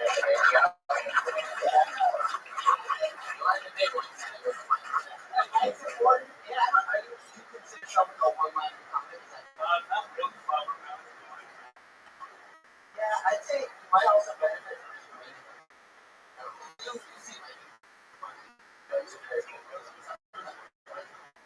I would want to talk about the script. I have it every man kind of say, you know, like voice is sort of like the former. You're not an opera. You know, it's like an opera one-liner type of person. But if you would like to be over I call it like this.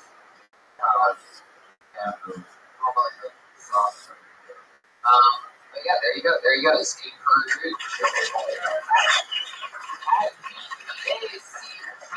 Is that 999? Oh my god. What did you think that you had that clear to do the show? How do you guys feel about translation jokes? That made it clear. It's going to be like that. I think that's what David Bell's thinking. Yeah, I've watched a few of these. I really haven't seen any penises come out yet. What is that? Something that happens later? Oh wow. God, that's sort of a format.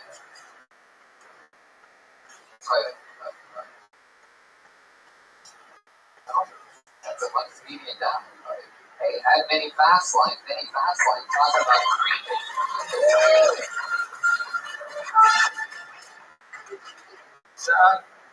Yes, I am creepy. Have you laid much? I didn't lay much back in college either, actually. Yeah, I was so used to all my roommates like fucking chicks all the time, like listening to them fall asleep to that. Like now I need to put porn on to fall asleep. You know what I mean? And like I don't have any roommates. I got enough of my neighbors to go in. Hey, you have to spoke a little bit louder until I get some sleep around here. Weird dude. I don't know. So when I do get laid, when I get laid once, they don't want to sleep with me again. I can't figure out why. I don't know why. Maybe probably because I don't know. I go cross-eyed when I play. It's me. All right. Oh shit. 1 minute of jokes. I want to have kids though one day. I want to have children. Talk about my experiences growing up as a child. You know what I mean? I'll talk about that. I realize I can't talk about music generation. I can't do that.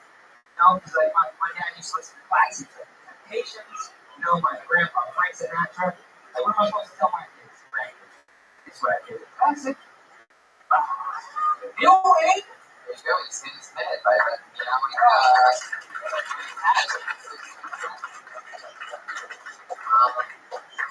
We definitely talked to them. yeah, that's a huge improvement. But yeah, Why is P. Corciano doing at PDC. How real are we supposed to see it? For $3,000? That's what the Iron Maiden for. It's a head of security. We can see whatever we want, and in 2.5 minutes after that, he's going to be right on top of the guy. By the way, for those of you who don't know, the Iron Patriot can't see where he's going. He can only walk at 90-degree angles. He takes the bus here because he can't sit down. In his suit, he can't sit down. He can't take off his suit, and it's extremely hot in this suit. It's 40 pounds worth of, what's it made out of? Fiberglass. 40 pounds of fiberglass. Alright. No. But I Is that made of cotton candy? How dirty is it? Like, you sweat, you're not dry from that, you're disgusting. have a management undersuit. A moisture management undersuit. Is that what it's called? Yes. A moisture management undersuit? Yes. What are those ever used for? Triathlon people. Athletes like me. Now I make sure that before I leave, so I don't have any crossbite. Do you poop Lego pieces? I don't know. Oh, what we did learn last week about it, by the way, is that they'll send us a little bit of ladies. You like that porn star Randy Bell? I don't think we all know who porn stars are by name like you do. But Janet Hayes. I love Janet Hayes. Yeah, she's adorable. He's got nice feet. Oh, wow. Never looked at her feet before. Yes, he did. No. No, I'm more of a vagina, boobs, and face kind of guy. People will tell you it's perfect. Just here to say Gross. But yeah, people call people like that number for reasons. They are creepy. The dirtiest, weirdest part of my life. No, it's great. People think you're the Iron Patriot of the ruler of American defenses. For someone to be so into moisture management, I would. I like that part of it. The woman's body. It's not broken like it's good. It's just a beautiful thing when you see the beautiful arms on a woman's body. And your toes on the stage.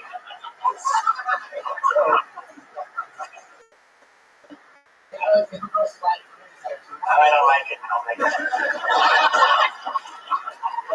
You'll send her home? If the face is real cute, maybe. But no, I don't know. It's a hard thing to get by because the arch is so pretty. I feel like the arch. Yeah. You like the smell of dirty foot on a woman? No, I like it to be clean. I don't like it just dirty. So it's not like dirty candy, so it's not dirty candy. It's not dirty water. No. Only dirty if it's mud wrestling. You're into mud wrestling? Yeah. I'm jealous of you, Rabbi, because you got to go to the Playboy Mansion this week. I always trained the skinny dip in the job with the buckets. Do you take care of your feet? Do you take care of your feet? Yeah, I try to clip them and knuckle them up and everything. Do you involve feet when you're having sex? Like, you're supposed to feed your butt or something? I will. I massage them during the good movie. Have you ever had a girl come and fit your butt? No, I don't do the kinky stuff like that. You know, if you're doing a girl Gandhi style, she can sort of reach her heel around. Oh, really? That's what I mean. What do you like? I don't know. I'm pretty formal. I was a Republican. So Missionary. lots of missionary. I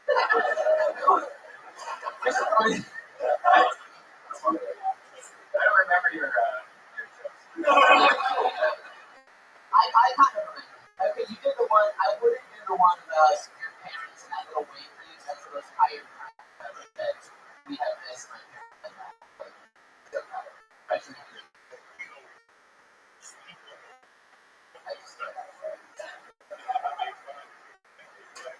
he has a nice personality. It also seems like you're pushing a weird thing. At first glance, I don't think you're weird. You're like a smiley guy. So all of a sudden, you're going to have Yeah, you started off with, yeah, it seems like one of those. Yeah, you were very what do you guys say? What's the punchline there? What is it getting to? I'm gonna not be as well, but you guys come up with a lot of I don't really know if that's amazing. I mean, that's like this guy fucks feet, like you know what I mean?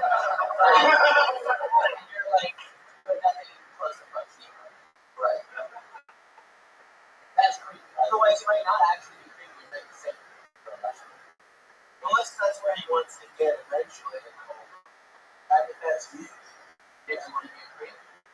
I don't want to be that. It's just not you. You can't. It's not necessarily creepy. It's just like.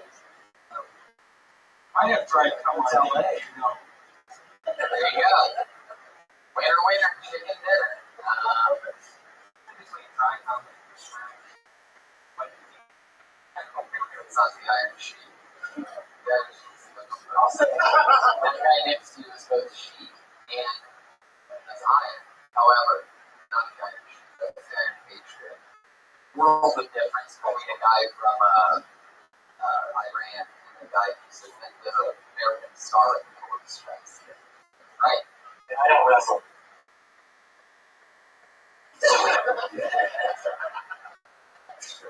Awkward. It is.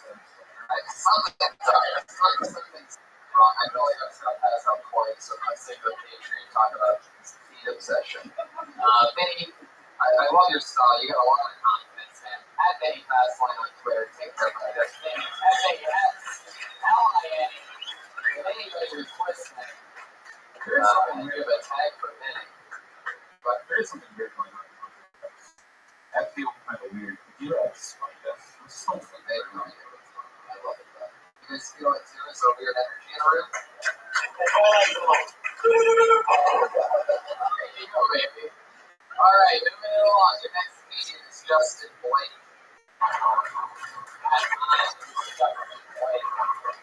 Thomas, myself. What's going on, guys?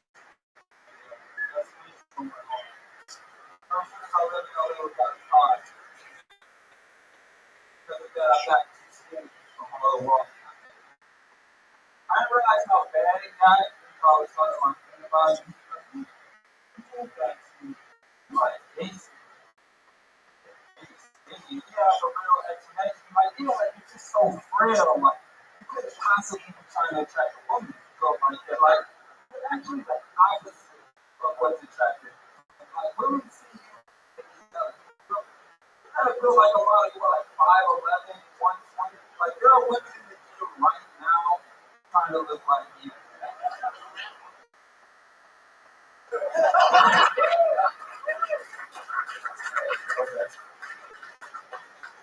Yeah, drop knowledge. I like that. Yeah, that's good. Yeah, it seems like it seems like those at the end, definitely that means that if you're those women that are working out that hard to look like you, then I'll be right. I thought you were going to go to the point where your friend wants to fuck. I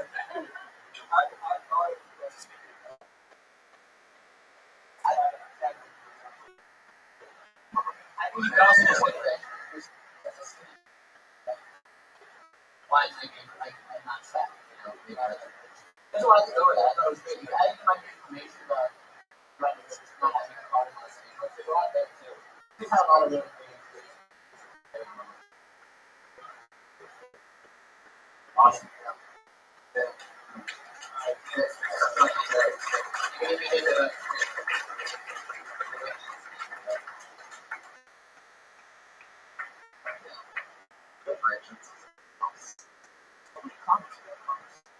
It really is true. And then the ones that do have cars all live. I remember when Gerard didn't have a car and he did so. Well, that's how it works. Uber's really works numbers. I know that we're getting most of these now, but you don't know. It's cheaper than a taxi. Literally. to take an Uber, and especially an Uber X, just like a Prius. So if you ever you hit a button, a card is exactly where you are because you're back, and then they pull up to take you where you want to go. But don't use the other thing with the people with the mustache on the front of it, but it's just fucking embarrassing. You know, you're right. I actually take Lyft, which is the big mustache one. They make it so you have to fist bump the driver, like your friends. Why do you take that one when you have Uber? Just whenever, like, if it's closer, I'll just take that. You have to sit in the front seat, you can't sit in the back. Because you save like a couple bucks. I save a couple bucks, and if it's closer. If it's between Uber X and Lyft, I'll do the Uber X. But if I just feel like the Lyft is a bit closer, I'll just do it. Wow. Probably has to use that way. I would probably sit you waiting and spend the extra couple bucks and do it all the way. Then she comes from vast sums of money right away.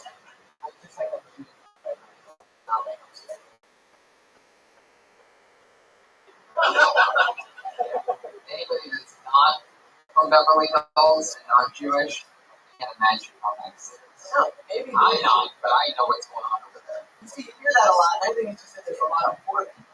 So if you're not poor people think you're rich. But I'm not rich, I'm just not poor. It feels like I'm rich to you guys because you're poor. I said, first of all, I didn't say you were rich. I said you come from money, you go, no, I'm Beverly Hills too. But, I mean, if you don't get it different, you're raised by a maid. Yeah. That's the song. Okay, there you go. Yeah, I read something you were raised by a maid because your parents were so rich you could actually afford one. I was, but my mom. You? Really? You have rich parents? Holy shit. I want rich parents. It's just always a fun conversation to know what that shit's like. It's uncomfortable if you want to, it's not my fault.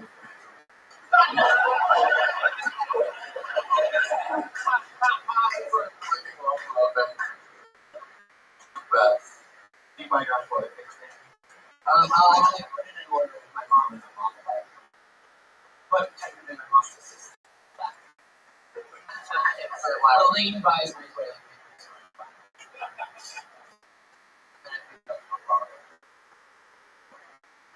This is talking about Hollywood, everybody. It's Jane Barrett at Jane Barrett 1.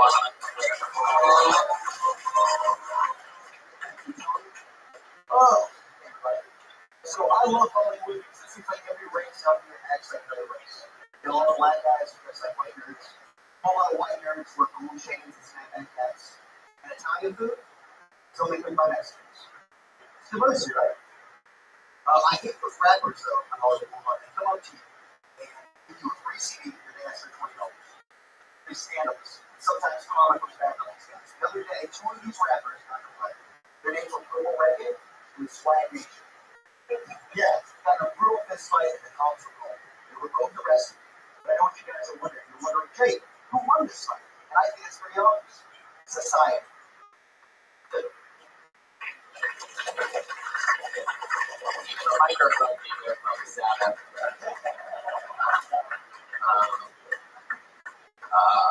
No, we will. Alright. I'll start off by saying this. Can't do a Mexican cooking show.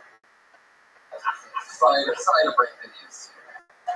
That is just one that is just, that can't be. Right, Jeff? Yeah. Your real name behind you,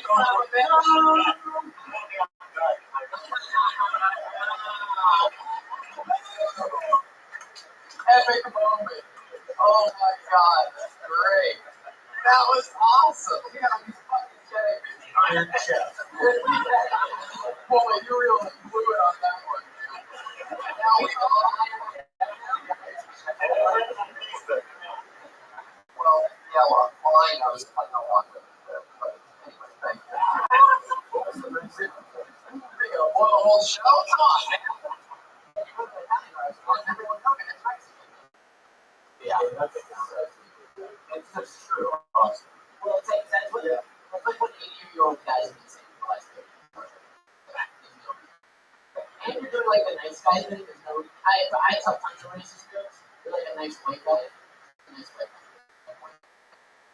That's all I know. And the second premise, where you're talking about two rappers coming or whatever, about being other rappers like $20 a CD or whatever.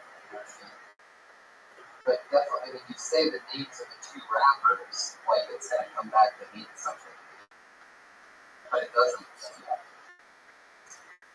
And I thought you were totally going to take that somewhere else. Like, I thought you were going to be like, because they're giving away their scenes, there's some reason like they got this fight. There's some other kind of outcome because of that. They're not real rappers yet. Whatever. That there was kind of reason to.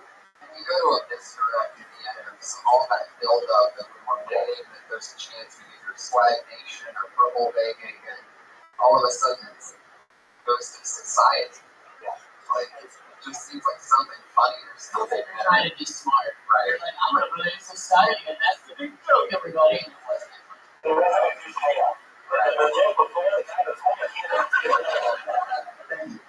Thanks, Jack. Sorry, I'm not going to make that plastic suit. I know it's easy to criticize, it's easy for me to sit back. I mean, you guys never want to touch the other.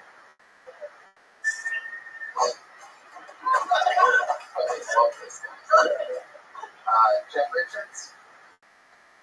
Yeah, I mean, I think you like James Young is a nice guy. He's one of my shows.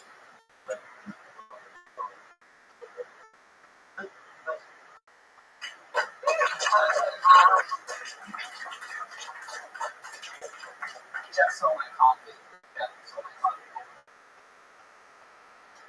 Yeah, I noticed that. So it seems like we're like the ambient in your coffee. I'm an adult, and he stole my coffee. Like a bullet. For real?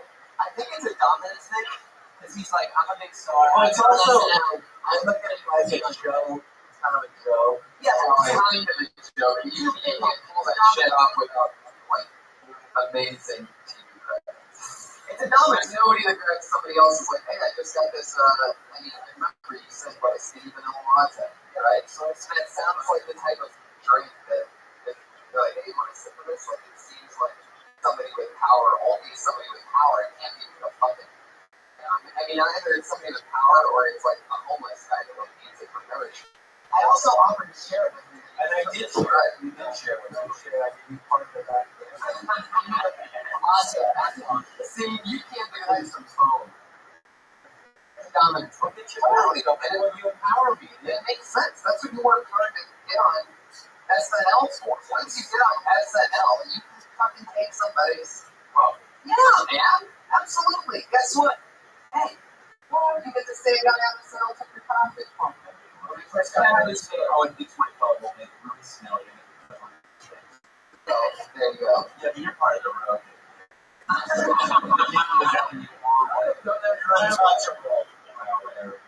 Rabbi versus SNL live comedy battle.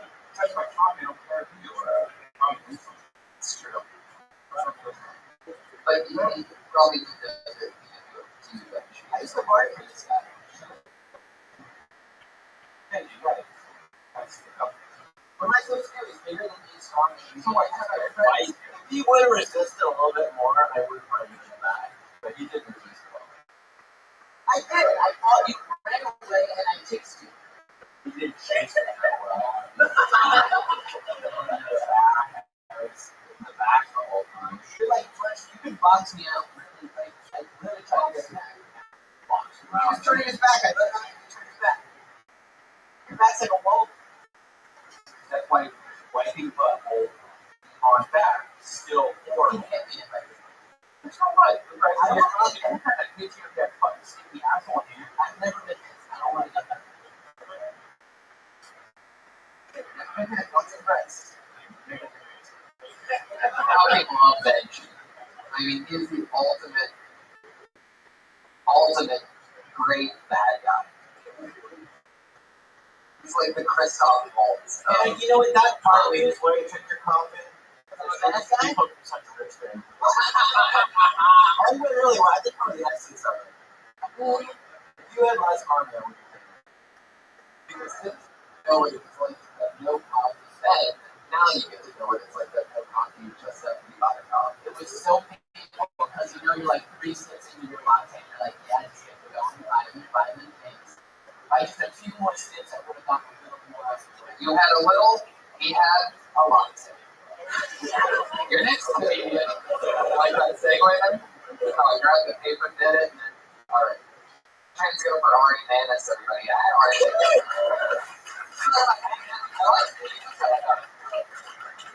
Move from the crowd. Favorite amongst the comedians. Thank you. I don't know about that. You're very handsome, sir. You must get a lot of ladies in your life. I'm a little alone. I'm lonely. A girl called me last night, though. Girl came up and called me last night. Said, hey, I'm kind of tired. You just want to come over and hang out a little bit. That'd be cool. I was like, okay. Yeah, I'll come over and hang out. Turns out she just wanted to hang out for a little bit. Doesn't she realize I have a penis? What a dumb bitch asked me to hang out for a little bit. I just got a girl's number from doing stand-up comedy for the first time. You know, because those numbers have to be cool.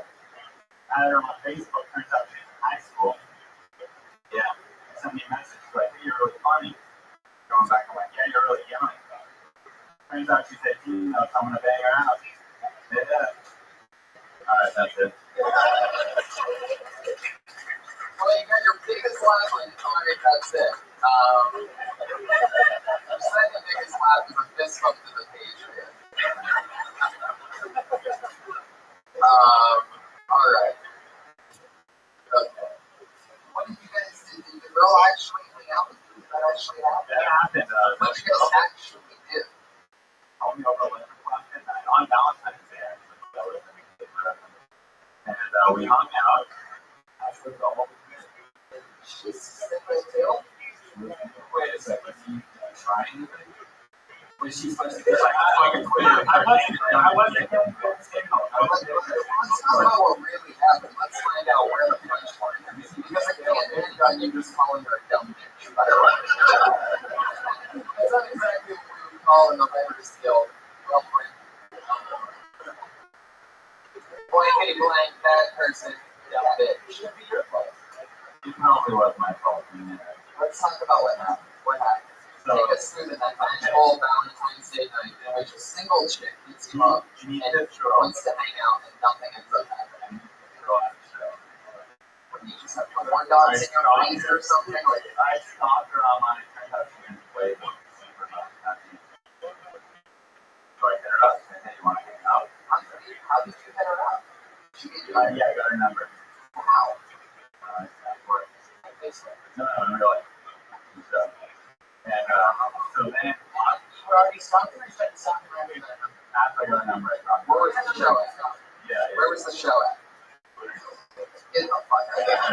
Was she working then? No, they know where she's in the audience. Never seen the story. Oh, no shit. Yeah. So then, you were even close enough to her to ask for her number. And she was wasted. Wasted, not gonna lie. Alright, so all of a sudden, there's no doubt that this is the actual premise of the show. Yeah. I mean, a chick that you did a show at yours, or else because it seems, yeah, now the stakes are raised before she even gets there, not to mention it's Valentine's Day, you're both single, and you now do shit out. Now it's the get her drunk, she said, I don't know, you over on Valentine's Day. It's fucking you met her drunk and you got her number. Why bring weed into this? You don't bring her drunk and announce her. I'm not good with women. One thing is don't smoke weed with it. I think we found this on mention.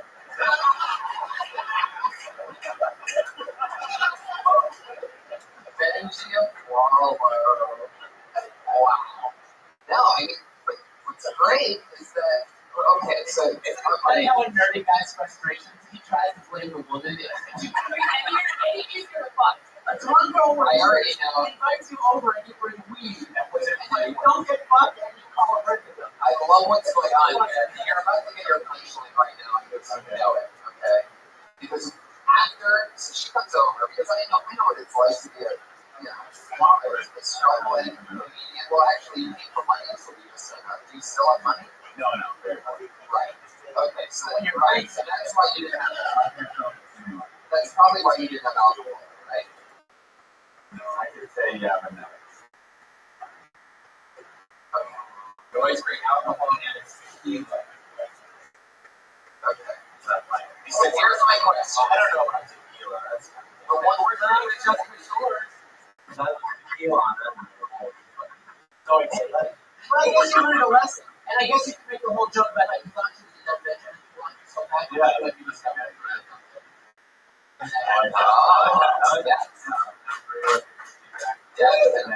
Get it late next time. One more question. Because I know how this song goes. She's hanging out for a couple hours, right? Yeah, come on. At your place. Her place. Your place. Her place. Oh, it's her place. And this was at night. What's the time? Valentine's Day, 11 p.m. 11 p.m. to 1 p.m. What's your shift? Why did you get her number? Oh my god.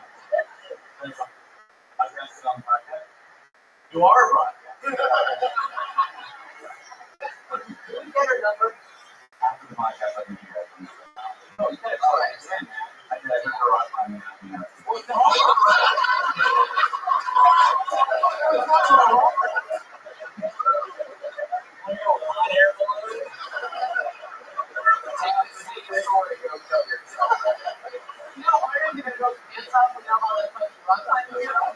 And by the way, I know this job really big. And by the way, that's another part of the joke. This shit is unbelievable. The real shit is crazy. Yeah, you gotta do this. You're watching too much stand-up comedy, man, because you're turning this amazing stuff that is your life into this stuff that like everybody's.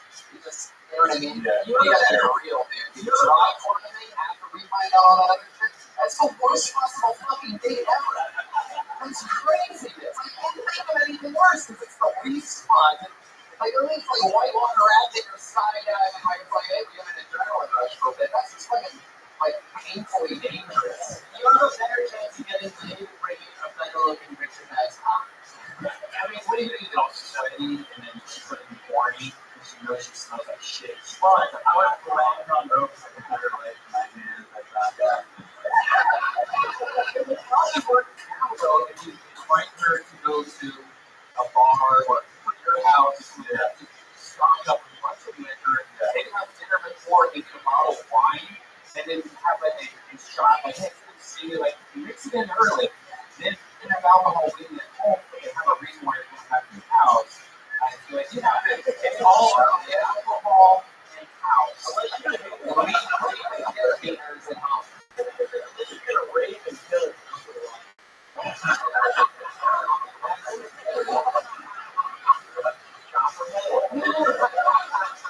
I talk with her about certain topics she's on a diet, make margaritas. Make the margarita strong as fuck. Start off with a margarita before you cheese, go whole foods, why it's too slow.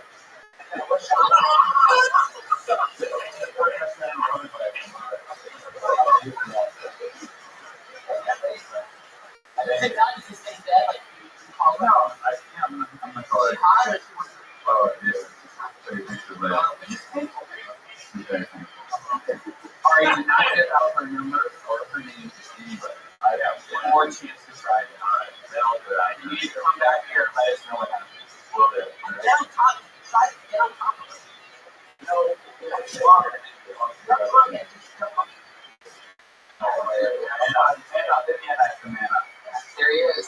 Ari Mannis. That's at Ari Mannis on Twitter, right, Ari? Mannis, M-A-N-N-I-S. You want to tweet us? I don't have two anymore. We only know you. That's 9 left, right? That's like me, that's first topic. It's all complex stuff. So you don't have to focus on it.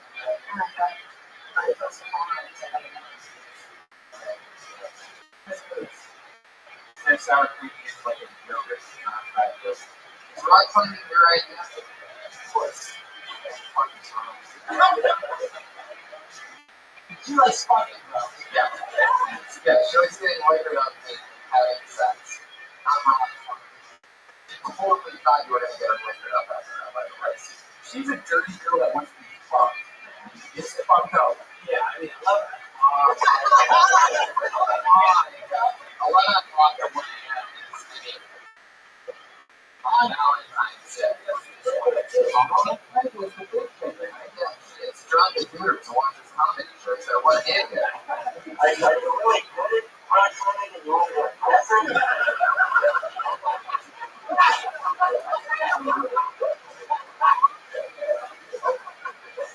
Great fucking question. $1 million question from the audience. So on the head, I can't believe none of us asked that. Great one. Ari, is that the case? Wow. Holy shit. You're like that guy that takes a girl who's skating, right? You can like start skating that. She's like totally struggling. You're like, I can't do this. No, help me. And you would die. Yeah, do I look cool, baby? Yeah. Yeah. Alright. Have fun planning on Twitter and say this with Carlos Flanagan, everybody. Talk about racism.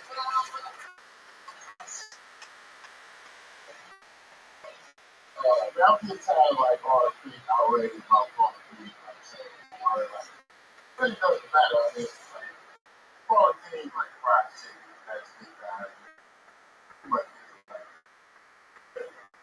it's not a bit like you sit up and say, oh, I'm racist. Like, that doesn't mean you're not racist. Like, how many black people have been? It's like some people will kiss a stray dog, like some kiss a stray dog. Don't kiss that stray dog. I don't know. It's just like basically, I don't know. You got the right. It really doesn't matter. At the end of the day, it's not like you're doing things together. Like if you want your opinion on race, like you gotta do something together. Like say, you gotta be. I have to be a job. Like a person to say. But if I ask you what you think, it's race, when I woke up, shower, all that sounds bad. Can you have me out? But you see that 60 seconds.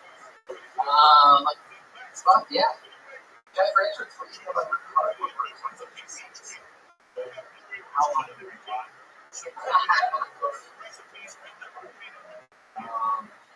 All you do is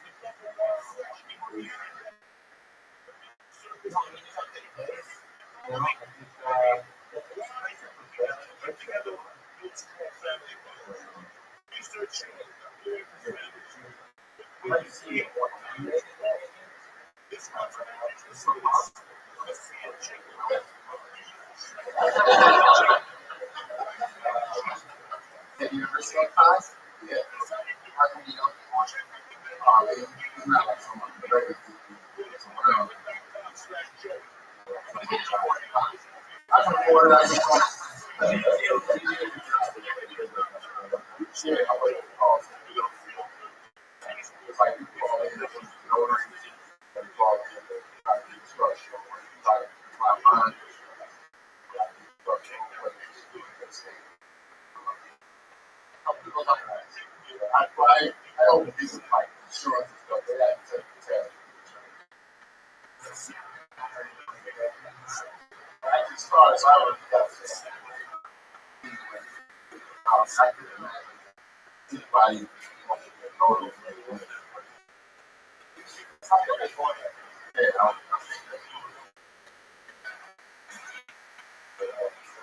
mean, it's the real stuff.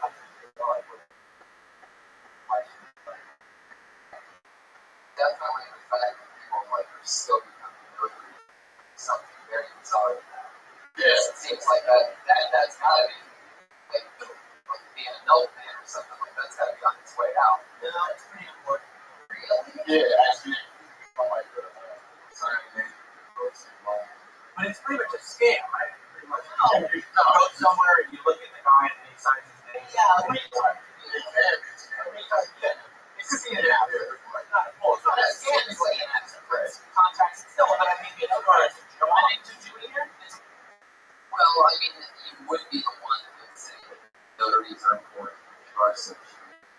For like half my comedy career, my mom was telling me to become a because they're doing like, well, you know, you can get your notary, blah blah. What does he do? Is it like a good late job or something? No, you can just charge people a fee for a contract. How much is it? It's like and you're not a notary. You do what in that? Notaries. I basically just feel the call. Like I let them know what the regulations are, the procedure to become a notary. Can you give us like a couple lines of something that you say on a daily basis? I see you don't have funds, like when you just have to expire, not like until October 14th, 2014. That shit, I love that. Wow, it was like pretty hard to recover. You get to October 2014 to get that shit done. I wish people that I have all talk like that. They're always so bored. I'm trying to think. I'm trying to imagine there. Jeff, what would you do if all of a sudden you had like the body of a book of the first time of something? What's something you would talk about like this one? Like this how it's fun. Low energy black eye is huge. Yeah, totally. Yeah. You're like the answer on lunch. You like doing characters? I can't, yeah. Yes, the thing is, it's one of the best impressionists in the world. Jeff Richards wants to see an impression. What impression do you want? Well, I guess you could say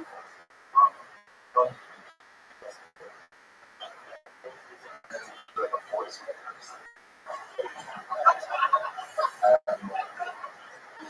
I guess it's just understand the people like it. Watch it.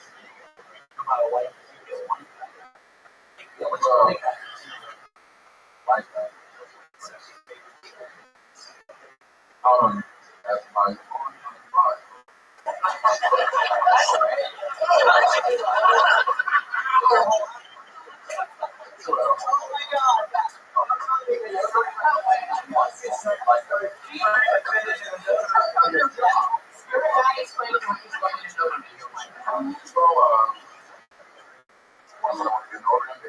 who doesn't want to sign it, I don't feel wrong.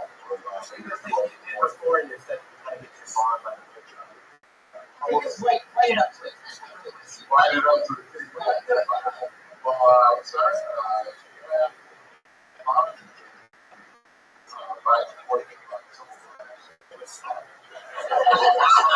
He's thinking of white face. He's thinking duck face. I guess that's how black people play it. That's like someone just standing people.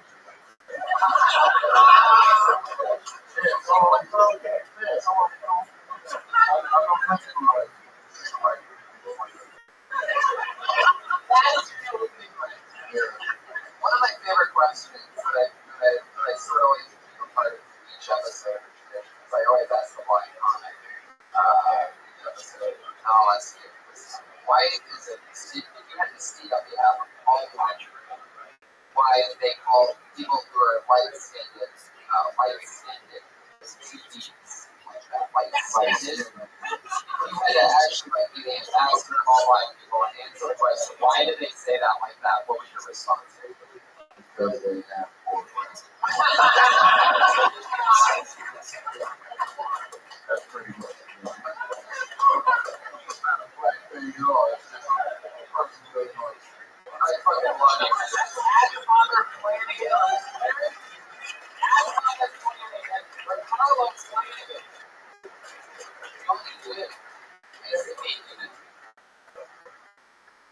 Whoa, this guy's actually a producer on the show. He always helps out, sets things up, and helps us throughout the show. And he's actually going to go up. This is at Josh Martin Comics. See, Josh Martin. He's talking about it.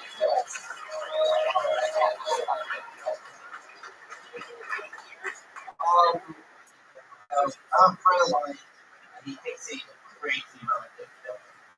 Crazy. And I went to him, like, why do you take so many pictures?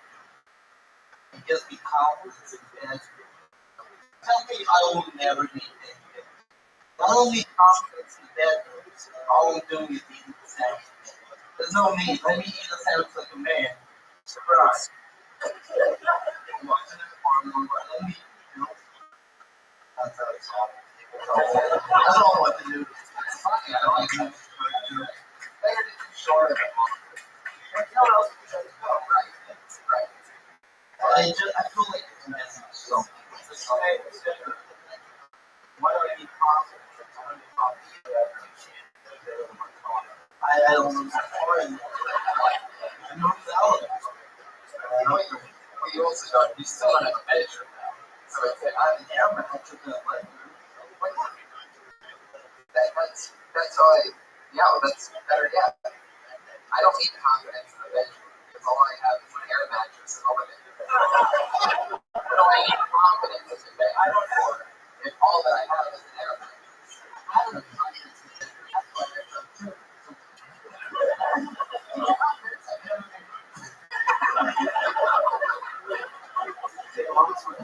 What are you, 7 years old? Yes, I'm great right now.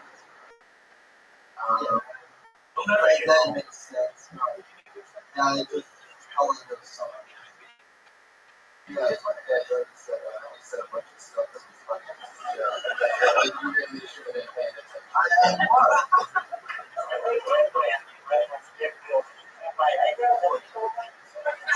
Yeah, the over-the-counter one. Yeah. Something else, yes.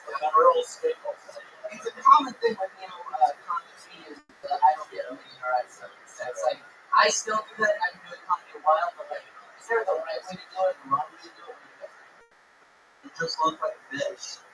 And you get no sense. Yeah, but you see how there's records that don't need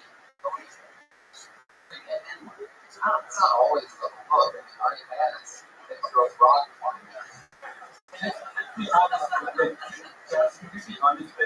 Because you make yourself look like this. You put it like that, like this, and you put the glasses on with white, with your contact lenses, with really short, fake shades. Right. I mean, you look like a normal person if you want to. It takes you longer to get ready than it takes the Iron Patriot, for Christ's sake. And neither one of you can sit down. It's skinny jeans, everybody. I know you rock it, man. I know you go home and just fuck and have tons of pictures. Right. I know that's your whole thing. That air mattress is just like one of those children's fun houses. Bouncy houses. What if we found out, because he's been living in this car for a long time and just out of place, but what if we found out he's just like right out of the garage and pulls his car into the garage and the door shuts? Another thing I was thinking is if they didn't buy a couch already, that he would have no choice but to take the back seat out of his car and have that. In the middle of the living room, and he's still sleeping on the back seat. Which, by the way, funny story, one night, to me and Brian Moses going to do a gig in Pasadena with Brian Redman. And Josh is driving us, and our friend is sitting in the back seat of the car, right where Josh had his head at night. Sleep. And we were getting off the freeway, and all of a sudden he goes, we're all laughing, and he goes, my God, man, I gotta pee. We're like, all right, man. We started to pull over. First thing, he's like, oh, man, big trouble. And we're like, what? He's like, I'm peeing. It's on, and it's filling your back seat right now. So that's the kind of stuff Josh was dealing with just a month ago. Now he has a new place and new tenants to that. It's not Josh in the 20 years of kindness, good guy, it's all happening. Oh, finally some estrogen in this party. Put your hands together for this funny young rising talent. It's at Kelly Landry talking about anxiety. Kelly Landry. All right, there's a lot of athletes from El Plaza these days that are chasing college and all that stuff. But since Chase Collins is first, everyone's calling it real. Chase Collins is 7 feet tall, 280 pounds. The real hero is whoever's taking that big class. Speaking of, I was hanging out with this guy every day. Not Jason Collins, obviously. But some of this guy really didn't make sense, And he's like really trying to wear him out. So he would fall asleep and I'd take shit. I'm serious, I had bathroom anxiety. I know that now. Does anybody else want to ask me for the water? Yeah, I know. You do that. Why do that? You know, instead of touching your feet, it just sounds like you're being really hard. I don't know why we do it. Do I like think rationally in my head that guys in the locker room being like, I don't know, that's something she never contains. She just goes to the bathroom, starts going obsessively washes her hands 5 times a day.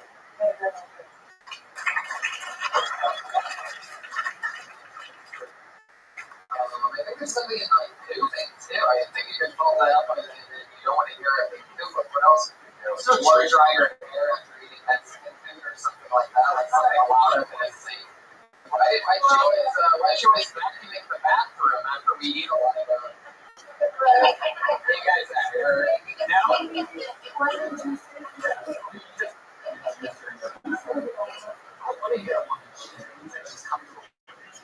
Right.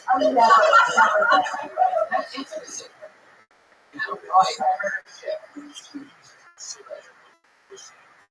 Man, you're so weirdly neurotic sometimes, and then other times you're like, I don't give a fuck. I never you'll listen to a girl shit, but you'll like, she would have to have like her own bathroom. Like, you won't use the same toilet as her afterwards. I will. I've never heard a girl shit and every girl does. So I want to hear a girl shit. You want to hear a girl shit? You want to hear her talk before she dumps you. That's how that goes. Don't sense, everybody. Jeff, have you ever heard a girl take a poopy before? Heard? You sound You need to emphasize. I have this problem where my bathroom's like right. I'm in one bathroom and it's just the fans barely makes a noise. My water pressure sucks. And so you just hear like every little fart, everything little echoes and stuff. So I do try to turn the water right off so I can like accidentally knock stuff off like the bathtub. Like noises. It always I do things like that sometimes and it always ends up going like off beat. You know what I mean? You hear the shit from the bottle of like, you're like uncontrolled, blatant splashing diarrhea. And then I ran out of the breakers. So I'm trying to just Wait, what do you mean by no, what's that? Like a little Lysol thing. So I've been trying to put like soap on the towel and like spin it.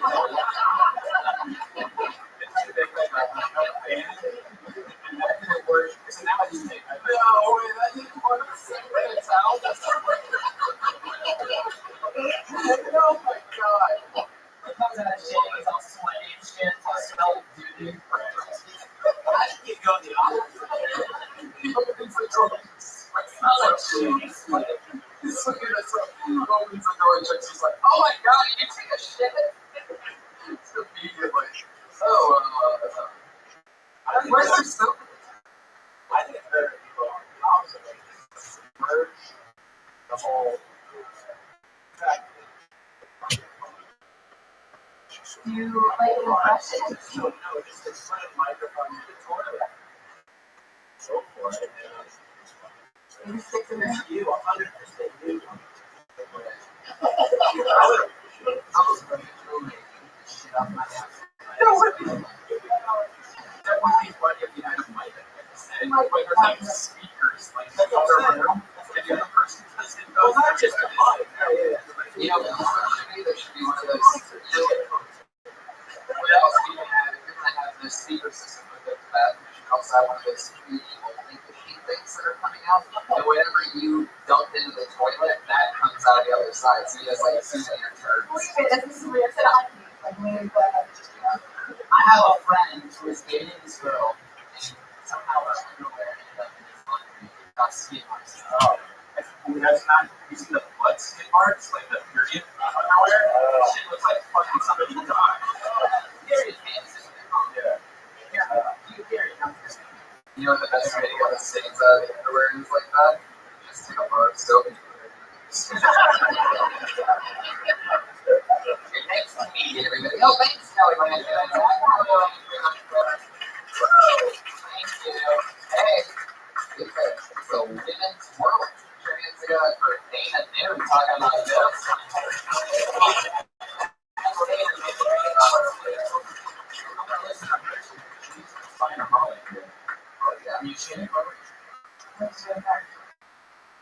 Is this 25 minutes? kind of a weird dating history.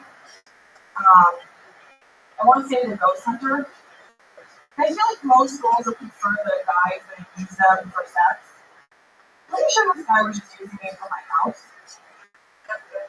Because I live in an old house. Like, there were signs, he never wanted to take me out.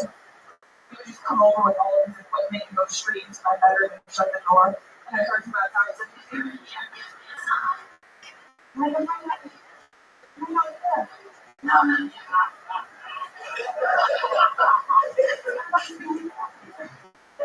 I think he liked me though, because he would ask about my family. He would ask about like my relatives, my dead relatives when I found out. And I opened up to him and I let him know like my dad passed away. He was really sweet. He was like, "Well, you guys close?" And I was like, "Yeah." We wanted to know that it happened close by. So we go there. And I put any footage about that's where it comes from. Next time first, I want to check in.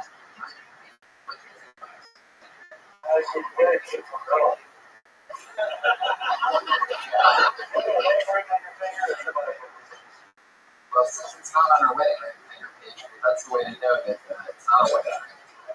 It's always on the same finger. Also. Oh, I forgot you can't see it.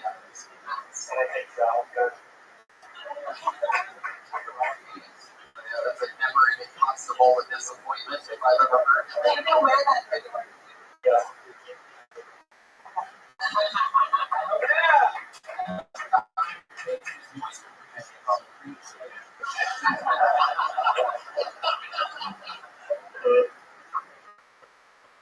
Well, that's funny, man. I don't know, man. I think you gotta get fire. I think it's funny. I just feel like the second joke can hit the fire dog, you guys stop me. You get it.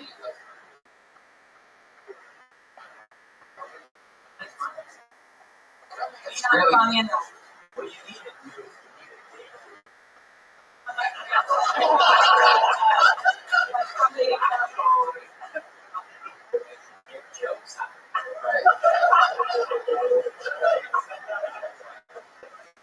Like a headliner, someone who like You may already be Facebook friends. and why?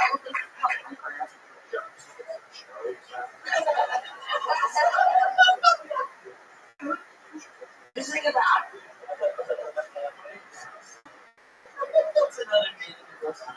Well, I love the part where you say, oh, I'm out here. After in here, and I don't really think you can top that with anything afterwards. I think close to the end, and then to bring where you still dating this guy is a real story, or really? No, I think it's like So that's over. yeah, I feel not like it all. So he really rejected you. Is that what we're getting at here? Or did you give We both don't like each other. It was weird. That's good. No, but like we were both just like, all right, what is that to me? Works better. Well, it's funny that he didn't believe in you.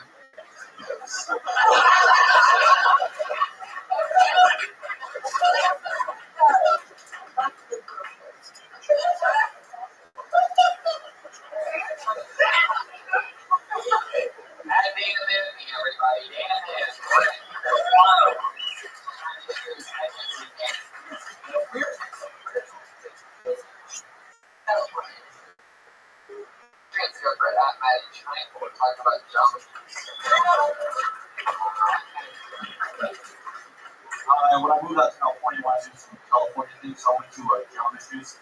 Had a weird time. I was standing in line at these two young girls in front of me, they're talking. Next time they're talking about me, and one of the girls she mentioned, I didn't really care until I was like, yeah, it's alright. I was shocked because people usually come out with Ellen when I take it. Like, going on. So whatever, I got to the counter, ordered my Jones juice, started razzmatazz, pretty good. All of a sudden, drank too fast. I got brain freeze. I fucking killed him. It's debilitating asthma. I go, dude, what do I do? He's like, put your tongue on the roof of your mouth, lean your head back, and calm down for a second. So I'm sitting there, John, he's like, hey, Kevin, I got a little girl earlier today. Put this thing here. I'm tired. All right, guys, that's my time. Thank you. Wasn't your joke pretty hard? Is that a callback? Did I miss that? Yeah, it's like, oh, I'm tired of that.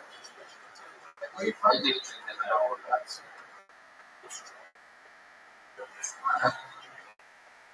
People really think you look like you, oh, I've got, I either get like boy band or there's a lot of records.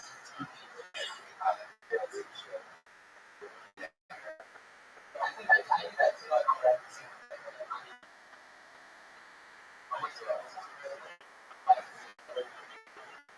Jeff, what do you? Yeah.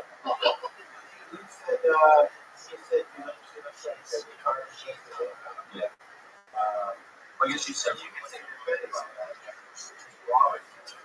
Yeah, I was thinking, I've never wished for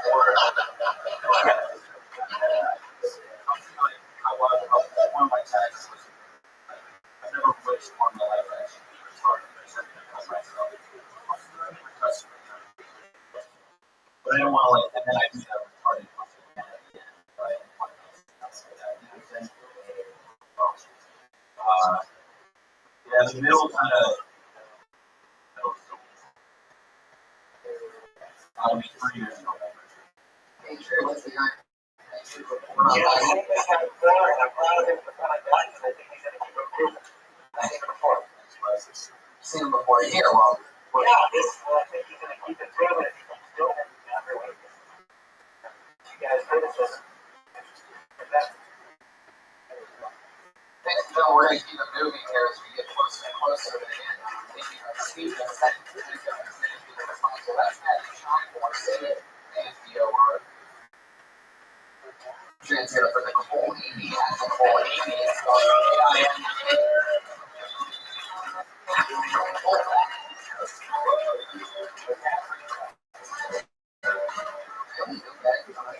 So that means not here. I need. He's right there.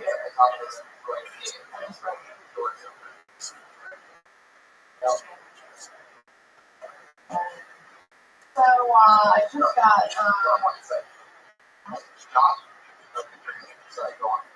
So I just got done going black. That's true what they say. Once you go black, you realize everyone knows racist, including your mother. My mom would call me crying and tell me that I was breaking her heart. She was going to die and really die. But this isn't what our family values. I'm like, you know what racism? I didn't get that in middle school.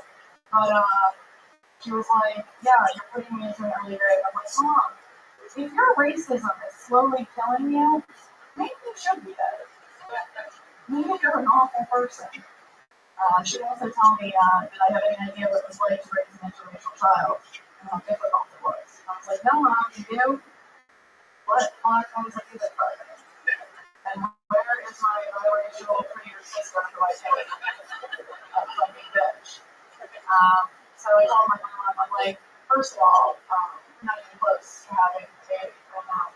But I will tell you guys, we had a beautiful miscarriage.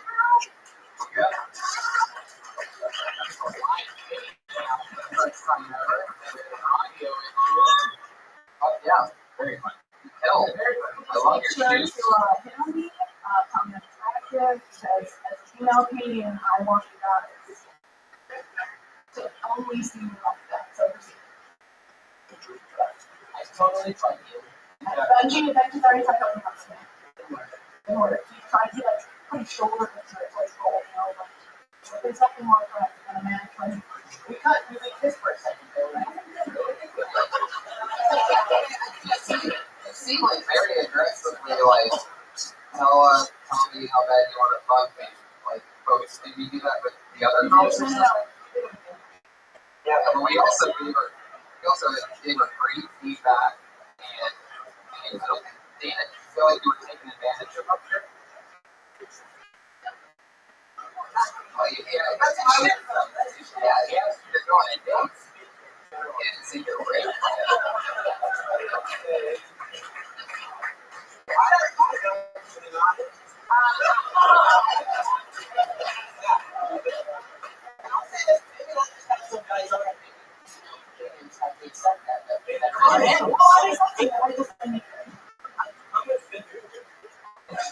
Seriously. All of my evidence and it's really good for you.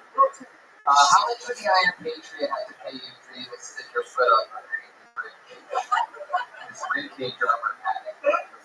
Stick my foot under his ribcage. Yeah. I don't see any money to do that. Oh, wow. Patriots? What do you think about that? I'm not a black guy, but. Hey, so. Hey, hold on. Wait a second. I thought. However, as we found out earlier, he can't rap. So. I got some souls. He's the new guy. Trying to fly. You're really freaking fucking black.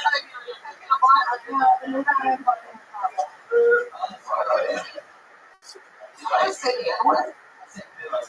No, did she say it? Oh. She tried to say the N-word in bed. Yes. No. She's done that? Yes. I said exactly. How does that make you He usually is like, fucking shit or no. he's like, guys. I'm like, I don't say they do. Right. They love Why some people really know what it's like out here? As Cole Egan on Twitter, good job, Cyber, why are you able to take you on?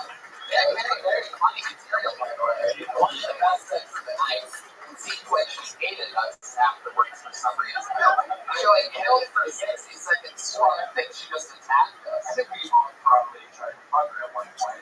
She was realized. I don't think so. Well, why wouldn't you? She's pretty. What do you think I'm gonna do? You're pretty and friendly. Right. I'm not trying to say anything. I'm sorry. This is my condition.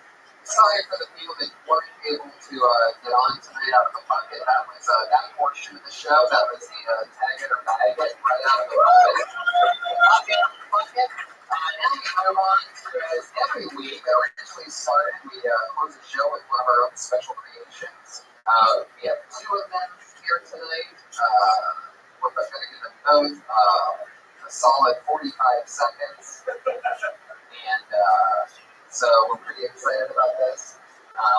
Going first, the challenge. The person who's on probation. We're getting together for somebody who started their TV so regular on the show, making a return after not showing up in this other spot while being called.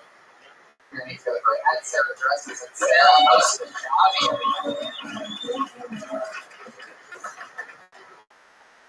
So I've been going in and out of this relationship for about 3 years. And it's been in and out and in and out and in and out. Unfortunately, that's the only in and out that's been happening. We never, ever, ever had sex. I give him a full access pass to an amusement park. Any ride you want. All the fucking rides are open. Raging waters. Magic Mountain. Used to that book. So I've taken a vow of celibacy because I guess one asshole in my pants is all that's happening right now. And so I'm by myself. So I'm on that journey. Alright, is that what you got to say? I'm trying to fit it in there for you.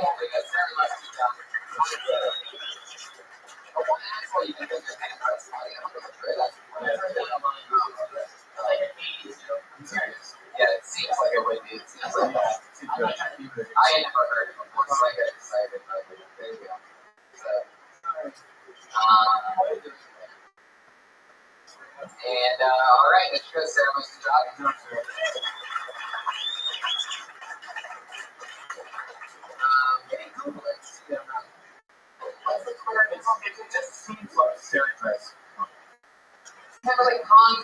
The defending champion, Born and Bred, wow, this podcast last week for her first set.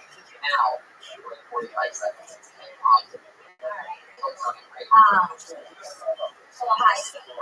I'm 22 years old. I hate telling people my age. Every time I say I'm 22, I'm like, I'm 22 years old. And they're like, oh, you're so young. You don't know anything. You're so naive. You don't know life. I'm like, cut me a break, okay? I've seen shit. I've been here for 22 fucking years. I was around when Justin the Flower ripped it, okay? Like, I know what happens at the end of Titanic. I drink that. Stella our toys. Okay, I'm an adult. Stella our toys. That's very funny. I think it's interesting to get that. Fortunately, we really ran out of time fast, so we needed Jeff Richards to do a closing song. Right. So, Ken Condon, thank you so much. That's at Ken Condon on Twitter, right? Thank you. Anything you want to promote? And Jeff, before you do it? At Tasty Jeff. There you go. Album Greatest Hits coming out in the next couple months. And Venture Follow, Venture Follow on Twitter. Anything else? I'll be at That's Hot Show. Oh, yeah. I'm fantastic. I'm at Tony Hinchcliffe, TonyHinchcliffe.com. I have a brand new H plus Hinchcliffe plus E equation t-shirt available. And the new Death Squad shirt is also at shopsquad.tv. Pre-sales are available. That thing's fucking unbelievable. So excited to get one myself. And now, ladies and gentlemen, close the show. Thank you all to the performers, everybody. You're going to want to catch this, an exclusive. Jeff Richards. Here he goes. John Sanders on guitar. 1, 2, 3, 4.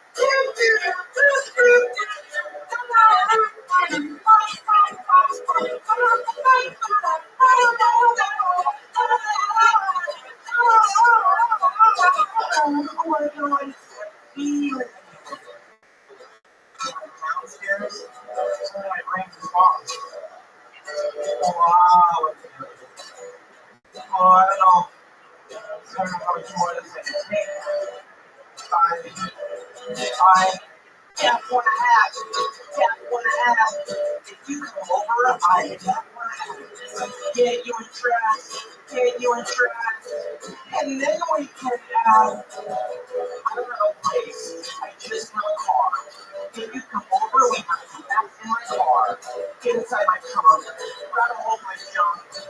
I'm so lonely. So lonely. I'm not fat. I'm better than that. I'm raw, peace, and I don't know what that.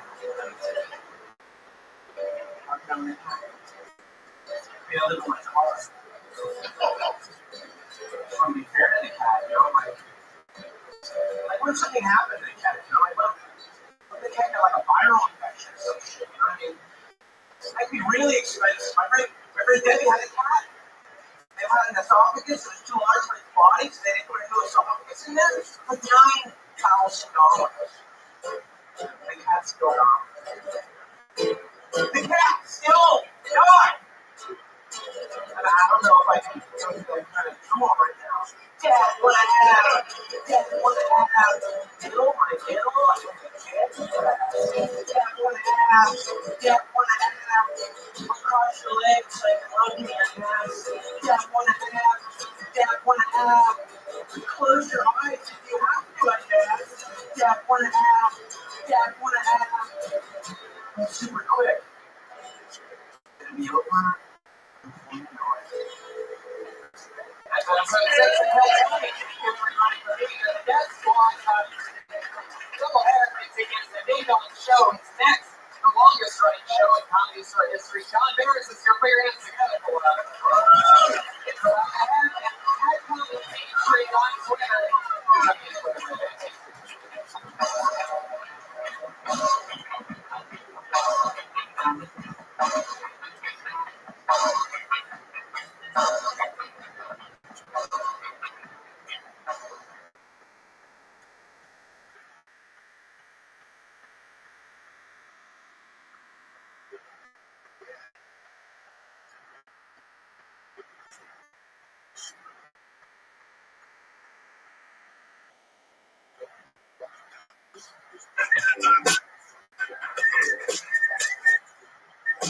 Fuck yeah, everybody. Dreams are coming true.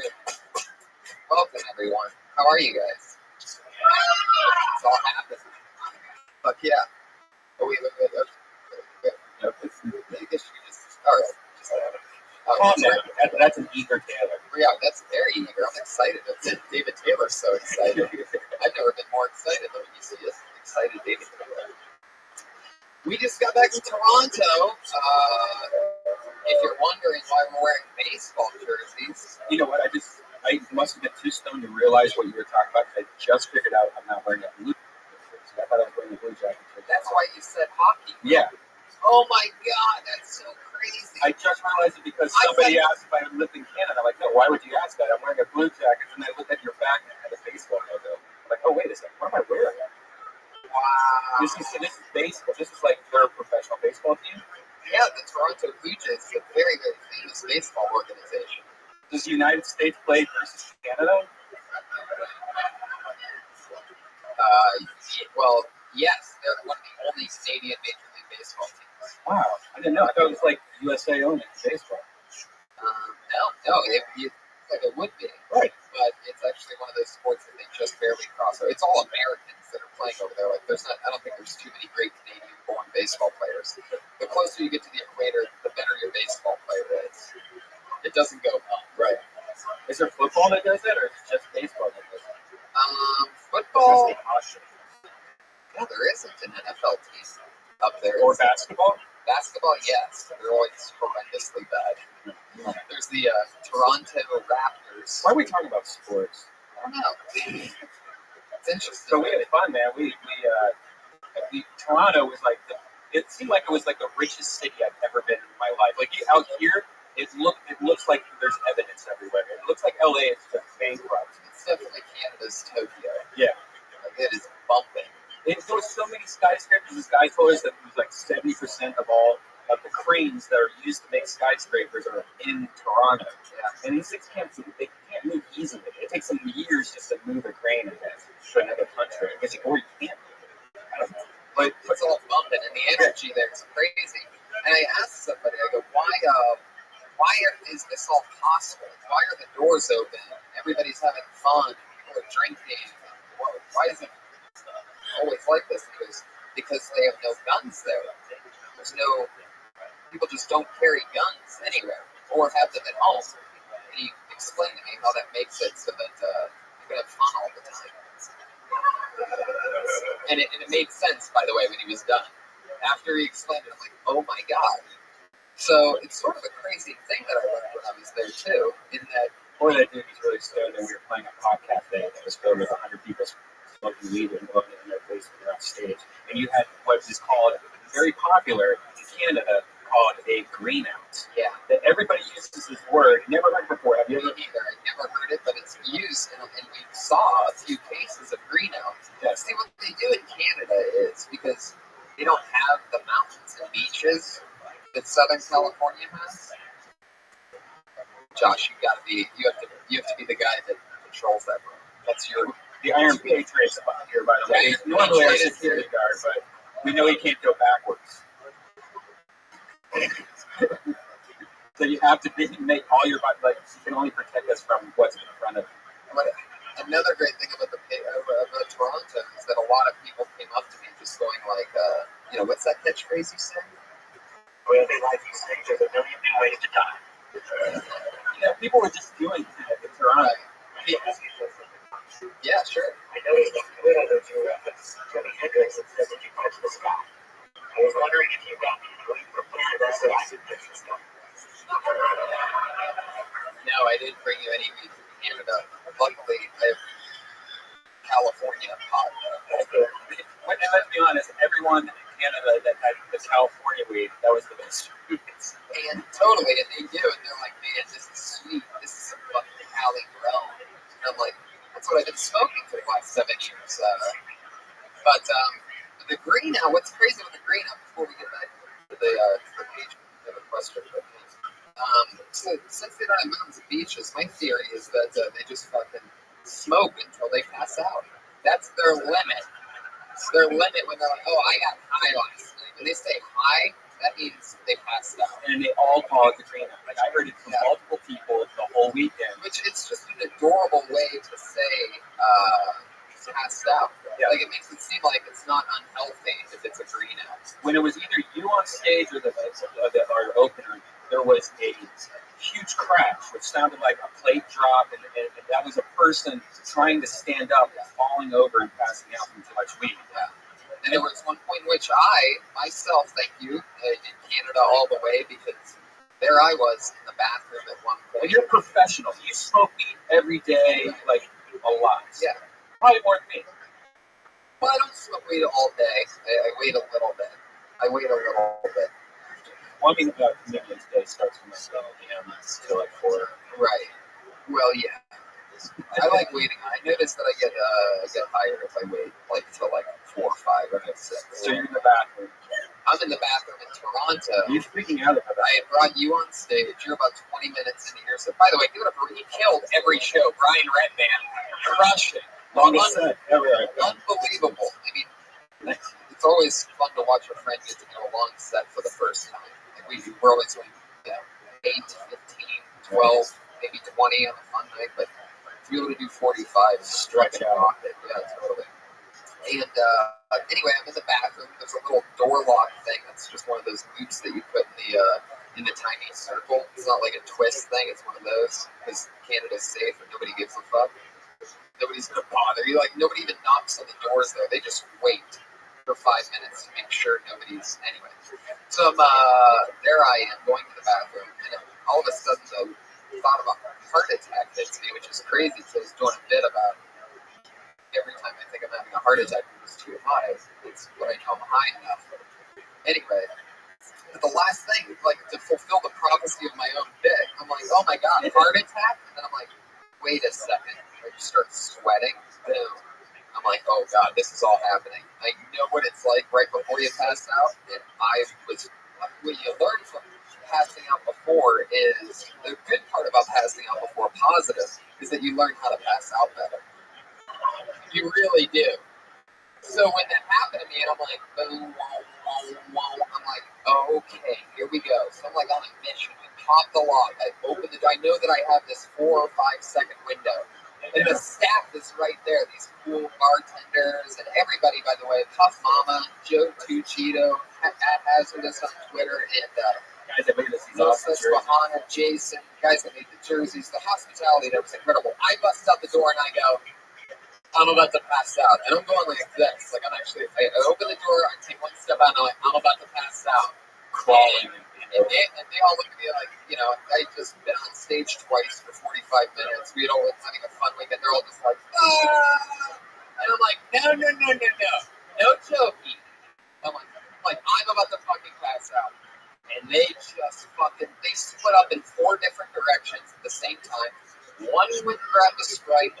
One went and grabbed the fucking wet towel.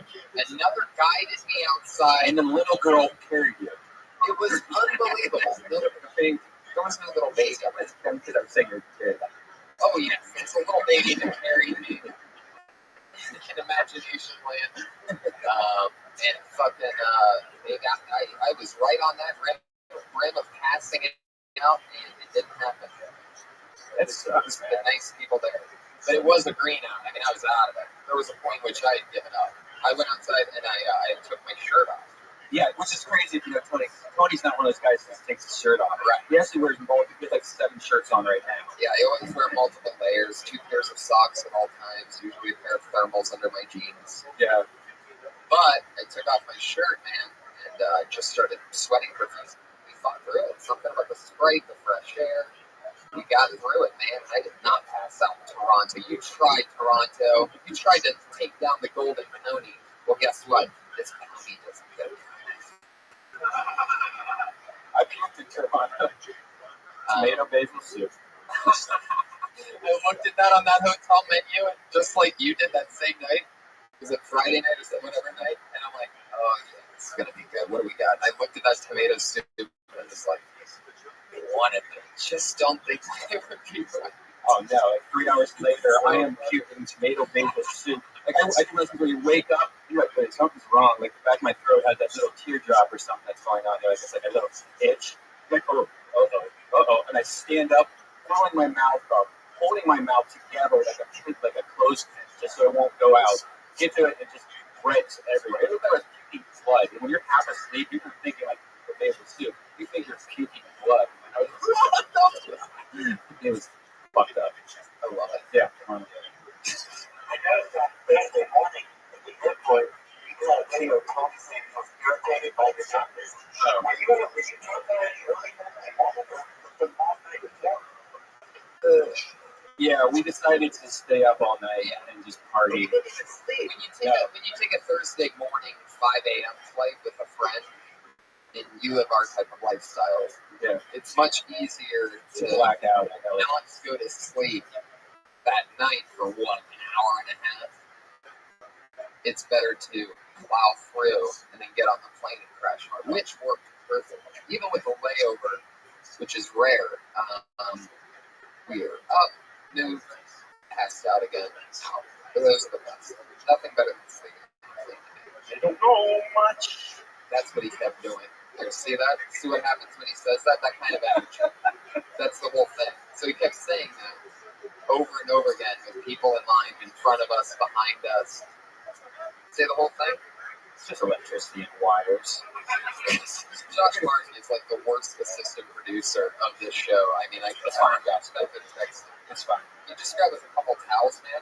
I got rubber in the bottom of my shoes. That's what's not It's on the TV. Oh, yeah. Yes, that's so good. It's just, I love how he's back there. Not only was he watching on me, he's also texting.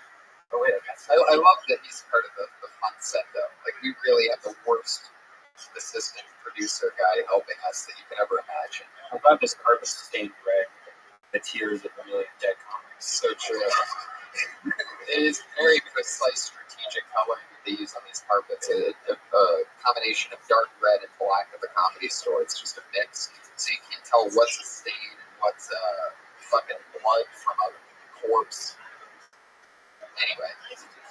I'm very excited. Oh yeah, Patriot. One more question. That joint that I gave you last week after the show for your participation in this. How did that work? How did that work out for you? I'm having very mystical feelings when I spoke that week. I started pondering the mysteries of the universe. I realized that we're all at the center of our universe, and it's all an illusion. Like that cry guy of Bleed, he just died in your imagination. In another universe, he's going on to having a nice life with Leah Michelle. Absolutely. Do you understand what I'm saying? I believe that I die almost once a week, and I think that every time that I feel like, what? How the fuck did I make it home or whatever? I think I died. And someone ends up Tony crying with his shirt off outside my funeral. Yeah. Having a brown eye, which is where he's shitting himself. So, Patriot, just one more question. Like, when you say pondering the mysteries of the universe, like, what's another one? What's another thing you were thinking of? I don't know. Well, the thing that trips me out is we'll never know where we came from at the beginning, how we came from nothing to be something. Because we'll be like a cat chasing its own tail. We'll never know where we came in the beginning, but why can't we be God? We're God. There is no God. We're not creatures. We're the creator. We are God. Each one of us are God's creators. I love the Iron Patriot, everybody. Passionate. He's in the game tonight, man. He's dialed in. I love it. Well, it's true, though, what he's saying. We're our own gods. Like, your universe is not my universe. But it doesn't mean that it's not true. It's coming from our imagination. You know, the sun is a billion times bigger than the earth. And the stars are a billion times bigger than the sun. And so on and so on. But then you start to feel insignificant if you look at it that way. But when you realize it's our imagination, you realize it's us. You know, you don't start thinking in that insignificant way, like, oh, it's not me, I'm just this little, you know. Why do I get the feeling that joint I gave you, last Monday, why do I get the feeling that you waited 7 days to smoke it right before this show? No, I want more. I like what you're thinking of me. Just give me a taste, Tony. I want more. It's a moment where he sounds so human when he's asking for pop. Like, no, I want more, please. No mystery about that. It's nice to escape the silver thoughts of the day. The silver thoughts? The The very sometimes. So Not true. thinking about reality or yourself. So true. Fuck yeah, man. One more time for the Patriots. We are about to bring up tonight's guest. Very excited to have him. Ever since I started here, he's been one of the guys that I've always looked up to. He's a hilarious comedian, specializes in late night here at the Comedy Store, which is one of the hardest positions to be in. He carries it. He's dark. He's different. He's original. He's fascinating. He's definitely one of the smartest friends that I have. He's a writer. He's a writer for TV that does like events at the Comedy Central roast. But more than that, a fantastic comedian, one of my great friends. Put your hands together for the one and only David Taylor, everybody. Here he is, live and in the flesh. That was a tremendous opening. Very excited about David. Very excited to be here. He keeps it so real. He's funny as fuck. What have you been up to, Dave? What's happening? Yes. I love it. This is pretty much my only credit going through like the last 6 months. So now you're the guy that also in the LA comedy circuit, you are notorious for your for these awesome parties that you have, the barbecues. those are over. You know what? Why? This book still books for my last one, so You stole books? No, he stole art books from me. So I told him, if I don't get the books back, we do more barbecues. And he did not return them, so there will be more.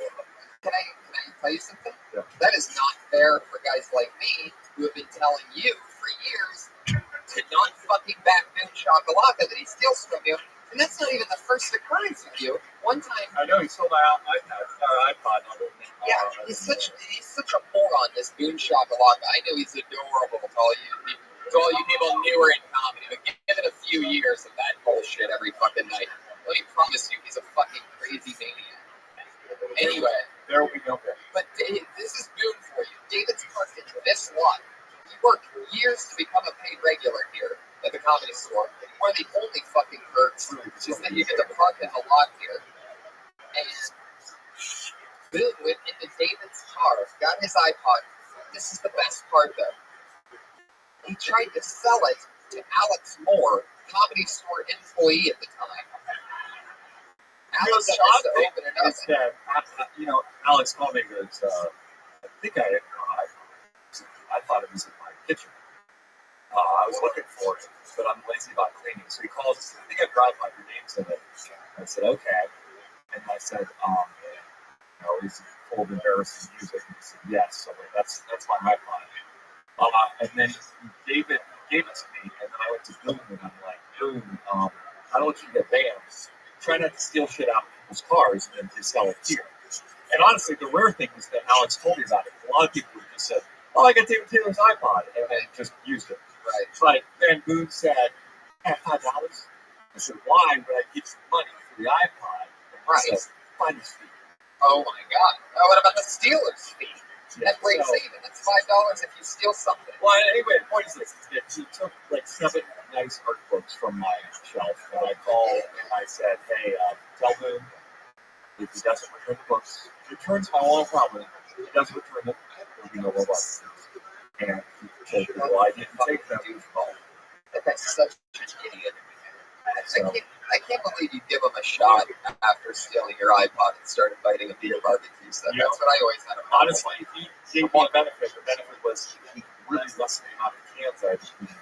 Because it honestly, in somebody cut, I mean, my cleaning time was cut in 1/3 because he would take cans, bottles. He would take bottles and cut out. Oh, right. So that's because he didn't bring a shopping cart, which I wish I provided. But on the cans and the little plastic, oh man, it really made life easy. So yeah, I mean, we can find a robot that can. See, the thing with good-looking comedians like myself, when we're at your barbecues, we can't eat a hot dog there because Ben's staring at us from across the grill like an ant. That's a nice thing. I always got along with him, so he didn't want to fuck me. It was good. He never asked me to shower at my place. Never was a problem. So, and honestly, with the food that doesn't ask you to shower at the place, it's okay. It's not a bad guy. But then we still your own folks. That's the end of the barbecue. Right. So you're very one of my mortal enemies. Here's the nice thing. When I was starting to do comedy many years ago, Stephanie has hated food that Kevin, you remember those? Kevin Christie is in the house in the back room, everybody. She threw the fucking best. The only one I missed, they were like, oh my god, it was ridiculous. And I'm like, oh, gee, what is? Because Stephanie was, attractive and I think bisexual, so that really brought the girls in. Whereas mine is obvious and a particular thing. I think the point is Stephanie threw hers into a town. They went like a while, and somebody else threw parties. Nick Swanson threw great parties at the roller skating rink. That's where the Crips was founded. That place went out of business. Well, like the roller skating, the World on Wheels. That ended when he was held up at gunpoint in the parking lot by somebody who thought that comedians did a lot more than they did. The point is this. These things run their course. There's a life cycle for all things with parties. So I'm sure that one of you guys will be the next to create the popular. There you go. He's handing over the reins to a bunch of people that probably live in that Ask away. Who, honest to God, fits in here as much as we all do? He does. Ever since Neil Armstrong, they put a ban on the band. Something like that, I believe. Very nice.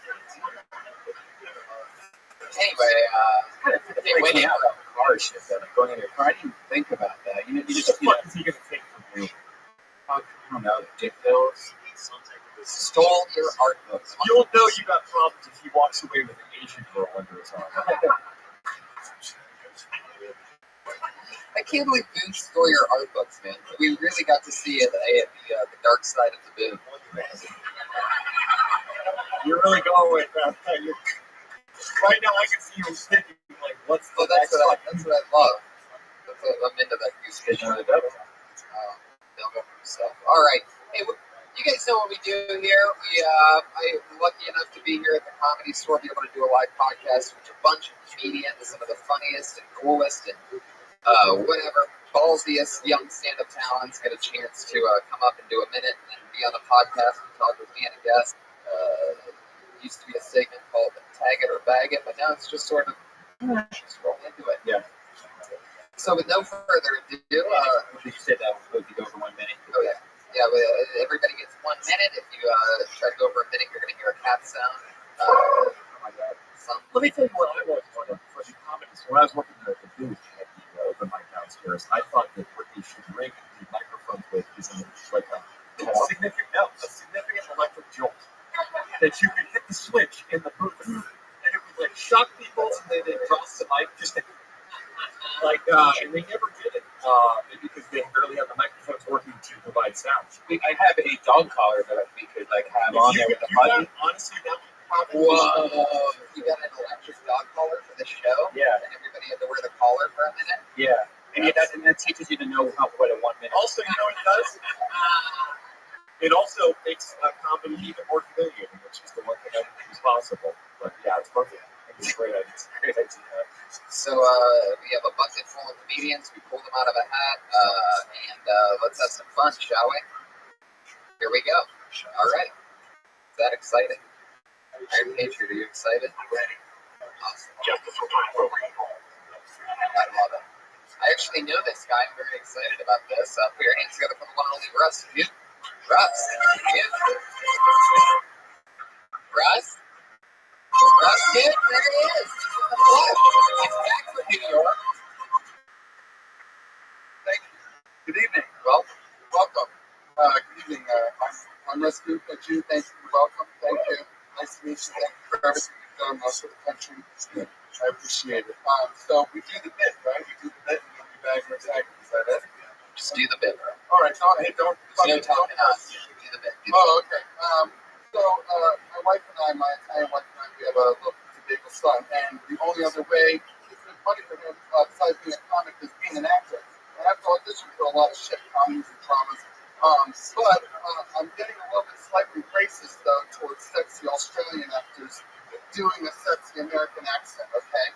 Because they're taking all shit out. People think it's the Chinese and the Indians and the Mexicans. It's not. It's sexy Australians, okay? And whenever you see a sexy doctor, lawyer, or cop on television, it's usually a sexy Australian doing a sexy American accent, okay? So I gotta get this work. I gotta buy the kids shoes. So this is what I've been doing. It's a little tip for any of the other actors who might be out there. I actually just started Oh, man, good. I tried to get there. The initiated part, tried to do a little crowd work with me at the beginning. I didn't know that was going to be fuck yeah, rescue. Who cares? Thanks for having me. Good to be back here. I love it. See the shot collar. Perfect.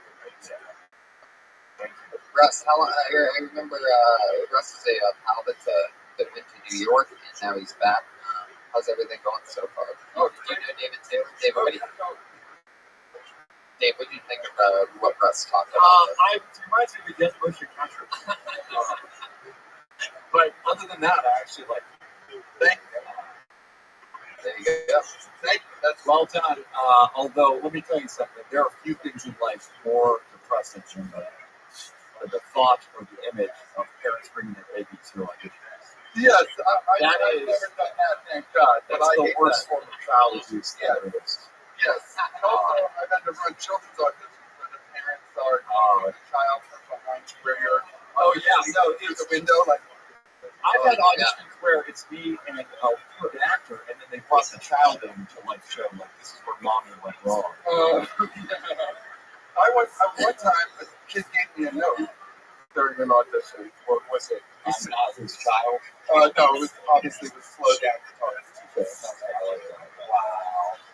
Wow. Hey, sure. What do you think of what Russ said?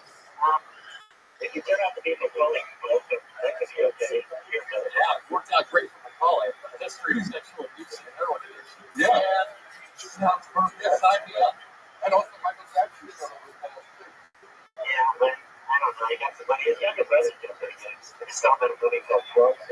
Is Macaulay Culkin Australian? Did I miss that? Wait,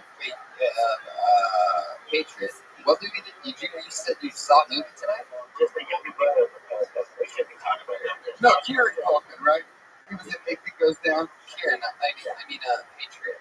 There are multiple younger Culkin brothers. Yes, there's many Culkin. One of the big stories is Patriot. Did you see the movie today? You said? Yeah, on Netflix. Oh, on Netflix. Yeah, I also saw a nice documentary on Carol Kim. Oh. She's 92 now. Look at you. Living the life. No. Oh my God. You're wondering what the Patriot does in the afternoon. Is there nothing beyond Patriot can't do? I'm going to tell you, she's definitely making it into my hospitable list for next year. I don't know if she's going to Who? Carol Channing. Yeah. He's like Clement's his friend before we were having a race. Oh my God. 1949. Oh, suck on that. This is like the idol. Wait a second. Everybody calm down. Everybody just relax. Patriot, can you hit that note for us one more time? Yes. That was. I didn't know John Cena could sing. That's amazing. He can do everything. Oh, all right. Let's not get crazy. He's like, take it easy on him, right? No, I know. I meant security. No, whoa, I didn't want. He's doing impressions. No, I take my hat off. Can you do it just one more time for me, Patriot? That's really, really wasted on heterosexuals. Oh my God. All right, let's keep it moving. That's Rasputin, everybody. What are you on Twitter? Is that Rasputin on Twitter, everyone? Hey, Rabbi. Oh, this is very exciting. One of my favorite new friends that I made in the past couple of years, and he's also autistic as fuck, everybody. Put your hands together for Joshua Myra. The giant autistic giant. How's it going, guys? My name is Joshua Meyerowitz. I have Asperger's, which is a form of autism, so I cannot relate to shit. One of the main facets of Asperger's is anxiety. I get some horrible anxiety attacks. I got one recently. Some shit.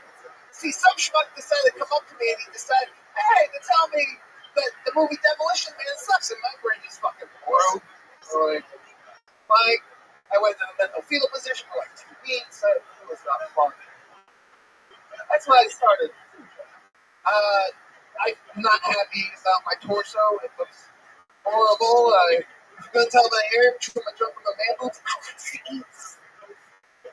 Look at this shit. It looks like a sad ghost. It looks like, by the way, it looks like a grumpy goes, I can't have nice things. And also, it looks like the elephant man trying to phrase the question, who? All right, Josh, hold on. Okay. I love it. Of course, that's always. You're one of my favorite rising stand-up comedians. I love. I'm doing it. I'm on board. I love that. Yeah, thank you guys. I appreciate it. And by the way, to have for the three of us to know you and like you, first of all, that's like one of those eclipses. I love you that guys happens once every few years. Yeah, Esther didn't make Oh, it. definitely not. I don't like you. Definitely. What? This is what right. The only time I'd relate you to her is when I'm talking about your bodies. That's true. Hairy and gross. Yes. Anyway, Your asshole. you know, I'm just anti-lifting up that shirt. I think you can paint the picture without having to have your shirt Can I up. make a sign note? I think it'll, yeah. My favorite Josh fireworks moment was we stayed here one year, and somehow Josh got his hands on a pussy. Yeah. By somehow he let a woman's flashlight slap in his face on stage. It was fun. And okay, this is what took Josh from like here to here. He fucked it in the bathroom. Or at least I tried. What did he fuck Fucked the flashlight in the bathroom. Like he couldn't wait? No. He asked him to do it, and he actually went and did it, and then reported and admitted that he couldn't get hard for it. It was the sort of honesty that I appreciate. So while I'll agree, showing your shirt might not be the best. You think he was being honest? He couldn't get hard for it? Look at this. Josh, well, Josh has he has a skill that comes out. I don't know if it's part of the Asperger's. He's really honest. That's certainly a good stuff. So wow, but take up the shirt, do what you want to do there. But my point is that the willingness to do that, the willingness to show your junk on stage, that you've also done. Yes, that's true. I wish I could unring that bell. But can I tell you the description? My dick and balls looks like an acorn resting on a frog's throat. Anyway, the other news, Sounded like a child describing their own molestation, but he isn't telling. Daddy, no. I tell you, I say great job. I love you guys. I have nothing but positives. I have nothing but positives except I would not. It's a thing in comedy that the guys that lift up their shirt actually show their belly. You really, it's known amongst comedians. It's like an act of desperation. The ultimate prop. But let me use that as a counter example. Sure. Bobby Lee. That's not a counter example. A mentally handicapped comedian. Bobby is all desperation. He's a brilliant prop. The point is that, you know what, that might not be your thing, but I wouldn't say stop yourself from doing it just because. Only if it feels natural, yeah. Exactly. Does it feel natural when you show a bunch of strangers and stuff? I like it when you do that. That's the second time I've seen you do that, and I like it. I had something. I think a good show for you would be the Ding Dong Show. Go!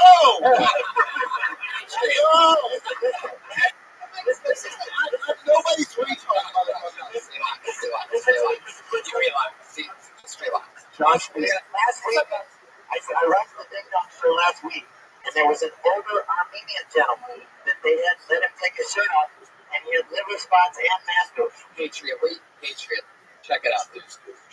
I need you more on the security end of things and less on the producer idea of like creating empires. He's got me thinking of the shirt on. Yeah. Well, you're rushing to judgment. by the way, nobody's retarded to be a great game.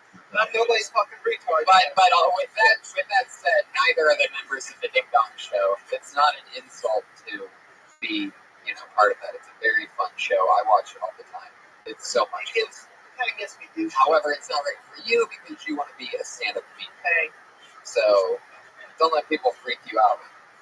And when they first came in, I wouldn't call them retards. That's not cool. No, I'm saying to win it applause. Come, Chinese. Yeah. Hey, Josh. You don't let anybody stop you from calling people retards. You're a comedian. That is your God-given gift. You go around calling people retards. It's cool. I'm nobody's retard. There we go. There you go. He's back to that catchphrase. I love it. I'm learning something here today.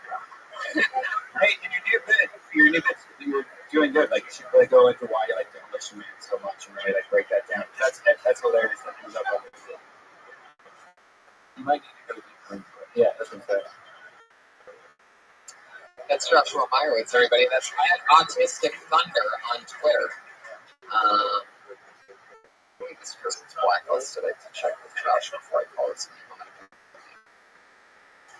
Oh, this guy isn't blacklisted. It's Ricky Luna.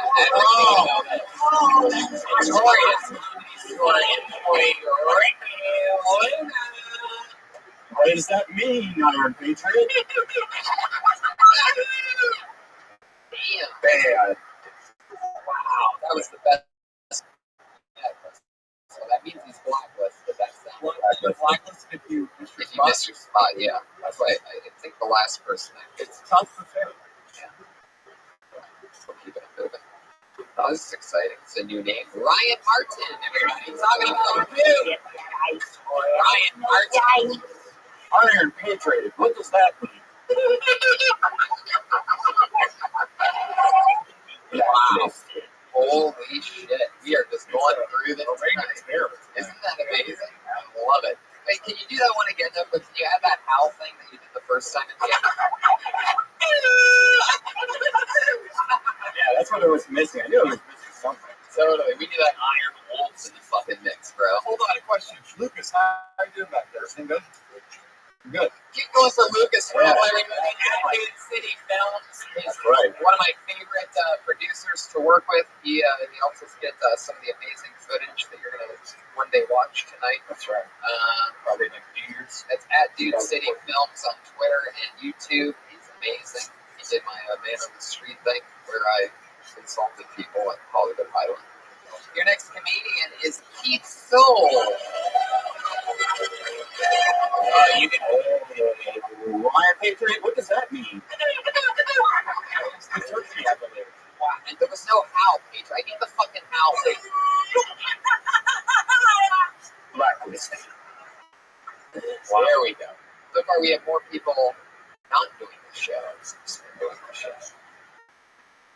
That's David Bennett. That's just David Bennett.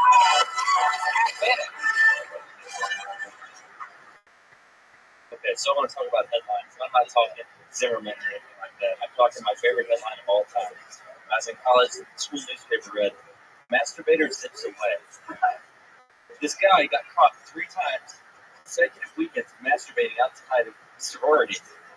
And all I can picture is this guy working a 9 to 5 and telling his wife that Thursday night is poker night because she wants to watch like some fucking Real Housewives of Hollywood. He just needs to get out of the house and masturbate.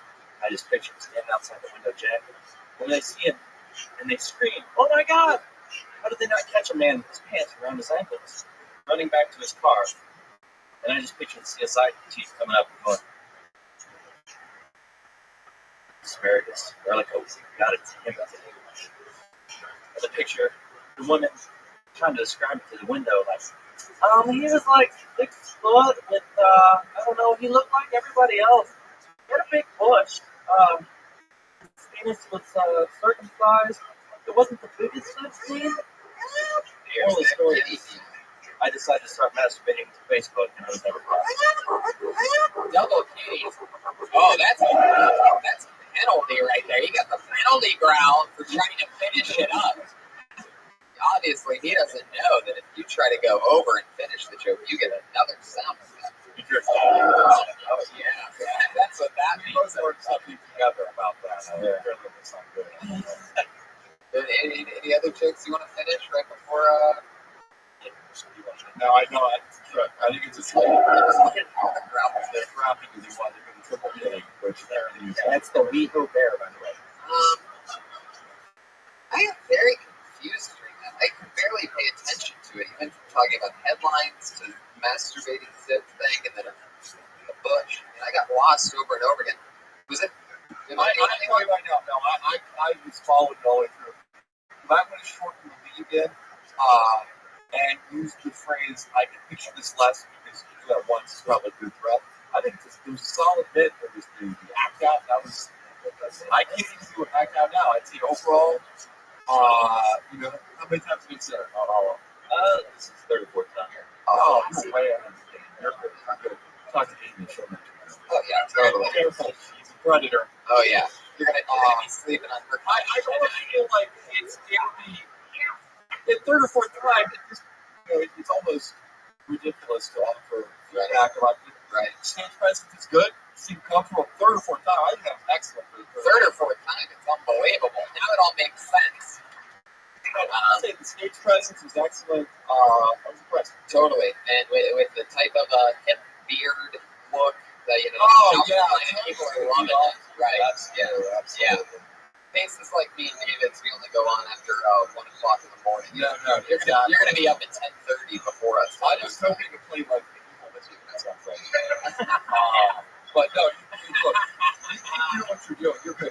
Yeah. I mean, honestly, guys, think about it. 34 times, is that not impressive? It's amazing. And furthermore, to have the balls to do something like this. It was good for Tommy to treat you like somebody you disliked for like a year. So, Tony was like ready to rip you like a veteran comment. So, congratulations. Yeah, just tighten it up. Tighten the story. Oh, shut the fuck up. No, I mean, seriously, shut the fuck up. You said the exact same thing, Dave. Don't you? I mean, there was a lot of, you really had probably a lot of that. Nobody wants to hear that shit.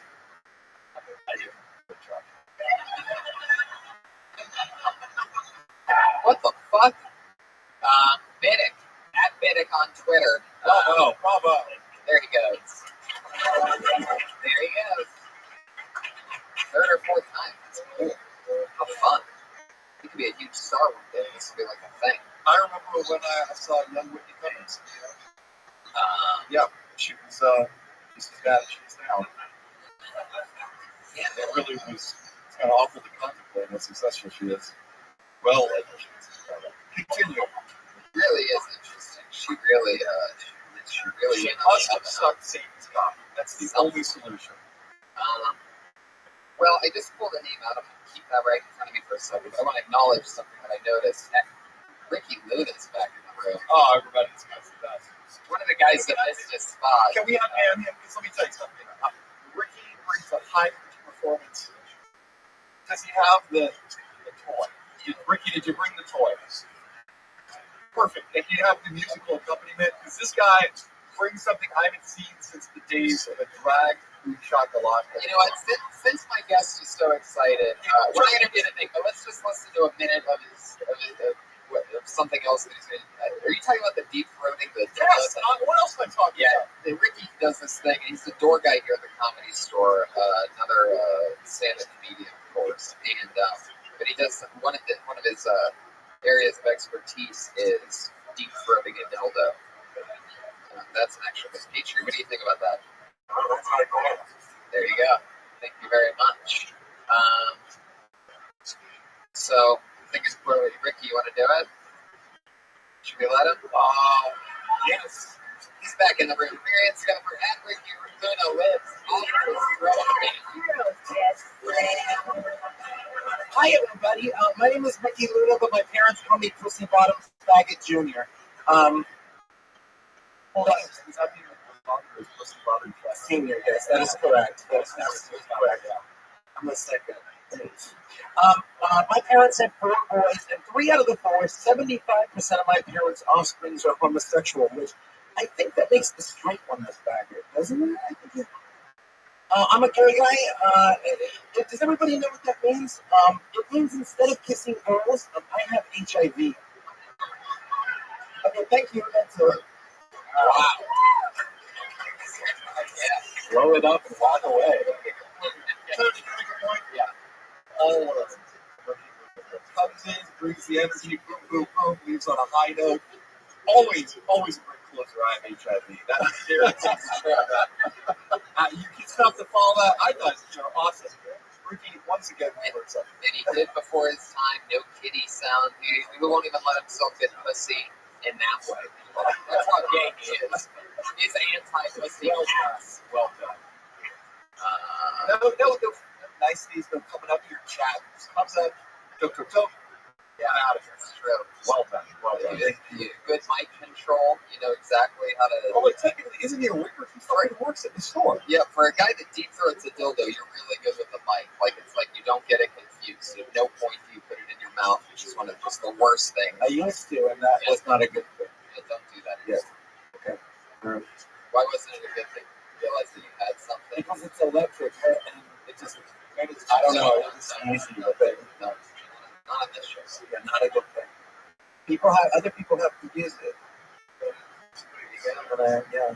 But technically, you get kept married, guys, so it's not like. I mean, I don't know that they're married. They don't tell me until later. I notice on their ring the tan mark, but yeah, because they take their ring off. I'm a slave. How many Capital One Vikings have you? What did you say? How many Capital One Vikings have you? Only one. One out of one. Ricky Lynn is also notorious. Which one though? Because we don't want to get yanked from the council. Ricky Lynn is notorious for sucking off one of the Capital One Vikings one night here.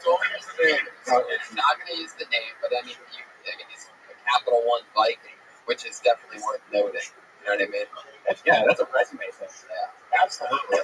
yeah. Definitely under special skills. You should definitely be on like a business card or something. You know. I have a feeling there is a business card. This way, you go. What's in your wallet? Just fucking like a business card, and then you can deep throat it. So even when it doesn't work for you, what's Well, I'm still tagging it until it works. But thanks for pointing out the one that worked. No. You know what? They would have noticed. How great you are. That didn't work, and yet we just keep coming up with it. That is really I don't stop. Yeah, I shut down that camp. That's what. No. It's not the moniker. It's fine. Whatever I'm saying, the fact that you can come up with a Capital One tagline, that's just, yeah. In a way, he said resume, I said business card. What's in your wallet? And it happens. Yes. So I'm not doing this for other comedians tonight. I'm just talking, but it's so fun. So, Ricky, what else is happening in your world? I mean, it's got to be interesting. Oh, I'm gonna be in a Shakespeare play in downtown. Wow, that's the gayest thing I've ever heard. Hold on. It's gayer than sucking off a Capital One bike. I mean, it is Shakespeare playing. I mean, Is it Hunter? What are you playing? No, Is it the Tempest or are you playing? it's Romeo and Juliet. Where I'm gonna. Let me guess. You're not Romeo. No, I'm the nurse. Are you Juliet? Oh my god, I just like the weirdest deja vu right now. That was so Nobody weird. gives a shit. Anyway, Yes. Can I add something? yes. As a gay man, I'd like to ask you a question. I'd like to. I watched a documentary on David Gilbert. Yes. He's a gay man too. Yes, he is. He did make an exception for Cher. Yes. Would you, as a gay man, make an exception for Cher? I wish she was younger and beautiful. Why do I get the feeling that the Iron Patriot is actually Cher in a suit all of a sudden? It's a logical progression of the plastic surgery. Won't you fuck Cher? I mean, don't get me wrong. I would like for a dyke to fuck me in the ass with a strap on. That's always been one of my bucket list things. We have a pool like here, right? Close to jobbing with you and fuck me in the ass with a strap on. Okay, cool. Just yeah. Oh, there you go, dude. Doing your own little tangents, huh, Ricky? Sorry about that. Ricky Loon, everybody. There he goes. He's gay. He's proud. He's funny young guys. He sneezes on you, and it's also called a Taik. Come to the comedy store and yeah, he loves fucking sucking dick, that guy. I mean, to go Capital One, you know what I mean? He swallows balls with his asshole.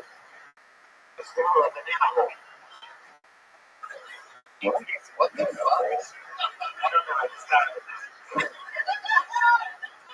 I bet you did.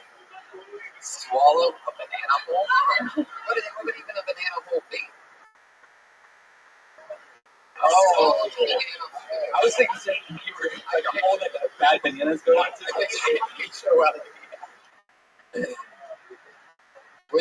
God. Oh, shit. Yeah, this one. I already pulled somebody's name, so just keep a bump. How you having fun? Doing great. I love it. I've enjoyed the that on. I love My it. favorite. Ricky Luna, Josh Myers, two of my favorites. Yeah, very exciting. Sean Leary.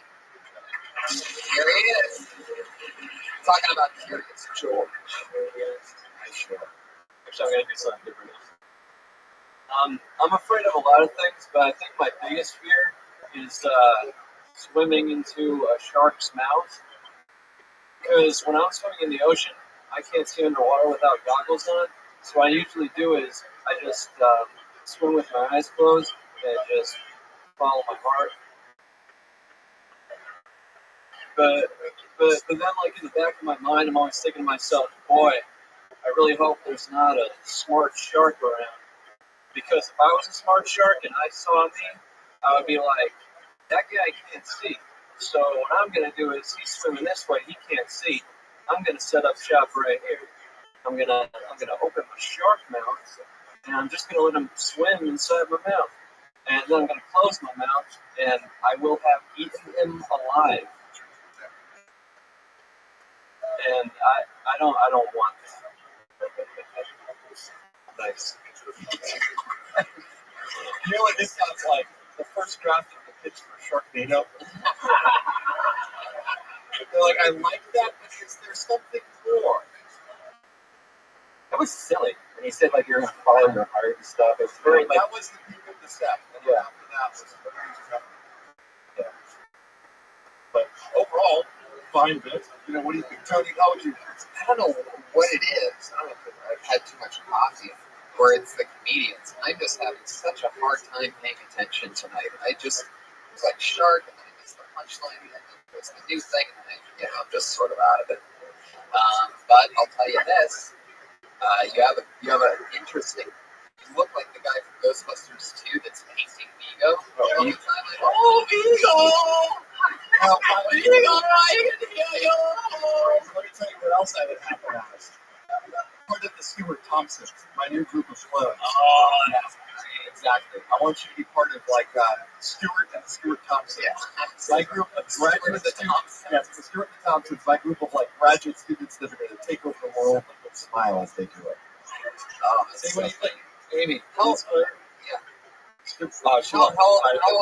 you, Sean? Wow. Where do you go to school? Emerson? No, Ithaca College in New York. My friend. What are you studying? TV radio.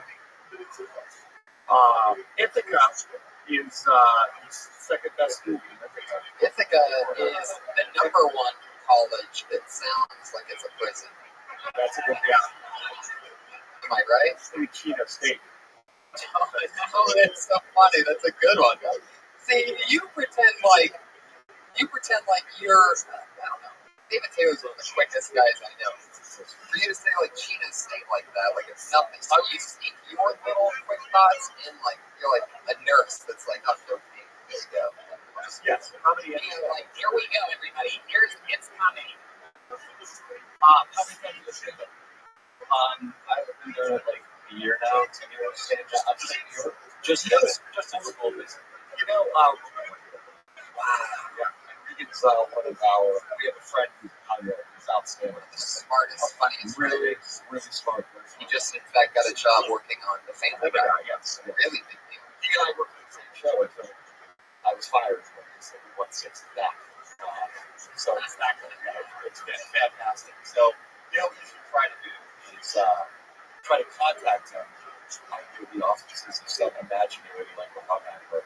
He's seriously awesome. I would try to sit down with him. You would write for TV? I'd like to. What I would do if I were you, I would email him and say, I go to get the guy, or you went to get the guy, I was going to get some time to have a coffee. Okay, what was his name? Chris. Wait, really? I know. It's very So he's trying to all of a sudden put together the pieces that we did say, like, I'm not figuring out what I think we said. Is the rest of the material like silly like that? Is that how all your stuff that you write is just kind of silly? Like, yeah, pretty much.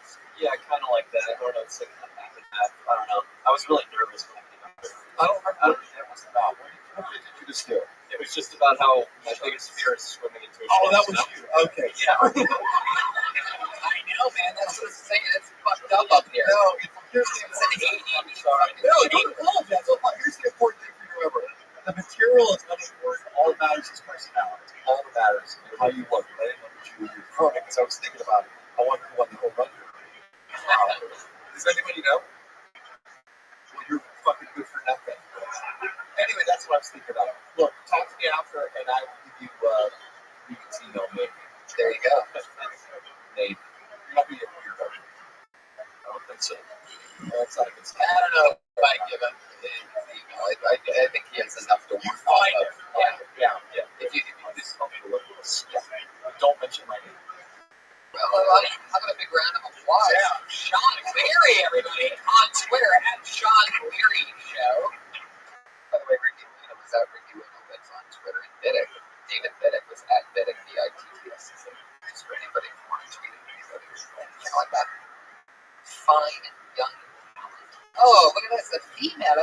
baby. Put your hands together for Crystal Oaks.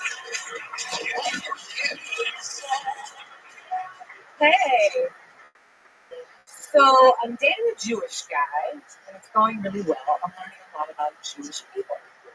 Just found out that rabbis can date. Did not know that. And no, my boyfriend is not a rabbi. But he dated a rabbi. So I learned two things. Rabbis can date, and rabbis can be women. He has a horrible reason for breaking up with her, though. He claims she had a very big bush, and it wasn't the centerpiece. I'm guessing that's a lie. So now, just to fuck with them, whenever my bush gets out of control, it's called my. Thanks, guys. I'm Crystal. Crystal Oaks. You know what that sounded like? That sounded like a story from Life of these United States. It would be like these little anecdotes, and then there would be a cartoon next to it, and there would be like a woman with a giant bush with Jewish like Indian on it. That's what I think. Yeah, absolutely. I would be mortified by that, but How long have you been doing stand-up? No more than 40 years. Wow. In LA? Yeah. Wow. You have such a cool look. Like, there's something so Jackie Brown and charismatic about you. That's cool, thanks. Yeah. how long have you been dating the Jewish guy? A year, almost. What's wrong? He's awesome.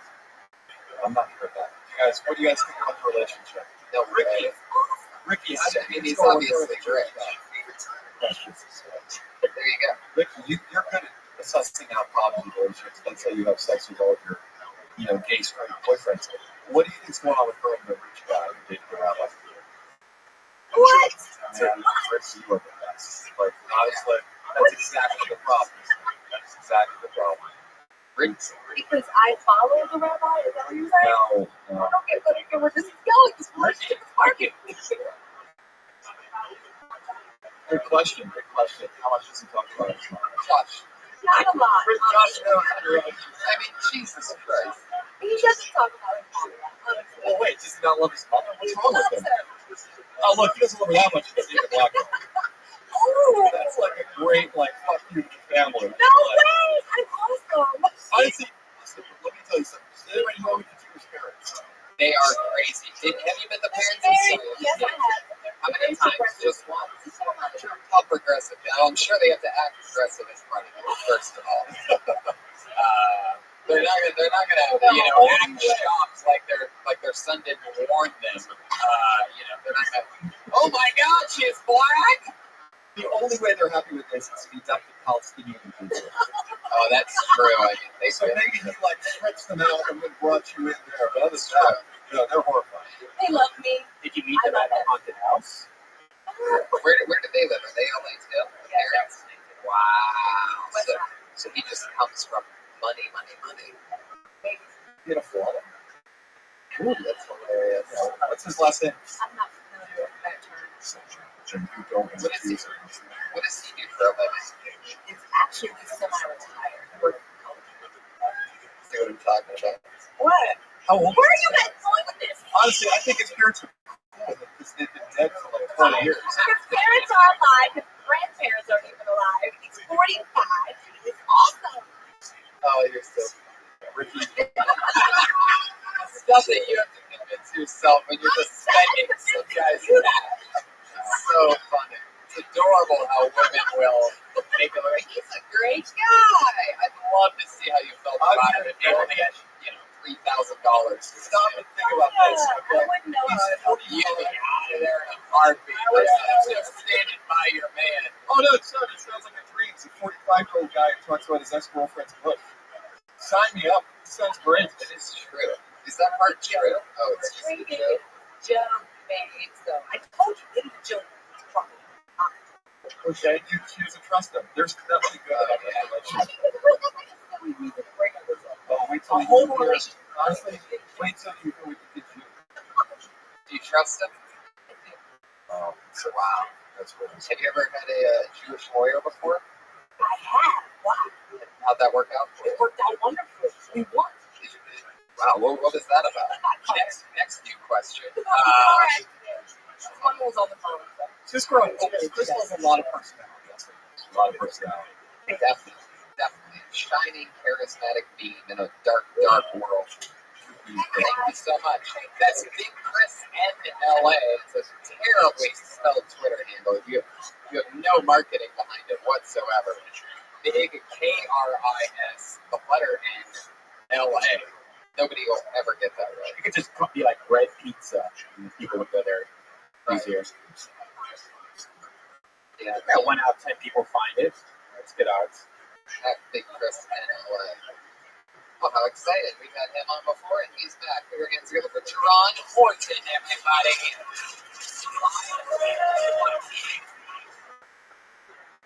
I hate when my friends die. They'll say stuff like, it's okay, God needed them for something special. What if that special thing was like a heaven versus hell basketball game? Yeah. People on earth crying and stuff like, Lord, why'd you take Martin from us? Because he has an amazing jump shot, that's why. Did you have to take Malcolm too? Yeah, he's 6'5". And hell just signed the big 3. They got Hitler, Osama, and that dude from Glee.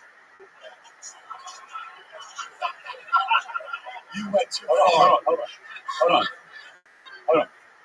Heaven's been trying to sign Magic Johnson for years. Let's give him AIDS. That'll kill him. No? Okay. Let's make a sun gaze. Maybe he'll kill himself.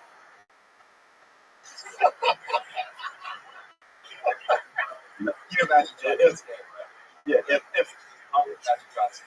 Pause for a second. You know Magic Johnson is right. Oh, okay. Just put it out. I was talking about a sun gaze. Magic is awesome. That's a great joke. Back, sorry. Well, I just had one more thing. Like Magic Johnson, if you're listening to Kill Tony, heaven needs you. They're getting killed right now.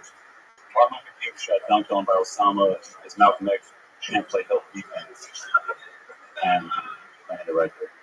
That's a great pick, by the way. One, absolutely. Well, the way you wired in the new Dead Lee guy, I mean, I just love that shit. Yeah. Can I make a point here? I would suggest maybe, possibly one person just bench that didn't really need them, but just got as a really, really selfish GM. That's a possibility. That's definitely a premise that you could stretch that out to be some crazy 7 to 10 minute long closer. You know what I mean? I was gonna use it to stretch to talk about like, because I think I've talked about on this show things like you're listening kind of fucked up anyway. But like in a good way though, in a good way.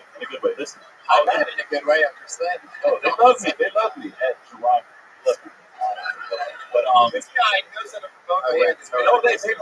I've been on there like 3 times and they see me shit. Of course, yeah, Great. Thank you. Why do you think Red Band and I are wearing custom-made Toronto Blue Jays jerseys with our names on the back? Shit, I want one too. That's nice. I bet. But I was gonna stretch it with the Trayvon Martin stuff because you know how they were saying like someone was yelling help on that 911 call. I was gonna be like you know, I don't know if you guys don't know because Trayvon Martin had played help. But and that's a good joke, and I was telling that to somebody earlier, but it's just not. I don't think I could ever get away with that. I fucking love it, and I totally use it. Trayvon Martin. And by the way, you could totally make that so that after that you say, I never thought I'd be able to get away with saying that, and then you could also slip that. No, I'm going to keep that for my own. No, that's not how it works, Dave. No, actually, I just came up with this great idea for a bit about how to sell basketball. And it's going to be great. Okay, thank you for helping me with that. There you go. By the way, no, that was like, this bit is so good. Right. It feels like it's in the wrong room, doesn't it? Like, Oh yeah, I can't get on downstairs. what? Don't get on downstairs. Yeah, welcome to my world. By the way, this guy won. I got second place because I don't need pussy. Oh, yeah. Well, we had, what? We had some. What the fuck is wrong with you? We had some. Wait, you really don't eat pussy? Well, I have, but it's not like common. You must hate it then. No, I love it. I It's give it common off. for you to get laid. He's a black guy. Black guys don't eat pussy, guys. Well, yeah, but he's sort of light-skinned. Have you tasted a dick? Does it Tastes better? No, I mean, I mean, personally, I think that it's like eating pussy is just like a way to get pussy. You can't get pussy. You know, that's what I like. It's like cheating. Nobody cares about your opinion. I totally see what you're saying there. This guy, I'm telling you, how are you not getting out downstairs? That's I signed the list. They don't. Oh, yeah, I forgot. The black. Look, That is, yeah, that's no, it's like you need to tell Tommy. Tommy goes back and forth hating on black people, but being afraid for his job and giving them lots of spots.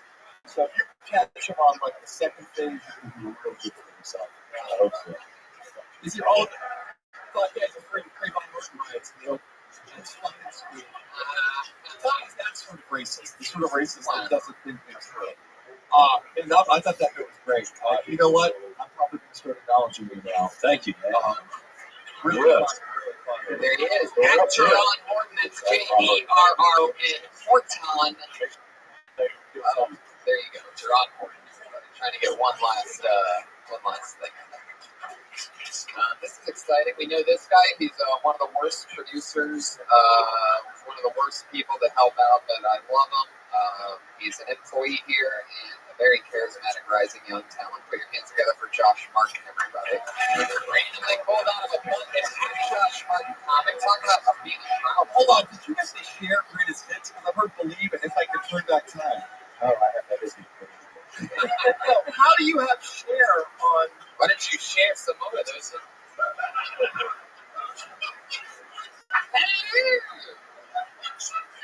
It's me. You got it. I recently saw a picture of my nephew. I love this guy. Kill the kids. And I feel like I'm just like my sister's ex-husband in real life. Because I feel like there's no moment rather as a father holding your baby up in the air. You look at those beautiful eyes. Those eyes look back at you. You realize you made the worst decision of your life. And then you just run. You run as far as you can. Like, that's what I would do. I would just run. And probably buy it. Can I pause this here? Yeah, let's stop because I can't think of another thing. Here's the thing. I won't be able to pay attention to This is this. a good bit, but I'll say this. When you wipe out like you did in the middle of, hold the baby. You have to figure out. I have gum in my mouth. Just relax, Josh. You have got. I've never been this direct with anybody ever on this show with an immediate game-changing piece of advice. You have got to do whatever it takes to be able to summon noises like that to add into what you do. Because all of a sudden your words don't even fucking matter. So you're asking for a lot of vocal control from somebody who can't speak regularly. I know. He's the speech impediment to me. I'll say that. The bit's really good. But man, that fucking wipeout. But I will say this, it did start a little creepy with the I love my nephew, my sister's ex-husband. It took me to a weird place, but then you brought it back there with the wanting to run it. I just didn't get the sister's ex-husband. It's a lot of it's a lot of but I'll say if you get to that place where you're holding the baby and thinking I want to run, that's me as a good. Oh, you're relating that to how the dad felt. Yeah, guys. He ran the place. Did he really? The way you say ran away is priceless. Yeah, it's going to get for running away. Wow. That's Betty Reynolds. Yeah. The nice thing about Josh Martin, you notice even when he's not doing material, even when he's making the sounds that I don't even understand how it comes from a grown-up adult. Real presence, like really draws you in. He's got, there's an X factor about it. Well, he's got good timing. He's got good beats. His beats are good. Yeah. You're definitely an interesting character. That noise thing, though, man. I mean, if you could really slip that into shit, you need to figure out how to do that. That's what I'm saying. There was an amazing moment. I wish I was already listening to this podcast that I really did. Because I mean, like that almost made a little peak. Like I almost got to the point of where I was having a nervous breakdown of laughter. I wasn't even believe it right now, though. Yeah, it was that where it was like that sound. I don't know what it was. Let's check it out.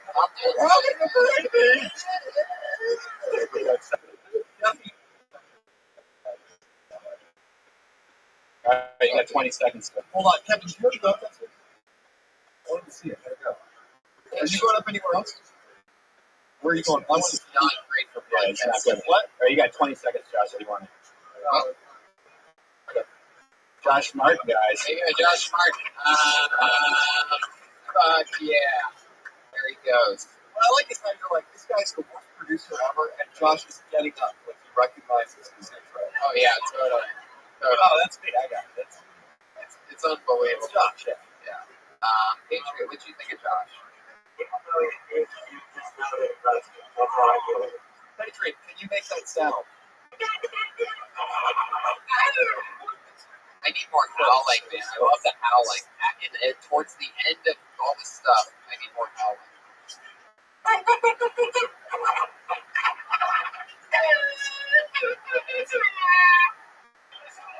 Thank you. I love it. How do you think that one noise is in the middle there? There's one that sounds almost fake. I guess for you. I bet we could get one more in before having to head to our main event. See there? Oh, wow. Put your hands together for Trace Stewart.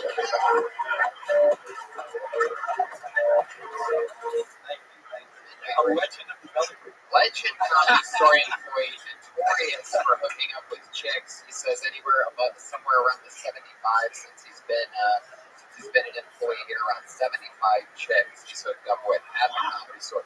Who knows? You could be sitting next to one of those ladies right now. Thank you, bro. It's good to be here. I'm gonna make this quick though. My bus is coming in 10 minutes. I don't got time to miss it. It's only 1 minute, so that's good. Hold on. Get pause here, guys. This is Matt Goldich, television writer. Hey, And also from TV's Late Show with Craig Ferguson. Okay, here's the deal, guys. Can I suggest that we're listening here? We have a guest where Matt comes up and gives his feedback about this comic. I think it'd be great. Like a one-time guest. One time, come up here, just one time. Come up here. Just come up here and tell me what you think about his film. Come on up. Sit down. Matt Goldich, everybody in the house. Real-life television writer from Michigan. It's nice to see you, man. Me and Matt and Tony on your store in the same little corridor at Studio Lot. What out? The whole don't work. Okay, just sit here and you give feedback. Yeah. Dennis Stewart. How's it going? Never convicted of sexual assault, Trace Stewart. Yeah, never. I saw a billboard promoting plastic surgery for dogs. And I think that's the last thing LA needs is even more fake ass bitches running around. So we got enough. Cute girl got on the bus. I want to talk about that. She got on the bus and sat right next to me. And I started talking to her. Things were going good. So I go to get a number.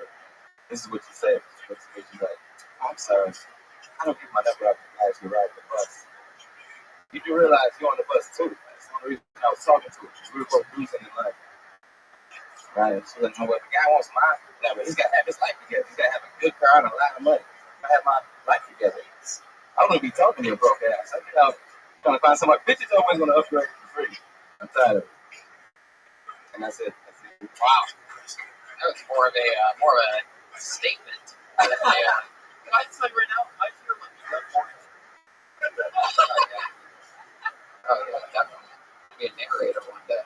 Okay, television writer and feature comedian Matt Goldich. What did you think about that? Thank you guys, family. By the way, this is a TV cut, wasn't it? No, close to. Oh, so how did it go? I have not seen the set. I hear it went well. How did it go? First of all, I'm sure he's loving it. Hold on. He's learning. Yeah, it's fine. Yeah. It was good. This one, I held the microphone too close to my face. What is that? This was in front of my mouth first. My favorite TV appearance in that spot is Brody Stevens did a set on that. Not really just with her t-shirt underneath it and sweated out his pants like Albert Brooks and broadcast news. If you still mention it, it's only 4 minutes. It was incredible. I don't know how you sweat that much during your set. But yeah, it was really neat. Did it go like quickly? Were you excited? Were you nervous? Helpless? Material? How did it go? What did you do? Well, I'll answer all 8 questions. All at once. The material was very old. It went by very quickly. It was a lot of fun. It went well. I was very happy with it. Did I miss anything? First, multi-leg. Very nice. And then did you tape that in advance or was that night of the show? Taped it on Wednesday, aired on Friday. Very nice. A little behind the scenes. Friday night Vegas. What you guys? Where are we? What? Oh, this is Tony's open mic show. Oh, okay. I'm Tony. Hello, how are you? This is a live podcast. And, Does anybody have any questions for television writer Matt Goldich? Everybody. Oh my goodness. anybody have a question? Hold on, yes, go ahead. Yes, Gerard. Great question. I mean, it really depends on the show. You give me nothing. That's not even an answer. Okay, so that is the answer. You were the That's actually the correct. That's actually the correct. Jessica, how many pages was that? It's as much pages. It was like they wanted to do 2 of this idea, 1 of this idea, 1 of that. So, really, the biggest mistake you can make would be to submit something that was not right for that particular show. So you really want to get the actual submission requirements for that show and then do it for that show. That's the best advice. This guy knows about diversity, considering he wrote for Anthony Jeselnik and Adam DeGeneres. wow. That is the spectrum Wow. of misogyny to lesbianism. I write for a lot. I only write for once. So I guess, Yeah, who is it? The Letterman too, I guess, technically counts. well, Strawberry. yeah, I guess. And with that said, that's at Matt Goldich, everybody. Follow him on Twitter. I'm excited. You had to be an exciting second guest. Of course, absolutely. Yeah, Are you sitting around and believe or what? What's the story? Okay. yeah, we'll see you in My another. friend Michael. Trey, Trey, we're done with you. Get out of here. you did great, man. Great job, yeah. Trey will be back soon. He's always here working and doing comedy, but most importantly, just trying to bang chicks. That's all he's into. Trey's one of those guys that can't hide how much he loves women. So if a strange girl walks by him, if we're having this happen a week ago, there was a group of us all hanging out in a circle, and a strange woman who nobody knew that was sort of, all right, cute, I guess, walked by. He's just in a conversation. He doesn't think anybody's looking. He just dips right behind her, like this stalky walk. You know, I was picturing a cartoon dog following a snake. Oh yeah, totally, exactly. I mean, it was very creepy. I go, what the fuck are you doing? I couldn't help myself to immediately go, what are you doing? And he snapped out, and he gets so excited that he thinks nobody can see him. All right. Anyway, this is an exciting portion of the show. As people who have followed along know, the legend of Sarah Mostajabi and Kim Congdon, 2 young rising female stand-up comedians who started stand-up basically in this room and have been progressively being built week by week in certain ways by whoever me and my friend is of that week. I'm very excited about this because we decided to lift Sarah's band. Her probation. She's temporarily off probation. And last week we kind of ran out of time. But Yeah. You guys both did a good job. Right. Yeah, you guys said 45 seconds each. We were running out of time, which is why I purposefully put a few minutes here towards the end to be able to cover this. It's a part of the show that I always like, and especially tonight, I'm really excited about because not only are they both going to get back to their usual full minute of material, but there's no competition. It's sort of organically, we're just going to. Unless they don't show up. Right. And then you hear that noise that somebody makes. There you go. The old dying dog at the end. So with that said, and also I'm very excited about this one because David is notoriously honest and aggressive. Aggressive would be an understatement towards women. Sometimes nice. Most of the time, so nice. Like God himself. He tries to remind them of their father that hated them. There was a reason for it. So with no further, what do they say, ado, something like that, let's start off with the original female of Kill Tony. Apparently it's good for Sarah Mostajabi. As she's known on Twitter, the infamous Sarah Dress is an icon since episode 1. So a couple of weeks ago, when we second time on the show, I was told that my last name was Punjabi, Persian name was too intense. In my defense, I haven't screamed out jihad since my last orgasm, so it's not really my fault. Although I get it, legend has it that if you say my last name 3 times in the dark, my dad shows up in a Cosby sweater and a white BMW and chokes you to death with a gold chain. Although you think he's wearing a Cosby sweater, he's not. He's just not wearing a shirt. And that hairiness runs in the family, right down to me. I have to shave my body with a sickle. All right. Wow. Okay. Well, you really are in those stereotypes pretty hard. My dad is an engineer. My uncle owns a liquor store, and my dad owns a tobacco. My other uncle owns a tobacco shop. Kind of like a notorious stereotype. I mean, even the things that you just said right then give you opportunities for better premises than saying that he's not actually wearing a sweater. It's like you gotta go one deeper. You know what I mean, David? Does anybody know what? Nobody's answered that. Yeah, Golden, do you know? It's like you would watch. Don't feel like saying that. Oh, who was in the class? I thought that you did pretty good. You could have went into more at the beginning when you said, like, if you say jihad is about the bedroom, even though that's probably been done a million times, but you could say, like, you were blowing dick up or something like that. You could probably go into that more. You only use 40 seconds of a minute. I'm going to make it clear. It's very comfortable on stage. Yeah. Women usually are very comfortable debating because they're used to being stared at. And then they kind of don't get any better because they're just getting constant praise. For no reason. But you don't have to improve it. We have to help you, so we don't need to focus on it. The name most Punjabi is your fucking ticket in entertainment to never Ellis Island. There are always going to be fucking opportunities for a brown woman. So if I were you, I wouldn't necessarily hammer the stereotype so hard. I would do the ridiculous thing where people talk about their family and do that fucking stupid accent and no blue descriptive. I don't think you could. I don't want to fucking. Wait, hold on a second. You don't want to do that, but then you just did 45 seconds about screaming jihad with your pussy. Let's not act like. I've been in this for a fucking month, so I would appreciate some actual advice and like dick holery. That would be cool. Whoa. That wasn't even dick holery. That really wasn't. I said choose your where are you going? Oh man, you are on double probation watch. You gotta get back on stage, young lady. So you think this? You think you're what the fuck? Huh? Yeah, the cat is angry. Do you really think that I should do like where I make like the Persian dad voice and honestly make that? Isn't that what your dad sounds like? Yeah. No, I mean it's just so many, especially Persian comics, they all. Okay, and they're not talking about the sweater and the jihad. I mean, you get every single stereotype. It's unbelievable. So you're saying that one stereotype is bad and one. The only 2 other Persian comics I've seen, they both did that. So that's why I didn't do it. Did what?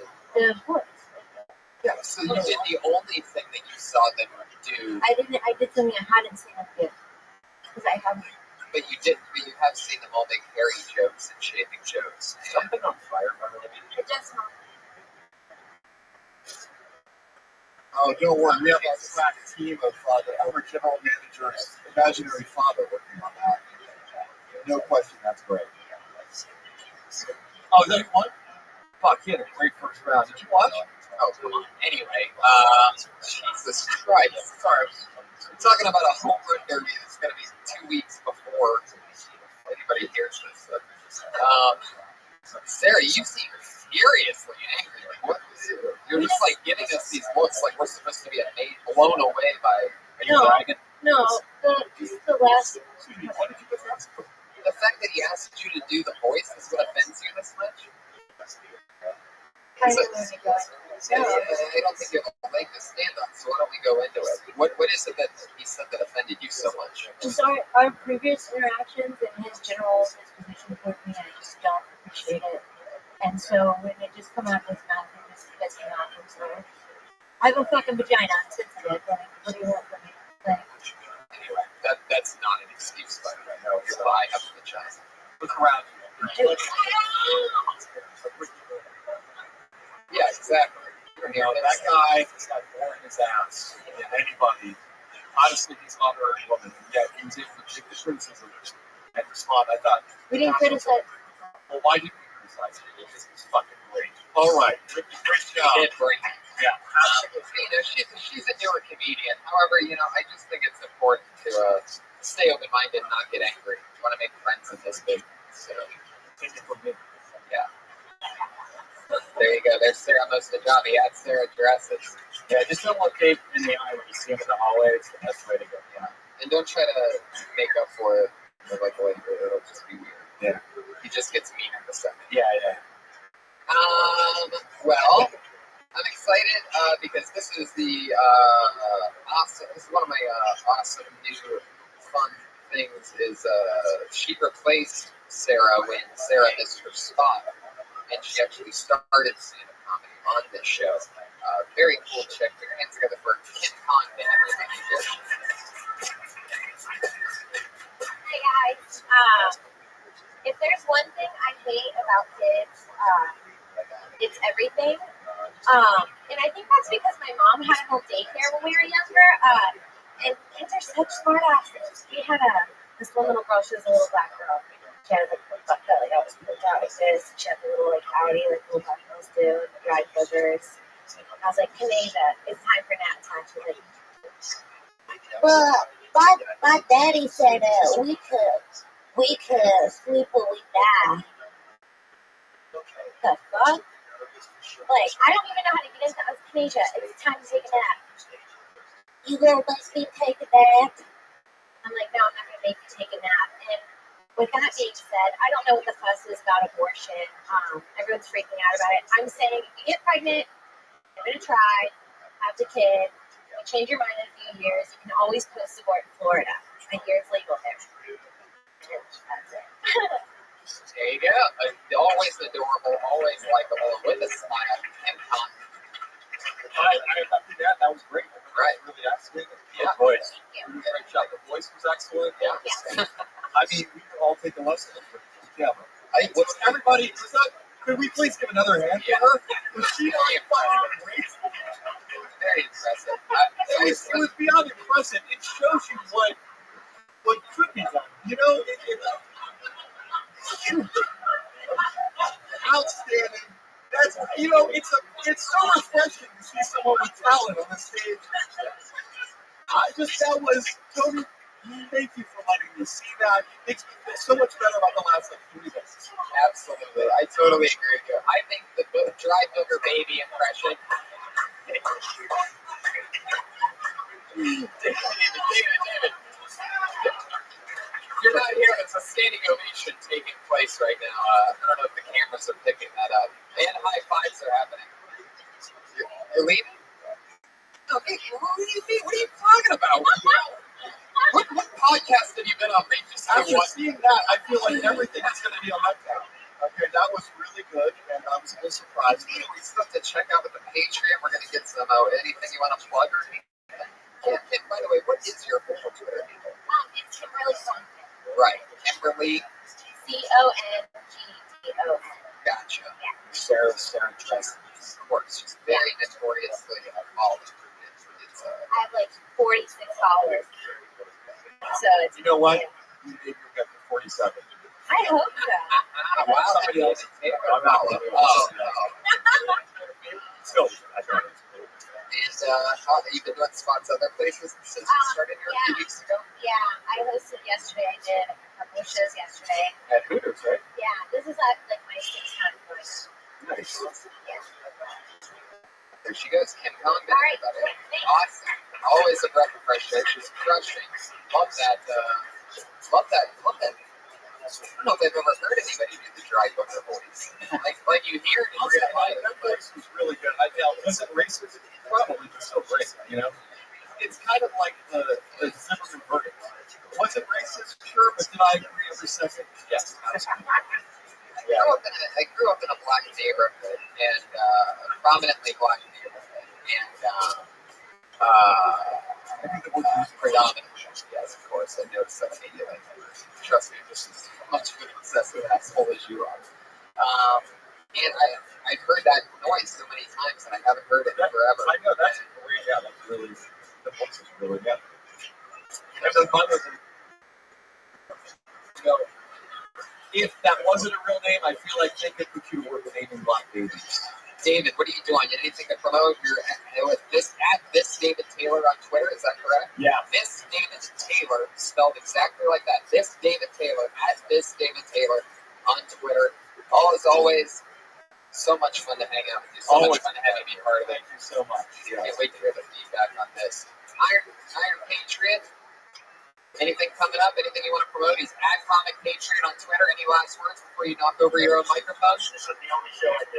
This is the only show you do. Yeah. Yeah. He owned $1 million of stock. Oh my God. That's company 6 months too early. That's when he went into the company. No, the company left me behind. Yeah, that wasn't me. That was like the way I left my last job writing a public. Thank you so much. There he is, the Comic Patriot, Iron Patriot. He's at Comic Patriot on Twitter. Again, a shout out to Dude City Films for hanging out, producing, taping, being a fun friend. Sarah Dresses, Kim Congdon, Josh Martin, everybody, thank you. Thank you, Toronto, again, one more time for an amazing fucking weekend for listening. Saw that you wear them with pride and proud. Thank you so much, and we'll see you next week.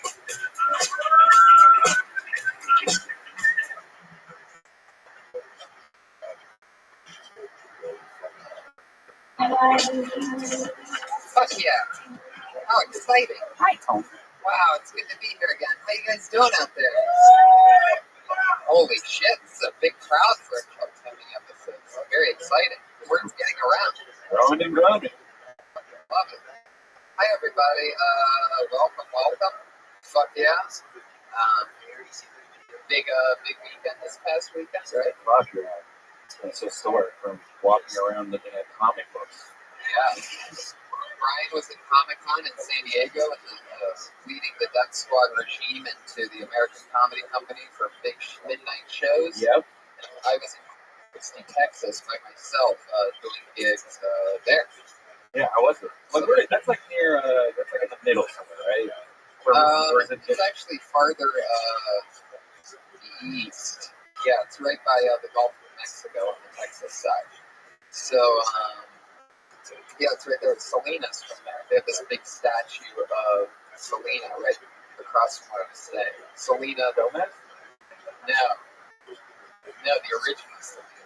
Her full name was just Selena. She was like the Mexican Madonna. She got shot and killed. She's like, yeah, it's like it was a big deal. Remember down the road there? Oh, hey, the Iron Patriot is here, obviously. Holy shit. I really knows how to. He's like Ed McMahon with Tourette's. What were you saying? Well, I didn't introduce you yet. We're at the part of the podcast where you son of a bitch. You know, we always say hello. We talk about our weekend, and then we check in with you. Look at you over there. Super.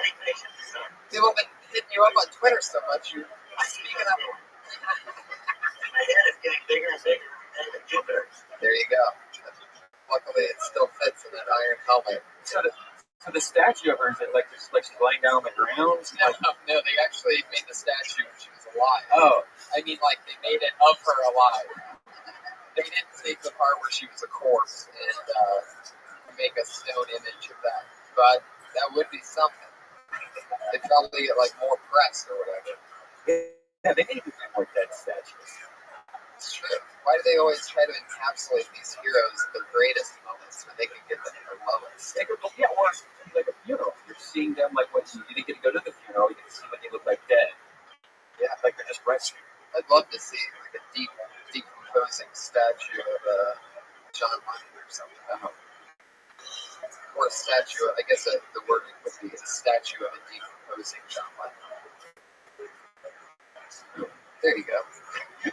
So Iron Patriot, Iron Patriot is here, everybody. Put your hands together for him.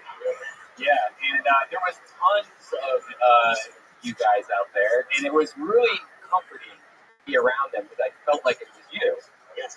And you were the only one that I know that had a voice modulator though. So like you come with this really badass guy. Like there was one guy that had like this huge turret.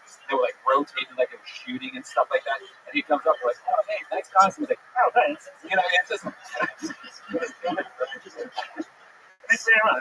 But no, it was very cool. And are you excited about all the announcements that you know? Yeah, the people tell me, I read something on the internet, and went to a bunch of costumes. So there was a lot of people doing cosplay that looked real cool. Why weren't you there?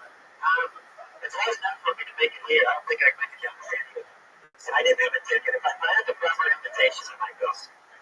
You know that you can travel places and you don't have to wear the suit, right? I know. So those of you that don't know, the Iron Patriot suit is so fucking like real and crazy that he has to take the bus here from where he lives because he can't sit down in the suit. That's not a joke. He literally, like, if you offered him a ride, he wouldn't be able to take it. He has to stand up the entire way. So the only way he can do it is by getting on the fun fact is they never charge him. No. They went by me one time. They didn't know I was standing for the bus. They thought I was on the train. I tried to go like this. And they just went right by me. My buddies here, Matt from hornblasters.com. If we can get a mic on him, I don't know if you know what a horn blaster is. No, this is exciting. He started the company, I believe, was in 92 or 93. 2001? Right, brain fart. But it's those cars that have like train horns in them. You know, where you're like, what the fuck was that? You know, the horn. Yeah. Wouldn't it be awesome if he had that, like, somehow attached to him? The Patriot makes some great noises. Yes. I appreciated that bud you gave me last week, Tom. The what? The what? That bud you gave me. My awareness is growing every day of reality. I now realize that we're floating in infinity, and our trip to eternity. Our consciousness is always showing us what we want to see. It's really great. Wow, those are some new ones, by the way. First of all, for those of you again that don't know, the Patriot is also notorious for his marijuana-induced deep thoughts. He's very philosophical at times. It's not singing to the weed. I like it so much. Well, I love you. All right, some are better than others. The side of sexy 6-month baby Steve. I am programmed to make all the ladies squeeze roll. I have boots of aluminum and circular abs. I'm impervious to hackers, chlamydia, ads. Supersonic sex machine. Supersonic sex machine. Thinking of doing a Broadway musical. Calling it Supersonic Sex Machine, because that's what I am. But yeah, Very good. I could definitely see you on Broadway. I mean, not inside any of the theaters, but outside on the sidewalk. Totally, I can picture that.